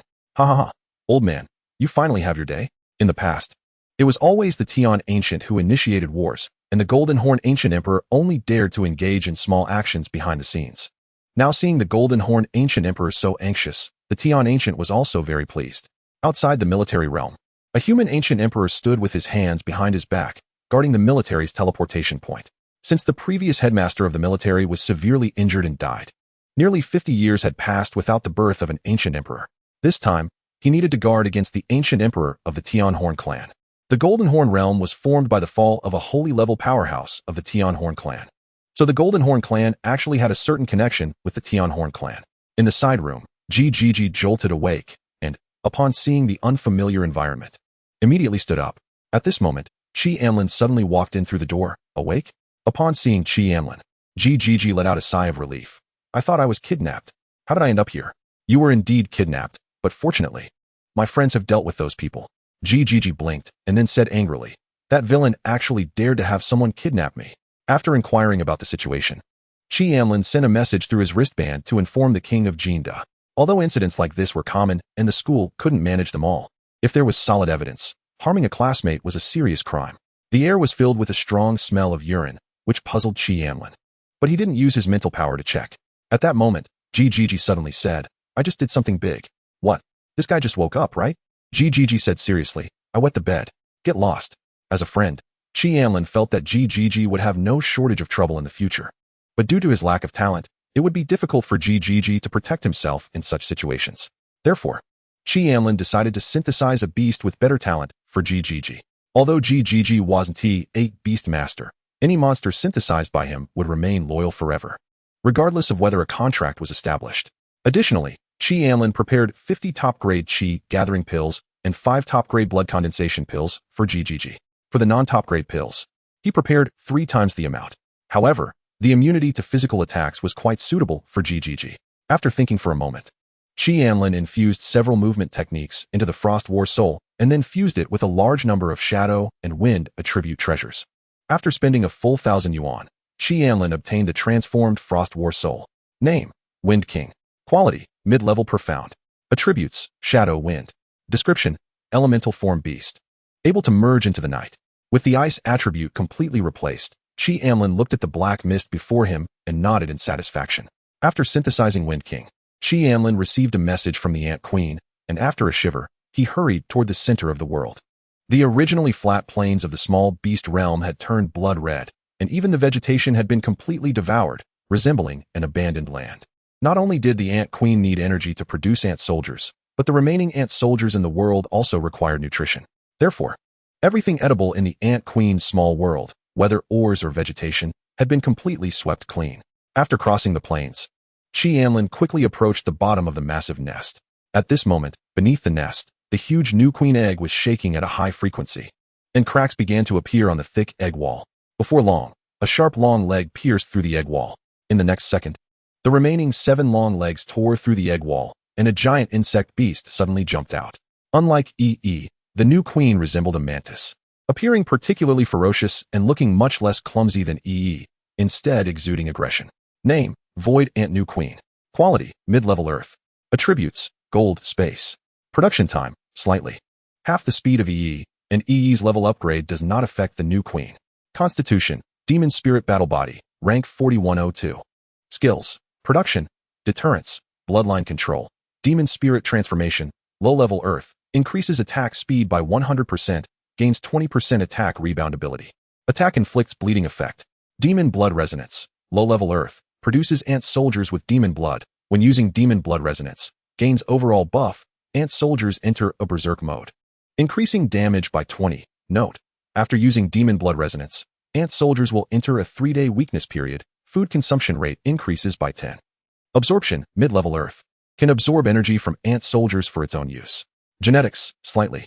Anlin was stunned when he saw these attributes. What is this? The new queen even has a battle body? After devoured the core of the world, a significant portion of the energy was used to create the new queen, which led to the mutation. The new queen could not only produce ant soldiers, but could also fight, and judging by these skills, the more ant soldiers there were, the more the new queen's spiritual energy would never deplete, allowing her to keep fighting. However, Anlin was somewhat disappointed that the new queen did not possess the gene extraction skill. The genes the new queen had were fixed. It should be noted that among all skills, this skill of the ant queen was the key for the ant soldiers to break their limits. Chapter 172. Chun Tian is still alive. Anlin looked at the new queen and fell into deep thought. The new queen's forelegs were two sides, somewhat resembling an evolved blood slaughter ant soldier, and combined with the demon spirit battle body, Anlin decided to name it Shadow Charm. Although the name had no connection, it sounded nice enough. Shadow Charm would definitely be restricted in the Ant Queen's small world, so Anlin decided to quickly send the Ant Queen to another world. In the past 2 days, he checked the information about the Mo family and found that their industry primarily focused on alchemy, with the main source of medicinal materials being a place near the capital called the Medicine Realm. Due to the capital's uniqueness, there were 5 interdimensional teleportation points there, suppressed by the 4 major families and Jinda. The Mo family was in charge of guarding the small medicine realm. At this moment, in Mou's courtyard, Chunyu covered her mouth, crying tears of joy, as she looked incredulously at the middle-aged man across from her. Mou smiled and said, "On the day you made your move, I had someone secretly bring your father over. As I expected, the Mo family would take action against your father. On that day, when Mou saw Chunyu take action against the two, he knew the Mo family would definitely not let Chunyu's father go. As for why he didn't tell Chunyu at that time, it was because he needed to act. If he had told Chunyu that her father was alive that day, considering Chunyu's reaction, she would likely have given everything away. He just didn't expect that the White Spirit King would take Chunyu as a disciple, which was a pleasant surprise. King-level alchemists were extremely rare and had a wide network. Even the Mo family would be reluctant to offend them too much." Looking at Chunyu, who was crying uncontrollably, Mou shook his head and quietly left the courtyard, giving the father and daughter some space to be alone. He also informed Ji Hongfei and Dan Yunyao of this news, and as for Anlin, he felt that Anlin had probably already guessed this matter. With a slight smile, to ensure Chunyu's father could arrive safely, he specifically sent Nangong Shirlan to Jing County to pick up Chunyu's father. For this, he also had to thank the Mo family. If it weren't for them, Chunyu wouldn't have had the opportunity to apprentice under the White Spirit King. However, a hint of killing intent flashed in Mou's eyes. Previously, he had no opportunity for revenge. He had disguised himself for so long just to enter the military university. Mo Wentian had once again acted against those around him. Meanwhile, in the courtyard, Chunyu held her father tightly, fearing this was all a dream. Chen Tian gently patted Chunyu's back, sighing, "Daughter, you've worked hard all these years." All that could be heard were Chunyu's sobs. "Mou, thank you." Chunyu's eyes were still a bit red and swollen as she spoke in a hoarse voice. Mou shook his head. "If it weren't for me, your father wouldn't have encountered danger. I owe you for putting your father into this conflict." Given Feng Huojuan's personality, the first thing he would do upon exiting would definitely be to eliminate the Golden Horn Ancient Emperor, and the military university would undoubtedly get involved as well. Although they are definitely not the main force, the school will issue many rewarding tasks, and at that time, everyone will head to the Golden Horn realm. As for the second matter, Mou estimates that Feng Huojun will go to the Mo family to cause trouble. Mou sighed. After all, that is a human race power, and even if he breaks through to the Ancient Emperor realm, he cannot destroy the Mo family. The saint-level powerhouses of the human realm will not allow such things to happen. Chunyu's father was sent to the peak of the White Spirit King. And no matter how bold the San Wang society is, they definitely wouldn't dare to go there to find someone. After listening to Mou's words, Chunyu obediently nodded, not knowing why she didn't dare to look up at Mou.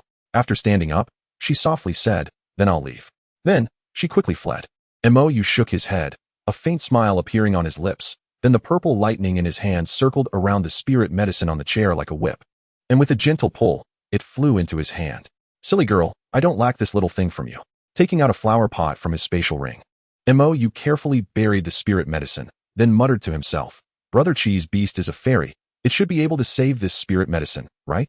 Anlin, Haven T, you had any girls that made your heart flutter since you started university?" Xiaoxing poked at GGG with her paw, and GGG shivered, immediately asking, Anlin was closing his eyes listening to Tian Yin sing, easing his fatigue. Upon hearing GGG's words, he turned his head and said, No, haven't you thought about it? Anlin shook his head. Right now, I'm focused on cultivating. I'll think about it when I no longer need to cultivate. After experiencing what you did, Anlin understood that if he wasn't strong enough, his enemies might very well target the people around him. Until he reached the peak, he wouldn't consider matters of love. What does it mean to not need to cultivate? By that day, I will be able to protect everyone from harm. GGG nodded thoughtfully, then heaved a sigh of relief with Xiaoxing. Anlin reached out to touch Tian on top of his head, then pretended to open his spatial ring and beast pouch. The next second, several bottles of pills and a mass of black gas appeared in front of GGG. These are gathering chi pills and blood-condensing pills. I've noted the usage limits on the pill bottles, and this one is a beast I prepared for you. GGG was taken aback. I am not a beast master. Anlin smiled and said, this beast doesn't require a contract. It has been trained by me using a special method and will listen to you. GGG's face showed a look of gratitude. Anlin not only saved him, but also prepared so many precious resources for him, secretly wiping away a tear from the corner of his eye. GGG stood up shyly, turning his back to Anlin. Just this once, okay. Now it was Anlin's turn to be stunned. His expression was strange, and a whole bunch of question marks floated in his mind. Chapter 173, Caught a Big Fish. The blood energy required for ancient-level martial arts is extremely exaggerated. Not only does it reach the 32nd level, but the first level also requires a staggering 1 million source points. Anlin sighed. Although this thing is very expensive, he still has to learn it. It's a bit of a pity that this martial art is of the fire attribute, which can only strengthen his second identity. While Anlin was cultivating at Phoenix Peak, in Feng Huajun's exclusive retreat room, finally stabilized, I can go out for some fresh air. Feng Huajun clapped her hands in satisfaction, then pointed her finger, and a spark of fire directly burned through the space. If it were another ancient emperor, the breakthrough would definitely cause a big commotion. But she wouldn't. During her breakthrough, there would definitely be many restless people. Waiting a bit might allow her to catch an ancient emperor. When the news of Feng Huajun's impending breakthrough spread outside, little did they know that the Feng Hua ancient emperor had already begun to stabilize her realm. Her divine sense spread out, and she saw Anlin, who was cultivating, and Qi Shuiyue, who was frantically challenging her mentor. Then, she heard many messages. The attack on Anlin failed, and the young master of Wentian was very angry, asking us to find out Tian Yan's identity. Now that Feng Huajun is about to break through, we might not have the chance to take action against Anlin anymore. Feng Huang raised an eyebrow. These guys dared to take action against Anlin. They even dared to touch her own disciple. Feng Huang snorted coldly. And then, Mo Qing and Mo Yang found themselves in front of Feng Huang's training room. Both were startled, then their faces turned ashen. They knew with their toes that Feng Huang had definitely succeeded in her breakthrough. In the military academy, the only one who would spy on students with divine sense was Feng Huang. Before the two could react, the space shook slightly, and the next second, they became human sticks, unable to even spew blood, their internal spiritual power directly dissipating, becoming two ordinary people. I was still too merciful. What kind of cats and dogs dare to act against my disciple? What is that guy Feng Hua doing? Not taking my words to heart. I need to teach him a good lesson. By the side of the Water Moon King, Feng Huang sneezed. Then angrily looked at the Water Moon King. Do you dare to scold me? The Water Moon King was somewhat puzzled. What was this guy going crazy about again? At this moment, outside the military academy, the Sword Emperor suddenly opened his eyes, looking up at the sky, coldly saying, an ancient emperor dares to enter the territory. Patian Huang, you have great courage. The Sword Emperor, the Golden Horn Realm, is the descendant of my Tianjiao clan. I heard that not long ago. A certain lord broke the agreement. I am just here to punish this breaker of the contract. The Sword Emperor didn't continue to chatter with him. The long sword in his hand hummed lightly, and then he slashed out with the sword. The space tore apart, and a figure emerged, but above his head, there was a peculiar long horn, swirling with the power of rules. Damn it! If that's the case, then you shall perish here. In an instant, a glint of determination flashed in the Sword Emperor's eyes. If Feng Huajun failed her breakthrough, then Patian Huang would definitely perish here. At the entrance of the military academy, a peak monarch of the Tianjiao clan flickered, directly entering the passage. The next second, a figure flew out, burning with bone-biting fire, turning the surrounding space into fuel. Both fighters were taken aback, and the next second, a stunning figure walked out. The flames erupting instantly, enveloping the entire sky. Caught a big fish. Feng Huang was very excited. It was worth it to stabilize her realm for a few days. And she actually caught an ancient emperor. Sword Emperor, don't destroy the corpse. I want to use this guy's blood to refine my two disciples. While Feng Huang was speaking, she casually eliminated the peak monarch. Even without breaking through, she could kill such a character, it would just take a bit more effort. Patian Huang turned to run, but was stopped by the Sword Emperor with a sword. The Sword Emperor laughed heartily and said, "You broke through. Not bad. If you can kill this guy, the corpse is all yours." "You said that." Collecting the corpse of the Peak Monarch into his spatial ring, Feng Hua Huang's figure flickered and directly appeared behind Patian Huang, kicking towards his lower body. In an instant, the three ancient emperors were in a fierce battle, the sky seeming to shatter, and all the kings of the military realm flew out to stabilize this area. The next second, the space shook and disappeared. Feng Huijun completely pulled Patian Huang into her domain to fight. Suddenly, blood rain began to fall from the sky, and the Golden Horn Ancient Emperor's face changed. He hurriedly said, "Tiangu, let me leave. I promise not to harm the human race." He could sense that the ancient emperor of the Tianjiao clan who was coming to support him had already fallen. How could the Sword Emperor's strength kill an ancient emperor? It must be Feng Huijun. No, it should be Feng Hua Huang who took action. At this moment, the Golden Horn Ancient Emperor only wanted to escape from the Golden Horn realm. With his strength, even joining any world, he would be a coveted target. The human race fundamentally does not trust beings from other races. Even if they surrender, they would still kill themselves. Tiangu laughed heartily. "Old man, only now do you know fear? Call me grandfather, and I will let you go." The Golden Horn Ancient Emperor exerted all his strength, and Tiangu was equally unyielding, determined to block the Golden Horn Ancient Emperor even if injured.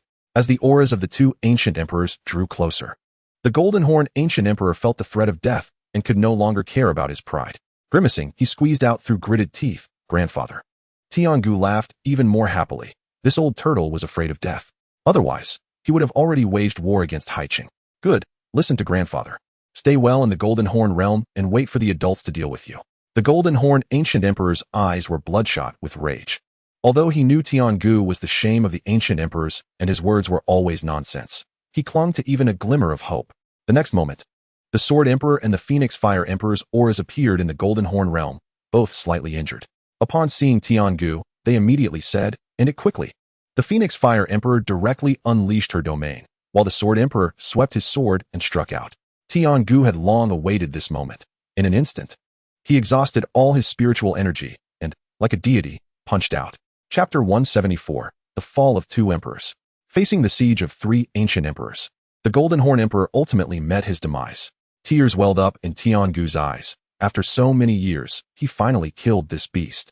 He did not know how many human cultivators had died at the hands of the Golden Horn Ancient Emperor, including those who had just entered university. Wiping away his tears, Tiangu quickly began to restore his spiritual energy. "You too, the front line is still fighting. I will take my leave first." After the Sword Emperor stuffed a pill into his mouth, he left the Golden Horn realm. The Phoenix Fire Emperor was covered in blood and wounds, having just broken through not long ago. No matter how strong her combat power, facing two battles had left her severely injured. The next moment, the Phoenix Fire Emperor closed her eyes and suddenly fell helplessly from the sky, and Tiangu's expression changed as he rushed to support her. "Phoenix." Tiangu was somewhat anxious and was about to take out a pill to feed the Phoenix Fire Emperor when an attack suddenly appeared, striking towards the two. This attack seemed to transcend space and quickly flew in front of Tiangu, aiming at the Phoenix Fire Emperor. The attack tore apart the space, directly ripping apart an area, and the two figures vanished. So, there was still a ruler hidden in the Golden Horn realm. "Tiangu, you really understand me." The Phoenix Fire Emperor looked at the ambusher with a teasing expression, while Tiangu smiled beside her. So, the ruler who had been hidden for so long made their first move and immediately got taken out. After killing this ruler, the Phoenix Fire Emperor laughed and said, "Tiangu, take care of your injuries. In a few days, my two little disciples will come here for training, so you must protect them well." The Phoenix Fire Emperor's figure disappeared, taking away half of the Golden Horn Ancient Emperor's corpse. Tiangu shook his head, a smile appearing on his lips. This time he was able to kill this formidable enemy thanks to the Phoenix Fire Emperor's breakthrough. Next, he needed to rest well and then clean up the kings and rulers of the Golden Horn realm. Such a significant disturbance occurred outside that even the military realm was affected, and Anlin also finished his cultivation. Due to the fluctuations of this battle, he had only cultivated for less than 30 hours, barely scratching the surface of that cultivation technique, and had to exit early. At this moment, the Phoenix Fire Emperor appeared, and Anlin hurriedly exclaimed, "Teacher." The next moment, two figures appeared in front of Anlin, and when he looked closely, he did not recognize them. "When I exited seclusion, these two guys were plotting how to scheme against you. Just so happened I had just broken through, so I'm here to bring you a gift." It turned out to be people from the Mo family, and a smile appeared on Anlin's face as he hurriedly said, "Thank you, teacher." The Phoenix Fire Emperor sensed Anlin's realm. This kid had only been in seclusion for a short time and had already reached the second realm. And his physique had also become stronger. Nodding in satisfaction, the Phoenix Fire Emperor said, "This time, teacher killed 2 ancient emperors. It's a pity they were in human form. Otherwise, I could have let you eat some flesh. Just right. The blood of the ancient emperors can refine one's physique. As for these 2 horns, I will have someone prepare a magical artifact for you and your sister." The Phoenix Fire Emperor smiled. If it weren't for her disciple's cultivation technique, she estimated it would take her another year or 2 to break through to the ancient level. Over the years, she had sneaked out many times and had often been beaten by the Golden Horn Ancient Emperor. If it weren't for Tiangu, she might have even died in the Golden Horn realm. So this time, she had also killed a formidable enemy, taking out 2 large bottles of undiluted Ancient Emperor's blood. The Phoenix Fire Emperor said, "The spiritual herbs needed for absorption will be sent to your wristband. With your current cultivation and realm, you can absorb at most half a drop at a time." Anlin was stunned for a moment and then excitedly nodded. "Thank you, teacher." He had thought that outside there was a battle of ancient emperors, and was originally worried that his teacher would be disturbed during her cultivation and would fail to break through. He did not expect that his teacher had actually killed 2 ancient emperors. Is she that strong? By the way, little Anlin, the school will soon release some missions. You can go grab a few. After the Golden Horn realm was captured, the treasures inside are still in their initial exploration state, so you can gather more cultivation resources. Anlin nodded repeatedly, eager to gather a few friends to go to the Golden Horn realm. The Phoenix Fire Emperor was severely injured this time, and it would definitely take 10 days to half a month to recover completely. So she did not condense the Dao crystal to give to Anlin as a life-saving talisman. Fortunately, all of this was worth it, having killed 2 ancient emperors. The Golden Horn realm was completely liberated, and the Tiangu ancient emperor would also lose restrictions, allowing him to go to the front lines to fight and contribute more to the human race. Taking out the corpse of the Broken Sky ancient emperor, the Phoenix Fire Emperor took a pill, swallowed it, and began to comprehend the power of the rules of the Broken Sky ancient emperor to strengthen her own power of rules. She was also a person of extraordinary talent. Otherwise, she would not possess such strong combat power. Now, without the limitations of bottlenecks, her strength was rapidly increasing. Soon, the military was completely unsealed, and Anlin received many tasks related to the Golden Horn realm, preparing to call Hongfei and others to go together. Upon seeing the corpses of the 2 Mo family members, Mo was very excited. These 2 were of Earth-level cultivation and were the most loyal lackeys of Mo Wentian, constantly suppressing him. Now, with their corpses in front of him, Mo felt a moment of wanting to cry. He could finally take his revenge. Chen Yu gently tugged at Mo's sleeve and then cast a grateful glance at Anlin. "Anlin, these 2 are a bit off, right?" Mo said emotionally. "Thank you, Brother Chi. If you have any orders in the future, just say so. I will definitely go through fire and water for you. We're all brothers. There's no need for such formalities." Anlin was also in a great mood. He did not expect that the first thing his master did after exiting seclusion was to bring these 2 to him as corpses. It should be known that these 2 were currently the vice presidents of the 3 Kings Society, and they had died so inexplicably. However, not only the military would not have any reaction, but even the Mo family would not respond at all. The ancient emperor killed, and those who died did so in vain. No one would bother with 2 insignificant Earth-level cultivators over an ancient emperor. Hongfei was also very excited. The Phoenix Fire Emperor had achieved so much right after her breakthrough, making him feel a surge of blood and fantasizing about breaking through to the ancient emperor to do even more impressive things. The group left the military, and under the secret protection of the Flame King, they entered the Golden Horn realm. Chapter 175, The Evolution Path of the Dark Shadow Black Steel Dragon. Soon, Anlin and the others arrived at the teleportation point of the Golden Horn realm. Anlin accepted a task to collect 100 second-level golden horns. Although the Golden Horn race appeared humanoid, they had a hard golden horn growing on their heads. This golden horn could not only be used for weapon refining, but also for alchemy, although it may seem a bit cruel. The battle between races is a matter of life and death. If the human realm is breached, the human race will become the food and slaves of other races. At this time, at the entrance of the Golden Horn realm, it was crowded with people. Not only were there students from the military academy and cultivators from Haicheng, but many nearby cultivators had also rushed over. It is important to know that the Golden Horn realm is an 8th-tier world, and the resources inside are not comparable to the Small Beast realm. There are also many unexplored forbidden areas filled with countless treasures. After the ancient emperor of Tiangu defeated the ruler of the Golden Horn realm, various rulers and kings took action to encircle the remaining Golden Horn kings. In an instant, countless cities were breached, and the Golden Horn realm fell into chaos. At this moment, Anlin and the others finally entered the Golden Horn realm. Then, Hongfei waved his hand and shouted dramatically, "Come out, Shadow Black Steel Dragon." Anlin and Mou silently stepped back 2 steps, while Dan Yunyao looked at Hongfei with a smile in her eyes, gazing at him tenderly. With a strong stomp on the ground, Hongfei flew up, while Yu appeared somewhat at a loss. Mou smiled, wrapped his arm around her waist, and jumped up. Dan Yunyao was stunned, looking at the blushing Yu. She gritted her teeth and glanced at Hongfei, who stood with his hands behind his back above, feeling furious. The ground suddenly cracked, as Dan Yunyao used a tremendous force in her leap, as if venting something, which puzzled Hongfei. Fat Yao, getting fatter again. Before he could finish, Mou covered his mouth, looking quite speechless. Anlin also jumped up, and the Shadow Black Steel Dragon flapped its wings and flew into the sky. Surrounding cultivators looked at them with envy. This dragon beast was not contracted, and it was clear that it had been tamed by an elder at home. This was much more difficult than contracting a beast. On top of the Shadow Black Steel Dragon, Anlin stroked his chin, examining the evolution direction of the Shadow Black Steel Dragon. Evolution route: Abyss Black Steel Dragon, Upper Earth Tier, requires 10,000 blood energy. Shadow Phantom Dragon, Middle Earth Tier, requires 5,000 blood energy. Blood Eye Demon Dragon, Lower Heaven Tier, requires 10 million blood energy. Anlin took a deep breath. Why was the evolution route for the Heaven Tier so expensive? He thought for a moment, opened the Abyss Black Steel Dragon's evolution route, and a panel appeared before him. Evolution materials: soak in Abyss energy for 3 days, and consume Corrupted Bone Demon Flower, Lower Earth Tier, and Een God Fruit, Middle Earth Tier, together.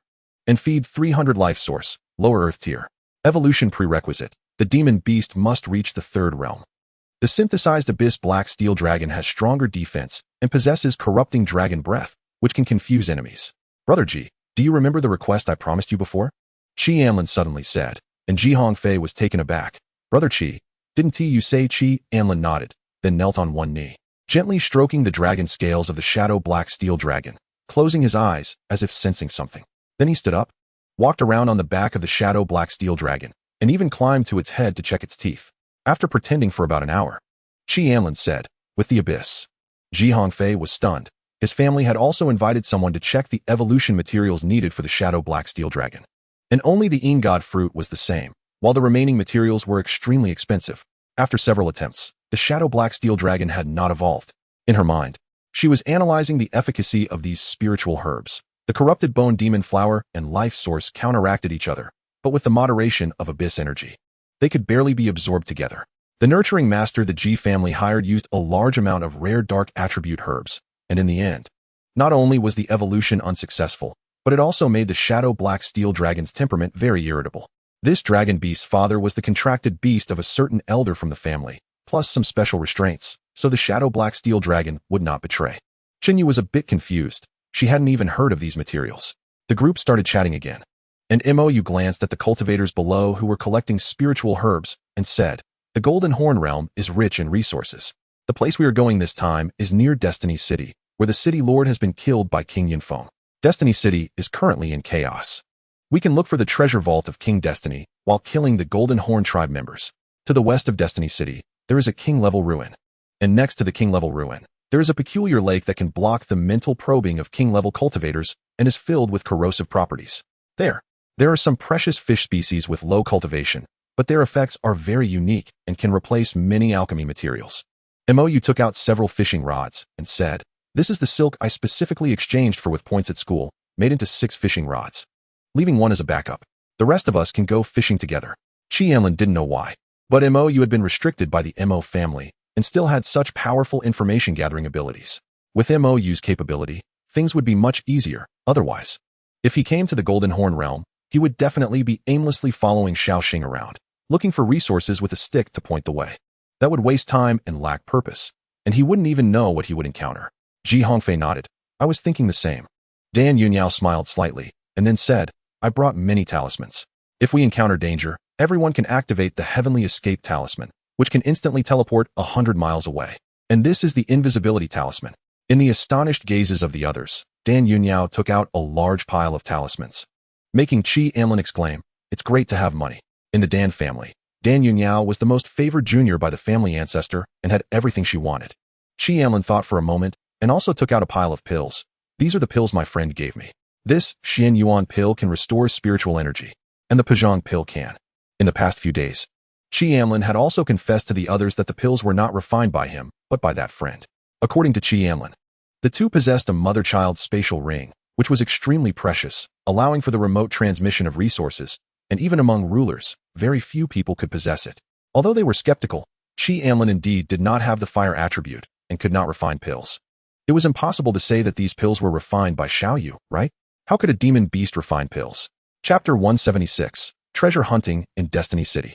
Xinyu opened her mouth, seemingly wanting to say something, but Dan Yunyao spoke again.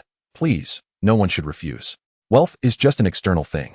Safety is the priority this time. She then directly handed the invisibility talismans to everyone. This is a heavenly grade invisibility talisman, which can be used for half an hour. When not in use, just take it off, stick it on, and it can be used again, but be careful. Once you attack, the invisibility function will end. We can rely on the wristbands to determine our locations. Everyone should act separately, and remember to protect your own safety. Let's regroup at the original location later. Soon, the group arrived not far from Destiny City. Ji Hongfei stored the shadow black steel dragon in the beast control bag, and then stuck the invisibility talisman on himself. After successfully becoming invisible, the group rushed toward Destiny City, which was in chaos at the moment. Many houses had collapsed, and many bodies still lay on the ground, retaining warmth. The city lord was dead, and the ancient emperor of the Golden Horn was also dead. The Golden Horn realm had completely become a hunting ground for the human race, making the city an even more attractive target. In an instant, the soldiers guarding the city gate all rebelled, and the refugees of the Golden Horn tribe entered the city to plunder resources, committing arson and murder, turning Destiny City into a purgatory. Qi Anlin entered the city gate, feeling around, and stroked his chin. Many of the Golden Horn clan in the city are at the third realm, while those at the fourth realm disdain to snatch these small profits, instead seeking out the city lord's treasury. With so many from the Golden Horn clan, it's really hard to kill them using ant soldiers.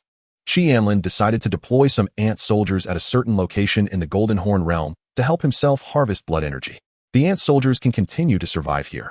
Although there is no ant queen, they can reproduce on their own, but the number is quite limited.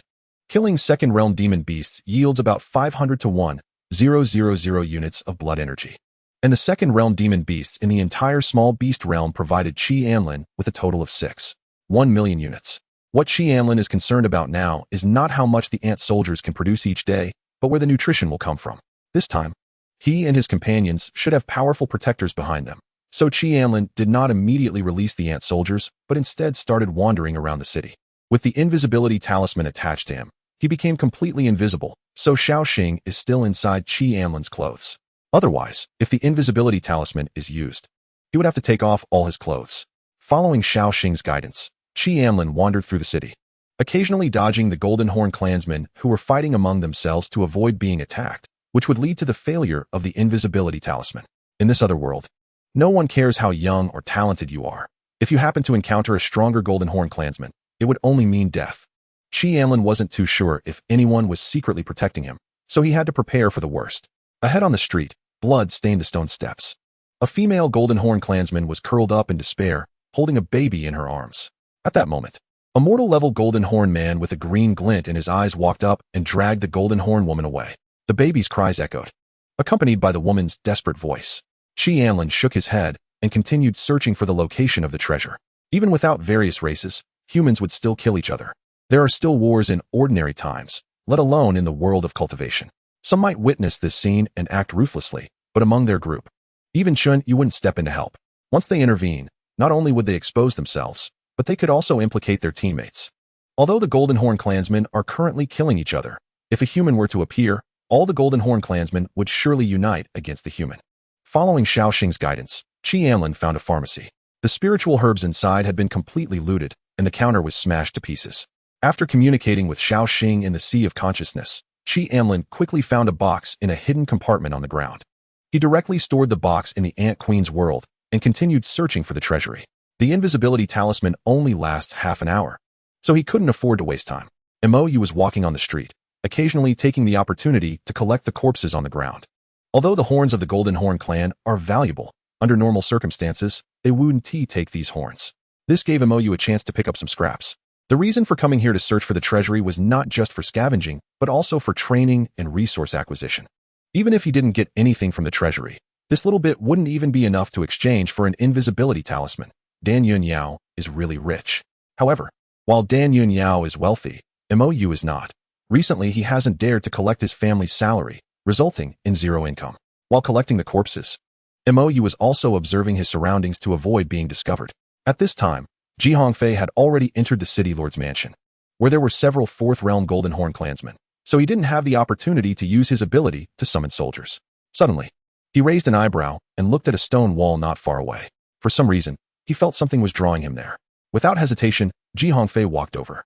He gently touched the stone wall, and when he applied a little force with his fingers, he found that he couldn't damage the stone wall at all. Is there something inside? There are several Earth-level cultivators in this city lord's mansion, and their senses are extremely sharp. If he were to appear, he would definitely be hunted down. Ji Hongfei stroked his chin and then walked toward these Earth-level Golden Horn clansmen. These Golden Horn clansmen actually had the leisure to drink here. He saw several Earth-level Golden Horn clansmen swaying as they drank at a table in the hall. Indeed, the wine stored in the city lord's mansion is exceptionally delicious. It's a pity that the Tianming king has no fortune to enjoy it. Drink. After today, we will all be prey to the human race. How laughable and tragic. The Golden Horn clansmen all knew their situation. Once the human race completely took control of the Golden Horn realm, the Golden Horn clansmen would be like caged demon beasts, waiting to be slaughtered. The pinnacle Earth-level Golden Horn clansmen either get killed or hide, fearing being slaughtered by humans after breaking through. It is known that humans do not trust the rulers of other races at all. Even if they surrender, they will ultimately be exterminated. Watching the Golden Horn clansmen drinking, Ji Hongfei raised his eyebrows, feeling a bit excited. Today, I, Ji Hongfei, will annihilate Earth-level powerhouses beyond my rank. Ji Hongfei's consciousness entered the spatial ring, beginning to search for the hidden poison. Chapter 177. The Oppression of the Overbearing. The wine jars were in a small room. To be safe, Ji Hongfei carefully added poison to each of the already opened jars of wine. This poison is the 9 nether soul-snatching poison, enough to kill Earth-level cultivators. After adding the poison, Ji Hongfei quickly left the room to avoid being discovered. Not long after, the Earth-level Golden Horn clansmen finished their drinks and clamored for more. Thus, under Ji Hongfei's expectant gaze, they brought over several jars of wine again, boasting while drinking. Using poison is not my style. These Golden Horn clansmen will die from alcohol poisoning. Ji Hongfei comforted himself in his heart, but if it really were possible to kill Earth-level cultivators with alcohol, it would be quite laughable. Soon, they all drank the wine, and shortly after, one Earth-level Golden Horn clansman let out a terrible scream, startling everyone around him. Jinping. What's wrong with you? Jinping was a big guy who drank a lot, so he was the first to react. The next second, blood flowed from all 7 of Jinping's orifices, instantly waking up all the Golden Horn clansmen from their drunken stupor, and they shouted, "It's poisoned." A pile of antidotes was dug out, and they frantically stuffed pills into their mouths, but facing a heavenly level poison, it was completely futile. Soon they were rolling on the ground in pain. Before long, all these Earth-level Golden Horn clansmen died with blood flowing from their 7 orifices. After confirming that they were all dead, Ji Hongfei immediately came out, collected the corpses, and ran toward the stone wall he saw earlier, pushing against it with all his strength. However, even with Ji Hongfei's strength, his face turned red, and he couldn't move the stone wall at all. Brute force was ineffective. There must be a mechanism. At once, Ji Hongfei took out some beans and scattered them on the ground. One by one, adorable little bean soldiers appeared. Go press all the spots. Upon receiving Ji Hongfei's command, the bean soldiers scattered and began to bounce around in different places. With the help of over 100 bean soldiers, Ji Hongfei soon saw that one bean soldier's foot sank down, and at that moment, a climbing bean soldier also discovered a hidden compartment. With both hidden compartments pressed at the same time, the stone wall made an unpleasant grinding sound and slowly opened. Entering the hidden chamber, he saw many luminous pearls hanging around, illuminating the entire chamber. The layout of the hidden chamber was very simple.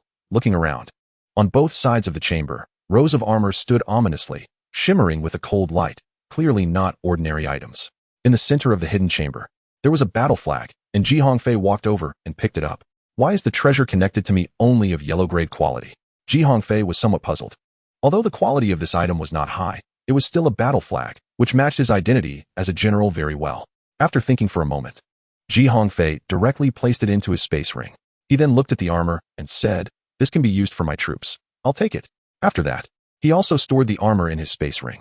Anlin continued searching for treasures. 20 minutes had already passed, and only the last 10 minutes remained. Although he had obtained quite a few good items, The main purpose of coming to Destiny City was to find the treasure vault. The Destiny King had not revealed the location of the vault to anyone, and the vault's hidden location was extremely concealed, causing many powerful individuals to turn the entire Destiny City upside down without finding it. He initially thought about capturing the descendants of the Destiny King to interrogate them about the vault's whereabouts, but after going around, he heard the Golden Horn tribe discussing that several of the Destiny King's children had already been captured by various generals, and their fates were unknown. In Destiny City, there were a total of 3 heavenly-level powerhouses, while there were about 20 earthly-level powerhouses. One could say that the overall strength of this city was even stronger than that of an ordinary university. It should be noted that not all universities had king-level cultivators. After searching for a while longer, Anlin sighed. It was time to return. What he didn't know was that at that moment, a bushy-browed old man was gripping a heavenly-level Golden Horn general by the neck, shaking him wildly. Speak. Where the hell did that old man Destiny King hide the treasure vault? The treasure vault of Destiny City. Even he was envious of it. If these little brats found it, he wouldn't be able to snatch it anymore. Every time he followed King Shuei on an adventure, he would inexplicably be chased by a bunch of interdimensional cultivators, and in the end, he would end up with injuries without gaining anything. Meanwhile, while Hongfei King was interrogating the Golden Horn General about the vault's location, on the other side, King Shuei was flying in the sky with a weary expression. Below, Shuei was using her movement skills to escape, with more than 10 earthly-level Golden Horn tribesmen chasing her, 2 of whom were even at the peak of the earthly level. However, there were several heavenly-level powerhouses guarding the Spirit Stone mine, and in order to avoid giving others an advantage, she used the Flame Phoenix fire to directly ignite the Spirit Stone mine. Soon, the entire royal city exploded, leaving her somewhat dumbfounded. The power was truly great. If it weren't for the battle armor she was wearing, she probably would have been killed by the aftermath. The earthly-level cultivators who had not yet entered the city became the fortunate ones, seeing their home blown up and their wives and children all perishing. So they all rushed to chase her down. The Golden Horn tribe was too bullying. Shuei was so furious that she felt her lungs might explode. When had she ever suffered such grievances? Ordinary cultivators, upon seeing a spirit mine, would definitely think of mining spirit stones, but this guy actually blew it up. Moreover, ordinary flames could not ignite this spirit stone mine. Sharp-eyed individuals could see that Shuei was a battle body. Don't kill her, capture her. Maybe we can exchange for a chance to go to the Tianjiao realm. Hearing this, Shuei's eyes lit up. Not killing her was great, so she began to attack while running. She was now a fully developed battle body, and her combat power had reached its peak. In one-on-one situations, she was unafraid of anyone. Thus, when Shuei saw overwhelming attacks coming, she activated her battle armor and ran for her life. While running, she saw members of the Sanwang Society, and her eyes brightened. She hurriedly shouted, "Mo classmate, let us join forces to take down these bastards." Mo Changkong, the president of the Sanwang Society, saw Shuei and turned to leave. He couldn't deal with her now. But hearing Shuei's next words, his expression changed. Shuei zipped past him, and the next moment, more than 10 earthly-level Golden Horn tribesmen appeared before him. Kill him.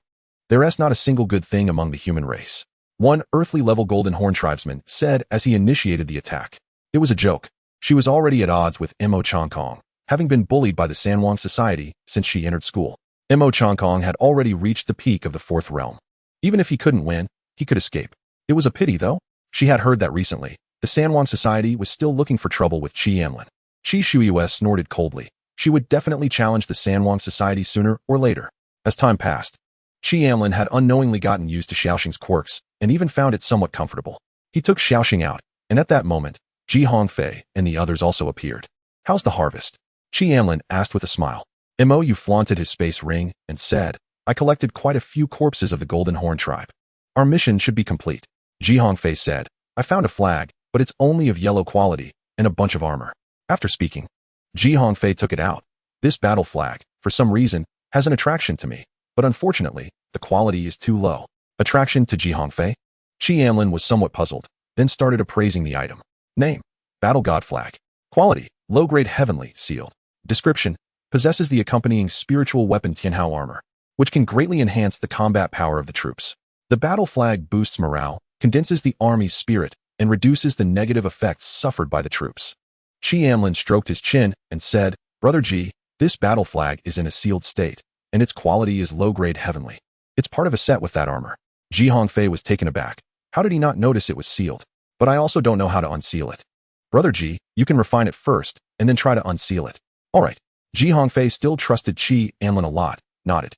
and placed the battle flag into his space ring, planning to refine it properly after it was safe. Dan Yunyao, seeing the two finish their discussion, finally spoke up. I found some techniques of the Golden Horn tribe, most of which are below earthly quality. Xiaoya, what about you? Everyone looked at Qinyu, and Qinyu lowered her head and said, I only found some pill formulas. Pill formulas? Qi Anlin immediately became interested. Just right. Long Ding had recently finished refining those low-level pills, and he could look for some new formulas. If you don't need the formulas, I can trade with you. Qi Anlin said with a smile. Qinyu took out a pile of pill formulas from her hand ring. Qi Anlin was taken aback. The storage space in her hand ring was very small, and Qinyu didn't even have a storage ring. After checking the formulas, Qi Anlin said, I'll transcribe one copy, you can sell the rest. The pill formulas from the Golden Horn realm should fetch a good amount of spirit stones. There was only one third-grade pill formula among them. The rest were first and second grade, but most were enhancement pills, which were very popular in the market. After finishing his words, Qi Anlin continued, Since everyone is here, let's start. Hearing this, Mou was somewhat puzzled, but Qi Anlin didn't explain and summoned Tianyin. Tianyin, move the soil on the ground. Tianyin nodded, and suddenly a tuft of fluff stood up on her head, green light flickering around her. The next second, several giant vines burst from the ground, starting to clear the surrounding land. Under the puzzled gazes of the others, soon a hard metal door appeared, engraved with many formations used to conceal the aura of the treasure vault. This is the treasure vault. Everyone was stunned. The treasure vault they had been searching for was actually right where they had gathered. If the treasure vault of the Destiny King was placed within Destiny City, then as long as he died or was trapped, the entire Destiny City would surely be dug 3 feet deep. Therefore, he had set the vault outside of Destiny City. Qi Anlin knew that this was Xiaoxing's luck at work. Upon seeing the treasure vault, Xiaoxing jumped off Qi Anlin and directly jumped into the deep pit. At that moment, a huge stone fell down around the pit, but Xiaoxing skillfully dodged it. In the next moment, the ground beneath it sank, and a diamond-shaped groove appeared above the door. This? Mou was stunned by this operation of Xiaoxing. What was going on? This little rat jumped down and directly triggered the mechanism? Mou's gaze towards Xiaoxing changed. He had previously thought that Qi Anlin's rat was useless, and later felt that it was just good at concealing its presence and had a taunting skill. He didn't expect that the special thing about this rat was actually luck. Brother Qi, your rat is really lucky, but its fur color is a bit too flashy, Ji Hongfei praised. Qi Anlin nodded, then observed the diamond-shaped groove and jumped down, allowing Xiaoxing to take out the wooden box from the Ant Queen's small world. Opening the wooden box, a diamond-shaped crystal floated slightly. Qi Anlin directly took it out and placed it on the door. In an instant, the door made a sound, and under the astonished gazes of everyone, Qi Anlin shouted, What are you waiting for? Go in and take a look. A king-level treasure house should have plenty of good stuff, right? Qi Anlin was the first to step into the treasure house, instantly dazzled by the piles of spirit stones and crystal cores before him. There were many boxes on the ground, filled with spirit stones. Hundreds of boxes of spirit stones were arranged at the outermost part of the treasure house, making Qi Anlin swallow hard. Although he had seen the ancient emperor's treasure house, it didn't look so spectacular since it wasn't realized. Looking inside, Qi Anlin saw a lot of rare materials displayed on various shelves, some of which even had automatic alarm devices. However, even if this device was activated, the Destiny King would not be able to know. Mou and Chunyu entered the treasure house, instantly frozen in place, while Dan Yunyao's eyes narrowed into slits. They actually found the treasure house. Outside the treasure house, the Fire King was still holding the long-dead Tian-level Golden Horn clan member, and upon seeing this scene, he felt heartbroken and unable to breathe. What kind of luck did Qi Anlin have to find this? He initially thought that even if these kids found the treasure house, they wouldn't be able to open it, and he would still have to step in. Chapter 179, Separating Consciousness, Dual Focus. Unexpectedly, Qi Anlin really had the key to enter, leaving the Fire King with mixed feelings. Unsure of what to say, inside the treasure house, Dan Yunyao took the initiative to say, this treasure house was found by Qi Anlin, so he should take 80. Long before entering the Golden Horn realm, everyone had made a distribution plan. Hearing this, Qinyu shook her head. She had done nothing and contributed nothing, so she shouldn't receive these things. Since you joined the team, don't be too constrained, Ji Hongfei said. Here, only Chunyu is lacking resources. Hurry up and pick.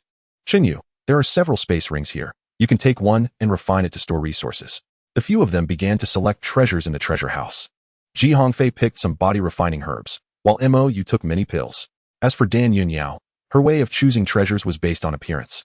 So she took a large number of decorative spirit artifacts, which were not very high in rank, but extremely dazzling. Qihong Tongtian Chrysanthemum, Millennium Dragon Emperor Ginseng. Icefire Serpent Heart Fruit. Dragon Power Dan Recipe. Not bad, I'll take it.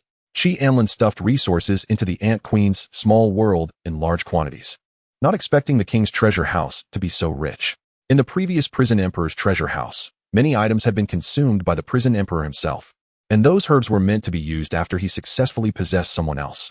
Otherwise, Chi Anlin wouldn't have obtained many herbs, at most gaining some techniques.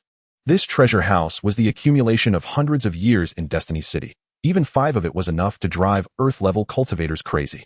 The total number of spirit stones here was enough to support the Ant Queen in producing millions of second-tier ant soldiers, and Chi Anlin nodded in satisfaction. In the near future, the energy for ant soldiers was not lacking. In addition, there were many other treasures that, if converted to spirit stones, would also be worth tens of millions of second-tier spirit stones. However, there were no 6th-tier spirit stones among the spirit stones. 6th-tier spirit stones were those that had produced a trace of Dao rhyme, and for kings, they were in short supply. Even if there were, they had long been used by the Destiny King. After collecting all the items from the treasure house into the Ant Queen's small world, Chi Anlin prepared to have the Ant Queen directly devour the spirit stones to produce ant soldiers, and then deploy them to various worlds, allowing them to develop freely. After calculating, Chi Anlin figured that if the Tian-level cultivators did not run away, 1,000,000 ant soldiers could exhaust a Tian-level cultivator to death. Originally, the once bustling treasure house was like a locust swarm, leaving nothing behind, not even the luminous pearls used for lighting, which were divided among the few of them. After leaving the treasure house with satisfaction, a figure suddenly appeared. The Fire King, still unwilling to give up, dug 3 feet into the ground, but found nothing more. His heart deadened. Watching these juniors make money was more painful than killing him. The Fire King felt a bit despondent. By comparison, Chi Anlin was even richer than himself. However, these kids were so ostentatious that they would definitely encounter danger, and at that time, asking for a protection fee shouldn't be too much. If you want the horse to run, you must let the horse eat grass first. After leaving the treasure house, the few of them rode the dark steel dragon of death, while Chun Yu was still a bit dazed. She had worked so hard for so long, nearly dying from injuries several times in the other world, practicing day and night. Yet, she had only joined Chi Anlin and the others for a trip and earned so many cultivation resources, even surpassing the resources she had acquired in the first half of her life by more than 1%. After obtaining the resources, she began to cultivate while on the road, and Chi Anlin also projected his consciousness into the blood energy space, thoughtfully stroking his chin. Since he could enter the blood energy space with his consciousness, could he directly project his consciousness into the Ant Queen's small world? Due to fear of exposure, Chi Anlin had always been unable to enter the Ant Queen's small world or perform fusion, but if he projected his consciousness into the Ant Queen's small world, it would mean that his future fusions would not be discovered. Chi Anlin thought for a moment, then exited the blood energy space and began to attempt to separate his consciousness. When entering the small world, he must also leave a part of his consciousness within his main body to prevent any harm to the main body without him knowing. In other words, it was dual focus. The reason kings could create Dao crystals was that they could separate their consciousness and create a clone. Not everyone possessed a divine consciousness as powerful as the Phoenix Fire Emperor. For example, the Fire King himself could only separate 1 Dao crystal in 3 months. Or else his divine consciousness might suffer great damage, leaving hidden dangers. How could he separate his divine consciousness now? This was too reckless. Although Chi Anlin's mental strength was relatively strong, capable of contracting so many high-quality beast tamers, he was still only at the 2nd tier. Mental strength was different from that of kings. If he forcibly separated his divine consciousness, he could very likely turn into an idiot. He had to stop him. Kid, stop. Your mental strength is too weak now. Separating your divine consciousness will directly turn you into an idiot. The Fire King's voice appeared in Chi Anlin's mind. Chi Anlin was stunned for a moment, then raised his head. Sure enough, a king was following them, and it was still the Fire King? But every time he saw the Fire King, he was in a wounded state. Could it be that this trip to the Golden Horn realm would encounter king-level danger as well? Chi Anlin became vigilant. Although the Fire King was a king, some things still had a hint of the mysterious. The Fire King didn't expect that such a reminder would make Chi Anlin vigilant about the upcoming Golden Horn realm trip. If he knew, he might explode with anger. Chi Anlin nodded lightly, then began to think. So this was separating his divine consciousness.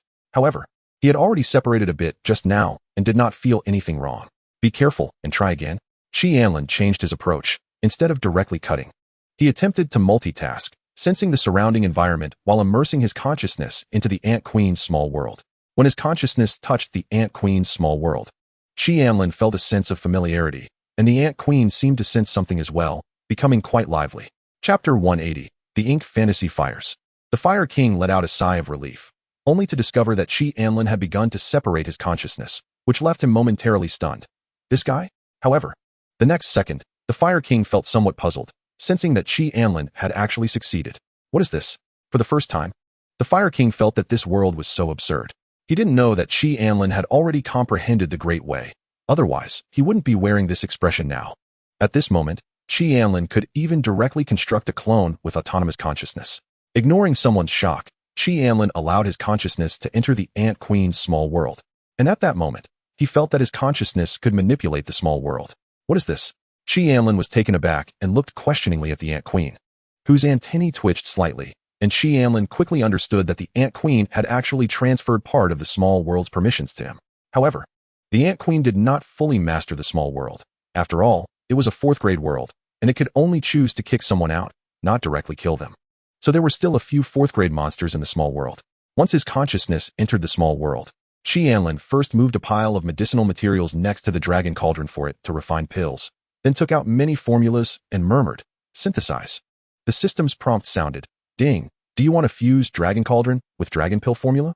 Required blood energy, 0, 5 origin. Fusion success rate, 80. Sure enough, it works."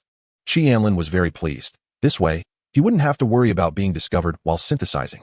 There are too many strong ones in this world, and one never knows when their secret might be exposed, just like with the Prison Emperor before. If he hadn't managed to bluff the Prison Emperor, that guy would have definitely captured him at any cost. After all, anyone who possesses the power of laws at the second realm would want to uncover that secret and claim it for themselves upon seeing it. After synthesizing several pill formulas with the Dragon Cauldron, Anlin spent over 1,000 origins. So far, he had never seen a failure from the Dragon Cauldron's fusion. It seemed to have directly mastered this skill and even produced top-quality pills. With the Dragon Cauldron's pill refining speed, even higher-tier alchemists would be far surpassed. One cauldron was equivalent to a whole team. Sounds came from outside, and Anlin's consciousness left the small world, only to see a bunch of human cultivators in a chaotic battle with the Golden Horn clan. Below was the entrance to the inheritance site. This was a king-level inheritance site, which might have left behind the Great Way of a king. You said that the king who left the inheritance was originally from the Golden Horn clan, so it was extremely unfavorable for human cultivators. Anlin nodded, and then everyone jumped down from the shadow black steel dragon and landed on the battlefield. The outside cultivators were mostly at the 1st and 2nd realms. And Anlin also saw human divine alchemists. To be honest, he rarely saw divine alchemists. This profession could not only attack with spiritual power, but also had a fighting style somewhat similar to that of mages. Unlike the fixed attributes of chi cultivators, they used spiritual power to cast spells, like water balls and fireballs, essentially resembling the style of mages. Upon seeing Anlin and his group, both sides were somewhat wary. Their battle was not only about racial hatred, but fundamentally about disputes over interests. Anlin and the others looked very young, and their cultivation was not weak, clearly indicating that they were talented cultivators, a significant threat in seizing the inheritance. After estimating Anlin and the other's strength, the leader of the human side suddenly said, "Eliminate them." The Golden Horn clan members were also taken aback, then laughed heartily. "Good, let's take care of this group first." However, they still remained vigilant against the human cultivators, as the cunning of humans could mean they were just acting. Hongfei was stunned for a moment, then furiously shouted, "What audacity! How dare you attack this general?" Anlin directly summoned the Howling Moon and said, "Leave the 2 strongest for you." The battle was about to erupt. Facing the humans, several companions were also unyielding and showed no mercy. Chun Yu summoned vines to restrain the divine alchemist, whose expression changed as he prepared to summon a fireball to burn through the vines. The next second, Mo's lightning purple whip struck him, wrapping around the divine alchemist's neck, purple lightning swirling, instantly paralyzing his body and turning it black. Hongfei summoned a bunch of bean soldiers to enhance himself, then wielded a spear, sweeping towards the Golden Horn clan members in front of him. 2 second realm captains were blocked by Howling Moon, which was engulfed in flames, scorching their bodies and forcing them to retreat repeatedly. "Damn, this is not an ordinary beast," Jiang Wu shouted, then roared, "All second realm members, surround this wolf beast." Jiang Wu was horrified to find that within the fire domain created by this wolf beast, he could not absorb spiritual power to replenish himself. If this continued, he would surely be defeated. As other second realm members joined in, Howling Moon also began to show injuries, and at that moment, Anlin summoned Tianyin and had it use Healing Light. Just then, a first realm cultivator approached Anlin with a fierce gaze, shouting, "Kid, die?" Then, his aura erupted with third realm power, startling everyone in the battle, who hurriedly shouted, "Be careful." Hongfei pierced through the Golden Horn clan member in front of him, then took out the beast summoning bag, preparing to summon the shadow black steel dragon. Anlin, facing the strength this person displayed, was not surprised. Appraisal techniques cost nothing. And this world was full of cunning individuals, so whenever he encountered someone, he would use appraisal techniques to evaluate them all. Anlin slowly raised his hand, and under the astonished gazes of everyone, the bracelet on his arm began to deform, instantly transforming into an enormous energy cannon. The times have changed. The cannon's mouth pulsed with energy, shining with a dazzling light like the sun. Boom! A light column several meters wide appeared, directly engulfing the Third Realm cultivator. And the deafening explosion echoed across the sky, shaking the ground violently.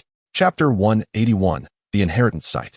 After firing this shot, Emo Huan immediately slumped down, the cannon's mouth still glowing red, as if it were about to melt. Tianyin flew out, using several healing lights in a row before finally restoring Emo Huan a bit. In front of Anlin, the ground had a semicircular gap, the surrounding trees were still burning, and there were charred marks everywhere. The cultivator who had attacked earlier had also evaporated. What the hell?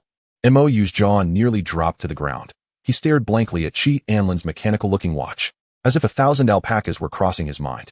He had thought that the dark jade bracelet on Anlin's wrist was merely decorative, as it seemed to have no rank when sensed, but he never expected that this thing had the power of a third realm. Anlin tidied his hair. The shockwave was so strong that it had blown his hair back. This was Mo Huan's first battle, and it had such immense power. His arm was still slightly numb. If this cannon were fired by a first-realm body cultivator, that entire arm would probably explode. Jiang Wu's mouth twitched slightly. What was there to continue? Initially, he hadn't retreated because he thought there was still hope to eliminate this team, but the scene before him made him feel utterly powerless. Even Lu Ning, who was hiding in the team, had been obliterated by a single shot. They would be walking to their doom if they went over. Jiang Wu kicked the second-realm cultivator in front of him out, and then turned to run. They were not originally a group, just teamed up due to interests. So he felt no guilt letting someone take the fall. Xiao Yu clawed the man open, and in an instant, everyone turned and fled simultaneously. Mo Yu and the others pursued Xiao Yu, and at that moment, anyone who ran slow would be in the front row. After killing a few people, the rest scattered and disappeared. Anlin called to Xiao Yu, who wanted to chase. Don't chase anymore. The inheritance is more important. Anlin smiled. It was given to me by a friend. I don't know the principle behind it either. No matter how they thought, they would never guess that Mo Huan was actually a beast, and that Tian's healing could trigger such a large-scale attack. Anlin's body would definitely be damaged as well. Meanwhile, in the sky, the Fire King dealt with the fleeing individuals and collected their space rings. How can this kid have so many strange things on him? The Fire King couldn't discern what Mo Huan was. In his perception, Mo Huan was just an ordinary bracelet. He then saw a few people enter the inheritance site, and with a flash of his figure, he prepared to follow. But at that moment, he sensed the restrictions of the inheritance site. This thing only allowed youths under 30 to enter, and when he attempted to force his way in, he was directly ejected. After many attempts, blood appeared at the corner of the Fire King's mouth. The backlash from the inheritance site was getting stronger and even injured him. The Fire King spat out a mouthful of blood. Damn it, a royal-level inheritance site. Who would believe that? Sigh. Maybe this guy set up a barrier with a formation master. The Fire King sat at the teleportation entrance, unable to enter, and could only wait for Anlin and the others to come out. He hoped nothing would happen inside. As soon as he stepped into the teleportation area, Anlin felt the scene in front of him flash. There was actually a teleportation array here. When he came to his senses, Anlin saw a bright sky. But he could clearly feel that this was no longer the Golden Horn realm. His companions had all disappeared, and Anlin frowned slightly. Why would a royal-level inheritance site be an independent space? And it even had teleportation capabilities. This wasn't because Anlin looked down on kings. At this level, a single finger could crush him. But it should be noted that only a monarch could create a space, and this space looked extraordinarily vast, impossible to be created by a king. After thinking for a moment, Anlin remembered that everyone had heavenly escape talismans and many life-saving items, so they should be fine. He opened his bracelet and found that the positioning function was damaged, making it impossible to contact his teammates. Closing the bracelet, Anlin waved his hand to summon Xiaoxing and Tianyin. The reason for summoning Xiaoxing was obvious. It was to find the way, while Tianyin was to prevent falling into an illusion. Originally, he wanted to release a transport ant soldier to lead a bunch of ant soldiers to explore this world. But given the current situation, Anlin wasn't sure what he might encounter in this inheritance site. Summoning ant soldiers had to wait until it was safe. Xiaoxing jumped to the ground and ran forward, while Anlin leisurely followed behind, occasionally observing the surrounding environment for any dangers. As they crossed the plain, Xiaoxing suddenly disappeared before him. leaving Qi Anlin stunned for a moment before reaching out his hand. It seemed there was a transparent barrier ahead. Qi Anlin's hand sank into another space. He frowned slightly, chatted with Xiao Xing, confirmed there was no danger, and stepped in directly. The next second, Qi Anlin saw ancient swords stuck in the ground, densely packed like a cemetery. Qi Anlin frowned. He could sense that these ancient swords contained a strange charm, making him somewhat puzzled, so he decisively used identification. Name: Tianyuan sword. Quality: heavenly grade. Description: a long sword containing the will of the golden spear sword. Only those who comprehend sword intent can draw it. Qi Anlin widened his eyes, identifying one after another and discovering that the long swords here actually contained different sword intents, with varying qualities, including even royal-grade ancient swords. This was no royal-level inheritance site. Qi Anlin looked around. It was all densely packed ancient swords, stretching endlessly. In the distance, a mountain peak was surprisingly split in two, looking as if it had been cleaved by a sword. From afar, Qi Anlin felt a sharp sword intent. His pupils slightly constricted as he walked forward. In an instant, the sword intent around him rose, and although the swords remained stuck in the ground, they all seemed to scrutinize him. Two words floated in Qi Anlin's mind: Sword Tomb. Chapter 182, Heavenly Tomb. Qi Anlin walked up to a heavenly-grade ancient sword and reached for it, but the next second, he froze in place. Before him, the sword intent transformed into a figure. I am Luo Yangyu of the human race. This sword is the soul-extinguishing sword, the god-slaying soul-severing blade. Luo Yangyu swung the long sword in his hand. The sword energy seemed formless, slashing forward, and the next second, the sword intent suddenly exploded with a sense of annihilation. Just looking at it made Qi Anlin feel as if his soul could be severed at any moment. Did he need to comprehend sword intent? Qi Anlin thought for a moment, closed his eyes, and began to visualize the sword from just now in his mind. At the same time, his consciousness entered the blood energy space, directly summoning Luo Yangyu of the same realm, and then began to battle. At this stage, Luo Yangyu had not yet comprehended sword intent, but his sword-wielding style already had a basic form, so Qi Anlin followed suit and started to imitate. Soon, he defeated Luo Yangyu and changed the search parameters again. Luo Yangyu reappeared, and this time, he had reached the third realm and had just comprehended the soul-extinguishing sword intent. Thus, he continuously summoned Luo Yangyu, comprehending sword intent while battling. All this time, he had been constantly fighting to improve his combat skills or learning other people's martial arts, which led him to not comprehend these intents for a long time. Fist intent and sword intent were both paths he needed to walk to gain a certain self-understanding, but he had always been influenced by others, failing to grasp his own intent. Qi Anlin also understood that his comprehension wasn't particularly strong. He relied on repeatedly entering the blood energy space and spending more time learning. Now that he had the opportunity, he planned to comprehend various people's sword intents at once, and then create a sword intent that belonged to him. While Qi Anlin was comprehending sword intent, Ji Hongfei also entered a strange space. What the hell? Stop playing tricks. This area was filled with solitary graves, each marked with names. Shen clans, Shen Wuhui. Human clans, Ji Xuanji. Demon clans, Moin. Ji Hongfei felt a chill run down his spine. The sky was dark, and these graves were neatly arranged. Exuding a sinister feeling, Ji Hongfei shivered, and then took out a handful of beans, scattering them on the ground. The bean soldiers appeared, chattering, giving Ji Hongfei some sense of vitality, and then he grabbed more than 10 bean soldiers to stand on him. He looked at one of the graves, frowning slightly. Old ancestor Xuanji? Didn't the ancestor die in the Godfall land 1,000 years ago? Ji Hongfei was puzzled, then carefully looked at the names on these graves, and his pupils constricted. Those buried here were all the talents of various races. Shen Wuhui was from the Divine King clan, according to the Ji family's records. Shen Wuhui was a Divine King body, ranked 192nd. As a genius of the Divine Clan, Shen Wuhui had once slain 3 kings of the Dragon Clan when he first entered the royal level. Ji Hongfei then looked at Mo Yin's grave. Mo Yin was the beginning demon battle body, ranked 99th, and at his peak, his cultivation broke through to the Holy Realm. Unfortunately, in the end, he was besieged and killed by several saint-level powerhouses in the land of divine death, ultimately self-destructing the world, causing multiple saint-level powerhouses to be severely injured. At a glance, those once unparalleled talents in history all appeared in this graveyard. However, Ji Hongfei lowered his eyelids. They all eventually walked towards death. And the names of the talents that appeared here were no longer in the world. Ji Hongfei sighed. However, how was he supposed to get out? Ji Hongfei looked at the grave of his ancestor. Could it be that he had to dig up the grave to investigate? No. How could he dig up his ancestor's grave? If he were to dig, it would have to be someone else's. Ji Hongfei walked over to a grave, wanting to reach out to dig, but then thought again. What if these graves were real? Wouldn't that be courting death? These were all talents from history, dominators of their realms. If they really had any hidden traps, even if he were a king level, he couldn't escape unscathed. Forget it. I shall live as a human hero and die as a ghostly champion. A real man should not fear life or death. Go dig that grave. Hongfei stood at a distance and said to a little soldier. The little soldier had no wisdom. Upon hearing the master's command, he hopped toward the grave and then jumped onto it. The next second, the little soldier froze in place. His two black sesame-like eyes instantly glazed over. And then he fell to the ground. Hongfei raised an eyebrow. Indeed, there was danger. Damn it, he had just killed my little soldier. Then, his vision went black.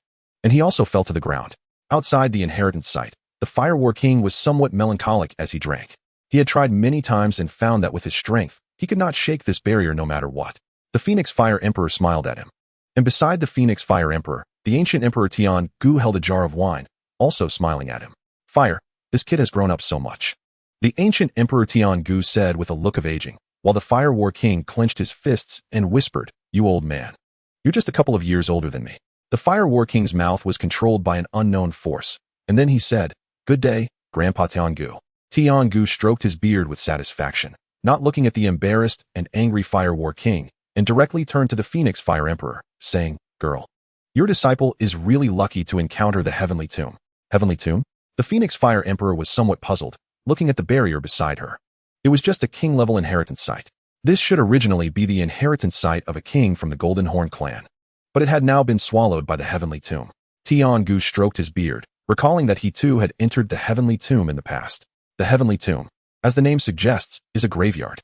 However, the people buried inside are all historical talents, rulers of their realms. Only such people are qualified to be buried in the Heavenly Tomb. And this grave is not a place of misfortune, but represents a form of inheritance. Those who enter here, unless they court death themselves, will not be harmed. Ultimately, when they come out, their strength will skyrocket, which shouldn't be surprising. The Phoenix Fire Emperor had never entered the Heavenly Tomb. It does not have a fixed location and can appear in any corner of the myriad realms. Each time it appears, the duration is very short, but for some reason this time, it has stayed here. Chapter 183, Comprehending Sword Intent, Painful Torment. The ancient Emperor Tian Gu squinted and then said, "Let all the students from the military realm come to the Heavenly Tomb. I will also notify the human cultivators. Fire, you stay here and guard. Do not let people from other races enter." Upon hearing Tian Gu's words, the Phoenix Fire Emperor's figure disappeared. Little Shui was in the Golden Horn realm. It was beneficial, so she had to be brought along.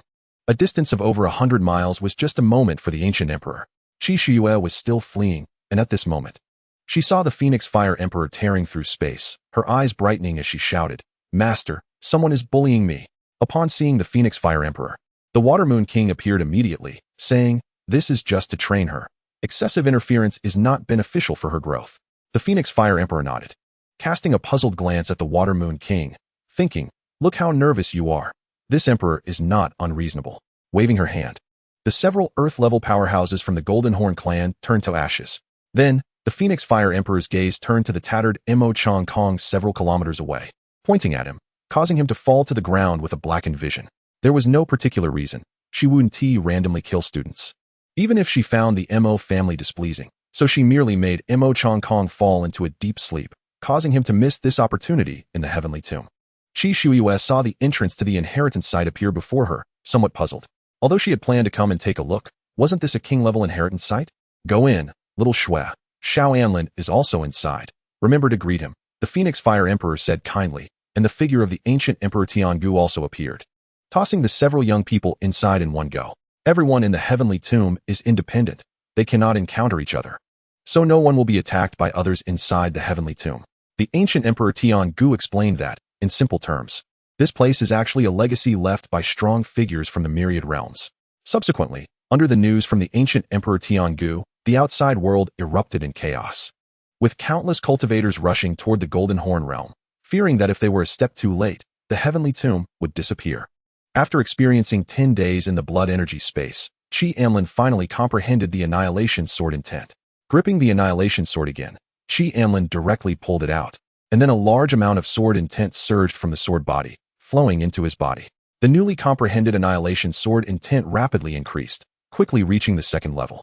Tasting the sweetness of success, Qi Anlin summoned the Howling Moon to see if it could find a suitable sword intent for itself. And then he continued to search for a sword intent that suited him. There were more than 10,000 ancient swords here. If he were to comprehend them all, it would surely be overwhelming, so he planned to choose a few of the highest quality. Soon, he saw a long sword exuding a bloody aura. After identifying it, he walked over directly. This sword surprisingly showed. It should be known that after upgrading his identification skills, he could even identify ancient-level items. Yet, this sword could not be identified. Was it possibly saint level, or even higher? No wonder there were hundreds of meters around this long sword that were barren. It turned out to be of such high quality that it repelled other swords and sword intents. Qi Anlin excitedly walked over, but after taking a few steps, he felt his body sink, followed by a surge of bloody aura. In an instant, Qi Anlin felt as if he was facing death directly, his body being crushed like in a meat grinder, waves of pain coursing through him. Damn, that hurts. Qi Anlin's face twisted in agony. This pain targeted not just his flesh, but also his spirit and soul. If it weren't for the fact that he soaked in the blood energy space daily and endured various forms of torment, he probably would have died from the pain right then. The magic sword seemed somewhat surprised, and then Qi Anlin's vision turned red. Countless mountains of corpses and seas of blood appearing, the intense bloody smell making him nauseous.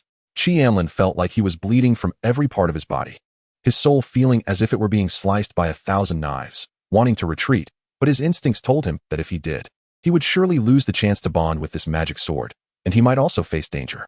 Not far from this ancient sword, Xiaoxing looked at Qi Anlin with some confusion, wondering why little Qi was standing still in this place. Just as it was about to step forward, its white fur suddenly flared up, and it hurriedly ran back, confirming there was no danger before breathing a sigh of relief.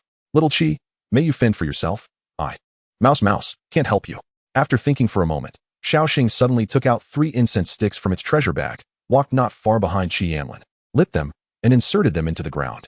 Xiaoxing's antics were unknown to Qi Anlin, who was currently wandering between life and death.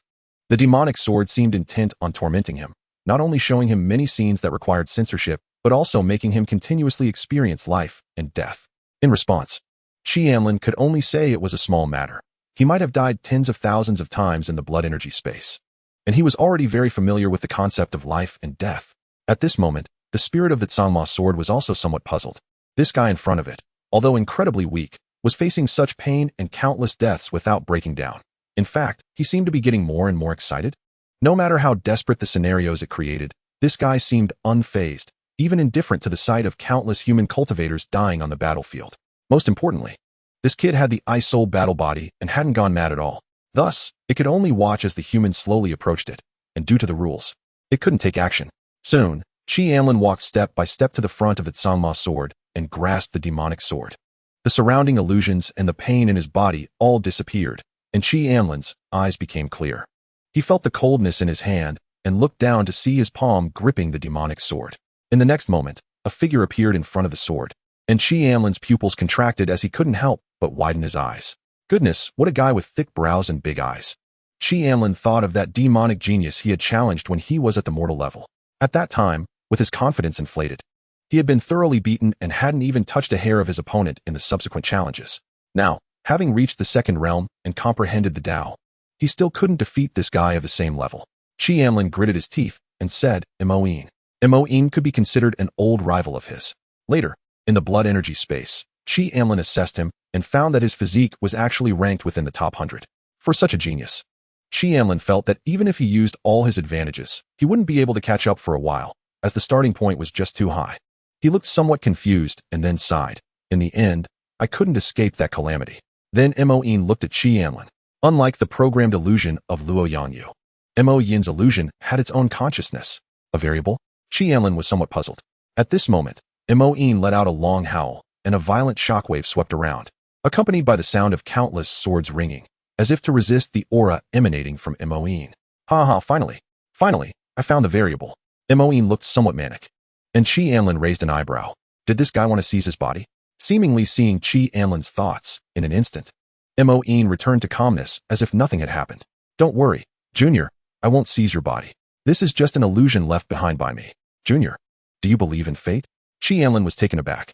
After the illusion appeared, it didn't demonstrate any sword techniques and was chatting with him instead. After pondering for a while, he said, I believe. Then do you know that fate is determined by the heavens? People have lofty ambitions, but without luck, they cannot connect. When fortune comes, heaven and earth work together, but when luck leaves, heroes are not free. Moin lowered his eyelids, recalling how glorious he once was. Born at the peak, with no bottlenecks in his cultivation, and countless adventures and treasures. Later, he entered the Tianfen, and when someone asked him if he believed in fate, he proudly replied, "I don't believe." But whether he believed it or not, all the gifts and fate had already been marked with a price in the dark, and what he received would be repaid doubly. Anlin thoughtfully looked at Moin and said, "Fate is determined by the heavens, but people can conquer the heavens." Moin's realm certainly surpassed that of the ancient emperors, and he had come into contact with certain secrets. Saying this reminded Anlin of the old Taoist he met during his weak phase, who had proposed similar remarks. He believed in fate and that it was determined by the heavens, but at the same time, he also believed he could change it. As for the variable that Moin spoke of, Anlin felt it might be due to his crossing over. Strictly speaking, he was not a person from this world. People can conquer the heavens. Ha ha ha. Moin seemed to have heard the funniest joke and burst into wild laughter. He initially thought Anlin was different, but ultimately, their thoughts were the same. Yes, who isn't a genius? All geniuses believe they can change. Junior, everything is fate, not a bit is up to man. However, I can't see your fate clearly. Perhaps you truly are the variable I've been waiting for. But you're just too weak to the point of being ridiculous. Unable to bear the power of the Tsangmo, nor can you grasp my Tao. Moin looked down at the surroundings, a hint of disdain appearing at the corners of his mouth. What they possess is merely sword intent, while my sword intent has already transformed into the Tao, into rules, which you cannot bear. Suddenly, Moin's figure appeared in front of Anlin. He looked at Anlin with great interest and smiled. No wonder you are the variable. You have many adventures, but being so ostentatious makes it easy to be snuffed out. With a gentle clap, a red mark appeared on the back of Anlin's hand, then slowly dissipated. This mark contains my full power strike. However, I won't protect you. The trigger mechanism of the mark has no direct connection to whether you encounter danger. Junior, everything you obtain will be repaid doubly. Heaven has no eyes. Fate is capricious. I hope that by then, you can still firmly believe that people can conquer the heavens. Anlin saw the mark on his hand disappear and didn't rush to assess his condition, but instead said to Moin, "Things are not what they seem." Moin was taken aback, a mocking smile still on his face, and widened his eyes. Things are not what they seem. What a profound statement. Junior, we will meet again. We will definitely meet again. Moin looked up at the sky, and in Anlin, he saw his past self. His lips curled slightly. Then he sighed. Heaven, why are you so harsh on me? Before reaching the king level, you will face a significant setback. I hope that when we meet again, you still hold this thought. Moin's figure slowly disappeared, leaving Anlin stunned. What did that mean? Before reaching the king level, I will face a significant setback?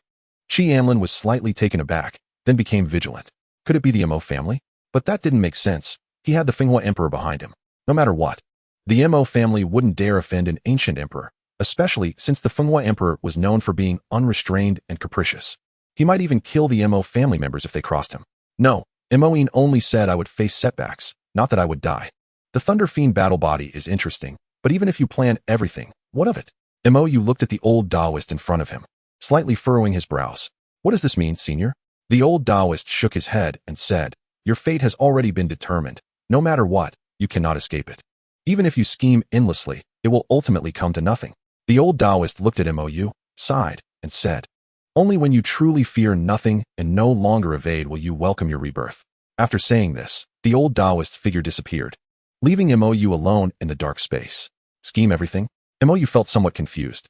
After realizing Anlin's identity, he approached Anlin voluntarily because behind Anlin was the Fenghua Jun. Both Hongfei and Dan Yunyao were the most outstanding juniors among the four great families. Even the Bai Ling Wang, who saved his life, he was also planning to scheme against, as saving Qinyu's father was also a way to draw the Bai Ling Wang to his side. One step taken, one misstep made. Mou's eyes were filled with confusion as he thought of Qinyu, who had recklessly stood in front of him, and the brothers who stood firmly by his side, even when facing the seemingly insurmountable Mo family. Did I really make a mistake? But I just want to survive. Chapter 185, Hongfei's Crazy Deception of Ancestors. At this moment, Hongfei opened his eyes and saw a centipede-like creature about 100 meters long, with heads at both ends. The human bug spoke, and a cacophony of noises filled the air, causing Hongfei to feel as if his head would explode. Go away. You are not suitable for this emperor's inheritance. After saying this, Hongfei felt a tremendous force throw him out, and when he opened his eyes again, he found himself back at the original graveyard. So it was an inheritance. Why was it so eerie? Ji Hongfei got up from the ground, brushed off the dust. Feeling embarrassed that he, a dignified war body, had just been scared. He wondered what Qi Anlin and Mo were doing and if they had encountered any danger. Fat Yao, there's no danger here. You can choose one, Ji Hongfei said to himself, but then he seemed to realize something and looked back, only to find no one there. Dan Yun Yao was not by his side, and he felt a bit unaccustomed to it. Ji Hongfei sighed. They had always been inseparable. Feeling somewhat awkward, he scratched his head and walked forward to kneel before his ancestor's grave, saying, "Ancestor, I have offended you." Then he reached out to touch Ji Xuanji's grave and fainted again. When he opened his eyes once more, a man who resembled him somewhat appeared before him, handsome but seemingly unapproachable. The Ji family's war body is so weak. As soon as Ji Xuanji appeared, he frowned at Ji Hongfei, sensing the bloodline power within him. Ji Hongfei was taken aback, his brows twitching wildly. And then he thought of the legendary stories about his ancestor, ultimately not daring to retort. What is the situation outside now?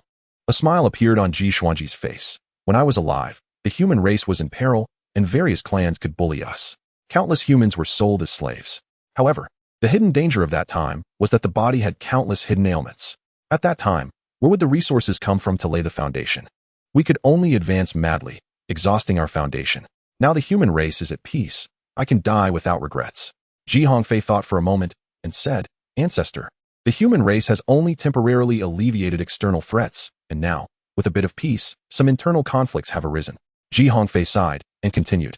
"The Ji family has fallen, and as a young warrior of the Ji family, I have been suppressed by Mo Wentian of the Mo family, which is why my cultivation is so low." Hearing Ji Hongfei's words, Ji Xuanji was momentarily stunned, and then anger appeared in his eyes. Good Mo family. How bold they are to bully the Ji family, which is their subordinate family. When I was alive, the Mo family was a subordinate of the Ji family, offering elixirs in exchange for protection, yet now they dare to ride on their master's head. Is Ji Chen still alive? Ji Hongfei sighed. Ji Chen has long since died at the hands of the Mo family. I'm sorry, ancestor. To become stronger, I can only temporarily sacrifice you. Ji Hongfei's heart was filled with grief and anger, but this anger stemmed from the fact that he had to lie to become stronger, which made him feel insulted. Seeing Ji Hongfei filled with grief and anger, Ji Xuanji felt that such emotional fluctuations were not a deception, and his anger intensified. How dare you? Mo family. Watching his ancestors so furious, Ji Hongfei spoke with even more grief and anger. Unfilial descendants, as a war body. I cannot lead an army due to the Mo family's influence. This made Ji Hongfei extremely indignant. Dan Yun Yao only called him Little General every day. But he didn't want to be any little general. He wanted to become a real general and lead troops to conquer other worlds. Good. Very good. Mo family. Ji Xuanji's eyes seemed to spark with flames, wishing he could personally take action to destroy the Mo family. Kid, I have already fallen and cannot act. But as part of the lineage, I can help you improve. Hearing Ji Xuanji's words, Ji Hongfei felt as if he saw hope. Ji Xuanji's heart ached slightly. How could the Mo family oppress his descendants to such an extent that they felt so hopeless? He could also see that Ji Hongfei was an extremely proud person. If it weren't for being oppressed for too long, he definitely wouldn't show such an expression. At this moment, Ji Hongfei's heart was filled with hope. For a long time, Qi Anlin's talent and luck had made him feel despair, but now that his ancestor was willing to help, he should be able to catch up with Qi Anlin in terms of cultivation, right? Thinking of this, Ji Hongfei was filled with fighting spirit. This general was also a genius, only delayed by inner demons for so long. Ji Xuanji sensed Ji Hongfei's transformation, and a hint of relief appeared in his eyes. Although that rascal Ji Chun had led the Ji family to the brink of doom, there was still hope for the Ji family. He would do everything he could to pass on the entire inheritance to this descendant. Generally speaking, the inheritance in the heavenly tomb could leave several portions. But he couldn't wait any longer. The Ji family was in grave danger. Even if he left behind a few inheritances, it wouldn't help the Ji family. It was better to go all in and put everything on this descendant. Ji Xuanji walked toward Ji Hongfei, and in an instant, golden light flickered around Ji Hongfei. Ji Xuanji said, "Close your eyes and feel well. Descendant, the help I can provide is only this much. Everything in the future will depend on you.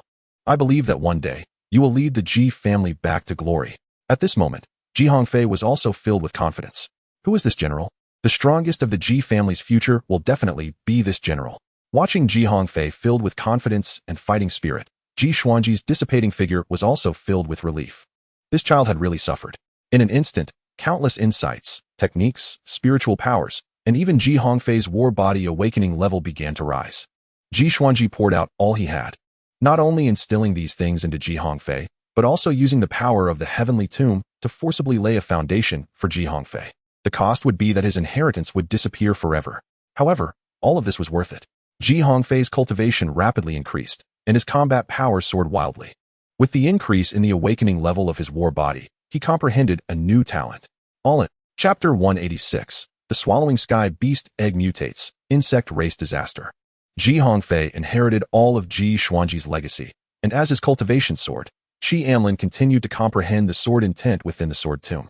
After 5 days, which was nearly 2 months in the blood energy space, news came from the Ant Queen that the Swallowing Sky Beast's egg seemed to have undergone a mutation. Without thinking, Qi Anlin's consciousness directly entered the small world, quickly finding the Swallowing Sky Beast's egg. At this moment, the vitality of the Swallowing Sky Beast's egg was rapidly fading. And just as Qi Anlin's consciousness touched the egg, a prompt sounded.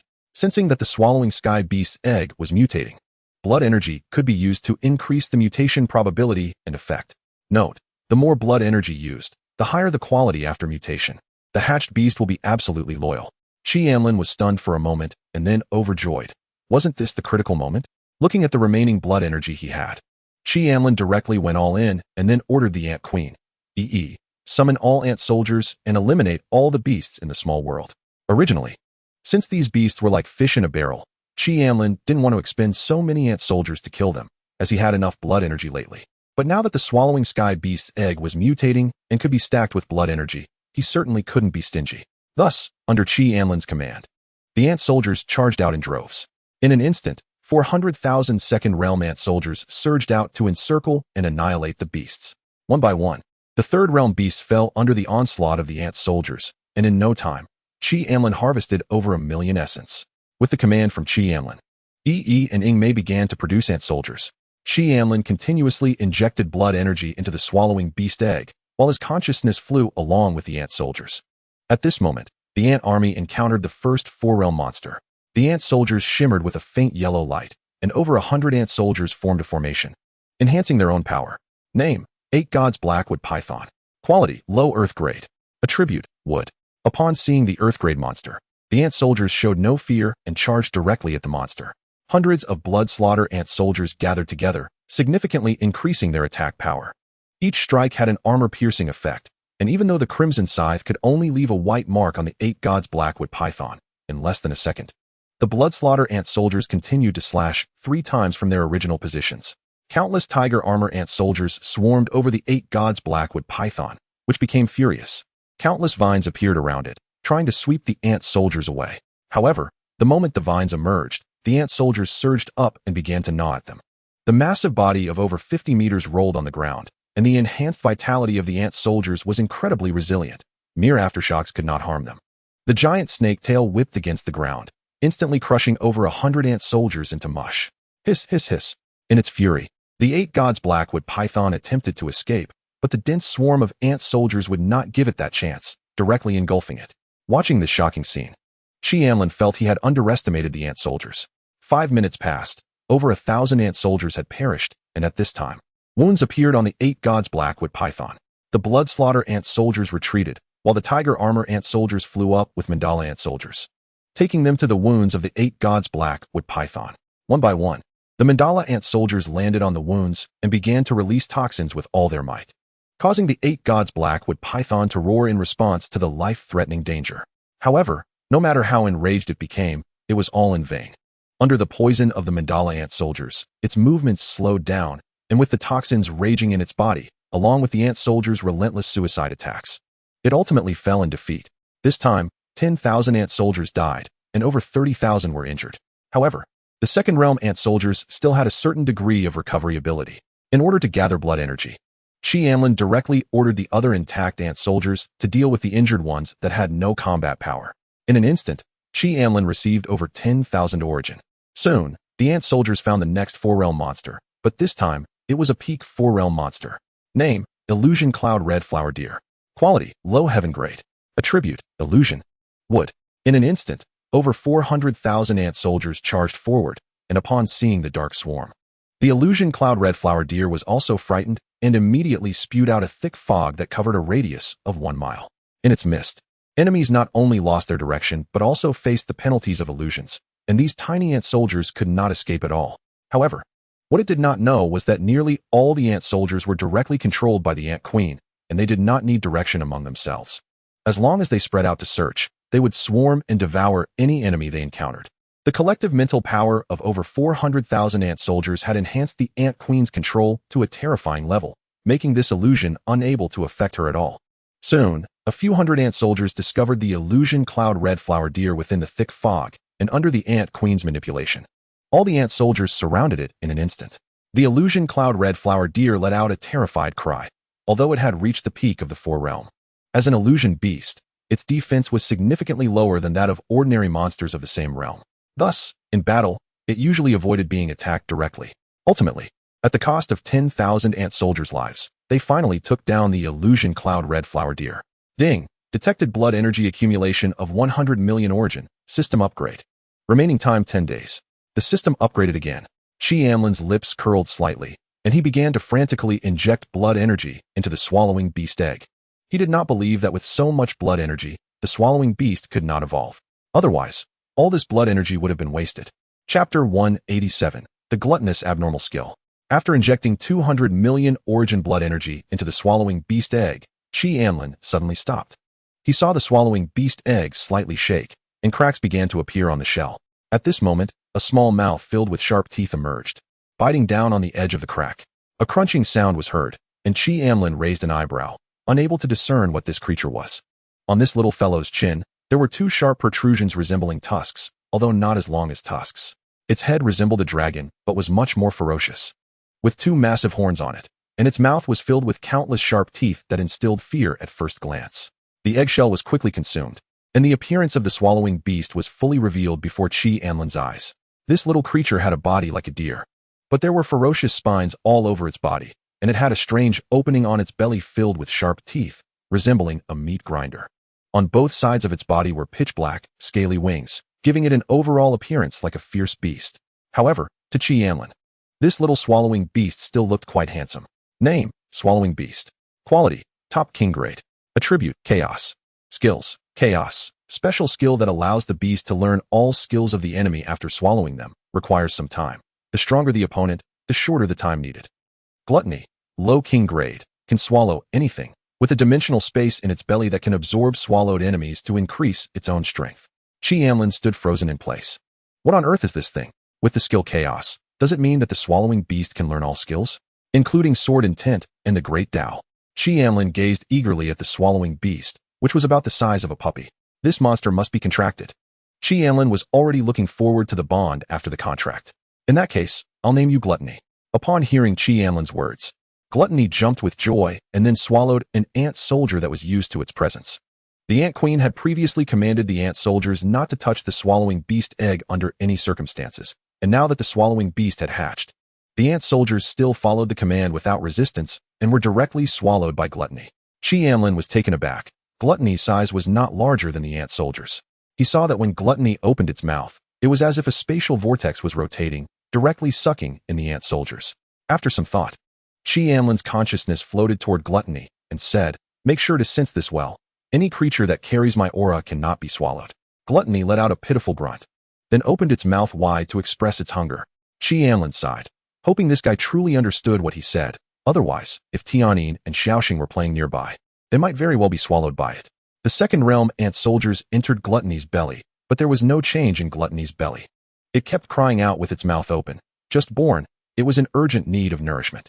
After thinking for a moment, Anlin's consciousness took some spirit stones from the ant nest and fed about 10 of them to Gluttony, which finally closed its mouth and lay down on the ground to sleep. He needed to quickly increase his strength. Anlin was eager to contract with this little fellow, as this was his first encounter with a king-grade quality monster.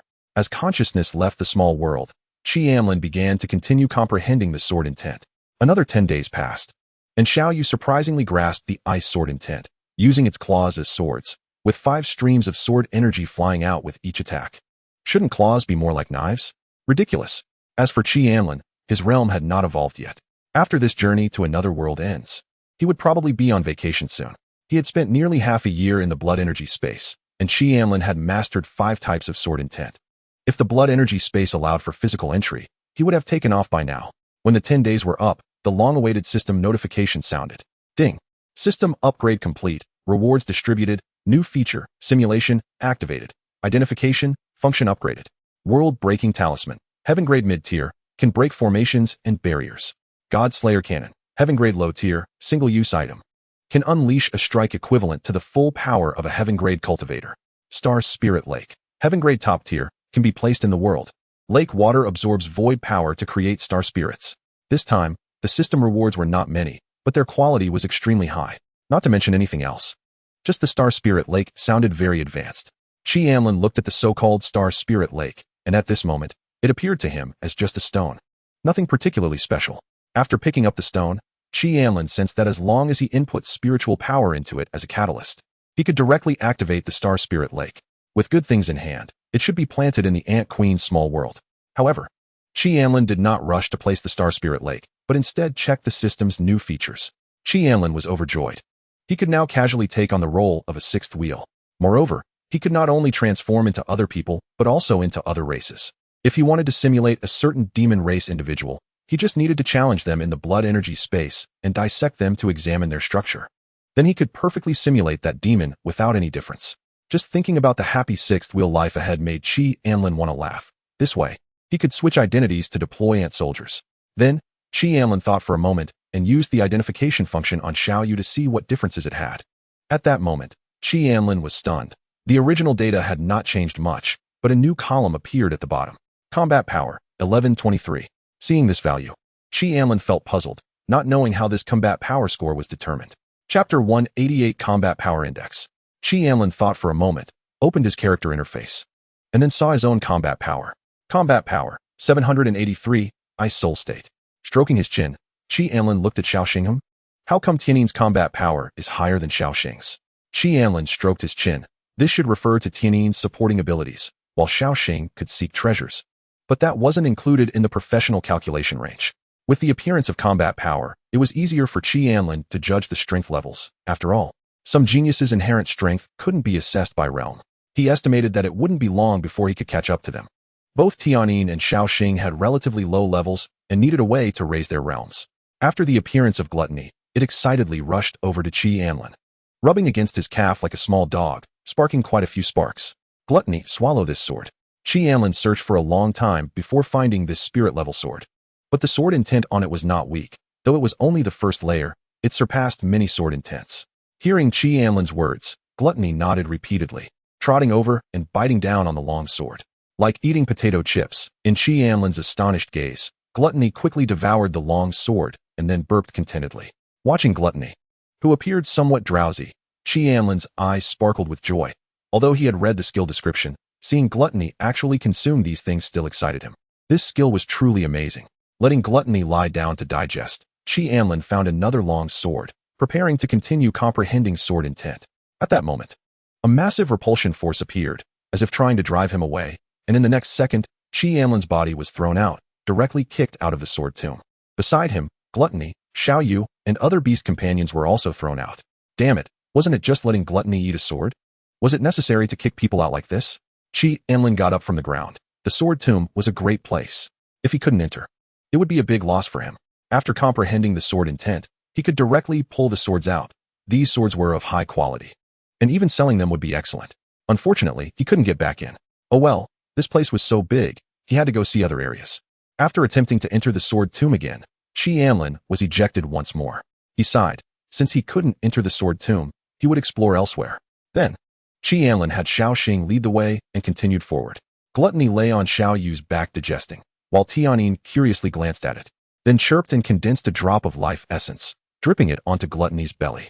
The large blood-red mouth on its belly directly devoured the drop of life essence. And Gluttony's eyes lit up, then it opened its mouth, indicating it wanted more. Wah-wah. Seeing Gluttony so enthusiastic, Tianin danced with joy, extending its hand to drip out another drop of life essence, and Gluttony bounced happily after eating it. Among his beast companions, the Ant Queen was needless to say. Whenever she thought too much, she would overload and freeze in place, looking quite dazed. As for Tianin, it was naturally silly, laughing every day, not even knowing what it was happy about. Now there was also Gluttony. Anlin sighed. Fortunately, there were Xiaoyu and Longding. Xiaoyu was a perfect beast companion, capable of everything, and always thorough in its work, never disappointing him, while Long Ding had always been diligent. Nonstop in refining pills since the contract began, and now in the Ant Queen's small world, the gathering spirit pills had piled up like a mountain. As for Xiaoxing, those who understood knew. Continuing forward, with these few beast companions causing a ruckus, Anlin felt much more at ease. If he had been alone all this time, he would probably have felt compelled to find a female protagonist by now. As time passed, the trees around became scarcer, and Anlin felt the atmosphere turning somewhat eerie. Suddenly, he was startled. He didn't know when his surroundings had turned into a graveyard. At that moment, Xiaoxing seemed to just realize it, let out a scream, and suddenly darted into Anlin's clothes, burying its entire face in his belly button. Then, Xiaoxing turned its head, saying, "Mouse, mouse, I'm going to hell." With a helpless expression, Anlin pulled Xiaoxing out. What did this guy think his belly button was? He was now a pure body, so there wouldn't be any foul odor on him. Anlin looked at the surrounding graves, frowning slightly. What was going on here? At that moment, a cracking sound arose, and Anlin turned sharply, discovering that a tombstone not far away suddenly shattered into dust. Anlin's pupils constricted before the tombstone vanished. He saw a few large characters on it. Human clan Ji Xianji. Ji Xianji? Is it someone from the Ji family? What connection does it have with Ji Hongfei? Why did this tombstone break? In an instant, Anlin's heart was filled with confusion. Unlike Ji Hongfei, Anlin had not learned much about the history of this world, so he had no idea that the beings whose names appeared on the surrounding graves were already dead. While Anlin was pondering, Gluttony opened its mouth and bit down on a tombstone, then became rigid like stone. Gluttony. Anlin hurried over.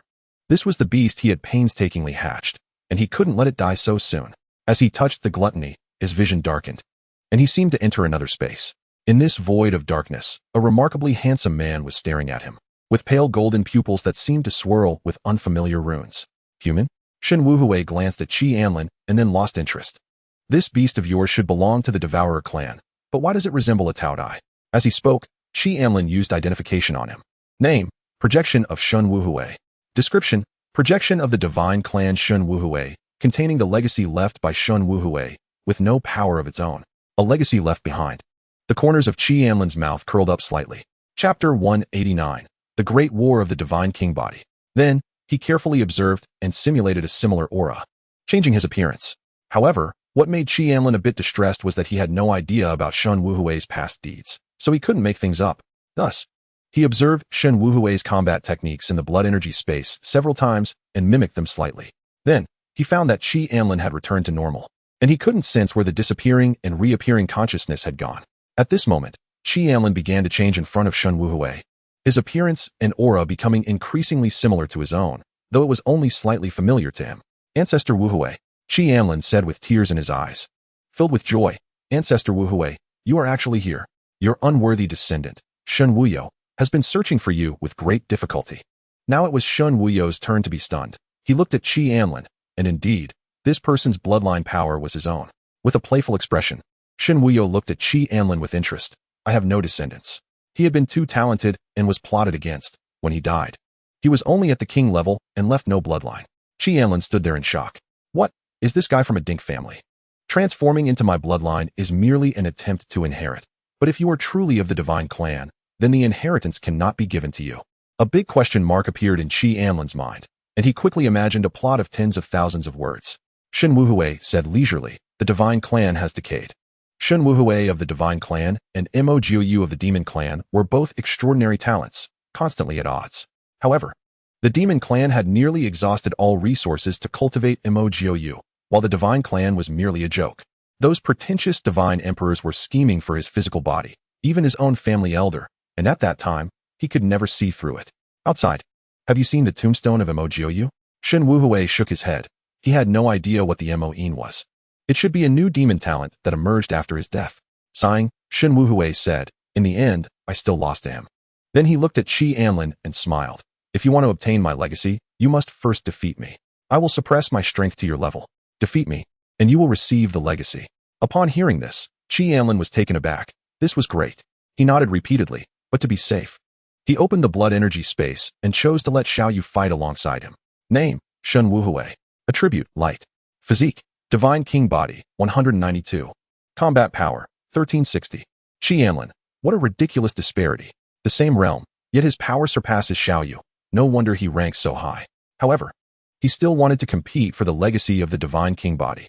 After thinking for a moment, Anlin directly switched to the Tianyan battle body, raising his combat power to 890.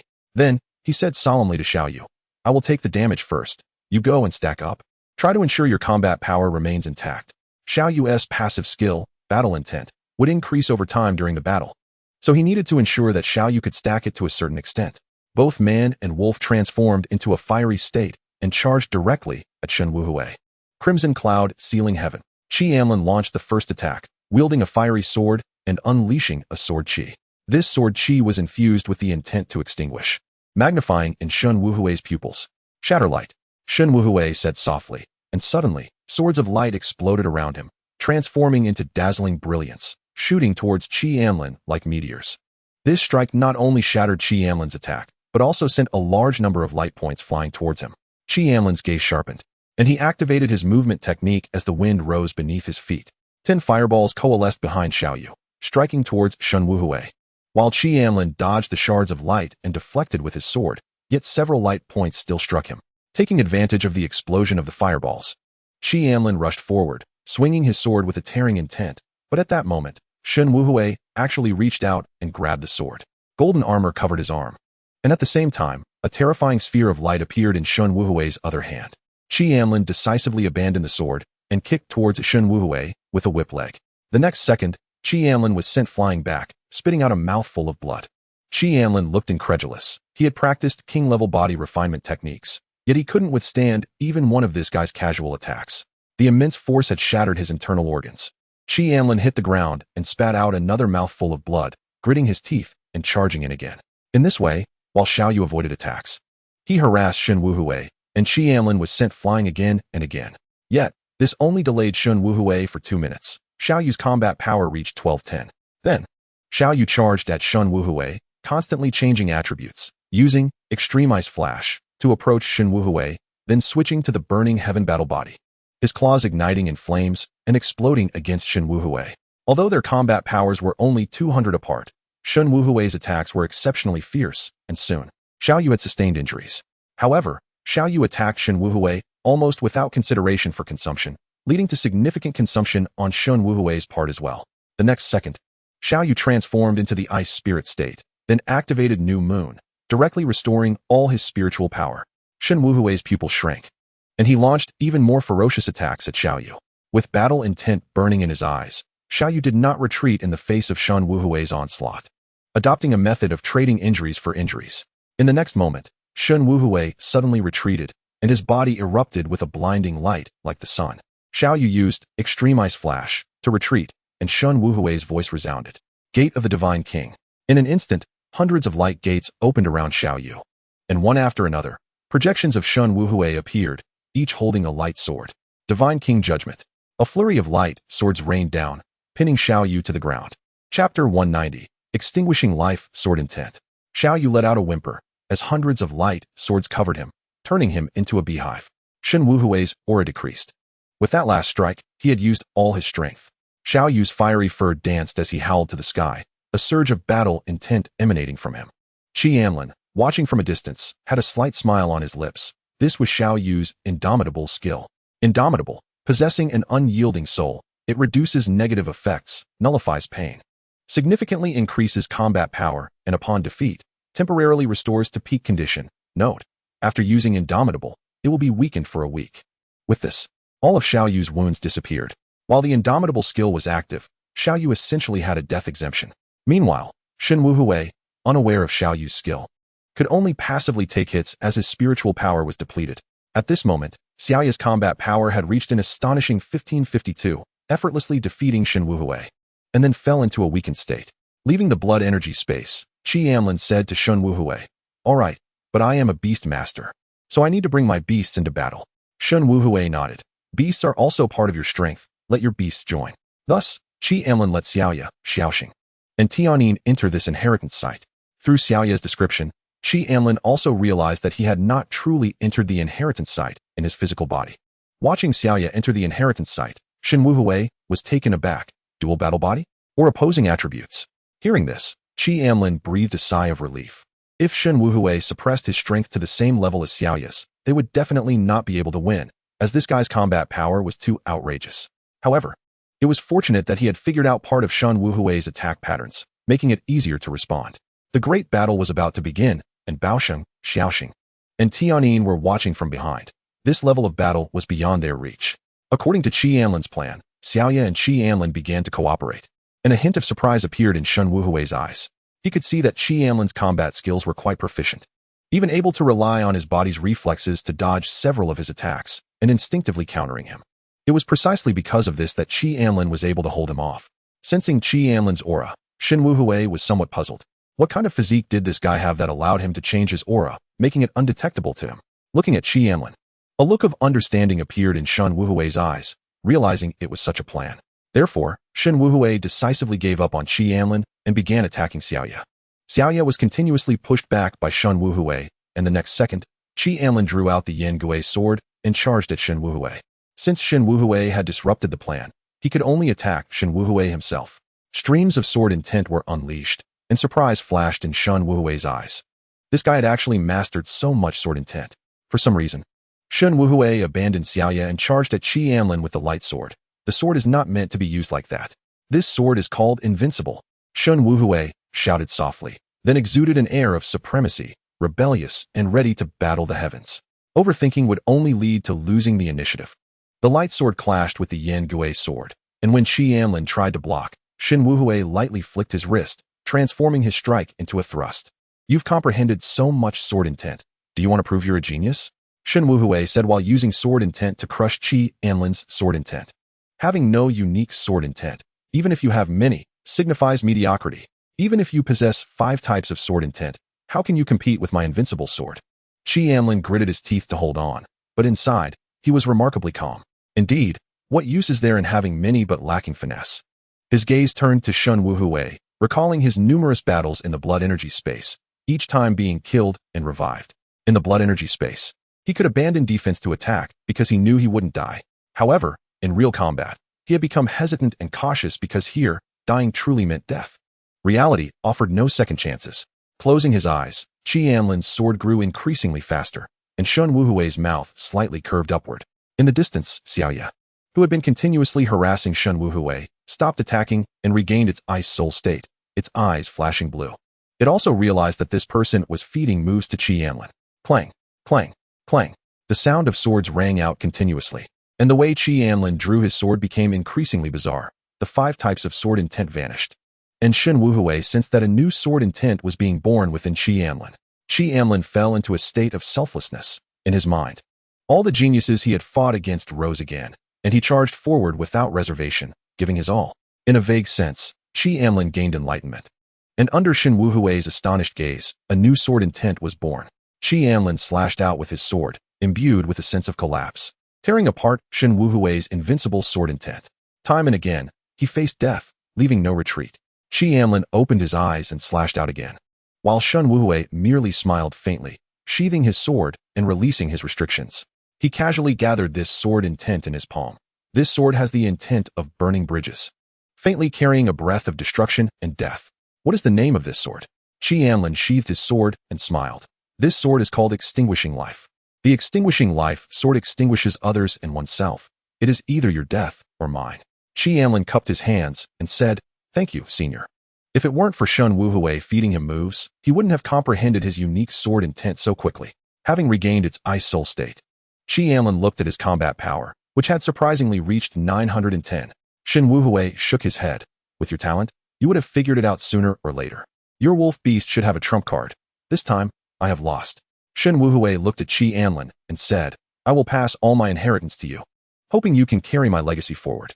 There was no need to set up multiple inheritances. His inheritance would definitely be the strongest. He believed in his vision. No regrets. No remorse. Chapter 191. A ruthless person speaks little. While Qi Anlin was accepting the inheritance, Ji Hongfei emerged from the sky tomb. His current realm should exceed that of Qi Anlin. Ji Hongfei happily hummed a little tune, thinking that only his ancestor was relatively honest. Otherwise, he wouldn't have been able to break through so quickly.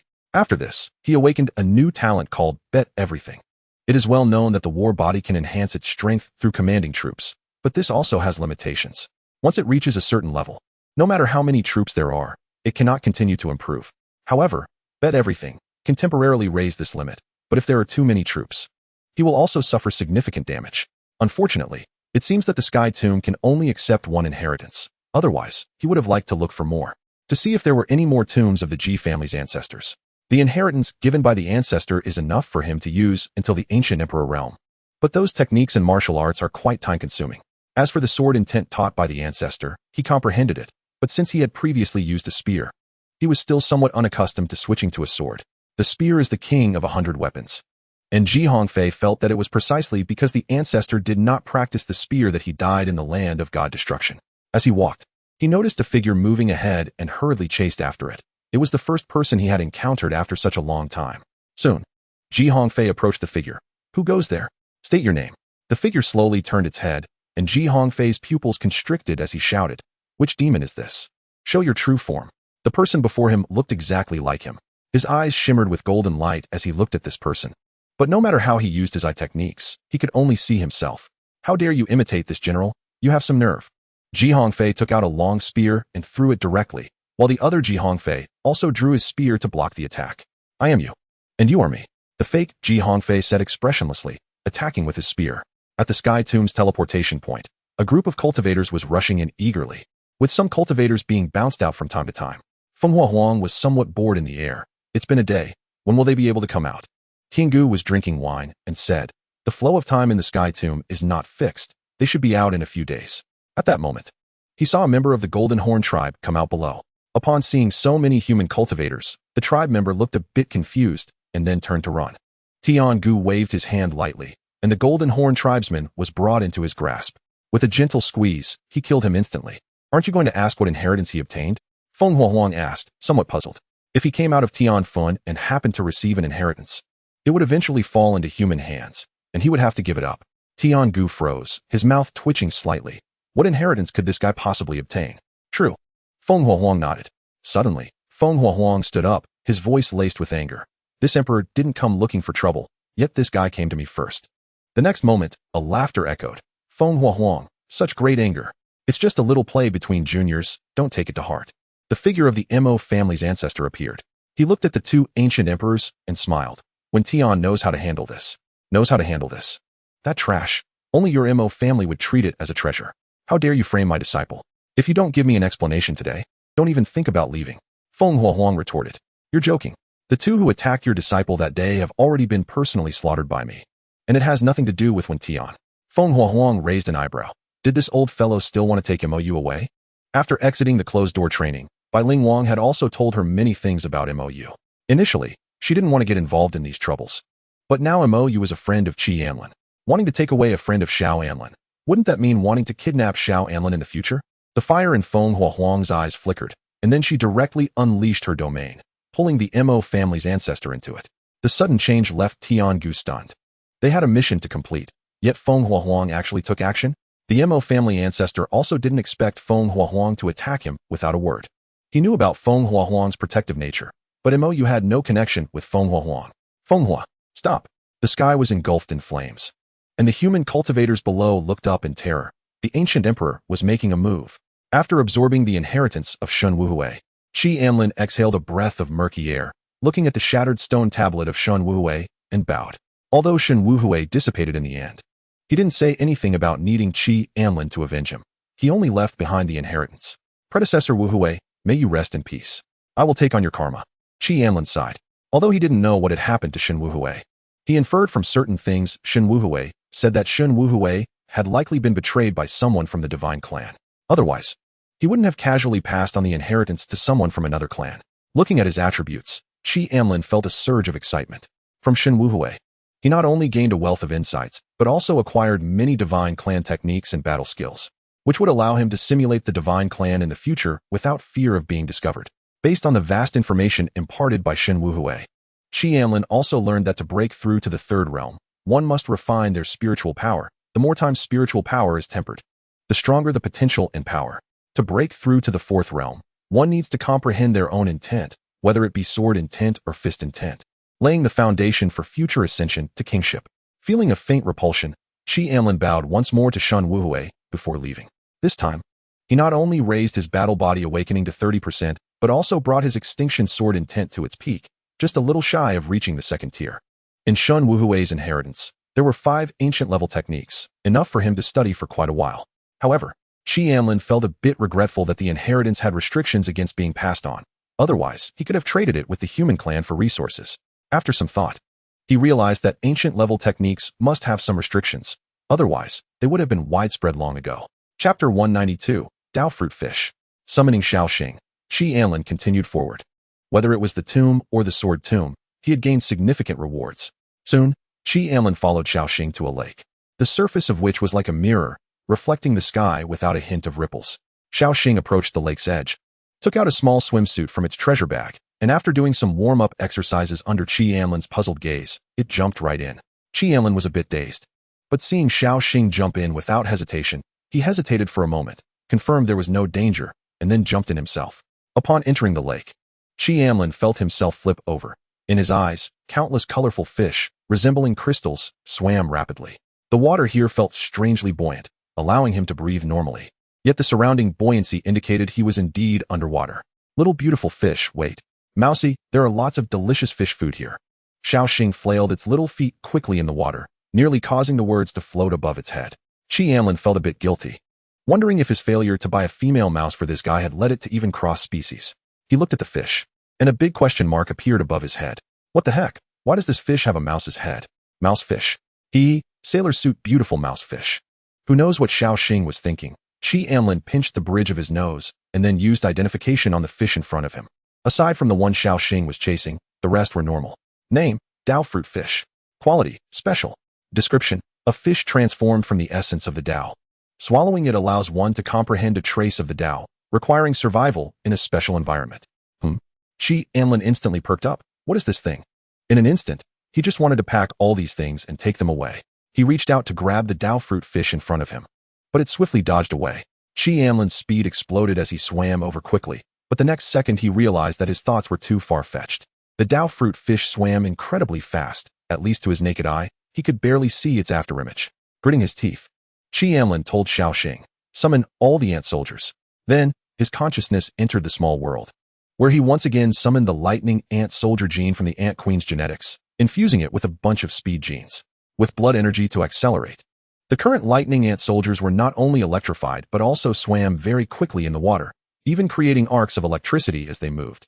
After ordering the ant queen to produce lightning ant soldiers with all her might, Anlin exited the small world, and what met his eyes was a dense mass of ant soldiers.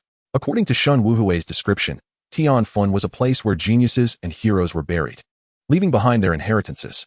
Each person entering here was equivalent to entering different spaces, and only one special checkpoint could converge. Therefore, apart from Anlin himself, there wouldn't be any other living people in this Tianfun.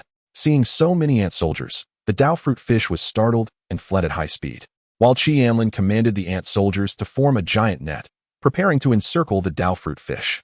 Over 400,000 ant soldiers, each the size of a small dog, began to surround the Dao Fruit Fish, forming a ball and quickly closing in on it. The Dao Fruit Fish seemed to panic, trying to forcefully break through the encirclement of the ant soldiers, swimming towards what it perceived as the least dangerous group of ant soldiers.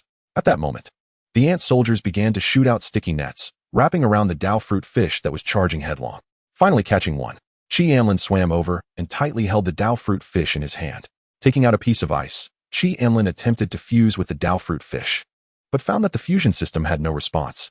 Could it be that this thing doesn't count as a monster beast? The fusion system could only accept monster beasts, so he was unable to use fusion on the Dao Fruit Fish.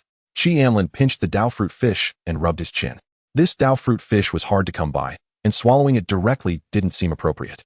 However, since the Dao Fruit Fish could survive in this lake, if he drained all the water from the lake, could he raise the Dao Fruit Fish in his small world?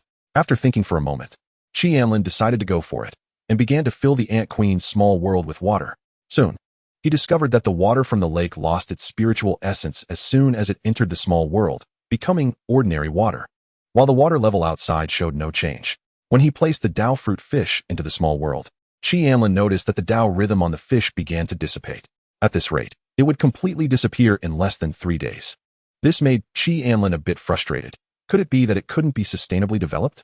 At that moment, he recalled the reward from the system, the Star Spirit Lake. The Dao Fruit Fish needed to live in a special environment. What about the Star Spirit Lake? entering the Ant Queen's small world with his consciousness. Anlin chose a suitable location and activated the Star Spirit Lake. Suddenly, the stone exploded, and a deep pit appeared in the ground, quickly filling with lake water. The lake water sparkled like the starry sky, radiating a dazzling brilliance, occasionally emitting a comforting aura. After placing the Dao Fruit fish inside, Anlin's eyes lit up. Sure enough, after entering the Star Spirit Lake, the Dao Fruit fish no longer lost its Dao rhythm. Anlin noticed that the fish's body, resembling agate, began to shimmer with starlight, as if it were absorbing the energy of the Star Spirit Lake. As long as it could be nurtured, Anlin's mouth curled up slightly. He wanted to monopolize all the Star Spirit fish here. Then, Anlin employed the same trick again. But this time he began to chase after the scattered Dao Fruit fish, trying to drive them into the encirclement of the ant soldiers. Soon, another Dao Fruit fish entered the net of the ant soldiers and was sent into the Ant Queen's world. Meanwhile, Xiaoya was also using Extreme Ice Flash to catch fish, hitting them with remarkable accuracy, far more efficient than the ant soldiers. After catching 7 Dao Fruit fish, Xiaoya used the New Moon skill, replenished her spiritual power, and continued to catch more. In this lake, Anlin estimated there were over 10,000 Dao Fruit fish, but they were incredibly hard to catch. Without the ant soldiers and Xiaoya, he might not even catch a single one, even if he exhausted himself. At that moment, he saw Xiaoxing bump into a Dao Fruit fish and angrily kick it away, saying, "Get out of the way, I'm looking for a wife." Anlin's eyes widened. He suspected that while he was focused on catching fish, Xiaoxing had been doing this kind of thing a lot. Chapter 193, Over 10,000 Dao Fruit Fish. Xiaoxing. 10 fish for 1 female rat. Anlin took out his phone and recorded the scene, shaking it for Xiaoxing to see. "There's video evidence. Don't catch this rat fish. I'll help you catch it later." Upon hearing this, Xiaoxing turned her head, saw the video in Anlin's hand, and her eyes brightened. Although she felt that Anlin was exaggerating again, this time there was video evidence, so she couldn't escape. Watching Xiaoxing go off with full enthusiasm to catch fish, Anlin silently deleted the video and cleared the recently deleted files. He then began to catch fish again as if nothing had happened. On the other side, Gluttony opened its mouth wide, seemingly hoping the fish would swim over, continuously gulping down the water, while Tianyin was riding on a Dao Fruit fish, chirping. With the help of several beast tamers and ant soldiers, after 3 hours, there were already 150 Dao Fruit fish in the small world. Found it. Dao Fruit fish. At this moment, a young beast tamer girl entered the lake, her eyes sparkling as she looked at the Dao Fruit fish swimming around. Nangong Shirlan summoned several of her beasts, then held her breath and carefully used her spiritual power to lure the Dao Fruit fish. According to her family's records, Dao Fruit fish were divine items that could help one comprehend the Dao, and their speed was incredibly fast, making them nearly impossible to catch. Thus, they had to be lured with spiritual power. 3 Dao Fruit fish could help one comprehend 1% of the Dao, but as one's mastery of the Dao increased, the number of Dao Fruit fish that could be added decreased. An ancestor of the Nangong family once attracted 11 Dao Fruit fish using spiritual power. An hour later, one by one, the Dao Fruit fish swam by, seemingly uninterested in Nangong Shirlan's spiritual power, making her face flush with anger. Although she knew Dao Fruit fish were hard to catch, this was just too difficult. After so much effort, she hadn't caught a single one. However, after thinking about it, these were divine items that could allow one to comprehend the Dao in advance. Even top-tier and king-level experts would fight over them. So it was normal that she couldn't catch any. A day later, Anlin clapped his hands and stopped, feeling a bit tired. After catching fish nonstop for so long, there were only over 900 Dao Fruit fish in the Star Spirit Lake, which was hardly enough. Anlin sighed and began to replenish energy for the ant soldiers. Then, he entered the Ant Queen's small world again to see if there were any treasures that could assist in catching Dao Fruit fish. After searching for a while, Anlin found a bottle of something he had long forgotten. Luring Agent. Picking up the bottle of Luring Agent, Anlin dripped a small amount into the Star Spirit Lake, and instantly, a swarm of Dao Fruit fish surged forward, vying for it. "What the hell are you beasts? Why are you attracted to this stuff?" Anlin thought about how he had spent the entire day chasing fish and felt a bit pained. If he had thought of this earlier, he wouldn't have had to be so exhausted. Once the ant soldiers replenished their energy, Anlin brought over 50,000 lightning ant soldiers from the Ant Queen, preparing to catch the Dao Fruit fish. After getting the ant soldiers to form a ball, Anlin swam in through an opening, took out the Luring Agent, and opened it. Instantly, the Dao Fruit fish outside went wild, surging toward him, and the next moment, the ant soldiers blocked the opening, quickly swimming out to grab the Dao Fruit fish. Anlin happily sent the Dao Fruit fish into the small world, counting as he went. Upon careful counting, there were a total of 12 Dao Fruit fish. With so many Dao Fruit fish, he wondered if they could reproduce. Anlin was somewhat hopeful. Although these creatures weren't beasts, they should be able to breed. After all, he had heard Shen Wuhui say that many cultivators would come here. So after so many years, there shouldn't be many Dao fruit fish left. In the outer lake, there were still a few Dao fruit fish remaining. But Anlin didn't bother to catch them. It was too labor-intensive. It was better to leave them there, in case he could come back later for another haul. Keeping sustainability in mind, among these Dao fruit fish, there was also the rat fish that Xiaoxing had her eye on. Anlin thought for a moment and used identification on it. Name, Dao fruit fish king. Quality, mid-tier king. Attributes, none. Description, the king of Dao fruit fish. Having successfully evolved into a beast due to its long age, now possesses quality and can command the Dao fruit fish group. Your fish king has a rat's head? Anlin was puzzled and then asked Xiaoxing about it, suddenly understanding everything. According to Xiaoxing, when she had just jumped into the lake, she had seen this fish evolving into a beast, and the fish had just happened to see her. Thus, it grew a beautiful rat head. Anlin thought this was probably similar to a duckling hatching. The Dao fruit fish, while evolving, saw Xiaoxing and reflexively leaned that way. This fish is a gift for you, Gluttony. You are forbidden from coming to the Star Spirit Lake in the future. Watching Gluttony gulping down water, Anlin quickly stopped it. This guy had a dimensional space in its belly, and if he let it drink freely, the entire Star Spirit Lake might be drained. Thus, Anlin strictly prohibited Gluttony from touching these things. Then, Anlin caught several Dao fruit fish from the Star Spirit Lake. Once the Dao fruit fish entered the small world, he could directly grasp them with his will, which was much less troublesome than outside. This was also a privilege of the World Master.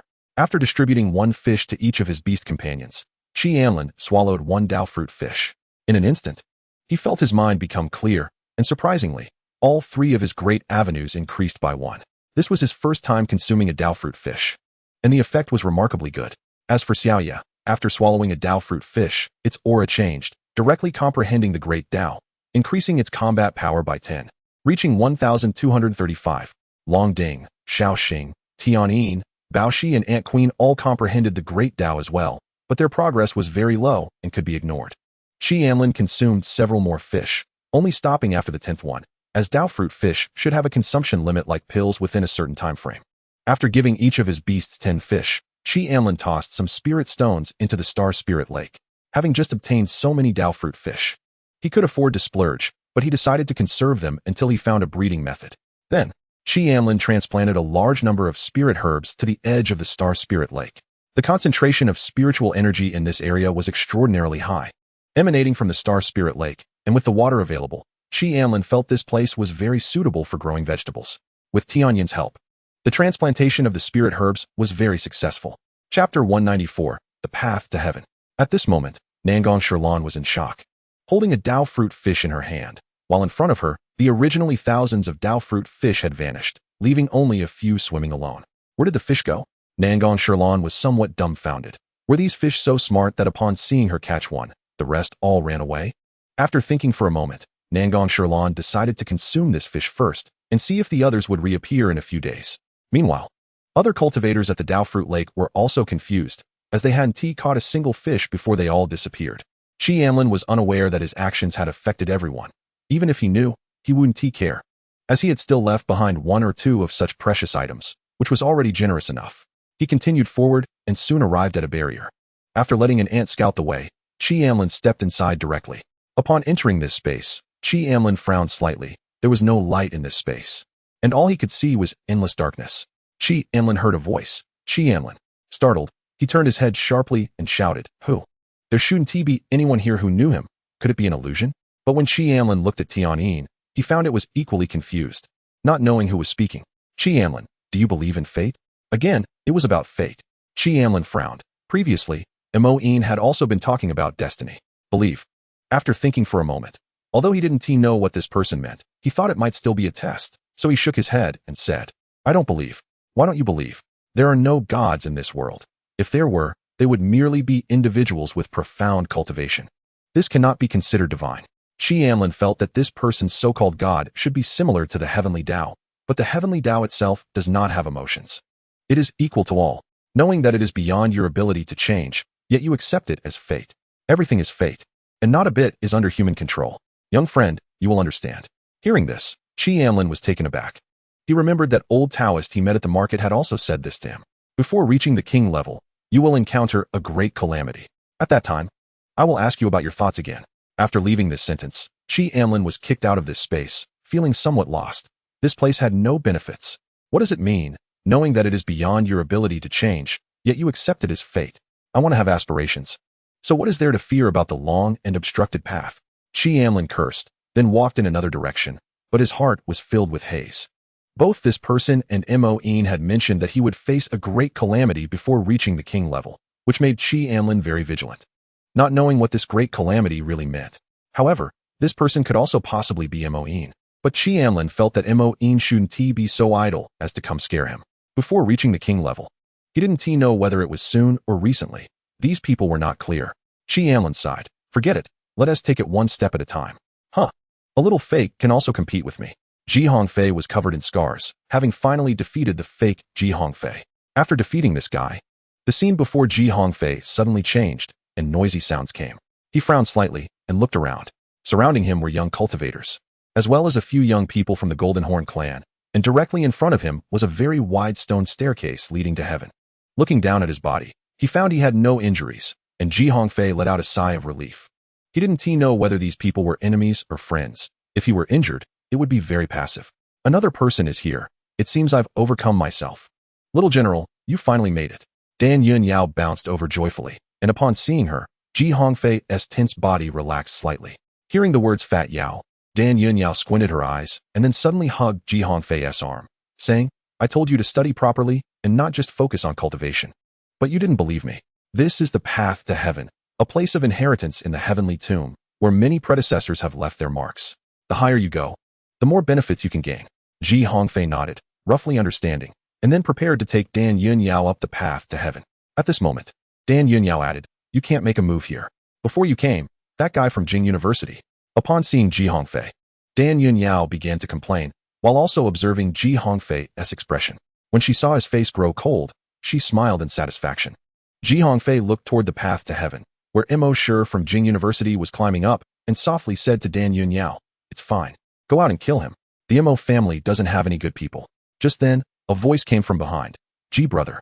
Although I do not acknowledge myself as a member of the Mo family, doesn't this mean you are classifying me with them? Hearing this voice, Hongfei's mouth curled slightly. Then he said, So what? Fat Yao has already told me you hang out with them every day. Before he could finish speaking, he was covered by Dan Yunyao's hand. This was all the girls' gossip. Talking about it with Hongfei was already a violation. Forget it. My reputation has long been worse than Chen Yu's anyway. Dan Yunyao pointed to the path to heaven. Look, she's up there, and the level is quite high. The path to heaven, the road to heaven. Unexpectedly, we really came to the heavenly tomb. Mou breathed a sigh of relief upon seeing Chen Yu, who was struggling to climb up. Hongfei glanced at the two.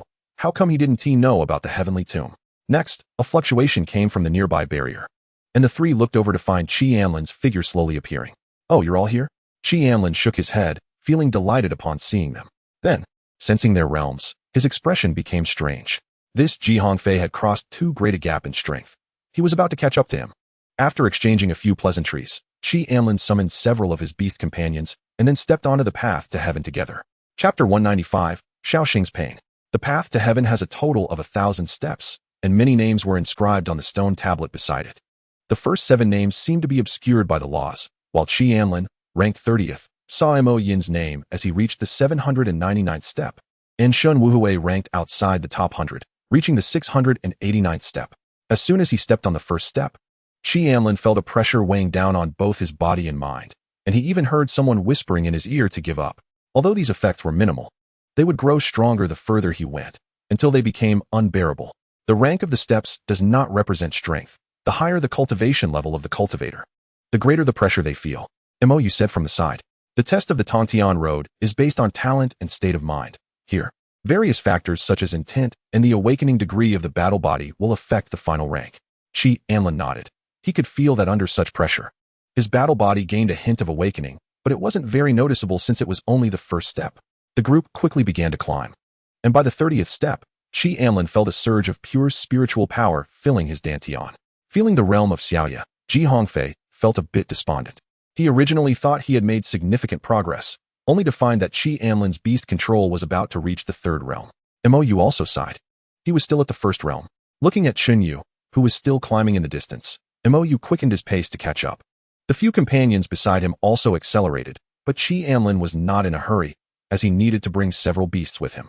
The most special one should be Tianyin. Instead of gaining spiritual power, Tianyin received a long dress that made her look like a fairy, and her healing ability was enhanced. Unfortunately, he couldn't release Yi and Yingmei. Qi Anlin sighed and thought about entering the small world. At that moment, he discovered that all the creatures in the small world were also enduring pressure and gaining spiritual power feedback. Looking at the trembling Xiaoxing, a hint of realization appeared in Qi Anlin's eyes. Although he didn't know what kind of treasure the Tongtian Road was, seeing this situation made him feel that it could even be effective for saint-level experts.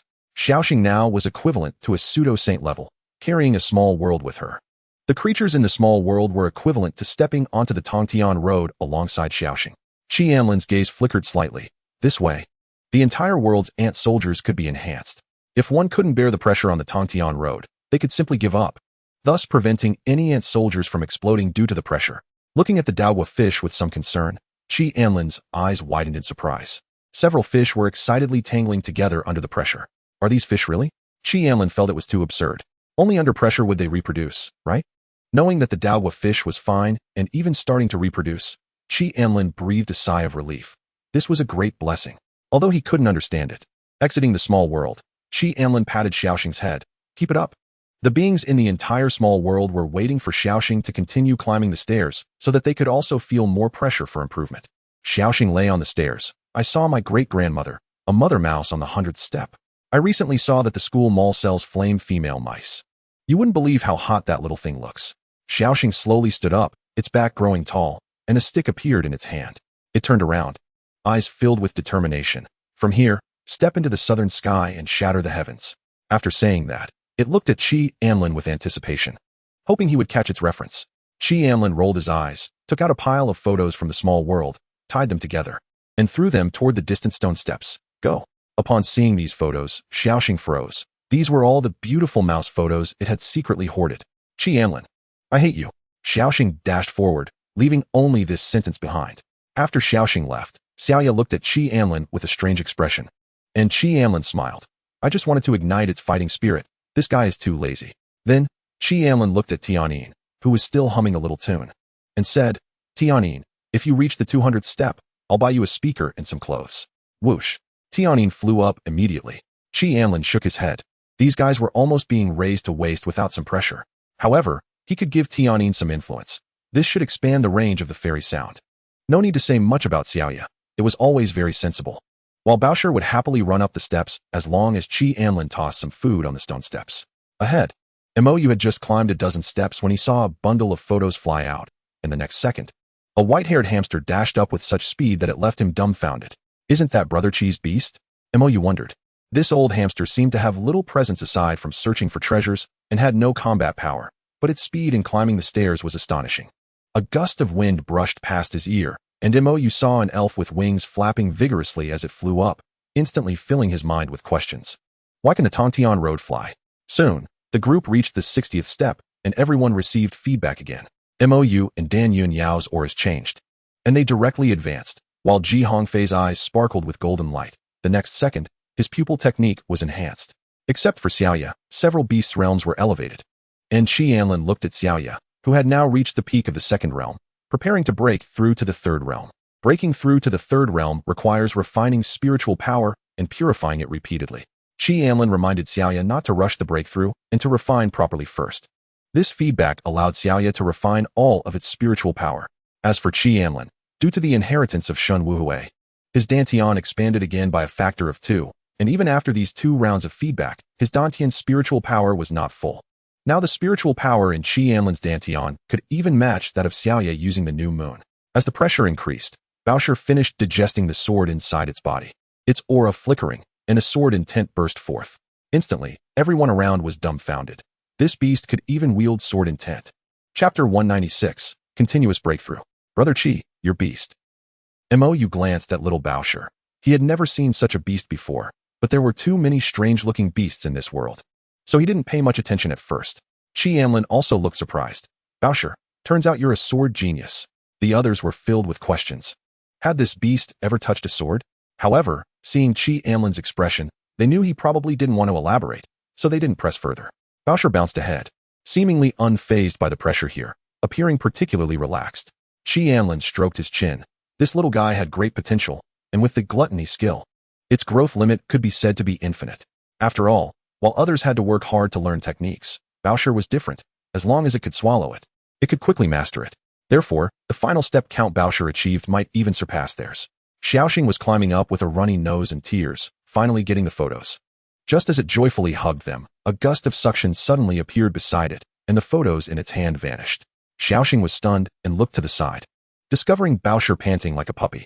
Its expression changed rapidly, and Xiaoxing's face darkened. Then it clenched its fists. "You greedy thing. I'll fight you." It pounded on Baosher.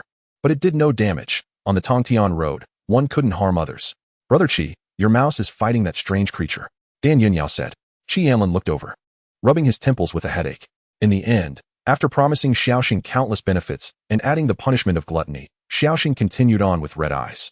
However, from Xiaoxing's back, Anlin discerned a resolve.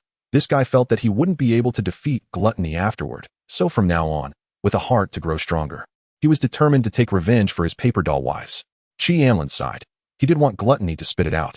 But things like photos were digested the moment they entered gluttony's dimensional stomach. After educating gluttony a bit, Anlin continued forward. Everyone in the group was a genius. So at this level, they didn't find it too difficult.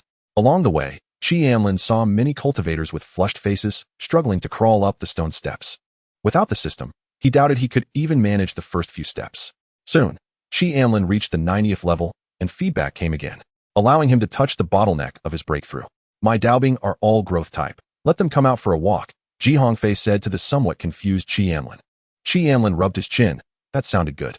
Each battle body had its unique aspects, and Hongfei's Daobing were actually growth type, which was quite a boost. If trained well, he could summon a bunch of Daobing with a similar realm during battle, and the enemy would only have to throw up their hands in resignation. However, the moment the Daobing appeared, they immediately collapsed to the ground, swaying and unable to cope with the sudden pressure. Hongfei's expression changed. This group was too embarrassing. "Qi, you guys go ahead. We need to stabilize our realms," Yu suddenly said, noting that moving together would only drag Anlin's progress down. Anlin nodded and said, "See you in a bit." After bidding farewell to a few people, Anlin continued forward with his beast companions, taking advantage of this feedback to refine his spiritual power again with Xiaoya. The refinement of the third realm was difficult. Each refinement of spiritual power led to a qualitative leap, and this time Xiaoya's combat power increased by 120 points, which was also the limit for ordinary cultivators. Many mediocre cultivators, lacking sufficient resources, could only rely on refining their spiritual power themselves, so most remained at around 24 refinements. And some didn't even refine their spiritual power before directly breaking through to the third realm, becoming a measuring unit of combat power for some geniuses. The more outstanding ones, those geniuses from smaller places, had around 6 refinements. The further one went in refinement, the harder it became, and such people had already reached the threshold of military greatness. 8 refinements also qualified as genius level in military circles. As for 10 refinements, that was generally for battle bodies. Currently, with the number of refinements still low, Anlin wasn't too worried. After all, Xiaoya was a battle body, and reaching 10 refinements would definitely not be a problem. The ant soldiers in the small world collectively rose by 1 realm, which was an unexpected joy for Anlin, and in the Star Spirit Lake, some small fish had appeared, about 30 of them. The breeding method of the Dao fruit fish was quite special, directly differentiated from the bodies of 2 fish. Anlin guessed that once the Dao rhyme in their bodies reached a certain level, the Dao fruit fish would give birth. So the Dao rhyme in each Dao fruit fish was maintained at the same quantity. Soon, Anlin arrived at the 120th layer, and Xiaoya refined its spiritual power again, raising its combat power directly to 2120. Tianyin stayed behind to continue breaking through. While a golden tuft of hair inexplicably grew on Xiaoxing's head, it tugged at it vigorously, almost pulling its scalp off, but couldn't pull out the tuft.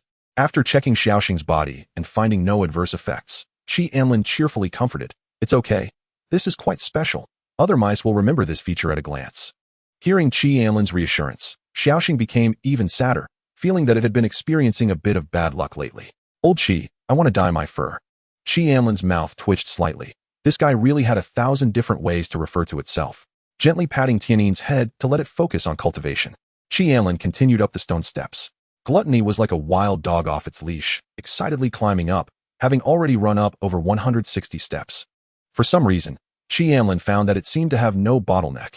After each breakthrough, It could perfectly master that realm without needing to stabilize its foundation. Chapter 197.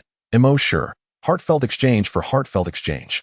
Soon, Chi Anlin reached the 200th layer, where his battle body awakening degree increased by 5%.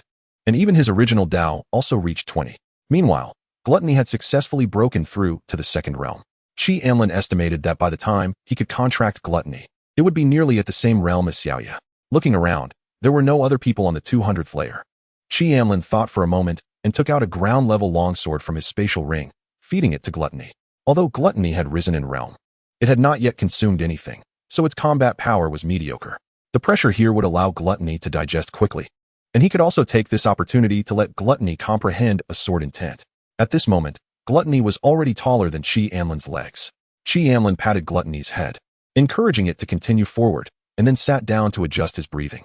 The higher he climbed, the sparser the people became. Many below were unwillingly crawling on the ground, trying to reach the next layer of steps. Chi Anlin shook his head. If it were in his previous life, there might have been a saying that hard work could make up for lack of talent, but in this world, talent determined everything. Some people struggled to the brink of death, living a life on the edge, yet they could never break through to a higher realm. Meanwhile, battle bodies could surpass them without much effort and reach realms that many would look up to for their entire lives. Perhaps, just like in the past life, many houses in various regions, if one wasn't born into it, would likely never have a chance to own them in this lifetime. Since he was reborn and had a chance, he also wanted to see the scenery at higher places. At the 200th layer, Chi Anlin's speed had slowed down. Although he didn't find it very strenuous, if he kept rapidly crossing steps, he would eventually run out of energy. At the 210th layer, Xiaoya was meditating. Having already refined its spiritual power for the 6th time, and its combat power had reached 30-20. Chi Anlin sat cross-legged, absorbing the feedback from the Tongtian Road. Every 30 layers, the feedback from the Tongtian Road could rapidly increase one's strength. This feedback was not just spiritual power, but something even purer than spiritual power. This time, Chi Anlin cultivated for a full 5 hours. Opening his eyes, a glint flashed, and Chi Anlin slowly stood up, making a sound like frying beans. With his spiritual power inwardly inspecting, Chi Anlin found that his blood was gradually changing, with each drop of blood containing a large amount of spiritual power. Even just a drop of blood could create a small pit on the ground. This was merely the body reaching the 3rd realm. If it were a monarch, not only could it regenerate with blood, but it could also destroy mountains with its blood. The cultivation world was truly absurd. He remembered the battles of that heavenly level powerhouse, which were like nuclear bombs leveling the ground. Even the aftermath destroyed half of Zhao County. If they fully unleashed their power, Chi Anlin increasingly looked forward to the upcoming cultivation. Nothing was more exhilarating than feeling oneself grow stronger. The energy he used for breakthroughs was enough to help an ordinary cultivator break through to the mid-3rd realm. If it weren't for the Tongtian Road, Chi Anlin wouldn't have a clue how long it would take him to refine his spiritual power. After all, the spiritual power content he had now was already absurdly high. Compared to him, Xiaoxing's movement speed was much slower. To prevent Mo Huan from struggling to keep up with his speed, Chi Anlin tied Mo Huan to Xiaoxing's waist. Then, he continued to walk forward. After stepping over a few stairs, Chi Anlin saw someone sitting cross-legged in meditation. Sensing Chi Anlin's arrival, the person opened his eyes. Chi Anlin? Chi Anlin glanced at him, not recognizing the person. On the Tongtian Road, people spoke less, as many were struggling just to persist and had no energy left to converse with others.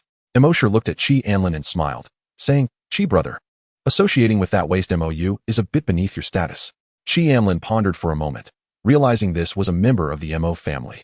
A member of the Mo family dared to speak so boldly to him. It was a pity that the Tongtian Road wasn't a place to fight, or else Chi Anlin would have wanted to directly deal with him. Name, Mo Sure. Profession, body cultivator. Combat power, 2666. After thinking for a moment, Chi Anlin pretended to be angry and said, "Dare to insult my brother MOU? This is just the Tongtian Road. Otherwise, the spirit wine MO you gave me would be your life money." Mo Sure was taken aback. Spirit wine? He was not from the military and only knew that Chi Anlin was a disciple of the Phoenix Fire Emperor and had connections with MOU. Could it be that MOU had relied on spirit wine to befriend Chi Anlin? Considering that waste MOU only drank every day, it wasn't surprising he could find good wine. Chi brother is joking. It's just spirit wine. How could MOU have any good wine? When we leave the Tianfen, I'll bring a few jars of heavenly grade wine for you. Chi Anlin was a disciple of the Phoenix Fire Emperor. If he could befriend him, heavenly grade spirit wine was nothing, and the family's rewards were far more than this. It was just that he didn't have any on him now. Otherwise, he would have given them to Chi Anlin long ago. Anlin's face showed signs of struggle, then appeared to make a decision. All right. Where will you give it to me? Sure never expected that Anlin had already developed murderous intent towards him. After all, to offend a giant like the family for a friend he just met was something he never considered could happen. Moreover, he was at the third realm. While Anlin was just a new student, there was no way he could pose a threat to him. Soon, Sure truly began to treat Anlin as a brother, looking as if they had known each other for ages. In the end, he told Anlin about a place in the Golden Horn realm, which was the peculiar lake Anlin had planned to visit earlier, intending to deliver the fine wine there. Once he befriended Anlin, he would not only gain many benefits, but also earn the approval of the young master of Wentian. Anlin nodded in satisfaction and then left. Chapter 198, the 300th layer. As time passed, 2 days went by, and Sure also arrived at over 200 layers. After climbing another step, he saw Sure sitting cross-legged in meditation. This was already the 232nd layer, and Sure needed to meditate for a long time to adjust after each layer. Upon seeing Sure, who had adapted to the 232nd layer, smirked. Waste. You finally made it. Looked at him in surprise, and then pointed at himself in confusion. This guy struggled to get past 200 layers. How could he have the confidence to call himself a waste? Waste, I didn't expect your cultivation to improve so quickly. Sure felt a twinge of bitterness. Such a good heavenly thunder battle body had actually ended up with this guy. Shook his head. He was already used to being called that by the family, and didn't mind much. He prepared to continue climbing, as he didn't know where Anlin and the others had gone and couldn't afford to fall behind. Seeing U's demeanor, Sure's anger flared up. Doesn't that certain someone know he has already been betrayed? You stopped. What betrayal? Upon hearing this, You instantly understood. This guy must have become close with Anlin. I have no children, and seeing you make friends eases my heart, You said with relief. Then ignored Sure's insults and walked toward the next layer. What a joke. The ancestor of the family was waiting for him outside. He might not fully understand the determination of the family's ancestor, but he understood the Phoenix Fire Emperor. If he was not mistaken, the Phoenix Fire Emperor had already started fighting with the ancestor. Meanwhile, outside the Tianfen, the ancestor of the family was covered in burn marks, dodging the attacks of the Phoenix Fire Emperor, angrily shouting, Phoenix Fire Emperor, don't go too far. He initially thought that the Phoenix Fire Emperor had just recently ascended to the Ancient Emperor level, while he had already been at that level for a century, believing he could easily suppress the Phoenix Fire Emperor. However, he didn't expect the Phoenix Fire Emperor to be so strong, overpowering him in battle. And Tiangu, on the surface, was mediating, but in reality, he was preventing him from harming the Phoenix Fire Emperor, treating him as a sharpening stone for the Phoenix Fire Emperor. The Phoenix Fire Emperor was also furious. This old guy's strength was mediocre, but his speed in escaping was top-notch. If it weren't for the domain, he would have probably escaped long ago. Just as the Phoenix Fire Emperor was about to unleash his full power, Tiangu hurriedly stopped him. Calm down. Calm down. It's just a sparring session. If you really kill the family ancestor, it won't be good when the higher-ups come to blame us. Among the human races, ancient emperors were not allowed to kill each other. Taking this opportunity, the family ancestor quickly broke free from the domain and left the Golden Horn realm. He realized that the Phoenix Fire Emperor truly wanted to kill him. The family ancestor was terrified. This was just after breaking through, and he already possessed such powerful combat strength. If he continued to improve his cultivation in the future, he would be even less of a match. He needed to manage the younger generation of the family and make sure they didn't provoke this crazy woman. On the 299th layer, Anlin saw Yu, who was drenched in fragrant sweat, struggling with every step. He draped a piece of clothing over Yu and said, Take your time to adapt. Don't push yourself too hard. After thinking for a moment, Anlin stuffed a pill into Yu's mouth and used his spirit power to help her adjust, saying, Sit down for a while to recover. He could see that Yu was already at her limit. If she directly entered the next layer like this, she might collapse. At this moment, Yu couldn't speak. She looked at Anlin with gratitude before sitting cross-legged and beginning to refine the medicinal power. To reach the 300th layer for feedback, she had exhausted all her strength. Behind Anlin, Xiaoxing climbed to the 299th layer, panting heavily. Upon seeing this, Anlin immediately walked over to Xiaoxing, took out a few Dao fruit fish from his small world, then grabbed one and stuffed it into Yu's mouth. Absorb it well. I'll leave 3 fish here. If we meet Hongfei and the others later, I'll give them the fish. 1 Dao fruit fish could allow a few people to comprehend a hint of the Dao, but it was still considered as having their own Dao. After swallowing the fish, Yu's eyes widened, and she immediately began to absorb it. Normally, if Anlin handed her a Dao fruit fish, she would never accept it. It was far too precious. But now, She couldn't even move, let alone refuse. After observing Chinyu for a while and confirming she would be fine, Anlin stepped into the next layer. A surge of immense energy flowed into Anlin's body, and he quickly sat cross-legged to adjust. Beside him, Xiaoyu was also absorbing energy, having begun its 8th refinement, with its strength rapidly increasing. The further one went, the harder the refinements became, so even among battle bodies, few reached the 12th refinement. Ahead, Baosher was lying down sleeping. What Anlin didn't know was that Baosher was currently in a state of saturation. The Tongtian road brought pressure to others, but for it was a kind of food.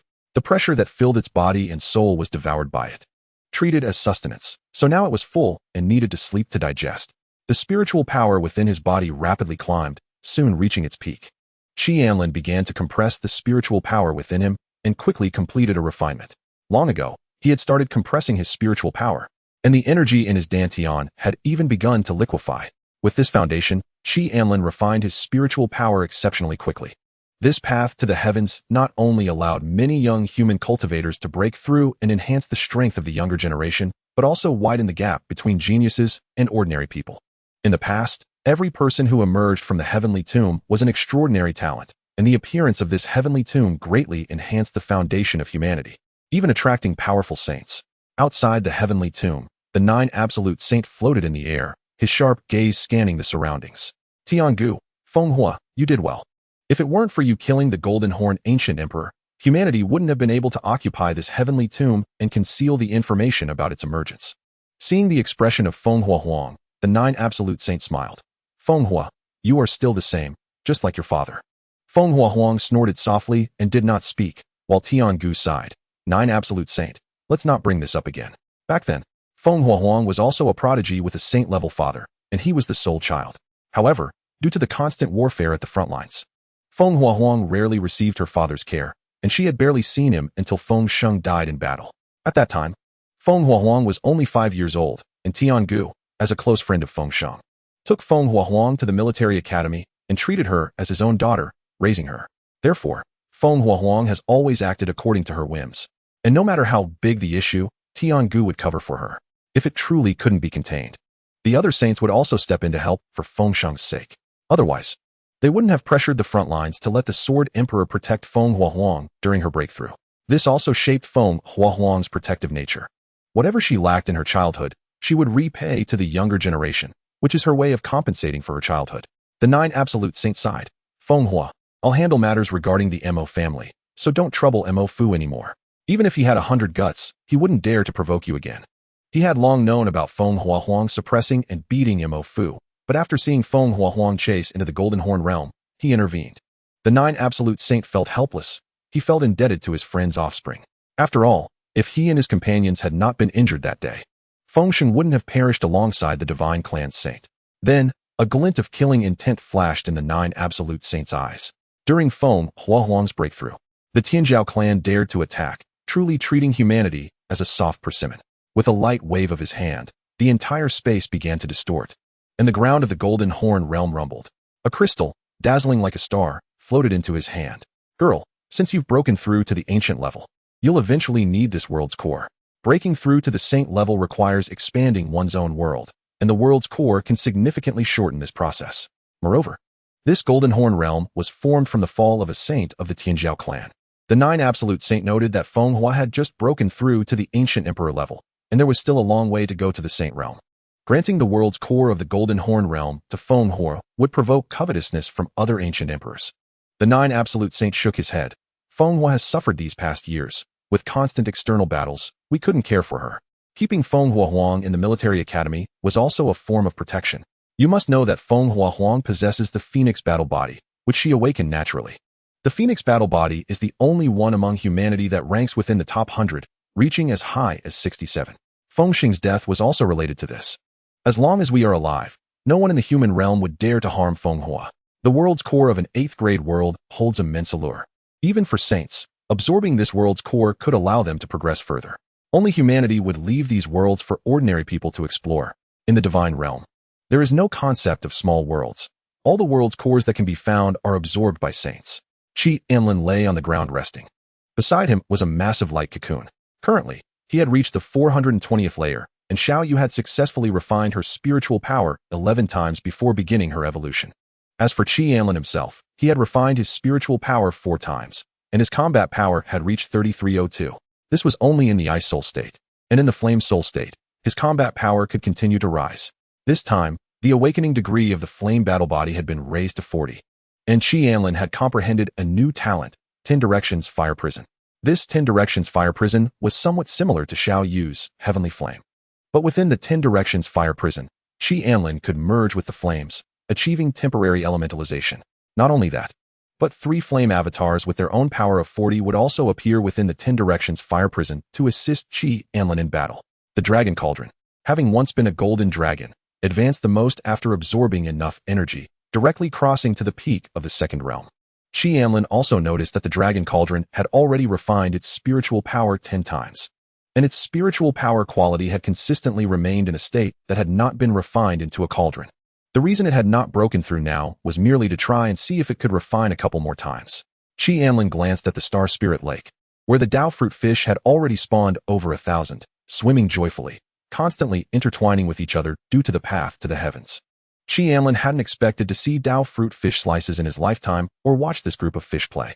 One after another, people began to leave the path to the heavens, which was effectively the last checkpoint of the Heavenly Tomb. After finishing, they would be directly teleported away from the Heavenly Tomb. Mosher also left the Heavenly Tomb, ultimately stopping at the 240th layer, unable to advance further. After leaving the Heavenly Tomb, he saw quite a few familiar faces but did not greet them. Brother Qi is definitely still inside. I need to hurry and get that heavenly grade wine. This matter could not be told to others in the Mo family. Otherwise, if someone stole his credit, that would be a big problem. Mosher hurriedly left the Golden Horn realm, planning to use the credits he had accumulated, along with some of his treasures, to exchange for a bottle of heavenly grade wine. Thinking of this, Mosher felt some pain.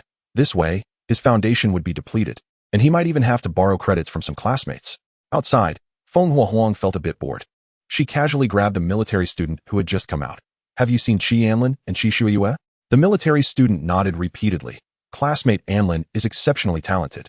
He far surpasses me on the path to the heavens and has already reached over 400 layers. The 9 Absolute Saints smiled. Fenghua, your disciple is quite impressive. On the path to the heavens, an ordinary battle body might stop around the 380th layer, while an ordinary genius can only exit after reaching over 200 layers. The 400th layer is already a seed of a monarch. The next 500 or 600 layers are levels that only the most exceptional prodigies from various clans can reach. Chapter 200. The teacher is a peer. It is unknown how far Feng Huang's disciple will ultimately reach. Although she has never walked this path to the heavens, she still has great faith in Qi Anlin and Qi Shuiyue's talents. She wonders what realm the 2 disciples will reach upon coming out. Surely little Qi won't directly break through to the 3rd realm, right? This kid, wouldn't he break through directly, would he? I hope he hasn't broken through. Feng Huang herself has a talent that allows her to help others refine their spiritual power once with her flames. If Qi Anlin hasn't broken through, she can still lend him a hand. At this moment, a tremor suddenly came from the Golden Horn realm, and the expression of the 9 Absolute Saint changed. His figure flickered and instantly disappeared from the spot. You can't hide fire with paper. The appearance of the Heavenly Tomb would soon be discovered by other great worlds. The Heavenly Tomb represents countless opportunities and even contains the legacies of many saint-level powerhouses. Previous Heavenly Tombs only lingered for a moment, and only those with great fortune could enter. However, this time's lingering signifies far too much. A few days later, Qi Anlin arrived at the 570th level. At this point, his pace began to slow down. The immense pressure prevented him from continuing without pause like before. At this moment, he also encountered his sister, the first person he had seen since entering the 500th level. Qi Shuiyue was sitting cross-legged on the ground. Sensing Qi Anlin's arrival, she opened her eyes and said, "Little Anlin?" Qi Anlin looked at her with a shocked expression. Name, Qi Shuiyue. Occupation, Qi Cultivator. Attribute, Fire. Battle Body, Flame Phoenix Battle Body, 90. Great Path, 1000 Phoenix Great Path, 60. Intent, 3rd layer of the Thunder Hammer Intent. Battle Power, 99999. Looking at his sister, Qi Anlin was momentarily at a loss for words. Was this battle power a joke? Moreover, the awakening level of the Flame Phoenix Battle Body and the mastery of the Great Path were exceptionally high. Qi Anlin felt that if his sister were to encounter that old dragon again, she wouldn't even need to use her trump cards. According to his estimation, a cultivator at the 5th realm, which is a heavenly level cultivator, would just have reached a battle power of 100,000. The awakening level of this battle body significantly enhances battle power. Sis, have you seen a quirky creature that acts like a husky pass by? That's my beast. Anlin inquired. He and the glutton had no contract, and he couldn't contact it now. Anlin didn't know how to describe the glutton. This guy spent most of its time sleeping or eating on the path to ascendancy, completely unaffected by pressure.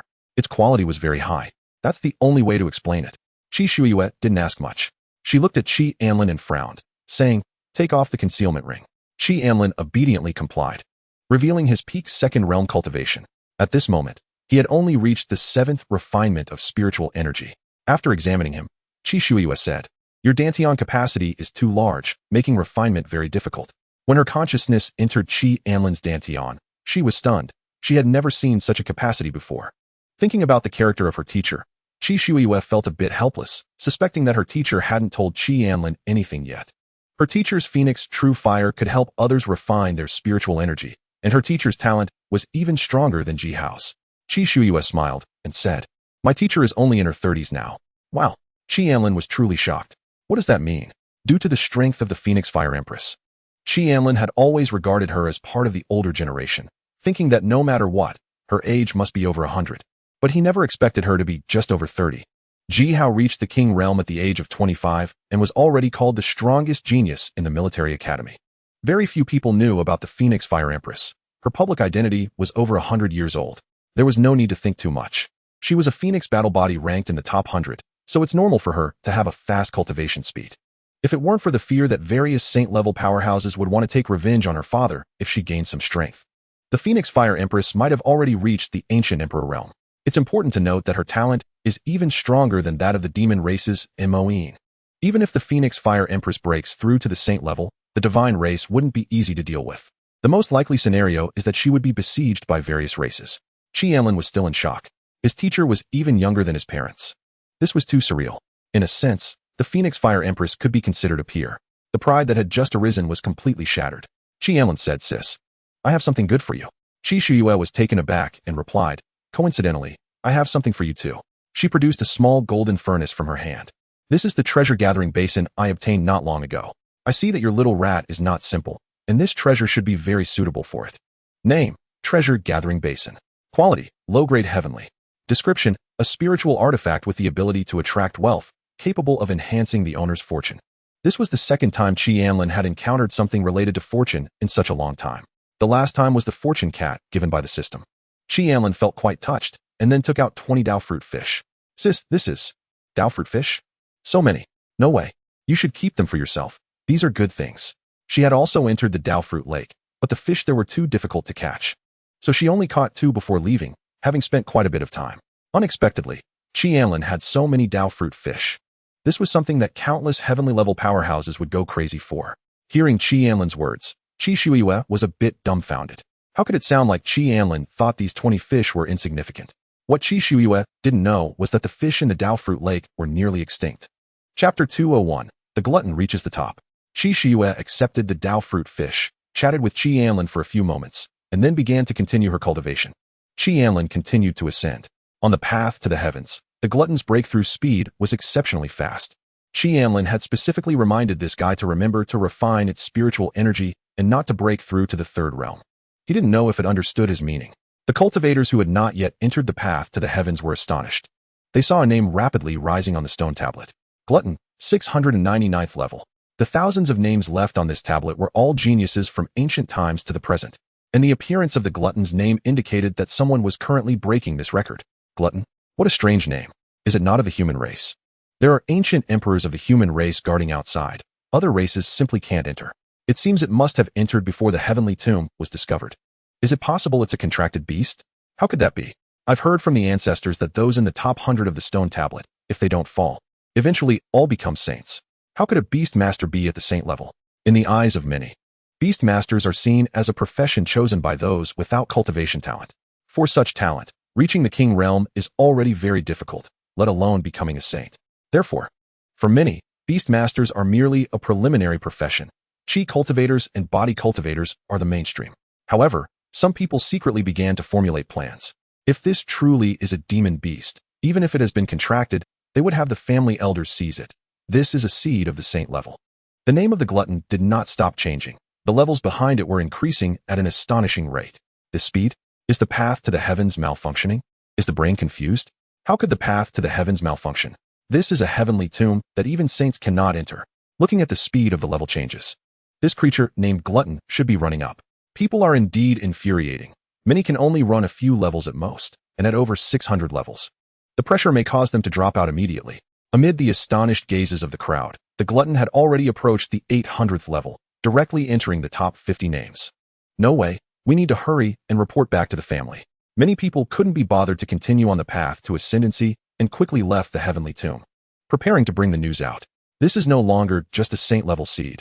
Being able to run at this level confirms it will definitely become a saint. Truly, it feels no pressure at all. That's absurd. Anlin also didn't think about chasing the Glutton anymore. With his speed, trying to catch up to it was simply a fantasy. Thus, he stopped directly and continued to gaze at the stone tablet. Just kidding.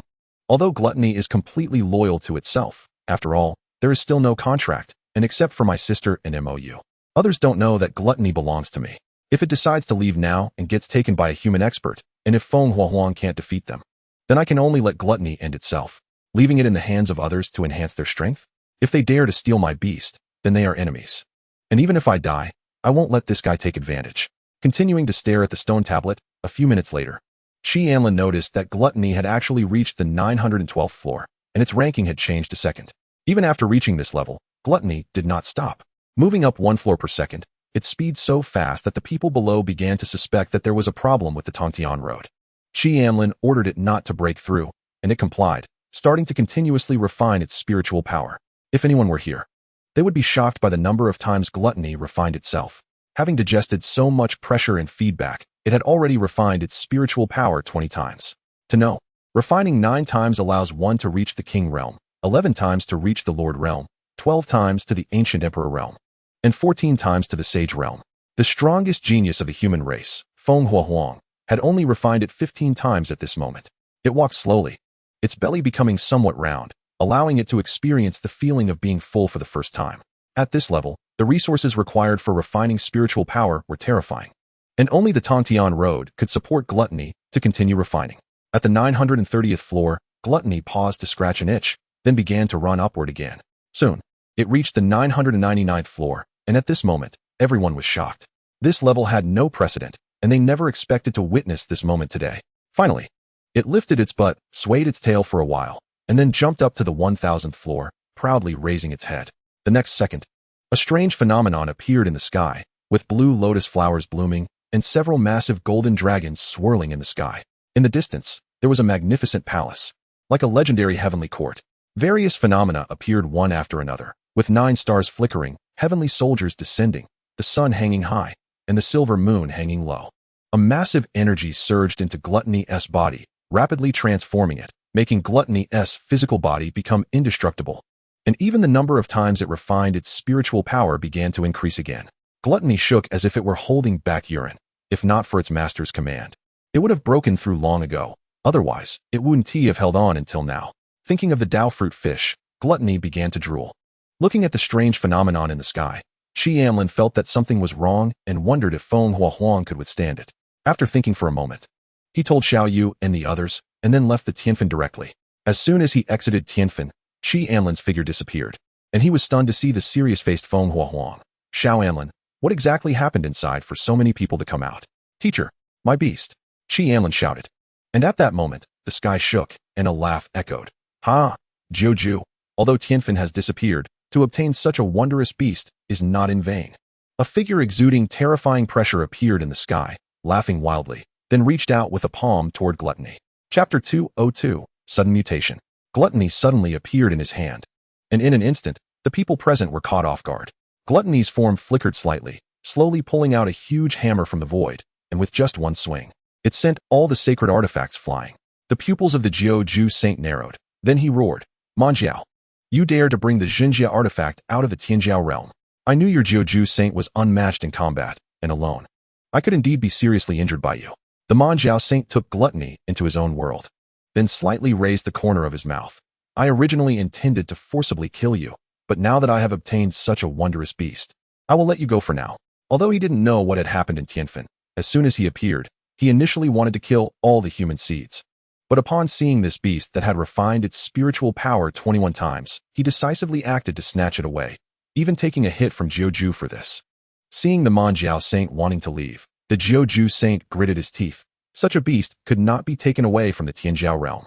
He also didn't expect that there was a hidden teleportation passage to the Tianjiao realm in Haiqing that could transport a saint over. 9 sacred artifacts charged toward the Manjiao Saint, and Jiuju was anxious. As with the Xinjia artifact, he basically had no way to keep the Manjiao Saint.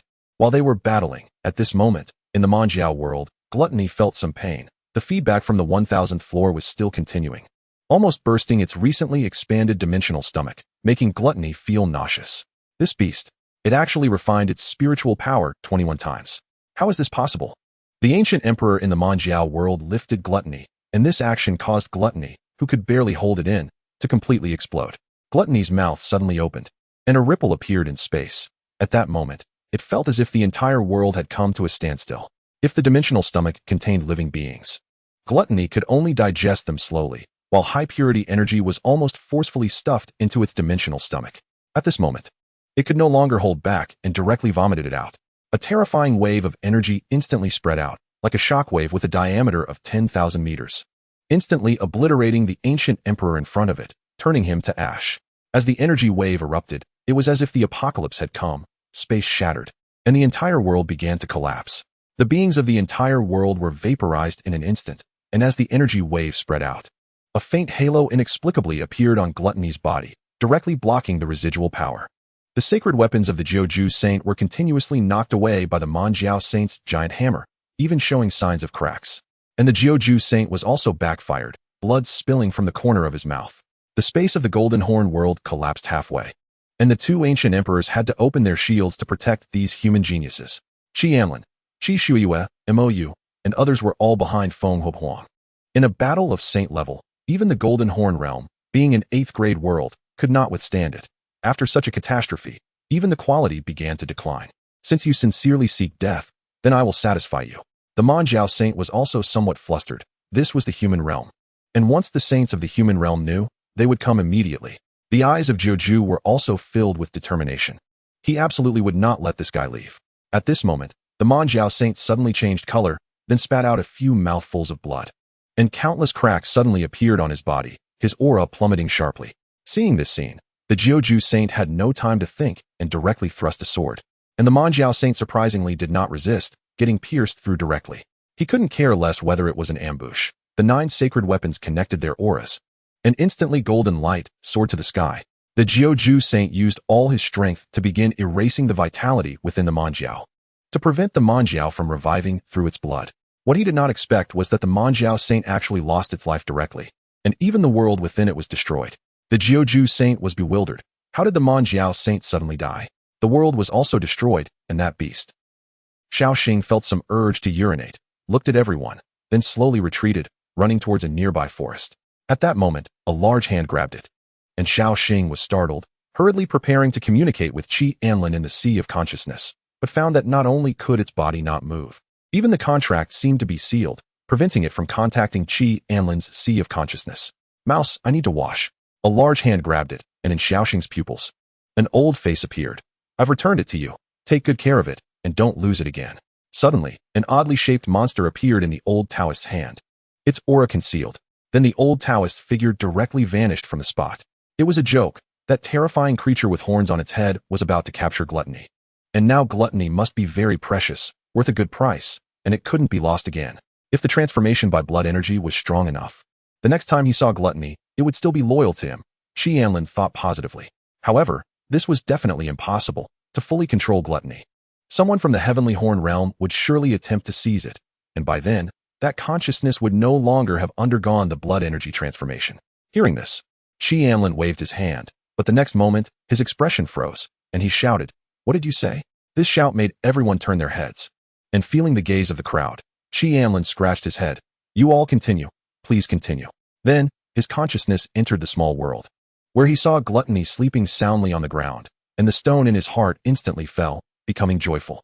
He had no confidence in being able to create another monster like Gluttony. It should be known that Gluttony's skill could compare to the Ant Queen's gene extraction. Chapter 203, Heading to Tianming Lake. Soon, the battle fluctuations ceased, and the 9 Extremes Saint emerged from the void, carrying the corpse of the barbarian Horn Saint. In an instant, everyone cheered. We won. The 9 Extremes Saint killed the enemy Saint. Cheers for the Saint. The Heavenly Horn clan's Saint was truly no match.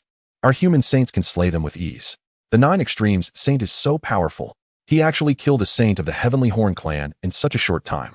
The younger generation below was extremely excited. They were all in the prime of their youth, and seeing this scene, their blood surged, eager to rush into battle immediately.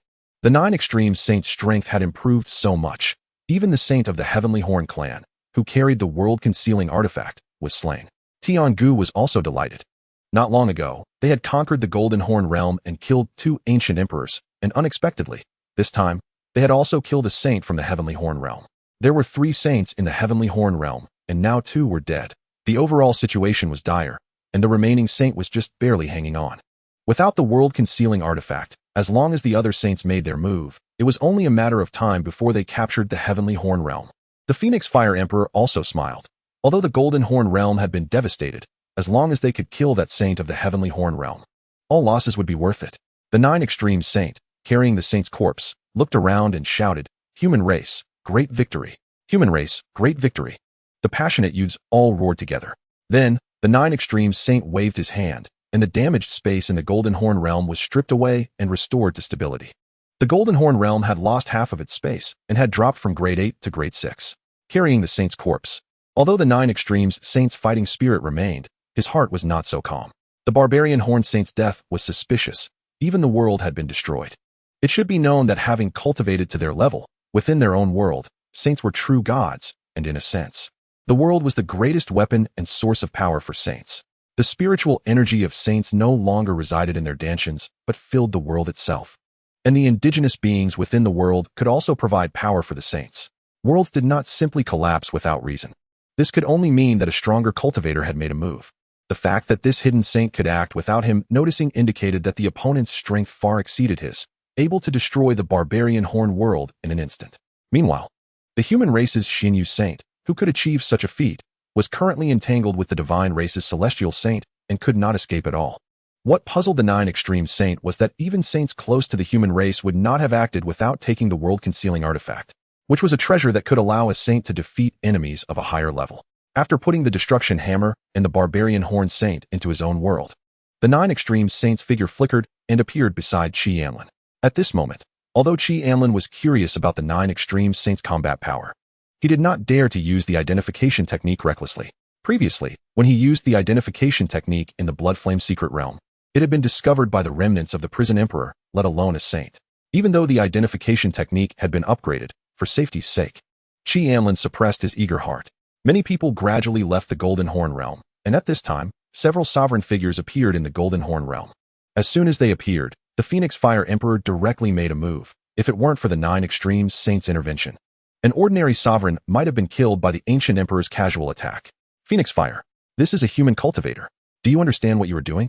The 9 Extremes Saint reprimanded. The Phoenix Fire Emperor frowned. She had heard from Anlin that the previous monster was actually Anlin's beast. And according to the 9 Extremes Saint, the barbarian Horn realm was directly destroyed, so this beast, which was only at the peak of the second realm, could not escape its fate. The arrival of these people was only to seize Anlin's beast. Several young cultivators explained the situation to their sovereigns, and the expressions of these sovereigns turned somewhat ugly. The Phoenix Fire Emperor said nothing and directly took Anlin and a few others away from the spot. Tiangu shook his head. The Phoenix Fire Emperor was too willful and would eventually cause a big mistake. However, he also knew that the Phoenix Fire Emperor had never had a good impression of these family members.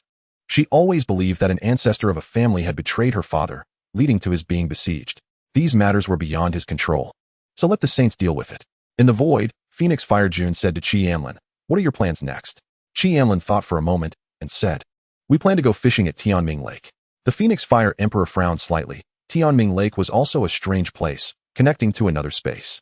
Even the ancient emperor of the Golden Horn had not dared to explore it. A peak sovereign had once fallen there. However, as long as they didn't recklessly go into the water, there shouldn't be any problems. After thinking for a moment, the Phoenix Fire Emperor said, "I will condense a path crystal of the sovereign realm for you. Protect yourself." The Golden Horn realm had just experienced a battle, and the 9 Extremes Saint had also sealed the teleportation portal of the Heavenly Horn realm. So there was currently nothing in the Golden Horn realm that could threaten Anlin. A normal sovereign clone would be sufficient. After handing the path crystal to Qi Anlin, Phoenix Fire Jun took Qi Shuiyue and left the Golden Horn realm. After Phoenix Fire Jun left, Mou sighed and said, "Brother Qi, your beast has bad luck." Qi Anlin sighed. Although gluttony was still alive, what had happened in the heavenly tomb meant that gluttony would inevitably become the target of many, and its current feigned death could be considered a form of protection, avoiding many unnecessary troubles. He had a total of 6 beasts, 3 of which could not be exposed. Qi Anlin sighed. Without sufficient strength, he could only hide well. His spiritual power refining had not yet reached its limit, so he temporarily did not need to ask his teacher for help, since he did not know whether the ancient emperor had finished his journey. Qi Anlin did not use identification on the others to check their combat power. The group chatted while riding the dark steel dragon of the underworld to Tianming Lake. And at this time, there were several young human cultivators around Tianming Lake. Chapter 204, 9 Nether Blue Void Fish. The water of Tianming Lake was as dark as ink, with a layer of mist floating above the surface, and there was even a lack of insect activity around, creating a silence that was somewhat frightening. These young cultivators had just come out of the heavenly tomb and were here to travel, so they did not have any fishing tools with them. The water in Tianming Lake not only shields mental power, but also possesses corrosive properties. Upon seeing the shadow black steel dragon, several people quickly left the area, though it's unclear whether they truly departed. Mou approached the lake's edge and, after carefully observing the ground, said, "It seems someone foolishly let their beast enter the water and suffered a backlash." There was a pool of fresh blood and footprints of a demon beast on the ground. Mou shook his head, noting that water-type demon beasts are not omnipotent. The creatures here are quite special and can resist the corrosion of this water. Then, Mou took out several fishing rods and distributed them to everyone. It's similar to regular fishing, but it's best to imbue your will into the bait to attract the fish more easily. Qi Anlin hung a spirit-gathering pill on his hook, as the fish here would be attracted to spiritual energy, making the spirit-gathering pill a high-quality bait. Mou pulled out a piece of demon beast flesh. Noting that some fish here might not even be worth as much as the spirit-gathering pill, he wasn't as generous as Qi Anlin. Dan Yun Yao took out 2 portions of bait containing spiritual energy. Seeing Mou's confusion, she smiled and explained, "It said that boys like these things, so I prepared a bit, but Hongfei, that fool, has always been uninterested in anything outside of cultivation, so it has just been sitting idle in my space ring." A slight acidic scent wafted through the air, but Dan Yun Yao paid it no mind. After attaching the bait to Ji Hongfei's hook, she began fishing. As for Chunyu, she summoned a vine to dig for earthworms nearby. Mou shook his head. "There are no earthworms here, and the fish wouldn't be interested in that. Come over, I'll help you with the bait." Mou took Chunyu's hook and fitted it with a spirit-gathering pill. On the other side, Qi Anlin had already started fishing. Xiao Xing kept pestering to join in, which gave Qi Anlin a headache. He could only hold her close, letting her touch the fishing rod, hoping it would bring them some luck. The next moment, the fishing rod suddenly drooped. Qi Anlin raised an eyebrow and quickly yanked on the rod. There were no fancy techniques. He directly yanked the fish out of the water, landing it on the ground. The fish was entirely blue and about the size of a palm. Mou rushed over with a bucket and said upon seeing the fish, "Congratulations, Brother Qi. This is a snow spirit fish, which has a calming effect. Consuming it can help one maintain tranquility, and it can reduce the chances of falling into madness to some extent. This fish could sell for a 3rd-grade spirit stone, so overall, it was a profit. By the way, Brother Qi, although cultivators are strong, if you encounter a fish with considerable strength, it could still break the fishing rod. So it's best to use some finesse. Of course, the strength here doesn't refer to the kind of fish from the previous life, even without cultivation. Some fish could break spiritual artifacts due to their peculiar nature." Mou placed the caught fish into a special bucket, which had calming properties to reduce the fish's struggles. At that moment, Ji Hongfei caught a fish that was the length of his arm, with fins on its back like sharp blades. This was a silver slash fish. Its fins could be used for weapon forging, and its flesh was also quite delicious, worth 5 2nd-grade spirit stones. The group continued to catch fish, and Qi Anlin felt a sense of calm. After so many days of cultivating in Tianfan, everyone felt a bit exhausted and powerless, and fishing was a good way to relax. While they were distracted, Qi Anlin had Xiao Xing fill a small container with lake water and then used appraisal on it. Name: Deadly Nether Water. Quality: Special. Description: Water with corrosive power, connected to the realm of the dead, capable of shielding mental power due to its special nature. It cannot be stored in spatial rings. Qi Anlin stroked his chin. If deadly nether water were to be directly fused with a beast, the required blood would certainly be extraordinarily expensive, as its quality is special, indicating involvement with laws. However, the fish here could indeed be fused. Mou mentioned that the original Tianming Lake wasn't this large, and due to its corrosive nature, a significant portion of the ground had already been eroded away. The deadly nether water would corrode non-spiritual soil at a slower rate. After placing a caught fish into the small world, Anlin instructed the queen ant to devour it, obtaining its genetic material. After spending 100,000 yuan, Anlin integrated the gene into the queen ant's body and then added it to the lightning ant soldiers for breeding. Fishing diligently was tiring. It was better to have the ant soldiers catch fish. The queen ant began producing ant soldiers. After consuming a large amount of spirit stones, she quickly produced 50,000 lightning ant soldiers. Anlin had them all enter the bodies of transportation ant soldiers and then had Xiaoxing summon them from afar. The mist of Tianming Lake also had the ability to shield mental power, so there was no fear of strong individuals spying on them. Once the lightning ant soldiers entered the lake, they immediately started catching fish, with some directly placed into the bodies of transportation ant soldiers, while others were ordered by Anlin to attach to fishing hooks. Consequently, Mou and the others discovered that fish were being caught continuously, which left Mou questioning his understanding of the situation. He had heard that fish here were exceptionally difficult to catch. He had come merely to earn a little extra, but it seemed the information was clearly wrong. Mou glanced at Xiaoxing, certain that this little mouse had brought them good luck. Otherwise, how could this trip to the Golden Horn Realm have been so smooth? Anlin thought for a moment and had the glutton add his spiritual energy to a spirit-gathering pill, then took it out and hung it on the fishing hook. At that moment, the queen ant sent a message. According to the descriptions from the ant soldiers, a massive creature was approaching. Anlin raised an eyebrow and gripped the fishing rod tightly. The next moment, the rod bent to an astonishing degree, even more exaggerated than during the catch of the 9 nether blue fish, nearly on the verge of breaking. The ant soldiers exerted their strength once again, and the current generated by such a number of ant soldiers only weakened the fish's struggle slightly. As the fishing rod was about to snap, Anlin commanded the 50,000 ant soldiers to exert their strength together, instantly rendering the fish stiff and immobilized. The fishing rod suddenly broke, and with quick reflexes, Anlin grabbed the fishing line and yanked it, pulling the fish out of the water. Name: Mighty Diamond Fish. Quality: Heavenly Grade Excellent. Description: the fish meat is extremely delicious. Consumption can enhance strength, refine physique, and has a chance to forge the mighty diamond body. The mighty diamond fish was dazzlingly golden all over, its scales resembling armor, and it had 2 tusks protruding from its head. The entire fish was a full 10 meters long. Wow, wow, wow. Mou felt that he could be considered a learned person, but in the face of this scene, apart from exclaiming wow, he had no idea what else to say. This kind of mighty diamond fish had been growing for over 1,000 years. It is known that a 10-year-old mighty diamond fish can even be exchanged for a heavenly grade weapon. Before long, the fish regained its senses. The clicks from the 50,000 ant soldiers could only paralyze it for a brief moment. It began to bounce on the ground, shaking the earth with each movement, and Anlin hurried over to collect it into the small world. As he entered the small world, Anlin diverted the star spirit lake. Just as he placed the mighty diamond fish inside, he noticed it opened its mouth, and in an instant, over 100,000 tiny fish, each only 1 centimeter long, swam out from its mouth. Anlin was stunned for a moment, then fell into a frenzy of joy. This fish actually brought Fry with it. After asking Mou about the habits of the mighty diamond fish, Anlin realized just how precious this fish was. Just 1 pound of fish meat could be exchanged for 500 5th-grade spirit stones. This fish significantly enhances physique and strength and can forge the mighty diamond body. So the more fish meat there is, the more valuable it becomes. Of course, with artificial cultivation, Anlin could even allocate many small compartments for them, without worrying about them fighting.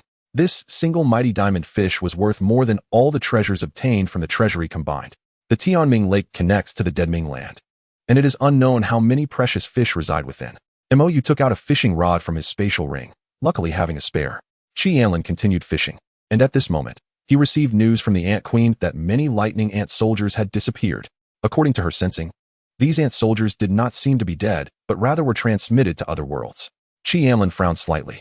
He had just wanted the ant soldiers to search the lake bed for traces of those cultivators who died in Tianming Lake. Although he did not think there would be anything left, what if? However, Tianming Lake has no bottom. Below the entire Tianming Lake is a passage leading to the Deadming land. Anlin felt that his current resources were even more than those of a king.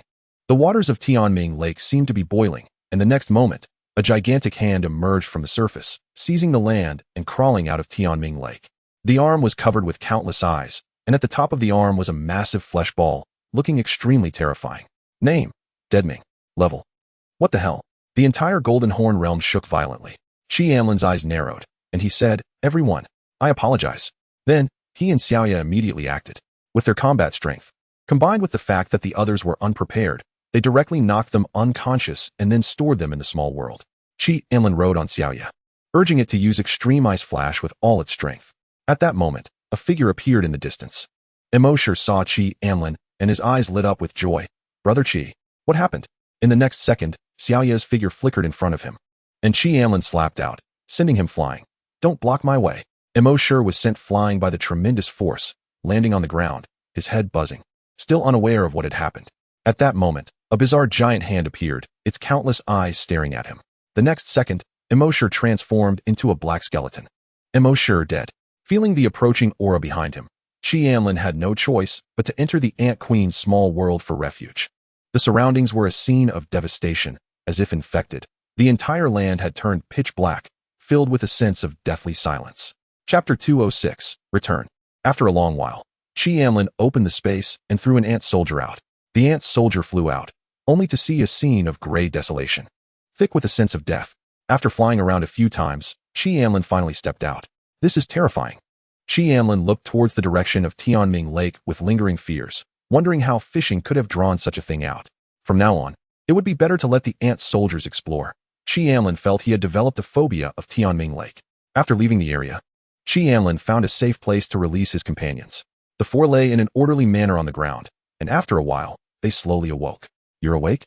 Anlin pondered and said, during our escape just now, I needed to use a secret technique, and you all had to be completely unresisting. So I knocked you all out. Mo rubbed the back of his head. Thank you, Brother Qi, for saving us. Otherwise, we might have died under that monstrous hand. Yu felt a bit of lingering fear. That hand covered in eyes was too terrifying. Even now, thinking back, her heart was filled with dread. Damn monster. This general will definitely slay it in the future. Hongfei jumped up from the ground. It had been a long time since he had felt so embarrassed. Having gone through this incident, everyone no longer had the mood to continue their adventures. Who knew if that thing would come out again? So they all left the Golden Horn realm together.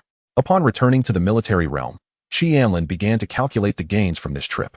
Anlin had refined spiritual power 8 times, with combat strength at 4,200.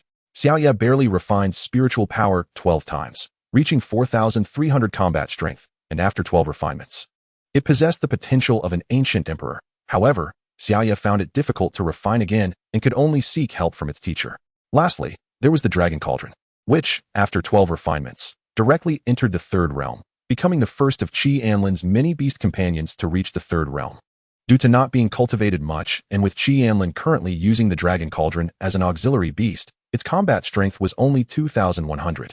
The treasures obtained from this trial were numerous. Treasures like the Dao fruit fish were not something that could be measured by money. Just from this fishing haul, Anlin could exchange for 1,000,000 5th-grade spirit stones, which meant he wouldn't have to worry about food for the ant soldiers. With so many spirit stones, it was enough for the Ant Queen to produce over 100 million 4th realm ant soldiers. However, that was just the value.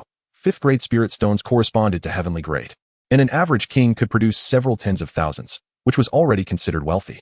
After instructing the Ant Queen to produce ant soldiers at full capacity, Anlin began to enter seclusion, preparing to refine his spiritual power and take the opportunity to break through to the 3rd realm. Snow began to fall in the military academy's sky, with many students coming and going, busily completing their tasks. It had been a month since Brother Qi entered seclusion. Mo sat in the courtyard drinking wine. His aura had already reached the 3rd realm. After returning, he sought out King Qinglei and exchanged all the gains for cultivation resources, ultimately breaking through to the 3rd realm after 10 refinements. There was a knock at the door. Mo sighed helplessly and slowly walked over. Xinyu, I told you I don't need any pills. You don't have to bring them every day. The door opened, and Xinyu lowered her head, holding 2 bottles, a small glass bottle containing elixirs and a large bottle filled with honey water. Looking at Xunyu's beautiful hair, a hint of tenderness flashed in Mo's eyes, and a faint scent of jasmine wafted to his nose. Enough to relax his tense heart just from the smell. This girl always believed that if one felt unwell after drinking, honey water would suffice. But that was just a remedy for ordinary people. He was a cultivator after all. Xinyu dared not look up at Mo. After stuffing the 2 bottles into his arms, she prepared to leave. At that moment, Mo suddenly said, "Come in and sit for a while."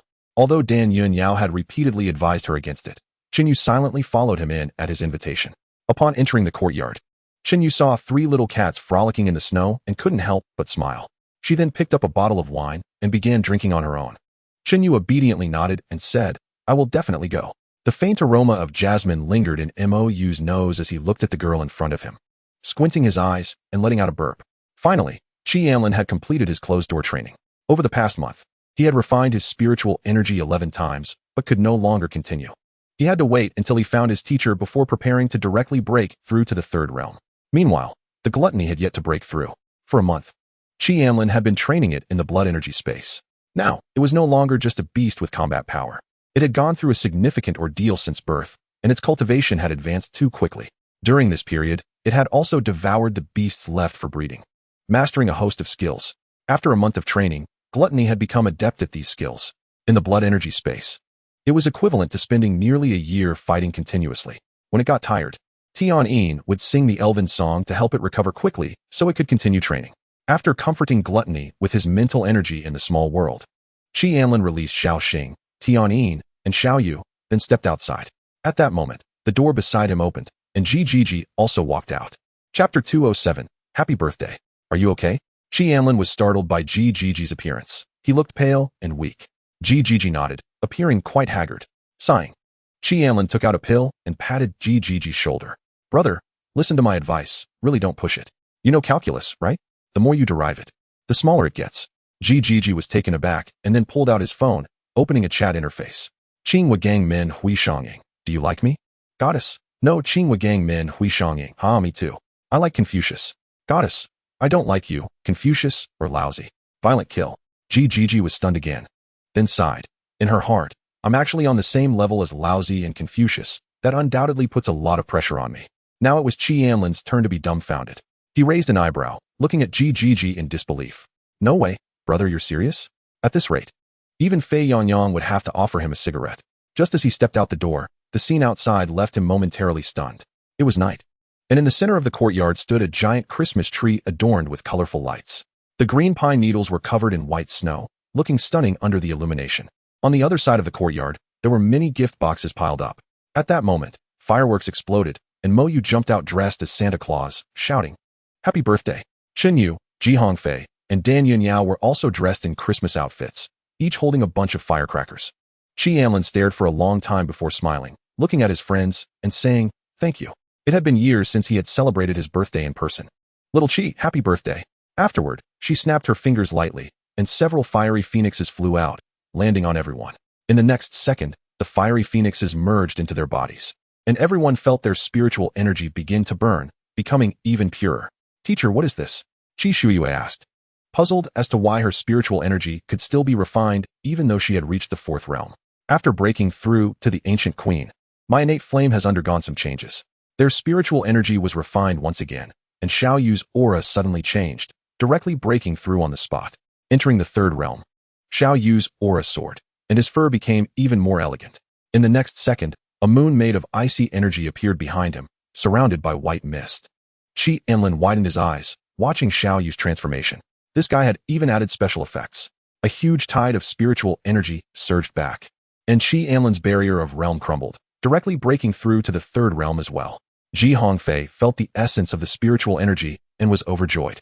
He had already refined it 11 times and thought he couldn't refine it again, but unexpectedly, the flames of the Phoenix Fire Monarch had such an effect.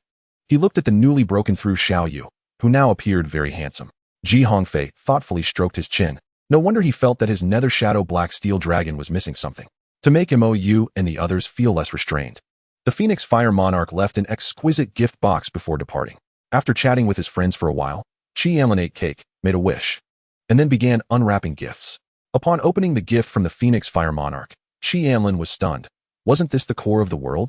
Gigi's gift was a shadow mantis, as during high school, Anlin loved to play with such creatures. However, Gigi was puzzled as to why someone who loved insects like Anlin didn't contract an insect as a beast. Chi Shuyue's gift was a heavenly grade ice dagger, resembling a crystal product. Ji Hongfei gave Anlin a dragon egg, while Dan Yao gifted him a heavenly grade flying boat. Chen Yu gifted him a pair of top-grade spirit boots, and Mou. Anlin opened the 8-meter-high gift box to find a nuclear bomb. That's right, a nuclear bomb. The moment he saw it, Anlin quickly stuffed it into his spatial ring, not even daring to place it in the Ant Queen's small world. What the hell? Such a dangerous thing. You put it in the courtyard. Chi Anlin looked horrified, although he had wanted this thing for a long time. If it exploded, he wouldn't be able to handle it. After receiving everyone's gifts, Chi Anlin smiled and said, "Thank you all for the surprises. I also have something for you." Then, under the astonished gazes of everyone, Chi Anlin pulled out a large pile of gift boxes. Mou opened the gift box and found 100 Dao fruit fish inside a glass dome. Surrounding the glass dome were bottles of top-grade pills emitting a faint glow. After breaking through to the third realm, the Dragon Cauldron could already refine third-grade pills and some fourth-grade pills. A significant portion of these pills was made from fish caught from the Taming lake.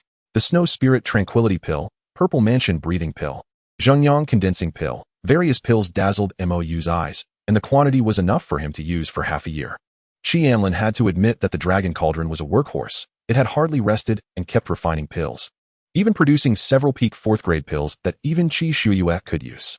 Then, Chi Anlin took out another gift box and said, "Master, you might not think much of these, but it's good to indulge a little." The gift box disappeared, and Fenghua Huang took out several fish from the void, as well as many Dao fruit fish, and couldn't help but smile. Chapter 208, Contract of Gluttony, Ridiculous Number of Skills. In the end, the few of them were covered in cream, drunk out of their minds, and directly found a few rooms in Chi Anlin's courtyard to sleep. The next day, Chi Shuyue left early, recently. She had to challenge a beast master ranked 5th in the school and needed to prepare well, as that guy had 4 peak realm beasts. Chen Yu also left early. Unlike Chi Anlin and the others, she still had to attend classes every day to learn practical knowledge. While the others were still in a deep sleep, Chi Anlin smiled and entered his small world with his consciousness. He had reached the third realm, and it was time to sign a contract with Gluttony. The contract from Gluttony was transmitted over, and a black hole appeared in Chi Anlin's sea of consciousness, as if it wanted to absorb everything around it. In an instant, Chi Anlin used the simulation skill to transform the aura of the black hole into an ordinary ice attribute light ball. Many strong practitioners nowadays like to spy, so he had to hide well. After all, there were too many secrets on him. Gluttony's skills, the productivity of the Ant Queen, and the luck of Xiao Xing were all highly attractive to anyone. Once spread, even Fenghua Huang wouldn't be able to protect himself. Soon, Chi Anlin successfully signed the contract, and his mind became extremely clear, allowing him to realize many mistakes in his cultivation methods. The winding paths he had taken appeared in his mind. He then began to check Gluttony's attributes. Name, Devouring Beast. Quality, King Level Supreme. Attribute, Chaos. Skills, Chaos, Minor. Gluttony, Minor. Ice Blade Slash, Xian Level Low. Tier, Spirit Level Upper. True Word Guardian, Xian Level Supreme. War Roar, Earth Level Low. Thunderstorm, 9 Heavens, Earth Level Low. Flame Impact, Shadow Step, Water Tornado, Holy Shield. Ice Seal, 1,000 Miles, 1,000 Vines Entangle. Golden Claw. Will, Tear Sword Intent Level 2, Break Level Sword Intent Level 2. Path, Devouring Path, 4. Combat Power, 8444. Looking at the string of skills, Chi Anlin widened his eyes. He had thought that Gluttony had many skills, but he never expected there to be more than 50. No wonder it could reach the top of the ascending path. If this couldn't be first, Chi Anlin could hardly imagine what kind of monster could surpass Gluttony. Moreover, Gluttony was of the Chaos attribute, able to use any skill without worrying about spirit power attributes. The only thing that dragged Gluttony down was its own spirit power, which was insufficient to use all skills once. However, this was easy to solve. He could later find a beast that could provide spirit power, which would not only replenish Gluttony's energy, but also provide food for the ant soldiers. A win-win situation. After checking Gluttony's attributes, Chi Anlin looked at his new bond. Divine Insight greatly increases comprehension. The introduction was only a few short words, but it made Chi Anlin want to kiss this thing. This bond was fantastic. Wait, all beast bonds have a certain relationship with themselves. Could it be that this guy had to comprehend skills after devouring beasts, rather than extracting them directly? Looking at Gluttony chasing its own tail in the small world, Chi Anlin found it hard to believe that this thing really had comprehension. However, with such great comprehension, learning in the blood energy space would no longer be as torturous. Back then, he didn't know how many times he had been killed just to learn a sword technique. Chi Anlin was in tears. This suffering was finally over. He was now even used to being tortured in the blood energy space. After a moment of sentimentality, Chi Anlin looked at the ant soldiers. A month had passed, and the Ant Queen had produced a total of 1.5 million ant soldiers. In the small world, apart from the area around the Star Spirit Lake, everywhere else had turned into wasteland, with not a single blade of grass left. This thing was truly a natural disaster, wherever it passed. Not a blade of grass would grow. If it were thrown into enemy territories, without a strong practitioner stepping in, destroying a world would be a matter of minutes. With so many ant soldiers, Even a celestial-level cultivator would have to run away. However, he needed to deploy these ant soldiers quickly, otherwise, keeping them in the small world would make Anlin's heart tremble at the consumption of spirit stones. In non-combat situations, one ant soldier could survive for 10 days on a second-grade spirit stone, meaning every 10 days, Anlin would lose 1.5 million second-grade spirit stones. At night, Mou sat in the courtyard drinking, while Yu still held a bottle of honey water, sneaking glances at Mou with her peripheral vision. He had received an invitation from Anlin and was preparing to go to another world with a few people, just a few days before the holidays. He had nowhere to go and could go to the other world together. Mou sighed. Anlin knew that if he wasn't around, he would easily be captured by the Mo family as long as he went to the other world, which was why he invited him. Remembering the joy of last night, Mou shook his head. Since his parents died, he had never felt the warmth of family and friendship again, pretending to be a playboy, immersing himself in beauty and alcohol every day. All along, he felt like a snowman, always fantasizing about the warm home by someone else's fireplace. But every time he rushed through the door, he would seem out of place with the world, eventually melting away until nothing was left. Everyone could find happiness, except for him. I wish I had a home, but unfortunately, I no longer have one. He gloomily took a big gulp of wine, hugging his knees and burying his head down. After hearing these words, Yu lifted her head to look at Mou, lowered her eyelids, and then softly said, I can give you one. A burst of jasmine fragrance wafted over, and Mou raised his head to see Yu's serious little face, which was slightly flushed, making him unable to help but smile. Yu, hungry and desperate, lost and unfulfilled, loved at the wrong time and place. Mou shook his head, reached out to pat Yu's head, and said, You can't look for a scumbag like me. I'm already rotten to the core. Following me won't lead to anything good. I don't care. Surprisingly, Yu did not dodge when her head was patted. She pinched the corner of her clothes and said, I don't care about the past. I just want to make you happy. Silly girl. What if I'm lying to you? Maybe all of this is just to win your favor, and I'm doing it on purpose? If you are lying to me, then I willingly accept it. There will always be someone who loves your purity and embraces your flaws. That night, Mou leaned against the window, looking at the jasmine flowers on the windowsill. The corners of his mouth slightly raised, and Yu's little face floated in his mind. But when he shook his eyes, there were no more jasmine flowers. Chapter 209. Anlin's Unbelievable Comprehension. The next day, Anlin distinctly felt that the atmosphere of the team was a bit different. Due to Fenghua Huang's privilege, Ji was directly transferred to the military academy, making him a relationship-based student. Hongfei and Dan Yunyao didn't need much explanation. They were childhood friends. Although they hadn't become a couple, they looked practically the same. With Dan Yunyao around, no other girl could approach Hongfei. The relationship between Mou and Yu was a bit subtle, which made Anlin sense a hint of danger. Could it be that Anlin suddenly realized he was the third wheel? The old ancestor Dan has found us a newly discovered other world, and we will follow the army to explore it. It seems to be just a fifth-grade world, and with the presence of Dao crystals, the danger isn't very high. Although exploration is riskier, it also comes with more opportunities. These hidden small worlds have not been invaded, and their resources are still quite abundant. Anlin nodded. The fifth-grade world is great, very suitable for the development of ant soldiers. Anlin decided to letting Mei enter this world and develop freely. Meanwhile, Xiaoxing's skills would make the spatial fluctuations resemble a spatial ring. He wondered whether this fifth-grade world had any suppressive power. If it did, that would be even better. If the monarch were suppressed and unable to tear apart space, the safety of Mei would be even more assured. At that moment, Anlin's wristband received a message. He opened it to find it was from Ji. The others looked over, and Ji's message projected into the air. Go, old Qi. I was a bit dazed this morning. On the way to Haicheng, I hit a mortal-level female cultivator with my car and sent her to the hospital for a checkup. The doctor said she was fine, but then took her to the internal medicine department for a divine refiner's examination, which diagnosed her with a condition. She insists it was because I hit her. What should I do? Everyone was stunned by this message. What the heck? Why does Ji's experience seem so strange? Almost out of place. Suddenly, Mou and the others were even more confused. Since Xiaoya entered the third realm, Anlin wanted to ride Xiaoya every day. The moon effect on its back was too cool. Moreover, when transforming into the burning heaven form, a burning sun would appear on Xiaoya's back, surrounded by a halo of flames, making Hongfei envious. Most importantly, after breaking through to the third realm, Xiaoya's size could expand, enough to carry a small squad on its back. So, everyone stopped riding the Minjing black steel dragon and flocked to Xiaoya's back. Anlin thoughtfully stroked his chin, considering whether he could fuse a winged monster with Xiaoya to enable flight, just in time for this trip to the fifth-grade world. He could gain a lot of blood energy for Xiaoya's fusion. Recently, the gluttony had also begun to break through, surrounded by countless bone spines. Qi Anlin piled spirit stones around it, unsure if it would be enough. When they entered this 5th-grade world, Qi Anlin planned to find an opportunity to release Yingmei. At this moment, within Yingmei, all the ant soldiers were ready for invasion at any time. Once these ant soldiers left, Qi Anlin intended to first transplant the star spirit leg into the body of the transport ant soldiers to prevent them from perishing due to the turbulence of world fusion. Then, he would allow the ant queen to devour the world core. As for the Golden Horn realm, Qi Anlin was not ready to fuse it yet.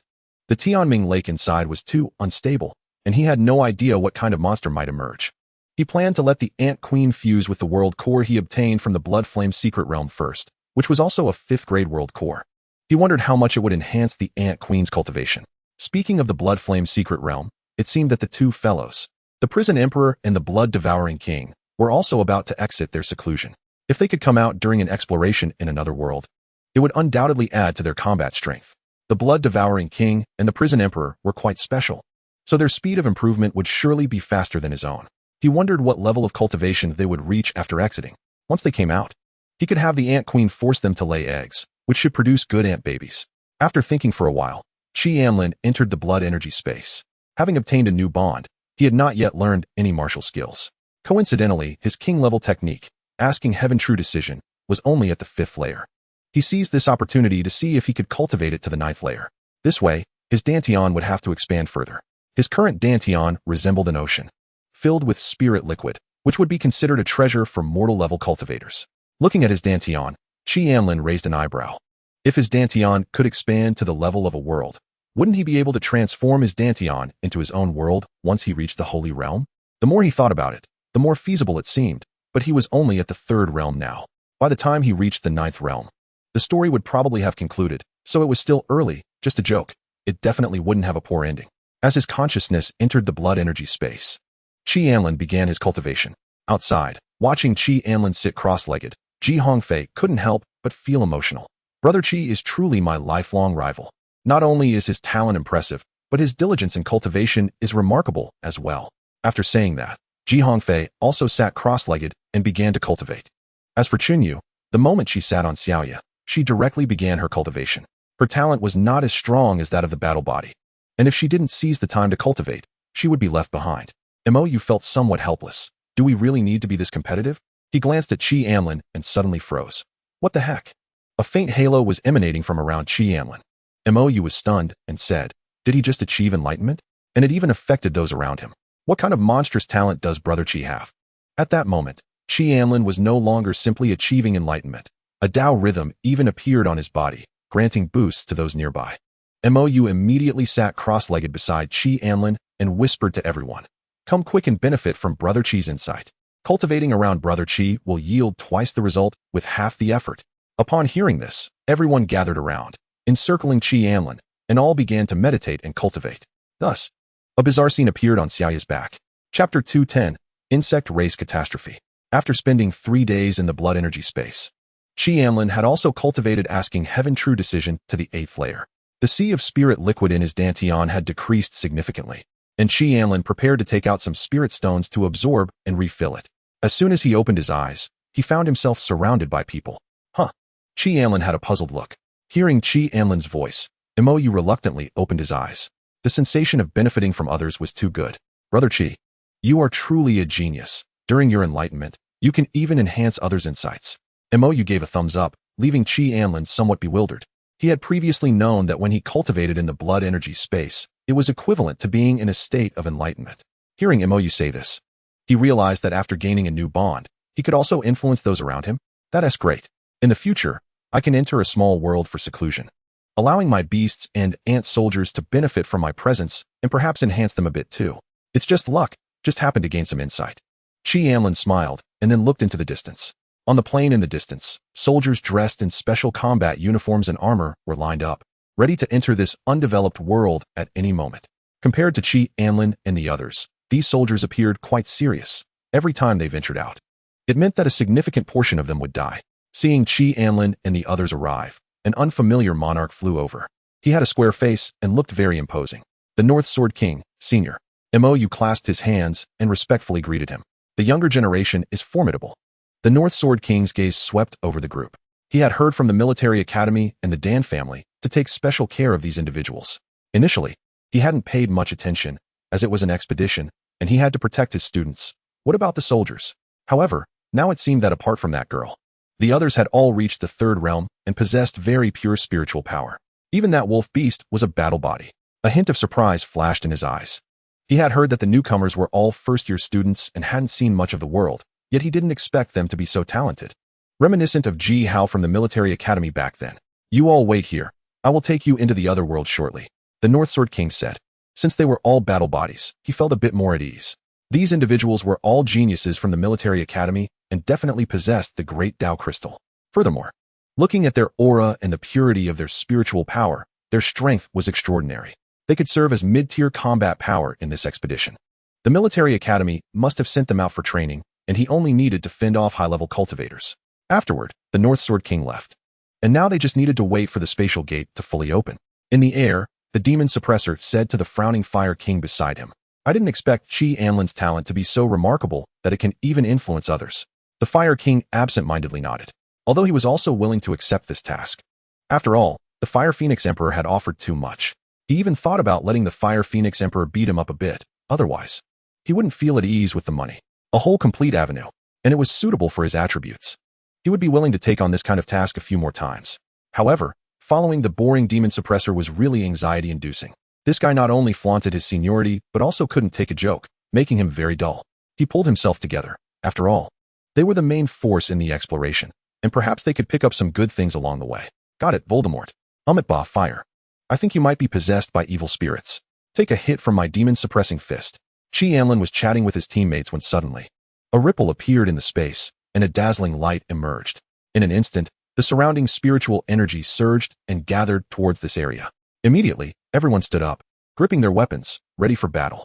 Anlin was also busy, summoning Little Fortune to hover above his head to reduce the chance of encountering a king right at the entrance. He then put on his armor, took the ink phantom in hand, and also drew out his longsword. The Fire King's mouth twitched slightly in the sky. He really wanted to snatch that armor and sword from this guy. Another ripple appeared in the space, and the next moment, a huge spatial crack opened, and the North Sword King shouted, Go in. Xiaoye charged out, and the surrounding soldiers rushed in as well, their roars echoing through the sky. Everything went dark for a moment, and in an instant, Anlin and the others entered another world. As soon as they entered, Anlin saw countless enemies, their bodies appearing jade-like, each resembling exquisite crafts. They were the Spirit Clan. Kill. This world should be a branch of the Spirit Clan, which was indeed a race hostile to the human clan. The moment they appeared, the Spirit Clan began their attack. Xiaoye glanced at the overwhelming assault and directly used Extreme Ice Flash, appearing in the area with the weakest troop strength. The Spirit Clan here were all at the first or second realm. Xiaoye's eyes flickered with blue light, and in an instant, a large group of Spirit Clan members turned into ice sculptures. The system's notification kept ringing, and Xiaoye's figure continued to flicker, quickly escaping the encirclement. Meanwhile, after concealing his aura, Anlin released the Shadow Charm, and in just a moment, the Shadow Charm entered its own world to hide. This was a new method Anlin had developed, while Xiaoye was traversing the space. He used the system's aura simulation to temporarily cover the Shadow Charm with his own aura, making it undetectable. Xiaoye swiftly left the area, and not long after, the Spirit Clan cultivators rushed over. At this moment, a horde of fierce ant soldiers suddenly crawled out from the space. This was the Spirit Clan's rear defense line. And without the presence of allies, the ant soldiers could wreak havoc. The ant soldiers flew up one after another, forming formations.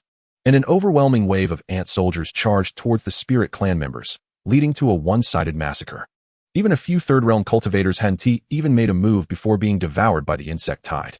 The sky darkened with the overwhelming ant soldiers, and the blood slaughter mantis harvested the lives of the Spirit Clan cultivators like a butcher. The system backend kept refreshing, and Anlin showed a look of wonder. Indeed, starting a war was the fastest way to gain blood energy. After pretending to be a grandson for so long, the ant soldiers could finally make their appearance. Xiaoye's figure continued to flicker, moving away from this area and diving into the depths of the little spirit world. That day, the Spirit Clan cultivators felt the fear of being dominated by the insect disaster, and in the blink of an eye, over 100,000 Spirit Clan cultivators were devoured by the ant soldiers. Chapter 211, Fire King, you're in big trouble. Run. Even if Third Realm cultivators attacked, they couldn't inflict damage on them. Their auras seemed to be united as one. In less than 5 minutes, they destroyed the defense line of the Spirit Clan cultivators. They also had over 10,000 Second Realm cultivators, but compared to these ant soldiers, it was like striking a stone with an egg. The ant soldiers possessed formations for collective damage absorption, and their armor's defensive power was also extremely strong. When hundreds of ants were linked together, even a casual strike from an ordinary Second Realm cultivator was like a tickle to them. Only by truly starting the invasion of the world could Anlin understand the ferocity of these ant soldiers. Inside the ant soldiers was a layer of shock-absorbing mucus, which not only protected their internal organs, but also blocked part of the impact from sharp objects that pierced through. Such ant soldiers left the Spirit Clan cultivators in despair, causing them to scatter in panic. The Spirit Clan cultivators in the back scattered as if fleeing from a natural enemy, many of them covered in blood, looking extremely tragic. Insects. So many insects. A Spirit Clan cultivator exclaimed in terror, but the next second, his body stiffened and fell down. In no time, his body resembled a water-filled balloon, with liquid flowing out from the wounds. This was the toxin of the mandala ant soldiers, which contained digestive venom that converted the enemy's body into nutritional material. After the war ended, they would transport these nutrients to the world of the transport ant soldiers for storage. As for the nutrient liquid that seeped into the soil, if the soil was nutritious, these ant soldiers would not refuse it. In the distance, the sound of flying insects could be heard. Everyone turned their heads to see the overwhelming ant soldiers. If they got held up, the Spirit King knew well that his men could not stop these ant soldiers. Over 1 million ant soldiers could exhaust this king to death, even if they just wore him down. However, similarly, if the king wanted to escape, the ant soldiers would have no way to stop him, also due to the vast difference in realms. If all were 5th realm ant soldiers, even 10 kings would just be delivering food. In an instant, the Spirit Clan cultivators rushed to escape, having no time to care for others. Those who ran slowly could only become fodder for the ant soldiers. When the human clan cultivators saw the fleeing Spirit Clan members, they were initially puzzled. But upon seeing the ant soldiers like a dark cloud, they panicked as well. Retreat. Get out of here. The North Sword King's pupils contracted as he quickly commanded. He didn't expect this world to be so dangerous, with a pestilence of insects. Could the world master be an insect queen? He looked at those insects, which surprisingly also had formations on them. Their defensive power was extremely strong. If a heavenly level cultivator were surrounded, they could only die there. The human clan army began to quickly retreat, taking advantage of the ant soldiers' attention being drawn by the Spirit Clan troops. In an instant, everyone exited the Little Spirit Realm. After leaving the Little Spirit Realm, the North Sword King gritted his teeth and summoned a great Tao crystal. A monarch-level figure appeared and directly charged into the crack. The millions of insect soldiers seemed united as one. Even the attacks of Third Realm cultivators could not break through their defenses. Currently, it was difficult for the human clan to gather over 1 million Third Realm cultivators and could only rely on high-end combat power to eliminate the ant soldiers. He also didn't know if these ant soldiers were all of them. If there really was an insect queen, it could very well also be a king-level insect queen. A hint of fear flashed in the North Sword King's eyes. If it weren't for the obstruction of these Spirit Clan cultivators, the troops would have charged directly into the depths of the world and might have been annihilated there. Damn, what are you doing? The Fire King appeared, seeing the closed tunnel, filled with fear. You've trapped them inside. In less than 10 minutes, he was searching for any evil cultivators nearby. If evil cultivators came to destroy the passage, everyone would be trapped inside. Before he could finish checking, all those people rushed out, and the North Sword King decisively sealed the spatial passage. For a moment, the Flame King felt as if the sky was about to collapse. He had confidently patted his chest and assured the Phoenix Fire Emperor that as long as he was alive, he would be there. Now that he was gone, he might also be finished. Upon seeing the Flame King, the North Sword King was taken aback for a moment, then immediately realized that some battle bodies were still inside. The situation had been too critical earlier, and he hadn't noticed that Anlin and the others had disappeared. To prevent the ant soldiers from rushing out, he had directly closed the passage. This was troublesome. The North Sword King looked at the Flame King, ready to ask what to do. But the Flame King sighed and said, "You've gotten yourself into big trouble. Those are the Phoenix Fire Emperor's disciples, along with Ji Hongfei from the Ji family and Dan Yunyao from the Dan family." Now it was the North Sword King's turn to be stunned. What did you say? He recognized Dan Yunyao from the Dan family, as it was a matter personally brought up by the Mo family. But he didn't expect that this group had such a huge background. Just thinking about the Phoenix Fire Emperor made the North Sword King feel a bit weak in the knees. At that moment, fluctuations from a battle could be heard in the distance. The two exchanged glances and flew over. On a plane a kilometer away, the demon-suppressing king was fighting a monarch clad in armor. Interesting, since they stayed in the other world, my mission is considered complete. After exchanging a few blows with the monarch, The demon-suppressing king saw the monarch tear open space and leave, seeing the two in such a panic. Along with what the monarch had said, the demon-suppressing king asked with some confusion, "What happened?" The Flame King looked at the demon-suppressing king. "We are in danger." "Huh." The demon-suppressing king frowned. This guy can't breathe without making a fuss, and having become a king, he should be more stable and not overreact. The passage was closed by the North Sword King. "So that's how it is," the demon-suppressing king nodded. "It seems that the small world is still quite dangerous, otherwise the teleportation passage wouldn't have been closed. Anlin and the others are still inside." "Huh." At this moment, the demon-suppressing king also lost his composure.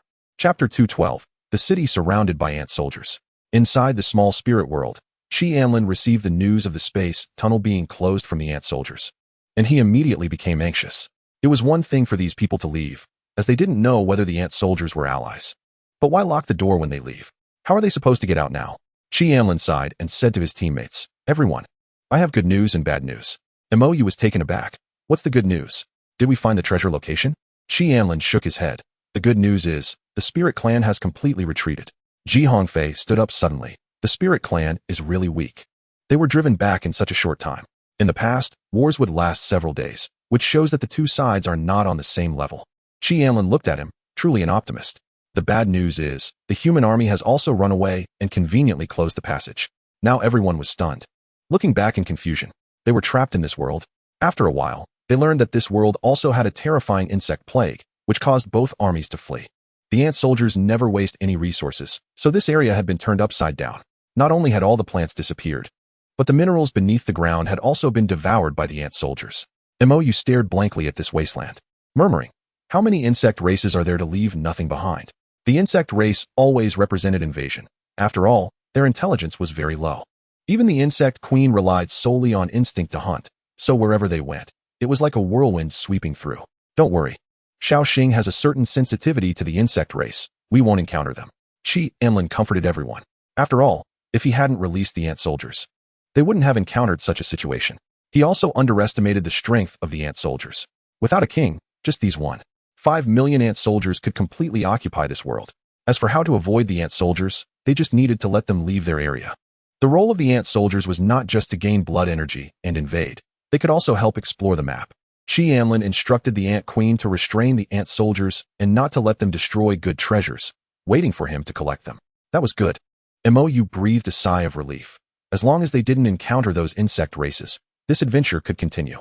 One by one, the ant soldiers dragged corpses to the transport ant soldiers, converting the nutrient-rich flesh and blood into nutrient liquid. Following their victory, they killed nearly 10,000 Spirit Clan cultivators, bringing Anlin a total of 37 million units of blood energy. So much flesh and blood filled the transport ant soldiers with nutrient liquid, and they began to crawl towards Anlin. This excess nutrient liquid would be used to nourish the Supreme Queen.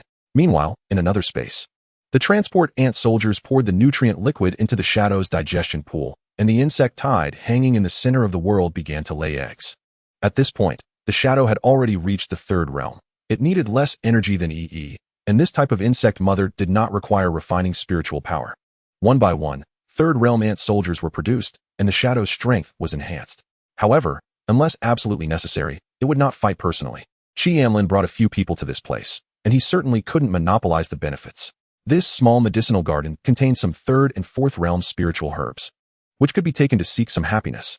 If there were any particularly precious materials, Anlin would definitely have the ant soldiers transport them all into the small world first, and after refining them into pills with the Dragon Cauldron, he would distribute them to his teammates.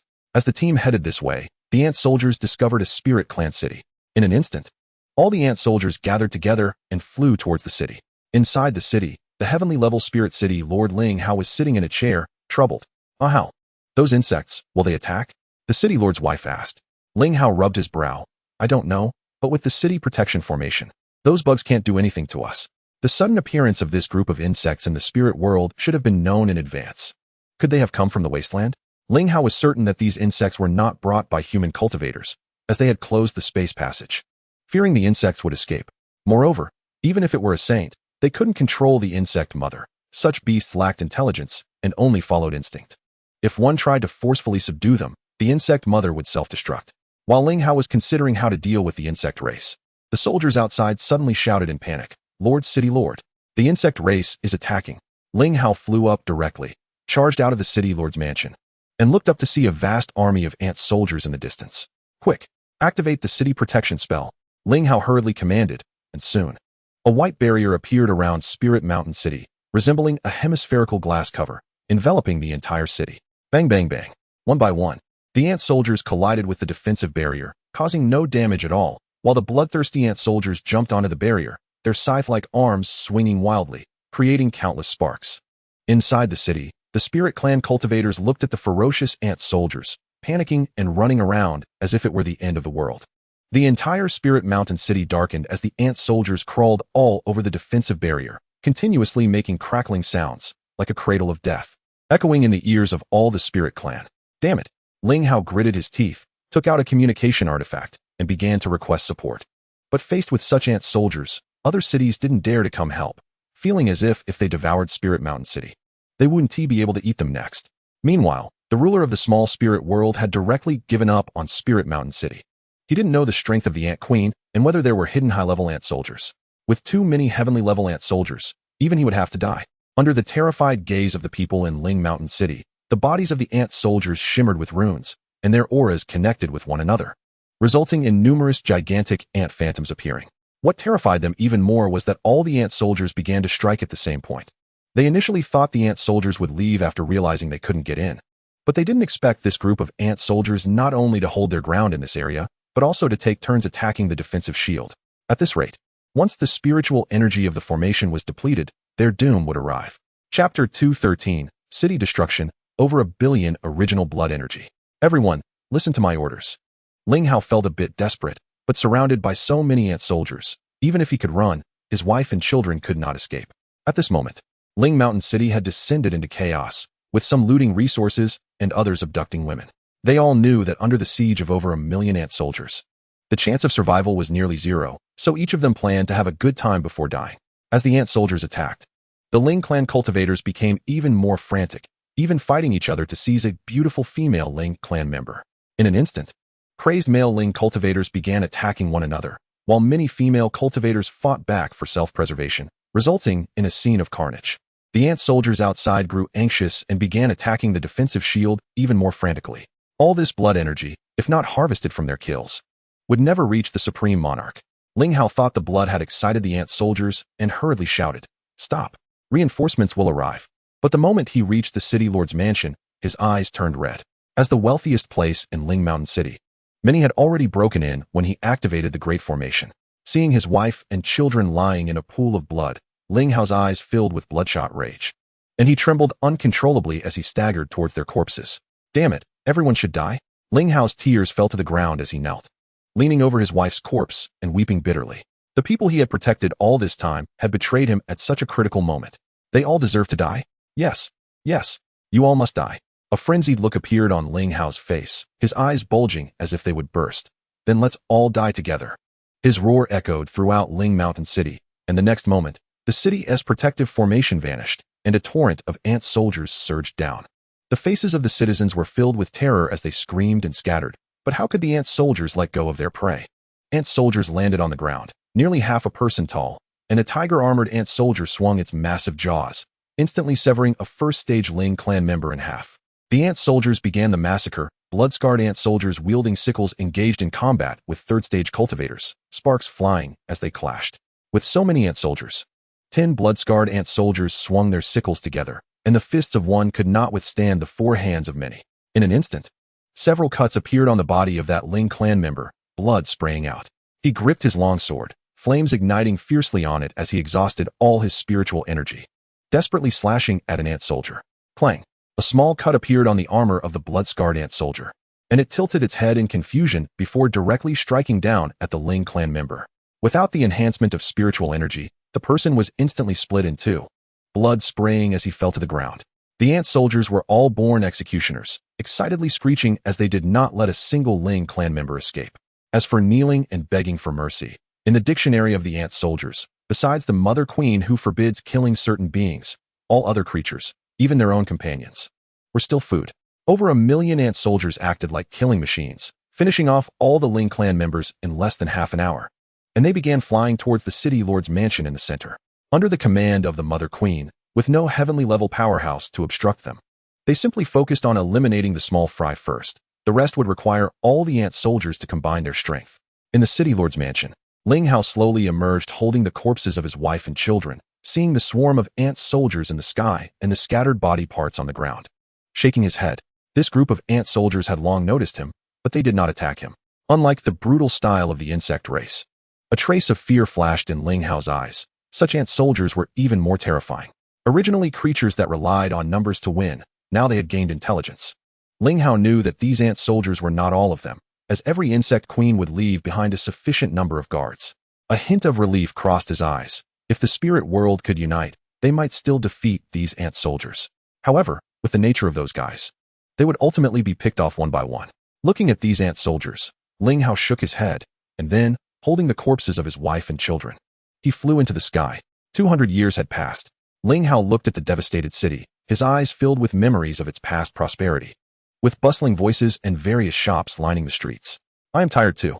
Ling Hao's body cracked, a massive wave of energy spreading out, and all the ant soldiers ceased their assault on him, quickly dispersing.